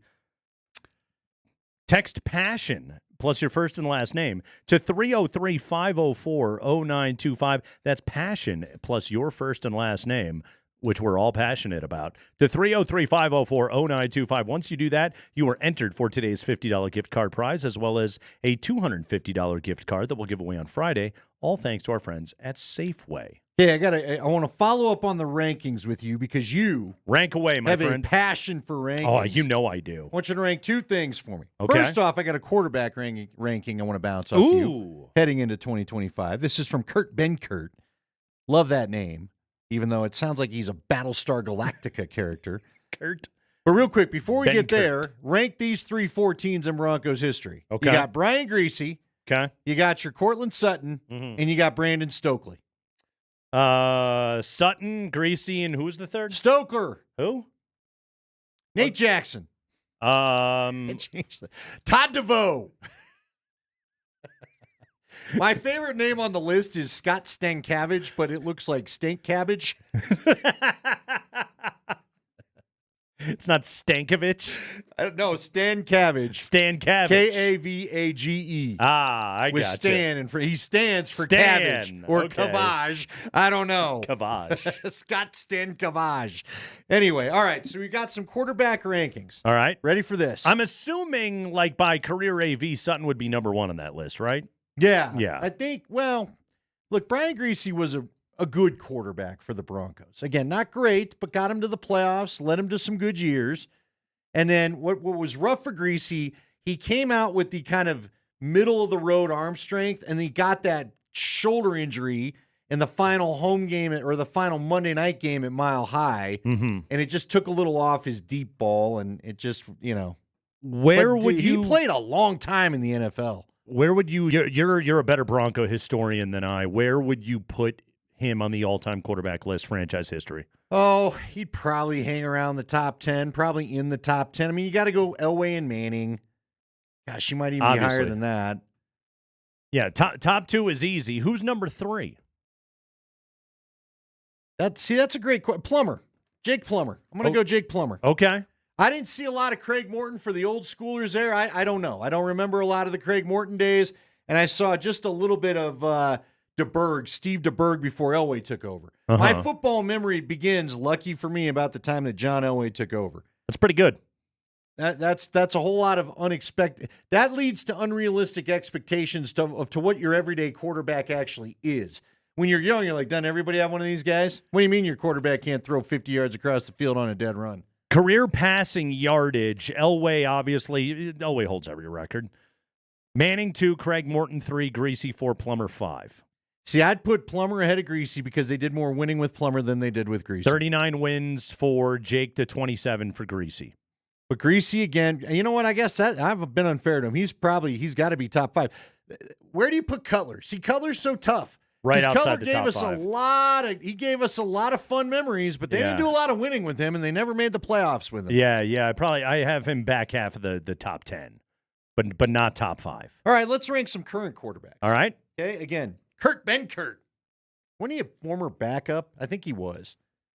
He was a backup quarterback for somebody, maybe the Cardinals. I don't know. Okay, and he's ranking his top 20 quarterbacks. It only goes to 20. Played at East Carolina. There you go. Kurt Benkert. What about in the NFL? I swear he had Atlanta, Green Bay, Niners. Okay. And then a stop by whatever the new XFL, UFL thing is. I knew he was in that. Yeah. So there we go. Mm-hmm. Who is his number 1 quarterback, do you think, for 2025? Lamar Jackson. Boom. Second? Joe Burrow. No. Josh Allen? Yes. Okay. Third? Josh Allen. Burrow. Yep. Fourth? Mahomes. No. One ahead of him. Stafford? No. Jaden Daniels? Yes. Okay. There it is. Okay. So again, Lamar Jackson, Josh Allen, Joe Burrow, Jaden Daniels, Patrick Mahomes make the top 5. Where do you think Mr. Nix ended up? He is in this top 20. He's top 20. This is a top 20 list. He's in the top 20. I'll put him middle of the pack in the NFL. I'll put him 16. Oh, you're so close. Okay. Like most of the teams, like most of the rankers as far as the season, he's 14. Bo Nix ahead of Brock Purdy, Jared Goff, Caleb Williams, Michael Penix Jr., Sam Darnold, and Trevor Lawrence. Ahead of Goff? Ahead of Goff. Wow, this guy. Goff is 16. Wow, this guy is down on Jared Goff. There you go. I mean, Goff had a 5-interception game. They won it, didn't they? They did. Yeah. Yeah, it was one of those nutty back and forth ones near the end of the regular season. Goff, I mean, it's so funny because Goff he's polarizing for the football hipsters. It sounds to me like Ben Kurt's a football hipster. And there's accusations of system quarterback and, product. Think of the weapons that he has between Amon-Ra St. Brown and obviously as good as Jahmyr Gibbs and Montgomery were together, his backs together. He's got a good tight end in Laporta. Well, and he's going to wear the playoff loss, but at the end of the day, they didn't have any defense. That's low for Goff, though. Okay, so I'm not ready to put Bo Nix above Jared Goff as an NFL quarterback yet. We gave you the top 5. 6, Herbert. Hurts at 7. Jalen Hurts at 7. He wasn't very good in the regular season, Andy. Yeah, I get it, but I know the guys always get like an irrational Super Bowl bump, but that passing game had its problems this year. Matthew Stafford comes in at 8, C.J. Stroud at 9, Dak at 10, Baker Mayfield 11, Jordan Love at 12, Kyler Murray at 13. So there you go. Those are the guys that are above. They're Nix. all ahead of Bo Nix. Again, Purdy, Goff, Williams, Penix Jr., Darnold, and Lawrence. He only goes to 20. Okay. So that leaves you about 12 teams. We don't have 12 teams who don't know who their quarterback is, do we? That's it's quite generous to Bo Nix. I do have to say, but by like a spot or two, though. It's not to me like it's outlandish. What was his average rank? Did you just read there? We were around 13 or 14? For him to be at 14, you're ranking these guys. You're ranking these teams off QBs right now, aren't you? It's kind of what you do, yeah. I mean, what else do we know? Yeah. We don't even know what free agents or draft moves or any of that's going to happen. Right. Mm-hmm. That's a good spot to be in. Yeah. For the real good spot. For the Broncos to have right there, like I think we'll call Bo Nix either lower tier 2 or upper tier 3 NFL quarterback to start this season. And if there is a substantial step up in his production, he's ready to jam right away from week 1 this year. He doesn't have to go through just the challenges of adjusting to speed of the game, the reads that he's got to be able to make pre-snap and everything else like that. If it's just he can step on the field and run Sean Payton's offense right away, that gives that guy the potential to be a top 10 quarterback this year. They're going to he gets all the spring snaps. Yep. And all the training which is huge. Because now they can why actually did they bother with any of it last year? I don't know. Quite frankly. To be fair to Stiddy. Yeah. Spring, do we have a winner? A passion for a winner for a $50 gift card to Safeway right now? We sure do. We do. Our winner is Drew Fine. Drew Fine. He fine. You damn fine, Drew. Congratulations to you, Drew Fine. We're not going to fine you. We're going to pay you a $50 gift card to Safeway, Drew Fine. That's right. Well, the ladies that are listening right now are like, I got to meet this Drew Fine. 303-504-0925. Text in the keyword tomorrow for another chance to win a $50 gift card to Safeway, which is your one-stop shop for Valentine's Day. Don't forget that special someone, Andy, and show them you care with beautiful flower arrangements, savory chocolates, and more. Find everything you need. Make it easy with delivery or pickup. Get started at Safeway.com or in the Safeway app. We've got the 5 biggest stories of the day from around the NFL, including a Super Bowl winning coordinator who is now a head coach. And it's not Vic Fangio. We'll tell you who it is next.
It is the Kreckman and Lindahl Show. We have got another pair of tickets for the Nuggets tomorrow night. We'll give those away coming up at 20 minutes after 5 o'clock. We will give you a key word that you will need to know, and then you'll text it in to 303-504-0925. And if we then pick your name amongst all the many people that text in, you will win a pair of tickets for the Nuggets and the Blazers tomorrow night. Last game before the All-Star break. But right now it's time for football news here on the Kreckman and Lindahl Show. We call it the High Five. It's the 5 biggest stories of the day from around the league. Mark Springer, we got a new head coach. We sure do. It is the High Five brought to you by Bet365. Whatever the moment, it is never ordinary at Bet365. The New Orleans Saints announced today that Eagles offensive coordinator Kellen Moore is their new head coach.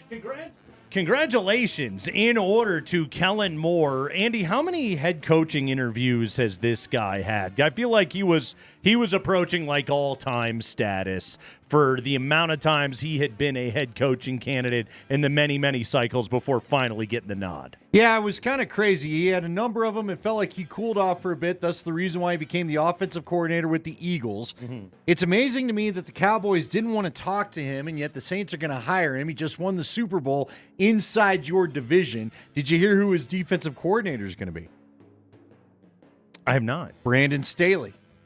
Where did he last work prior to the Eagles? He worked for the Chargers. With Brandon Staley. Old buddies. All right. I think Staley's a good DC, by the way. I do too. Yeah. I think Staley got a little lost in the mix a bit as a head coach. Kind of lost the script a little bit. I think he can be a good defensive coordinator. On a personal note, I'm really happy for Kellen Moore to get this opportunity. He's a good guy, and I covered him when he was in college at Boise State. And you got to remember, when Kellen Moore was at Boise State, he was a big friggin' deal. Like, they put up huge numbers in that offense. He was a Heisman candidate numerous years in a row. And it was really big when Boise moved to the Mountain West. And I had a chance to hang out with him in Media Day. That's my guy right there. But I had a chance to hang out with him in Media Day one year. It was a 2-day event. It was like a Thursday and a Friday. And on Thursday, Kellen Moore was like the attraction. And he must have done, 75 interviews or whatever it was. And I didn't schedule him until the next day. He came and sat down with me, and I was his last interview. And I wasn't doing anything. Like, I had done most of my work the prior day as well. I ended up just sitting with him, and we just BS'd for like 45 minutes. And like his PR people came by. They were really like, "Kellen, you okay?" He's like, "Yeah, I'm fine. We're just kicking it." And we were talking about everything. And honestly, I was like, "Do you have anywhere you need to be?" He was like, "No, this is great. Thank you. Like, this is awesome. Don't unleash me out into the ocean." Yeah, he was great. Yeah. And I've rooted for him ever since that. His NFL career, he just kind of, journeyman backup guy, never really took off as an NFL player, but a super sharp dude, really down to earth, even in the midst of all of that. And I'm super happy for him. He gets an opportunity as a head coach. I hope he can be successful. I think it's really hard with that organization. I know Sean did it, and he did it to great success.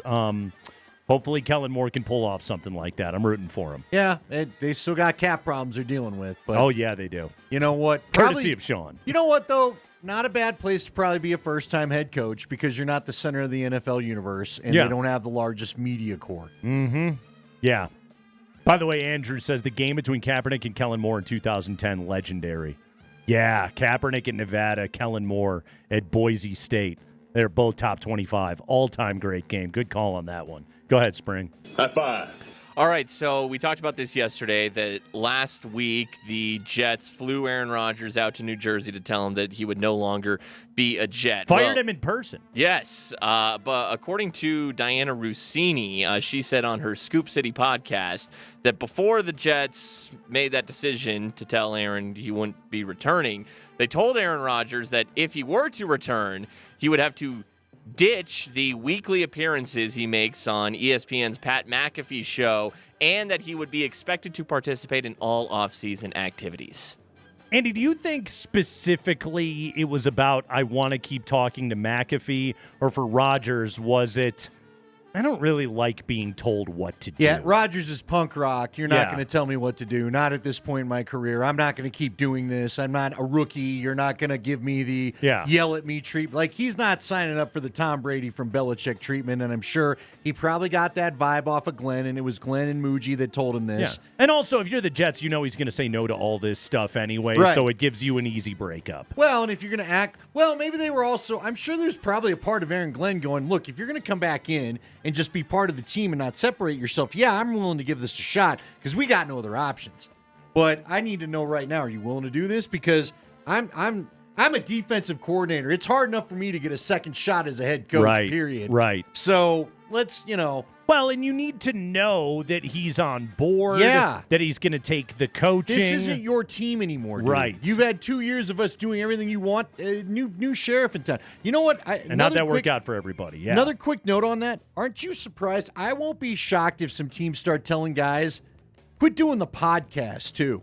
Y'all are giving headlines to everybody weekly on these podcasts. You hate the media. You're doing worse to yourself than what any of us can get out of you half the time. Mm-hmm. Knock off the podcast, man. How many times has Micah Parsons said something on a podcast that turned into something big for Dak or his teammates or whatever? Yeah, that's a funny battle to try and have, though. Because it's in a sport where it is so difficult to distinguish yourself as an individual, social media and the podcasting world has given these guys an opportunity to be able to do so. And for the players who they get it beaten into their heads, literally and figuratively, so much of your career's short and you got to make your money and all those kind of things. It's well, then I got to look for other revenue streams. Oh, I totally get it. But I'm just saying, I think this won't be the last time we hear an edict such as that. Go ahead, Spring. High five. You mentioned Dak Prescott there. So he's at some sort of event today. And it's funny because I see Jalen Hurts and the Eagles win the Super Bowl, and I'm like, how different of a quarterback is Jalen Hurts from Dak Prescott really? Why are the Eagles succeeding, but the Cowboys aren't? Well, Dak was asked about this. Because one team has Howie Roseman as their GM and another one has Jerry Jones as their GM. What's your point? That's why. Oh, okay. Here's Dak. I feel like we compete with the Eagles and beat them for the most part when we played them. I don't want to say check the record when they're the guys holding the trophy right now. So credit to them. They've earned it and they deserved it by all means. But, yeah, very close, especially even watch the NFC game, the NFC Championship. And those two teams that we battle against each and every year a couple of times. And as I said, feel confident about we've gotten the better part each and every time. To see it in such a dominating fashion, credit to them. It's our turn and it's on us. All right. That was a real cool watching that game. Real cool, let me tell you. Yeah. Oh, I couldn't be happier for those guys. Real cool. Guess what, NFC guy, NFC East guy? Welcome to the whole AFC West existence the last 5, 6, 7 years. Dak, by the way, 9-4 in his career against the Eagles. Yeah, good for him. Yeah, pretty good. He's 11-2 against the Manders. Time to start picking it up, my friend. Yeah, what's playoffs say? Exactly. Go ahead, Spring. High five. Today, a fake Adam Schefter account tweeted out that DeAndre Hopkins would be retiring. DeAndre Hopkins addressed this by tweeting out, he said, "Don't know what you heard, but I'm not done yet." He then deleted that tweet. So I don't know what's going on there. DeAndre Hopkins will be a free agent for the first time in his career this offseason. So get this. Brett, I was dropping my son at school this morning, and Brett admitted this account nearly got him. Oh. Because he saw it pop up on Twitter. Apparently, I think it was the T. There was a T that was actually like an I or something. It's like Adam Schefter or something like that. Something weird like that. Okay. But Brett had mentioned at the time, he goes, I almost read this on the air as Serious News. I noticed it was a fake account. It had already had 5,000 likes and 15,000 retweets, and so that's where it came from. Also, it wouldn't be terribly stunning if DeAndre Hopkins retired. And after that drop in the open field, that man. was bad. That was bad. That could have changed the whole momentum. They needed. He probably goes for the TD. Somebody to make a play. And that's the kind of play that usually got that Chiefs offense going where you're like, uh-oh, here we go. Nobody would make a play for those guys. And finally, Spring. High five. Hey, Clint Kubiak is the new offensive coordinator for the Seattle Seahawks. He and head coach Mike McDonald talked to the media recently, and they talked about all the offensive weapons that they have. But they don't know if Tyler Lockett will be one of those weapons next season. They could save $17 million in cap space if they cut him, though they would eat a little bit of a dead cap hit. Mike McDonald is saying that they are working through those decisions right now. Clint Kubiak, remember the start of the year last year, Andy, where the Saints scored 40 points in back-to-back games? And everyone was like, Clint Kubiak's going to be a head coach. Well, that really went away in a hurry, didn't it? That dropped off. I root for Clint. Again, he lost all his guys. He lost any NFL vet he had. And CSU legend Clint Kubiak right there. Yes, out of Regis Jesuit High School, Denver's own Clint Kubiak, now the offensive coordinator for Mike McDonald up there in Seattle. By the way, another little Shanahan connection. Bobby Slowick is joining. Remember Bobby Slowick? I do. He got fired in Houston. Well, he's off to join the Dolphins as the senior passing game coordinator. We are about to pass some Nuggets highlights along to you coming up here on the other side. They scored 146 points last night. We need to relive some of that. We talked to Jalen Pickett. We'll bring back some of that conversation. Plus, we'll give you the key word to text in to win a pair of tickets for the Nuggets and the Blazers tomorrow night. Make sure you're listening next.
Looks like that is 6. Billups steps back, hits a 2.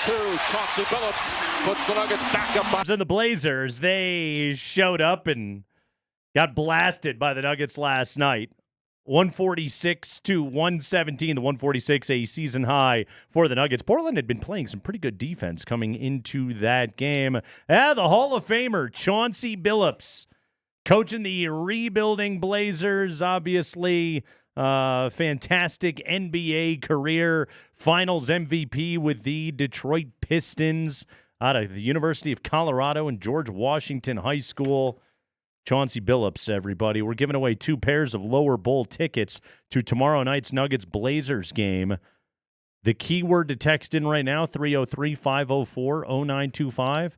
Chauncey. Chauncey. Chauncey. Chauncey. 303-504-0925. The keyword is Chauncey. Text that in right now, and you are entered to win a pair of lower bowl tickets to tomorrow night's Nuggets-Blazers game. Again, the word Chauncey. Chauncey. At 303-504-0925. Text that in right now, and you are entered to win. You want to spell it for everybody real quick? C-H-A-U. A-U-N-C-E-Y. There you go. Yes. C-H-A-U-N-C-E-Y. Chauncey. You know, maybe sometime over the summer, because we got to get to these Nuggets highlights and relive a great win last night. But we're going to do a new bit, I think, called Make Something Stupid Exciting. Because we got pro horseshoes on, and right now some duo called the Outlaws can't throw one. You know how they say close is only good in horseshoes and hand grenades? Yeah. They can't even get close. They're getting shut out. Yeah, they're not very good. Now, Brews and shoes, and one of the guy looks like an ultimate Frisbee player is just working them. 14-0. Televised horseshoes. Now it's 17-0. Yeah, and a huge barn that you could have a nice horse racing event in, and there's about 20 people there watching. Yeah, it's not a close game, even though close only counts in horseshoes and hand Thank grenades. you. There you are. It's not close at all. Yes, Chauncey is the word. Last night, Nuggets kicked the ever-living crap out of the Blazers. 146 points, 44 assists in the game for Denver last night. 44 assists on 60 made field goals. And again, they were only 8 of 25 from behind the arc. That is 52 of 66, 79% from two-point range. Andy, I put this together. I've got some highlights from last night's game that I want to revisit. I don't even know if I did justice to how many insane buckets the Nuggets made in that game last night. But I picked the ones that were my favorites. Let's start 5.5-minute mark, first quarter. Jokic in the corner and giant DeAndre Ayton, not even giving him the slightest hint of space, just breathing all over him. And here we go. Murray looks in. Throws it off over to Jokic in the corner. Shoot the three, Joker. He does. Fading out of bounds. Got it! Oh, man! Right over DeAndre Ayton. He was in the corner falling out of bounds. Man, Larry Bird's somewhere smiling right now. that partially went over the backboard. Unbelievable shot. Just ridiculous. Oh, you're going to crowd me way out here on the three-point line? Well, here's why you didn't crowd me enough. In your face. By the way, got the question after the game last night. You work on shots like that? I don't practice, my friend. Yeah. You think he puts 500 up like Jalen Pickett told us? I think he did prior to the start of the season. Because he changed his shooting mechanics as well. Oh, he did, yes. We've had it kind of well reported, but him and Ogie put in the work, and Mike Penberthy is the shooting coach for the team, and he's the one that helped correct Jalen Pickett. We're going to bring back some of that conversation coming up here in a few minutes, but Jokic he has turned into a really good three-point shooter. Like I will step back and hit corner threes now kind of three-point shooter, not just I'll take a shot frustrated from the top of the key when I don't feel like having to run around on a possession. Because that happens sometimes too. Yeah. Well, sometimes even I'm frustrated with you guys. Yeah. So is this what we're doing tonight? Here, I'll do it too. By the way, Jokic did kind of seem frustrated last night. Everybody was having a great time, and he's dropping 40 in 3/4, and I think that dude is so ready for the All-Star break. Well, I do agree with that. I also think he was frustrated with the officiating. Yeah, Not just on him either. He was quite annoyed. He was yelling at guys for other guys' missed fouls. Let's get Kaz on the call. End of the first quarter, and the floater that he hit over Donovan Clingan. Murray has it at the Ball Arena logo on the high left side. Denver will wind it down here. 10 on the shot clock. He throws it off over to Jokic. 6. Back over to Murray. 2-man game. Back over to Jokic. Spin move on Simons. Little floaters up and in with 3 seconds to go. Yeah, just a nightmare last night for Donovan Clingan. I think he's going to be a good NBA player, Andy, and Jokic kicked the ever-living crap out of that dude last night. Just welcome to the NBA, dude. Yeah. I'm going to destroy you for a whole night. With 8 out, he probably saw more Jokic than he thought he would, and that's how it goes, young buck. Yeah, not a rough one for him. All right, I didn't take anything out of the second quarter. It was a fine quarter, but let's go to the third. This was the number 1 play on SportsCenter's top 10 last night, the Jamal spin and English finish. Christian Brown throws it in on top over to Jamal Murray. Murray throws it off over to Jokic, back over to Murray. He goes to the right hand, gets down the lane and got fouled. Made the runner. Are they counting that thing? Wait a minute. Count the bucket. Dude, he threw that thing up left-handed right before he hit the ground. Watch this. No, it was right-handed, I beg your pardon. Somehow it went in, though. Oh, it was beautiful. Unbelievable it was shot. He threw it up, just so people know, to try to describe it, because they had a great overhead view of it, obviously. He throws it up with spin on it. Like, imagine, it was almost off to the right of the bucket where his hand would be, and it just spun itself into the cylinder. What was funny, too, was like Kaz's confusion as to whether or not they would count the bucket, and Marlo kind of had it on the TV call as well. And I don't think it was anything to do with like the sequence of the shot. It was how long the ball was in the air for. Because the ball went through the bucket so long after the whistle. But if you look at this, like the whistle was right there at the shot. Then the ball was just in the air forever because Jamal just chucked that thing up there. It was in the rafters before it came back down and went in. That was a horse shot. It was awesome. Unbelievable shot. Jamal Murray was excellent again last night. About a minute later, another and one call. This was one where, Jokic was fully in the bag. And Anthony Simons will look in. Inbound in the paint, picked off by Murray. Gets the outlet pass off over to Christian Brown. In the middle, Jokic. Head fake on the 3. No look pass to Najee. Leans in, layup blocked. Najee gets it back to Jokic. Head fake on the 3. Now gets fouled again. Got it! That's going to be an and one finally for the 3rd time tonight. Put a toe on the line so he didn't get the 3.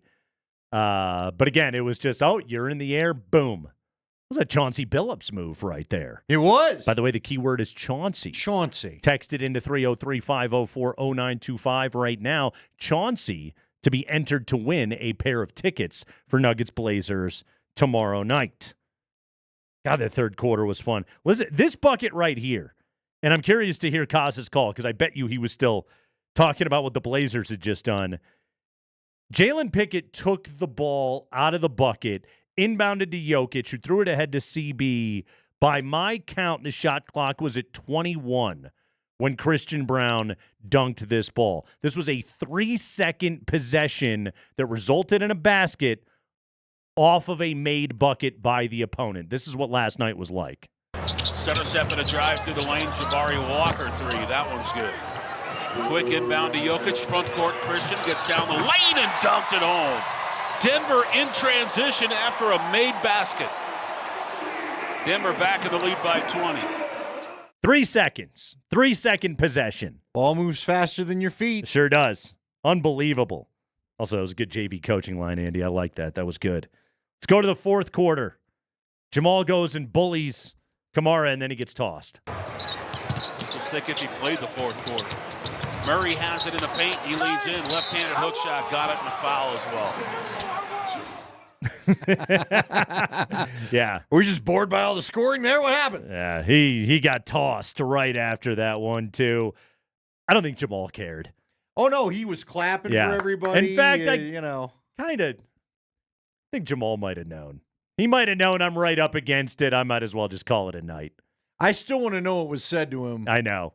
By his buddy from Canada. Yeah, he would have only played another, minute or two? Yeah, you're probably right. But look, you didn't want that thing getting out of hand. They were down a few people by that point. Yeah. You know what I mean?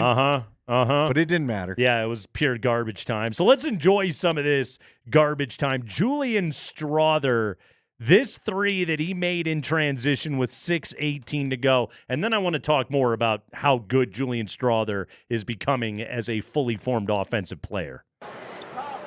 And Banton looks in, throws it in on top over to Simons. Simons has it at the point, right side over to Klingon, back over to Simons.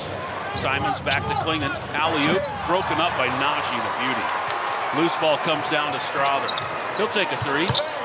Yes! 131 to 103. Denver leads it by 28. Yeah, you like Strawther being that much sort of in his bag that he's just pulling up for transition threes. But Andy, he was 8 of 14 last night. He's into the starting lineup, obviously right now with Westbrook out and with Porter out. And Strawther was 8 of 14 for the game. He was 2 of 6 from 3, meaning he was 6 of 8 from 2. He made a bunch of layups last night. His finishing at the rim is getting really good. And he's just like he's scoring from all levels of the court right now. I know defensively he's going to continue to be a work in progress, and that's something that we're all going to keep an eye on as we're going towards the postseason. But like as a fully formed NBA shooting guard, that's what Julian Strawther is right now. I can't right now in his offensive game. I can't find anything where I'm like, he needs to develop that more. No, it's kind of happening right before our eyes. Yeah, I mean, again, we'll have to at some point take tallies of who we think has earned themselves more playing time over this little winning streak where they've had to rely on some bench players. But again, you want to be able to see this. My only hesitation is this. I want, whether it's Strawther, Pickett, pick your player. I want to see this confidence, this swag, this aggressiveness when all of the team is back together. Sure. You know what I mean? Well, and I mean, a part of that is when all of the team is back together. You don't get to play as much. Jalen Pickett won't play. Exactly. Zeke Najee won't. Maybe Zeke is going to play because of the necessity for front court depth. DeAndre Jordan has just turned into a guy that does his role so well for this team. Yeah, and you know what? Look, if he can hold up, then it works. Yeah. It's not that I hate DJ. He's still a good enough NBA player to give you some minutes off the bench. Right. I just worry that if you need him in the playoffs, when does this all start to take a toll? Yeah. I don't think he came into this season thinking I'm going to be playing this much. You know, there's a bunch of guys, right? And it's great to see Zeke rediscovering his NBA talent. It's great to see Jalen Pickett, coming upon his NBA talent as he's starting to find it right now. Again, I don't know if these are playoff players. My gut tells me no, they're not right now. But you may need them in a pinch, Nate. But you need these guys now. Right. And you have to win games now. Well, and again, if you can use these guys and they can continue to not lose leads and do the things they've been doing, there may be some more fourth quarterless Jokic. You know what I mean? Jokic not in the fourth quarter. They could use resting him down the stretch. All right. So Julian Strawther now, he gets his bouquet that we're passionate about. But let's talk about Christian Braun. Okay. CB goes for 26 last night. He was 12 of 14. He had a ton of highlight dunks, and yet this one, with about 5.5 minutes to go, was my favorite Christian Braun bucket of the night. Back out on top over to Pickett. Pickett back over to Christian. Head fake on the three. Somebody's got to shoot it here, though. 2 on the shot clock. Christian, you got to do something. Baseline. Got it right at the horn. 135 to 106. Ball fake, spin, fade, mid-range. Okay? That's a Jamal Murray shot. And Christian Braun made that bucket last night. Again, he is elite. He was 12 of 14. He didn't take a three in that game last night. Right now, by points in the paint, he is 13th in the NBA amongst guards in paint scoring at 9.3 points per game that he gets in the paint. He is so good at moving away from the ball. He is such a perfect Jokic compliment. But like watching him hit that shot right there last night, and then it's so evident how much this guy has worked on his game. Because he didn't have that shot last year, Andy. He was struggling with that shot beginning of the year. Right.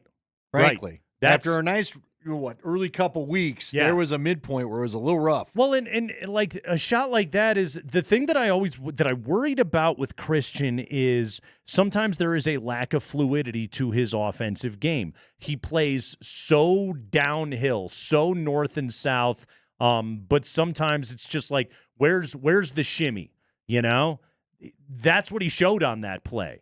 Now, again, I don't ever think he's going to be, as smooth with the ball in his hands as Jamal Murray or anything like that. But it's adding other pieces to the game that then open up all the other things that you can create. This dude has become such a damn good NBA player. And it's impressive, man. He's mature. He plays hard every single night. I love the basketball player that this guy's become. And Nikola Jokic loves him, which I think tells you something. All you need to know. Loves the way he plays, loves the way he cuts. And it's another reason why they were so limited at the deadline with what they could do, and none of us are complaining about it right now. Yeah. He just is too good to trade, and that just left him one less piece to even discuss with other teams. So I said before the deadline they weren't going to add anything that wasn't just a sort of back-of-the-rotation player. Well, Jalen Pickett has now played. He has averaged double-digit minutes over the last 6 games, and the team is 6-0 in this stretch. Zeke Naji has become kind of playable, and he's kind of rediscovering things, and he's getting more confident. You can tell how happy his teammates are. Porter's talked about how hard the guy works. Jamal has talked about how hard Jalen Pickett works. A couple of things at play there. Number one, those are great additions. And also, number two, and this is one of the things that maybe gets lost a little bit sometimes, is there is a good culture over there. And there is, you see the excitement for the guys on the bench when those end-of-the-bench guys are getting those minutes and starting to produce. Everybody was, Zeke got that bucket last night, and DJ goes and body checks him, and they're all fired up. I think sometimes, and there have been points in this year where you've sort of wondered about the culture over there, but when it's clicking in this way, you see it with this team. Yeah, and I don't know. I don't have a problem with you calling it the culture. It just felt like they were sick of each other as early as 2 weeks ago. Yeah, that road trip was weird. They just I think it's feeling like they were just sick of the travel schedule and whatever. Bottom line is, the last week and a half, they played really well. Yeah. And I'm saying that even when they were beating Philly, when they still found a way to beat Charlotte, all that kind of stuff. Here's the thing when it comes to Zeke Naji, he's reminding you there is an athletic, solid. I mean, he throws that thing down like Karl Malone sometimes. Right. Couple of those dunks. Well, you're hearing it on the old basket mic. To your point right there, Andy, and I don't disagree with you. You could see the frustration with Jokic, especially when they were in New York. But also, okay, injuries as opportunity. AG has missed some time. Porter has missed some time. Jamal has missed some time. Westbrook has been missing time. But it's given more minutes to some other dudes. And I really do, I wonder if that's put a bit of a spark back into this thing. Yeah. Of just, hey, it's fresh. I get to play some minutes with some different guys. We're watching guys take advantage of these opportunities, and that's the kind of thing that can maybe inspire some more veteran players who are, looking at the calendar, and it's February and there's months to go, and the All-Star, the schedule is just absolutely crawling to the All-Star break, and you're dying to get a break. Then maybe this little stretch right here, where guys like Jalen Pickett and Zeke Naji and Julian Strawther are really emerging, and it's okay, this is the fresh look this team needed right now. And it's the new energy. Yeah. They all bring new energy. Yeah. I think that helps. Yeah, it does. Because like you said, I think everybody else is it'd become a slog. We talked to Jalen Pickett earlier in the show today. We'll bring back a chunk of that conversation, including how much better his shooting has gotten and how it's gotten to that spot. You still got a few more minutes to text in the key word to be entered to win a pair of tickets for the Nuggets Blazers tomorrow night, final game before the break. You want to text 303-504 0925. The word is Chauncey. Chauncey. Text Chauncey plus your first and last name to 303-504-0925. You are entered to win a pair of lower bowl tickets to tomorrow night's Nuggets-Blazers game. We'll announce a winner before the show concludes on Altitude Sports Radio 92.5.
Jalen Pickett last night, career high 14 points, hit a late three to reestablish his new career high for scoring. He also had a career high 9 assists.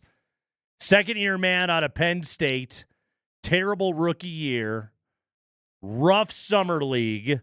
Michael Malone has acknowledged as much. Jalen Pickett himself has acknowledged as much his struggles. And it looked like he wasn't going to work out. An NBA player. Yeah. You know what? I meant to ask him and I forgot, but he was working with Andre Miller down in the G League. Mm-hmm. I wonder how much that helped him. He's got a little more hop in the game. But than there's some similarity. Andre Miller had. Yeah, but they're both classic point guards, right? And good post-up players and guys that had no problem putting a tuchus into you, which is we talked to Jalen Pickett about booty ball, but we also talked to him about the repair of his shooting mechanics after he was really struggled so badly in Summer League. This is a portion of our conversation from earlier in the show with Jalen Pickett. Our guest is Jalen Pickett. By the way, he's played double-digit minutes the last 6 games. The Nuggets are 6-0. The team is 10-2 in games in which Pickett plays at least 10 minutes. So clearly, I think Coach Malone should take the message right there. 47 assists, 8 turnovers in 254 minutes. But I think one of the biggest things that we've seen out of you, Jalen, is improved shooting of the basketball. You've adjusted your shooting mechanics. I know you put in a lot of work with Mike Penberthy. What goes into that, and how do you make those kind of adjustments and then carry them into the game and manage to maintain and stay with those adjustments that you've made? Yeah, it's just a lot of reps. Just putting in a lot of reps and knowing that there's going to be some tough days and there's going to be some really good days, and just really sticking with it.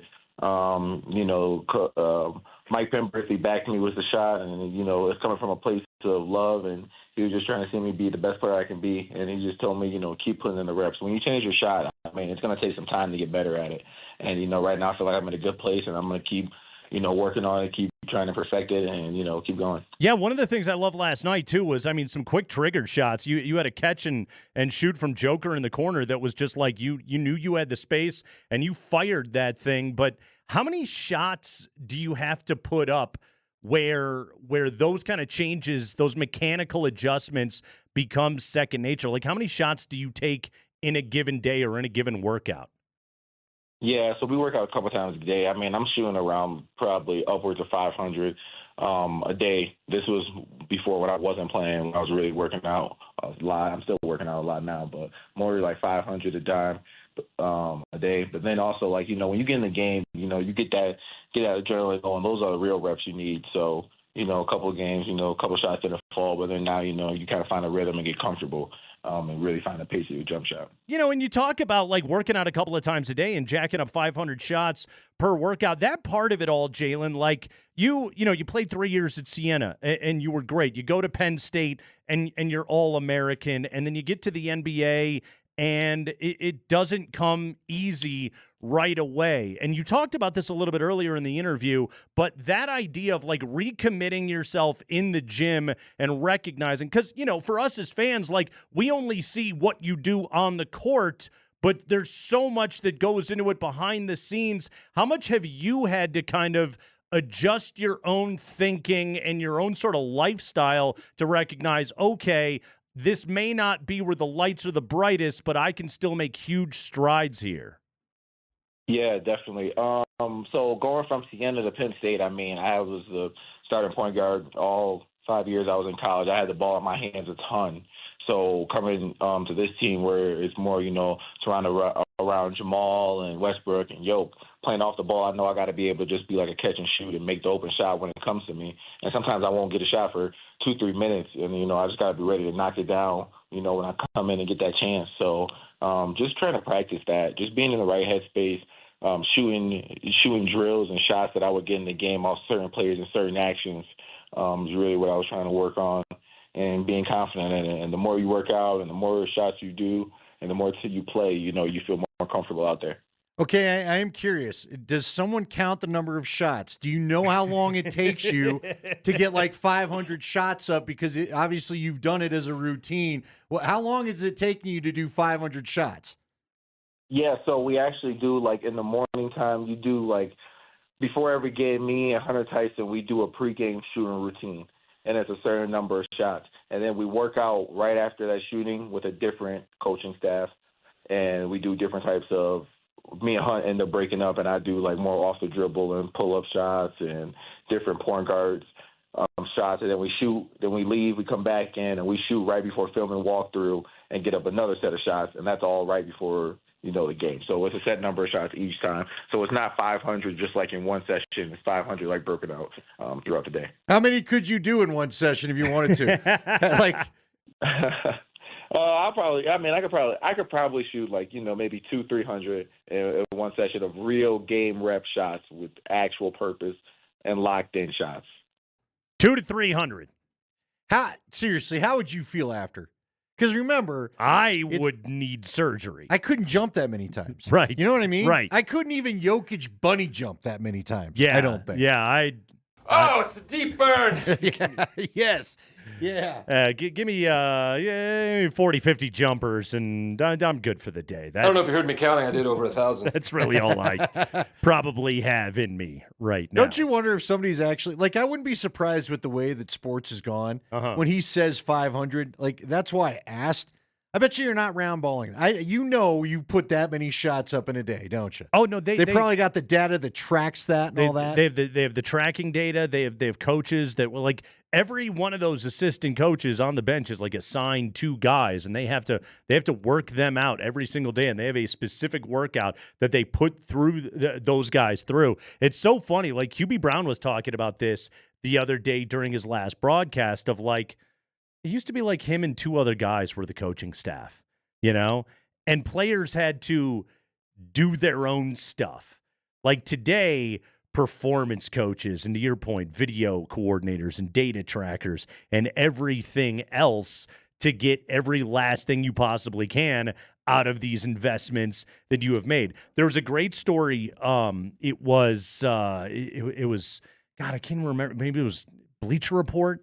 But they embedded with the Indiana Pacers coaching staff for like 24 hours. And it was with all the assistants, right? It was all Carlisle's staff. And it was just like what their day is like and how these guys have to, like they just do basketball 24 hours a day. Right. And they have their roster of players that they work with, but then it's like sometimes it's like, oh, but I gotta pick my kid up at this time, or my kid's got the recital or the game or whatever it is, and they cover for each other and they all step up and help each other out. But basically it's just like those players, like they've got to go through those routines every single day, and these franchises it is so programmed into everything that they do, but also like this is where, the improvement that Jalen Pickett has made, it's one of those where it's just like he's not just going through the motions. He's showing up and he's putting in the work, but he's also actually doing it in a manner where he's getting better. Yeah, and you know what? It's impressive because name another guy that's gone to the G League and come back like this. Right. That's what I think's impressive about it. You know what I mean? So you got the coaching, and you're helping to get better, but it is about game reps. Yeah. And it is about the NBA speed. He talked about that, too. You got to play. So the whole story, you can't tell me you're not rooting for the guy. You know what I mean? Oh, He's totally. an easy guy to root. The Nuggets have a lot of, I think, likable guys that are easy to root. Even Zeke Naji. I know this town was frustrated for Zeke Naji, and I get it, but you got to be smiling a little bit at what he's able to do again. He's shown us this before. Depth showing up. Nuggets have won 7 straight and a chance to keep rolling into the All-Star break tomorrow night. One of our lucky listeners is going to be at that game because he texted the keyword Chauncey in, and his name is about to be drawn here on the Kreckman and Lindahl show. Or it could be hers. It could be theirs. We don't know. Spring, who is our winner of a pair of lower bowl tickets? Our final winner today is Jeffrey Taylor. Jeffrey Taylor. Yeah! Jeffrey Taylor. Way to go, Jeff Taylor. Way to go, buddy. Jeff's going to the game tomorrow night. Taking a pal. Pair of lower bowl tickets. The Zook Man. And the T Squad. Taking a pal. Hey, pal, you want to go to the game? Hiya, pal. T-Bone. Anyway, way to go, Jeff. Thank you, Michael Malone. Hey, we gave away 2 pairs of Nuggets tickets for tomorrow night. Enjoy it. Thanks again to Jalen Pickett. He stopped by, and he was awfully fun to have with us on the show here today. We're back at 3 o'clock. We're all going to be in an awesome mood tomorrow afternoon here on the Kreckman and Lindahl Show.